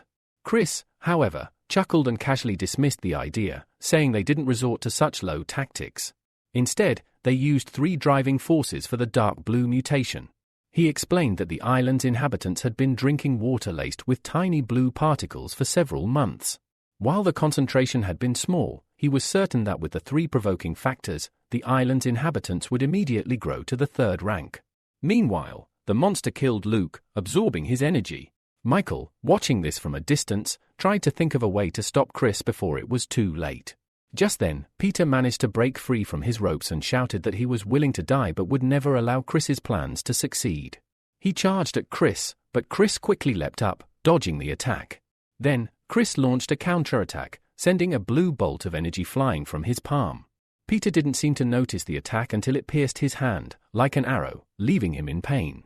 As soon as the arrow disappeared, he gripped his hand, his face contorted in confusion. Chris was relentless, creating 3 more arrows of the same energy and firing them at Peter. 2 of the arrows pierced Peter's arms, while the last struck his chest, pinning him to the floor.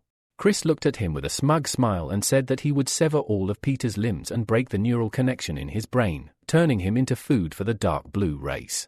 He then turned to his uncle, telling him to deal with Peter while he checked on the other 3. Peter, immobilized and in immense pain, looked at Chris with terror in his eyes as the man walked away. Michael didn't rush to intervene, carefully analyzing the situation. He concluded that the only thing he could do now was help Peter restore his nervous system, arms, and legs. Turning to Byron, Michael explained that Peter was a hereditary master and that there was a high probability that they would need to make an effort to stabilize his condition. Byron responded confidently, saying everything would be fine, as Chris had already injured Peter, and only the spiritual power of the 3rd stage could stabilize his condition. Arthur, holding the rope that had been on the floor, grinned and said that for safety's sake, he would play it cautiously. Peter, staring at him angrily, asked how they could sit by and calmly watch humanity being destroyed. Michael's voice was laced with disdain as he responded that food should remain food. Without saying another word, he began to cleanse his right hand of the blue particles, feeling the sensation of being able to move his hand again. Peter looked at Arthur in confusion, unable to understand why he was doing this.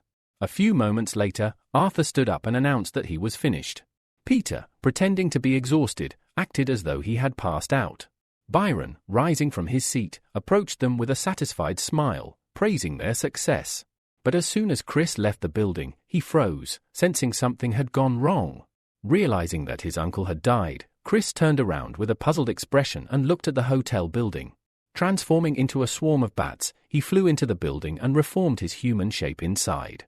There, he found his uncle's body and, after inspecting it closely, realized that the wound on his uncle's body had been inflicted by Peter. Just as Chris absorbed the information, something flew past him, and he quickly ducked, trying to locate the source. He frantically searched the area, but failed to notice the shadow slipping behind him. Peter, seizing the opportunity, attacked Chris from behind. At that very moment, Chris's form scattered into many dark clots. Michael, pulling himself away from the wall, focused on the situation. Chris appeared before him, saying with frustration that he never would have expected to be so wrong again. This was the 3rd time he had felt the spiritual power of the Phoenix. Then, his tone shifted, and he yelled that when he arrived on the island, Arthur was already completely under the control of the judges. Now, he was convinced of it. Creating a blue blade in his hand, Chris stated that it was for the best because the leader was planning to deal with the organization anyway, and Phoenix's death would be an important step toward that goal. In a flash, Chris charged toward Arthur. Michael, thinking quickly, realized that the snake had been sent to eliminate the 3 causes of mutation, so he couldn't rely on that. Instead, Michael created a shadow clone to switch places with him, jumping aside as he shouted that if Chris killed him, he would also kill his precious little brother. Chris stood frozen for a moment, stunned by the unexpected move, but he quickly regained his composure. Dark stripes appeared near his eyes as he looked at his opponent, replying coldly that even if his brother died, he would die with honor. With those words, Chris used the same ability as Cassandra, an army of night ravens. 2 dark beams intertwined into one, flying straight at Arthur. Suddenly, Phoenix appeared in front of Arthur, holding her palm out in front of her and completely absorbing the attack. Peter shouted that he would leave everything here to Phoenix, while he went to deal with the monsters outside. Chris immediately turned his attention to Peter, shouting at him not to even think about escaping. Creating a blue arrow, he hurled it at Peter. Michael frowned. He knew that of those still able to handle the mutant threats on the island, only he and Peter remained. He couldn't afford to let Peter be killed. Michael rushed forward, creating a small blade in his hand to intercept Chris's attack. However, in a shocking turn, Chris stabbed him in the chest, declaring that this had been his original goal all along. Meanwhile, green monsters were already chasing people across the island. One of the men managed to hide behind a house and began recording everything on his camera. Suddenly, one of the fearless men blocked the path of a monster. Teddy, hiding nearby, was shocked to realize that the man was his brother, Sheriff France. France, pulling out his gun, began shooting at the monster, intending to hold it off until a hero could come to their aid. However, the monster was unusually fast and dodged every shot. France noticed Teddy and, without hesitation, rushed straight toward him. The last thing the camera captured was the monster's terrifying face and its blood-curdling roar. Teddy, stepping back and covering his eyes, screamed for help. Just then, 3 black clots of energy, engulfed in blue flame, flew at the monster. A moment later, the creature was pierced by dark bayonets and fell dead. Teddy, still in shock, looked at himself in disbelief, not understanding how he had survived. He then noticed a shadow and raised his head, seeing the back of the snake in front of him. The snake created a dark purple flame with electric discharges on his palms and threw it at the monster. The flames consumed the creature's body, finally killing it. Michael, dropping down next to the monster, extracted the ability it contained. He was impressed to find that the ability was a dark blue bloodline, an S-rank ability with several skills: berserk, movement, collecting tiny particles, and extracting them. Michael wondered if this ability might help remove the traces of the dark blue race from his sister's body, but he remembered that the sprouts had already taken root in Lucia's spiritual body, making the situation far more complicated. He recalled that the fighter from the Florence family who had lost consciousness was in a similar situation. Perhaps he could try this ability on him. Suddenly, Teddy grabbed his leg, tears in his eyes, and begged Michael to take him with him. Michael tried to pull the boy off, but he refused to let go. Meanwhile, Michael's time was running out, and he was soon ejected from Arthur's body. Chris's face contorted with visible displeasure. Just as this happened, a voice echoed from above, declaring that Chris would now be judged. Chris looked around frantically, trying to locate the source of the voice. At that moment, Phoenix appeared in the air above him and asked, "Do you admit your guilt for everything you've done?" Chris didn't answer immediately, his face twisted in confusion as he grabbed his head in frustration. Phoenix, however, didn't wait for him to respond. With a deep sigh, she placed her palm in front of her and unleashed her lightning attempt technique. Golden bolts of lightning pierced Chris's body, causing him to scream in agony. The sheer intensity of the pain brought him to his knees, unable to withstand it any longer. He hissed in displeasure, barely managing to mutter that if this continued, he would be forced to abandon this body. Phoenix, unmoved, remained silent and flew out through the broken window. The lightning disappeared shortly after, and Chris, recovering from the excruciating pain, crawled toward his dead brother. Grief and rage consumed him as he held his brother's lifeless form in his arms. His anger seethed, and he swore vengeance. In a burst of motion, he transformed into a bat and flew away, his mind set on revenge. Meanwhile, the people in the vicinity were cornered by a monstrous creature, trembling in fear as it drew closer. At that moment, Peter arrived just in time to aid them. With a powerful blow to the monster's head, Peter sent it crashing to the ground in front of the terrified onlookers. The creature struggled to get back up, but Peter held it down with all his strength, shouting for the others to run while he kept the monster at bay.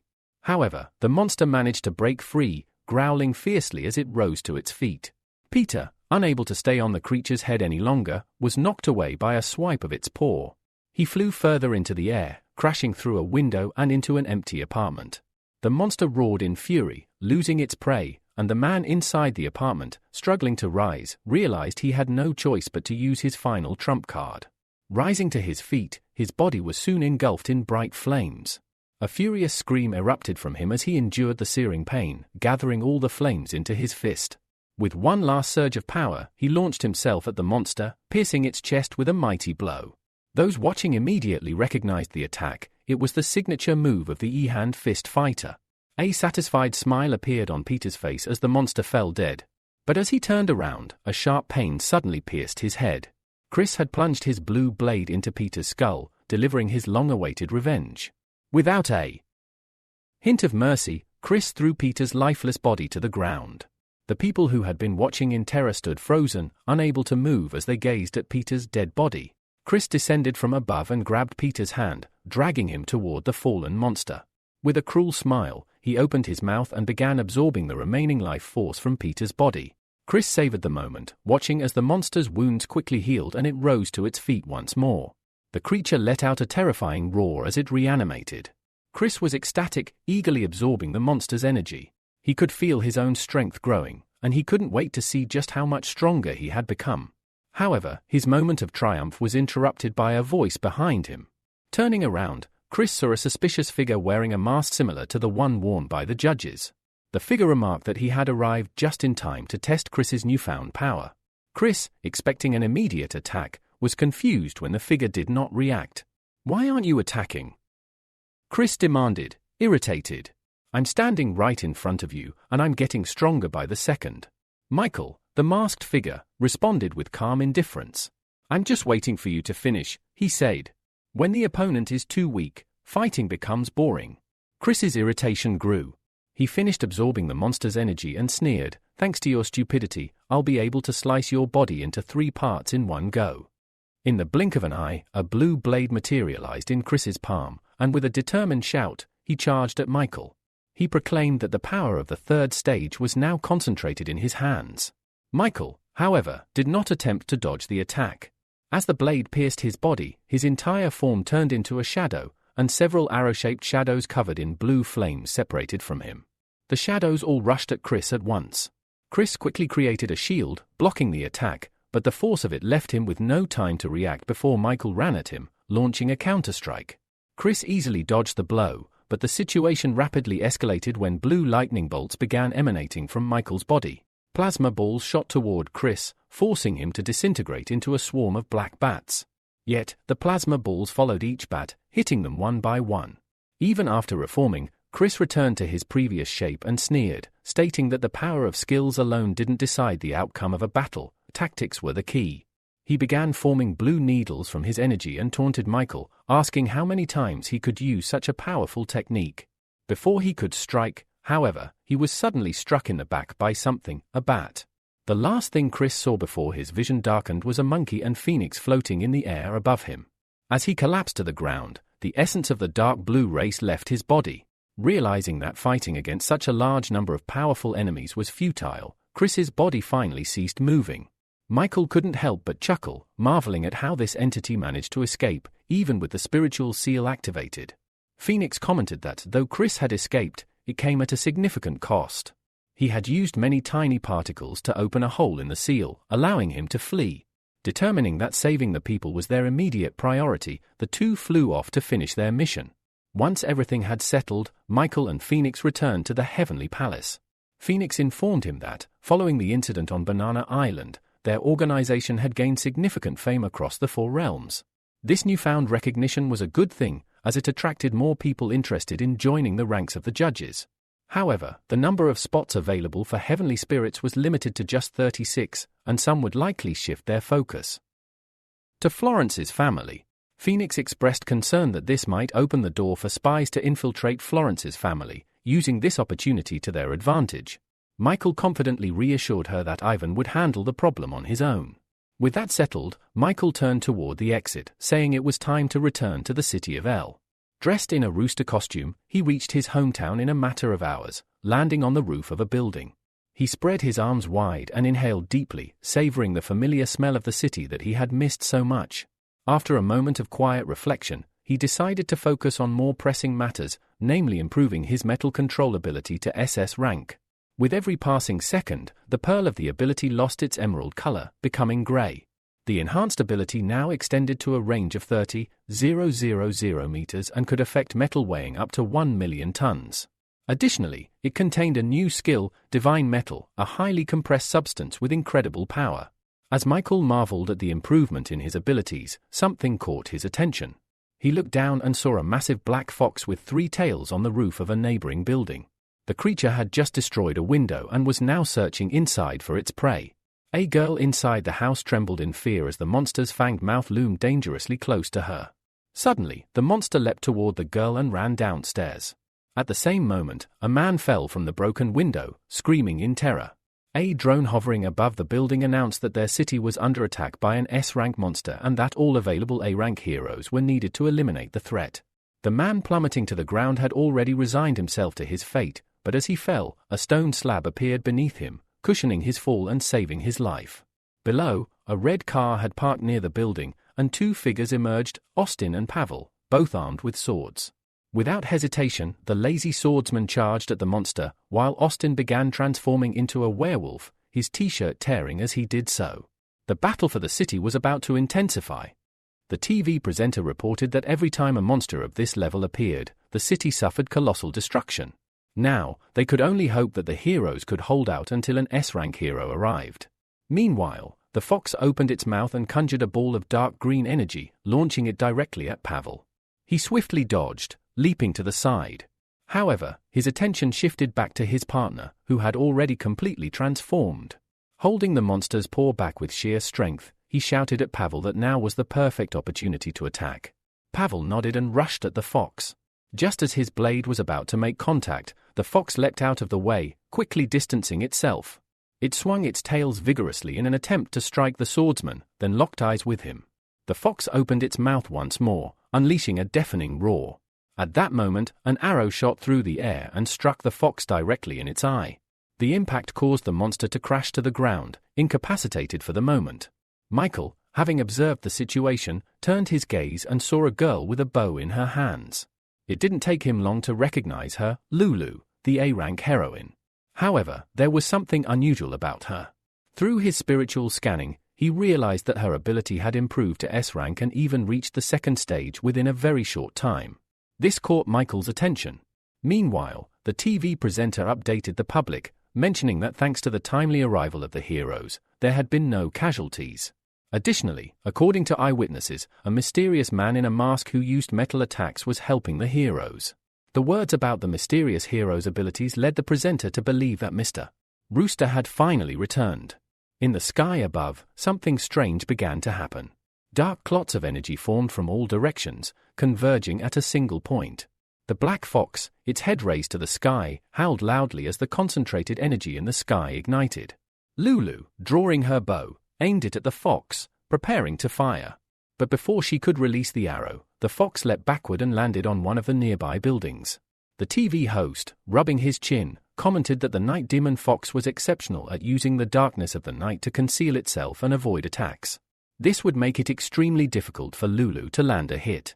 As the fox jumped back and rushed toward one of the heroes, Austin stepped in, grabbing the monster by its hind legs and holding it in place. He shouted at Lulu to shoot quickly. Without hesitation, Lulu fired a fiery arrow, which struck the fox directly in the eye. The monster roared in pain, thrashing its paws in an attempt to shake Austin off. Moments later, the fox succeeded in pinning the werewolf to the ground with its hind paw. As the fox's paw pressed down on him, tears welled up in Austin's eyes. Bitterly, he murmured that he would soon die without ever having the chance to meet his godfather again. Just then, a voice shouted, calling Austin an idiot. With confusion in his eyes, Austin slowly raised himself on his hands, asking who dared to insult him. At that moment, a metal plate flew toward the fox's head, hitting it with full force. Michael, dressed as Mr. Rooster, hovered in the air above the fallen monster, looking down at it. Tears of joy filled Austin's eyes as he realized that his godfather had answered his prayers and come to save him. Michael descended to the ground and approached Lulu, complimenting her on her excellent shot. Without waiting long, he flew back into the air, soaring away to continue his mission. Meanwhile, in the television building, the presenter, Cooper, called Valaria over. He placed his hand on her shoulder and praised her for her work on the report about the metal savior, saying it was crucial for their coverage. Flustered, Valaria awkwardly thanked him for his support, stating that if there was nothing else required of her, she would leave. Just as she turned to walk away, the presenter called out to her once more. He approached her and said that Valeria had been doing very well lately and would undoubtedly become the chief reporter soon. Smiling, the girl thanked him again for the praise. To this, the man replied that instead of thanking him, she could simply have dinner with him. Valeria hesitated a little, apologized, and was about to refuse when suddenly, Michael appeared next to her. Before she could say anything, he told the man that she wouldn't be able to share the meal because he had already promised his girlfriend a romantic dinner. The confused girl looked at Michael and asked what he was doing there. He quietly replied that he had come to pick her up. Tears of gratitude welled up in her eyes, and she nodded weakly at him. After that, they turned and headed toward the exit. While walking, Valeria asked how long he could stay in town this time. Hugging her a little tighter, Michael replied that she shouldn't worry because this time, they would have enough time to be together. Valeria beamed with happiness and suggested going to a new Japanese store that had opened nearby. Michael watched the pair from the sidelines, deciding that it would be best to leave his clone with her for now. Meanwhile, Austin had already returned to the Olympus office. When he saw Michael sitting in his chair, a happy smile appeared on his face, and he said he had missed him. Michael nodded and asked if Austin would like to go with him to the territory of the Four Seas. Surprised, Austin asked if he had misheard. Michael replied that they were going to where the Masters and the Elite lived, then turned to Austin and asked what he thought about the proposal. Austin knelt before Michael and bowed low, thanking him for his concern. Michael lifted him to his feet and told him that there was no need for thanks. However, he warned Austin that his current ability rank might become an issue because it was too low. Michael offered to lend him some of his points to exchange for an S-rank ability elixir. Austin agreed, and they made their way to the Turtle's Palace. Once there, Michael asked Austin which S-rank ability he would like to obtain. Without hesitation, Austin answered that he wanted the werewolf bloodline. He explained that quality was much more important to him than quantity, so it was better to develop an existing ability and sharpen it to the limit. Michael nodded, telling his godson that he was acting very wisely. He touched Austin on the shoulder and asked if he remembered the promise he had made to him. Austin didn't quite understand at first, but then a thought flashed through his head: maybe Michael wanted to become his real father. Contrary to his expectations, Michael took out a mask and said that the mask of the constellation of the Timberwolf now belonged to him. Austin, feeling a bit frustrated, accepted the mask. He thought they would only become a real family once the judges had fully completed their formation. This idea consoled him slightly. He turned his gaze to Michael, standing in front of him with a smile, and thanked him. Then, squeezing his hands together, he said with confidence that this day would come very soon.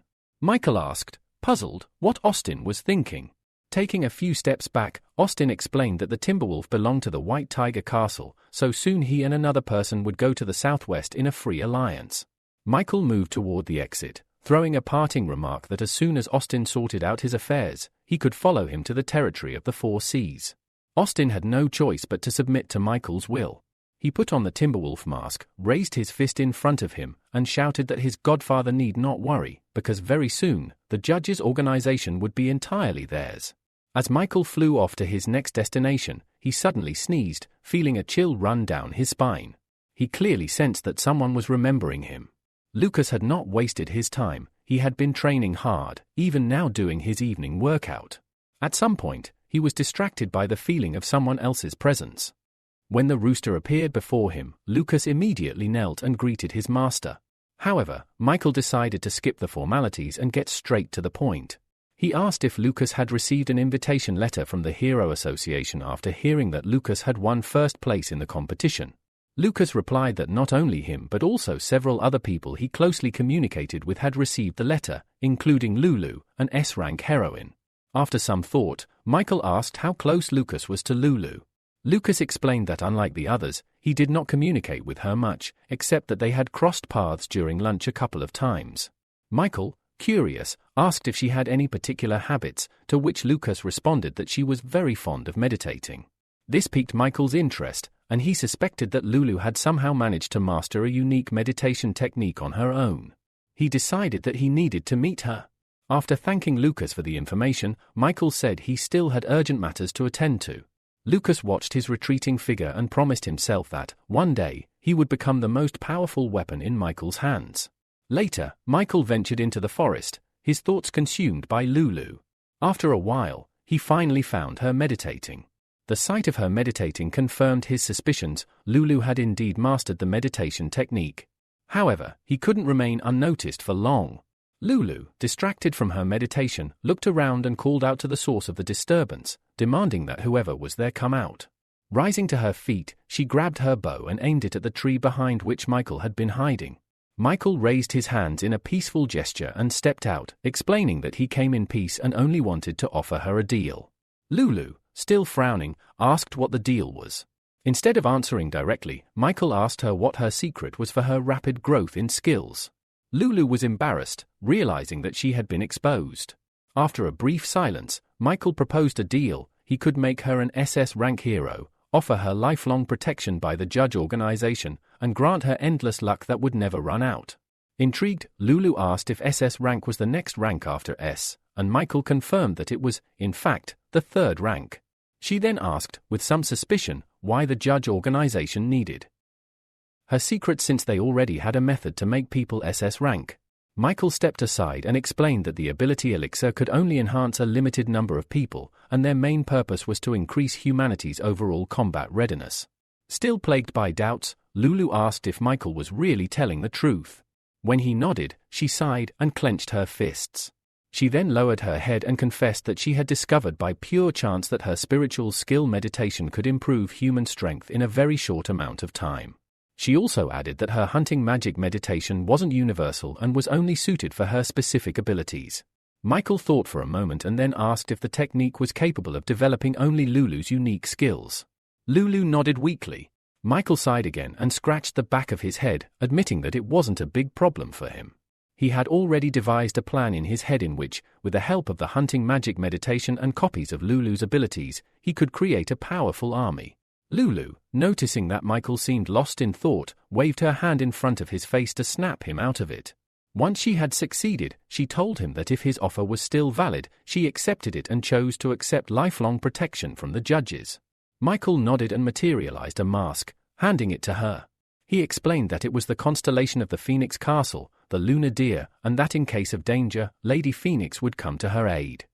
Lulu gratefully accepted the mask, but still felt the need to clarify that her meditation method was not universal and only worked for her. Michael assured her that she didn't need to worry, he just needed a sample of her ability gene to create an elixir. Afterward, he would share her magic hunting bow skill with others, solving the problem. Hesitant, Lulu took a few steps back and asked if taking a sample would affect her body in any way.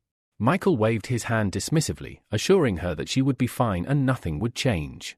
Reluctantly, Lulu decided to trust the rooster and take the risk. She lay down on the cool stone, closed her eyes, and Michael approached her, placing a hand on her stomach. He told her not to resist mentally to ensure everything went smoothly.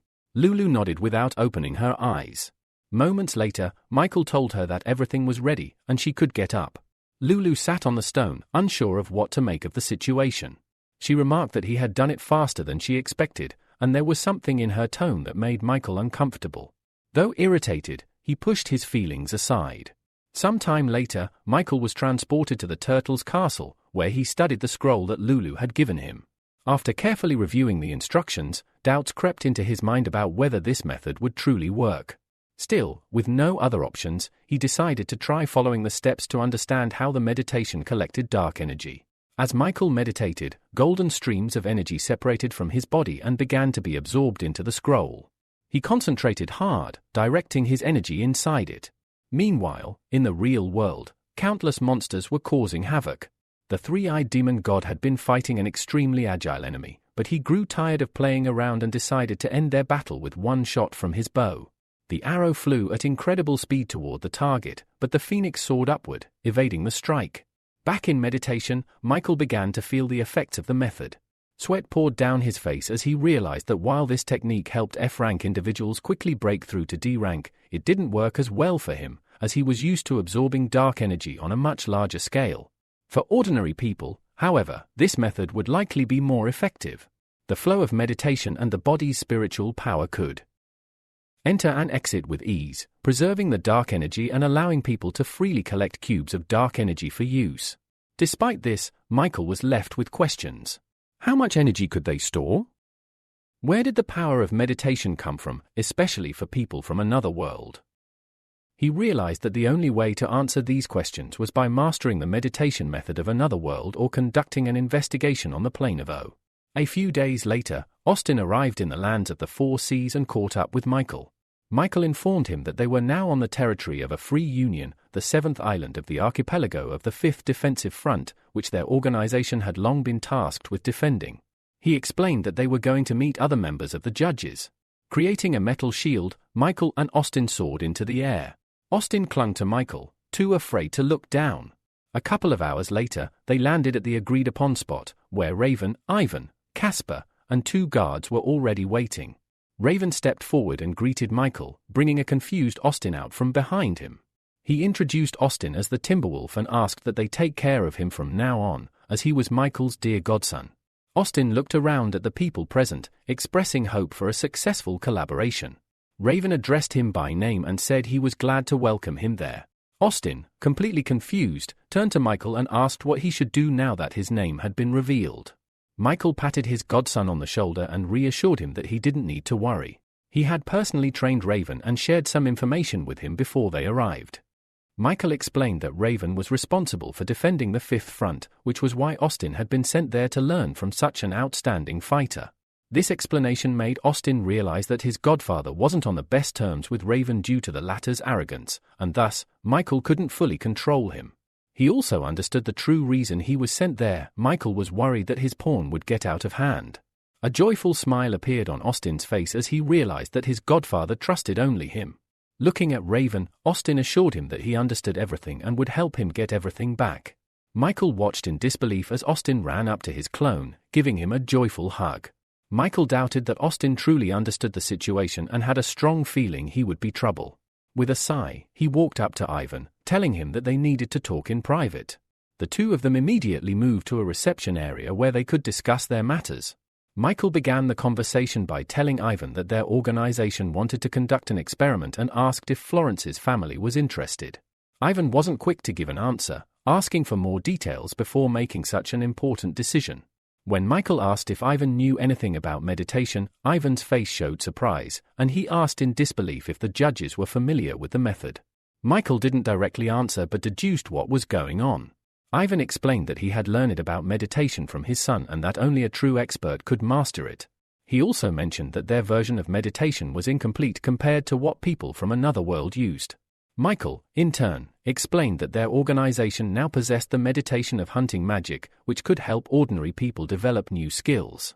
To speed up the process, they planned to use a low-ranking elixir. Ivan then asked how Florence's family could assist them. Michael explained that for the first experiment, they would need 100 young men and women, preferably the most stable and capable of withstanding heavy loads. Ivan smiled, saying Michael needn't worry as he already had someone in mind and that they would have only a week to choose the best candidates. The only thing left was to agree on a place for the meeting. Michael immediately answered, saying they would meet on Banana Island. After his meeting with Ivan, Michael went to the Heavenly Palace, where Phoenix greeted him and reported that she had managed to find out something about the scroll of archery. With Michael's approval, Phoenix explained that she had learned that during meditation, the spiritual power changed due to the body's absorption of dark energy. However, the true form of dark energy, when collected into cubes, was strikingly different. Phoenix suggested calling it magical energy. As the magical energy flowed into the body, it followed a specific stream, and as the ability strengthened, most of it disintegrated into the true dark energy form. She also explained that the scroll of archery didn't just regulate the process of collecting dark energy but could also use it for individual skills related to specific abilities. Michael smiled, realizing that the scroll had irreplaceable value. He decided to try creating his own version using Lulu's spiritual power and the scroll. With that thought, he closed his eyes, focusing entirely on the task. The scroll left in the turtle's palace began to emit a golden glow. Michael then opened his eyes, announcing that transferring to the space of the Heavenly Palace and visualizing the process would make it easier. At that very moment, the same scroll appeared in the air in front of the meditating students. Michael was pleased to see that everything was going as planned. Just as he was about to leave, Phoenix called out to him and asked what the name of the group from Turtle Castle would be. With a smile, Michael replied that the most fitting name would be the Hunting Magic Squad. A week later, the chosen students arrived at Banana Mountain, where the Black Dragon was already waiting for them. Everyone present felt a sense of fear, even avoiding looking at him, as they could feel the overwhelming aura of power emanating from him, as though he had just returned from a battlefield. Suddenly, two more people entered the clearing, Stefan and Ray. Attention quickly shifted to Ray and his mask. Everyone knew the mask was stolen, but until now, no one had been able to identify the culprit. Disgruntled whispers filled the air but were silenced as Michael, in the guise of Rooster, arrived at the clearing and announced that everyone had gathered.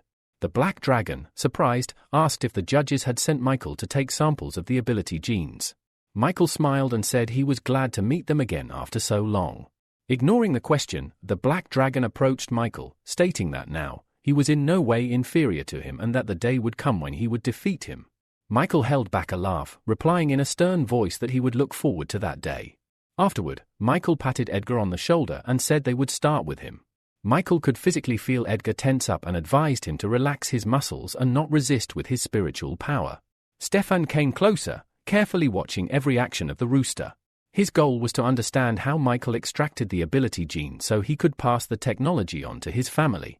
After holding Edgar's hand for a few seconds, Michael informed him that he was finished and could go free. Edgar was surprised by how quickly the process had gone. Michael chuckled and asked the Black Dragon if he had expected him to skin Edgar to get the gene. Stefan bit his lip in displeasure. He didn't understand what had happened or why he hadn't felt anything during the extraction. Determined to figure it out, Stefan tensed, thinking he would understand everything next time. However, the same confusion persisted with the next person. The gene extraction continued until evening. Once all the extractions were done, Michael informed them that the organization would create an elixir with improvements for them and send it through a parallel world. As Michael prepared to leave the island, Stefan raised his hand, calling out to him. He shouted that he still had some questions about the study of ability genes. Michael stopped and looked at him, explaining that he couldn't answer any further questions because the genes were closely connected to the elixir, which he couldn't reveal. Stefan stood up, swearing on the honor of his family that he would not tell anyone about what he heard. He then whispered that he had some secret information and offered to exchange it. Michael thought for a moment and asked why Stefan was so interested in the ability genes. Stefan smiled and asked if Michael knew that the top heroes of the 4 Seas used something similar. He explained that even his father, the god of storms, used a technique similar to meditation.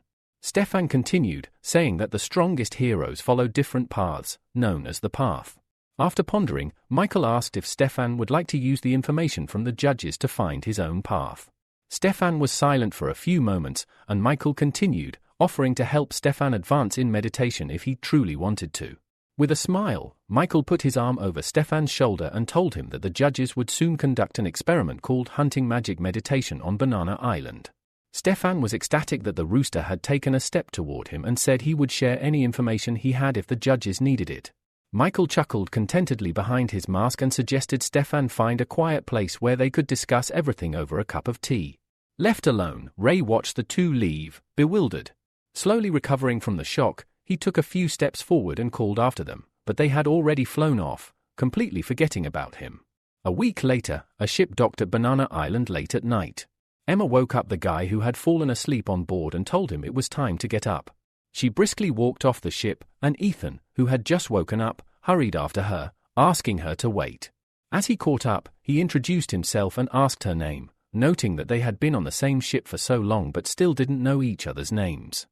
Emma glanced over her shoulder at Ethan and, with a hint of displeasure, commented that although they had been sailing together for days, the thought of introducing themselves only seemed to come to him once they had arrived. Sighing, she turned to him and revealed her name, Emma Lupin, adding that she was likely related to the well-known Michael Lupin.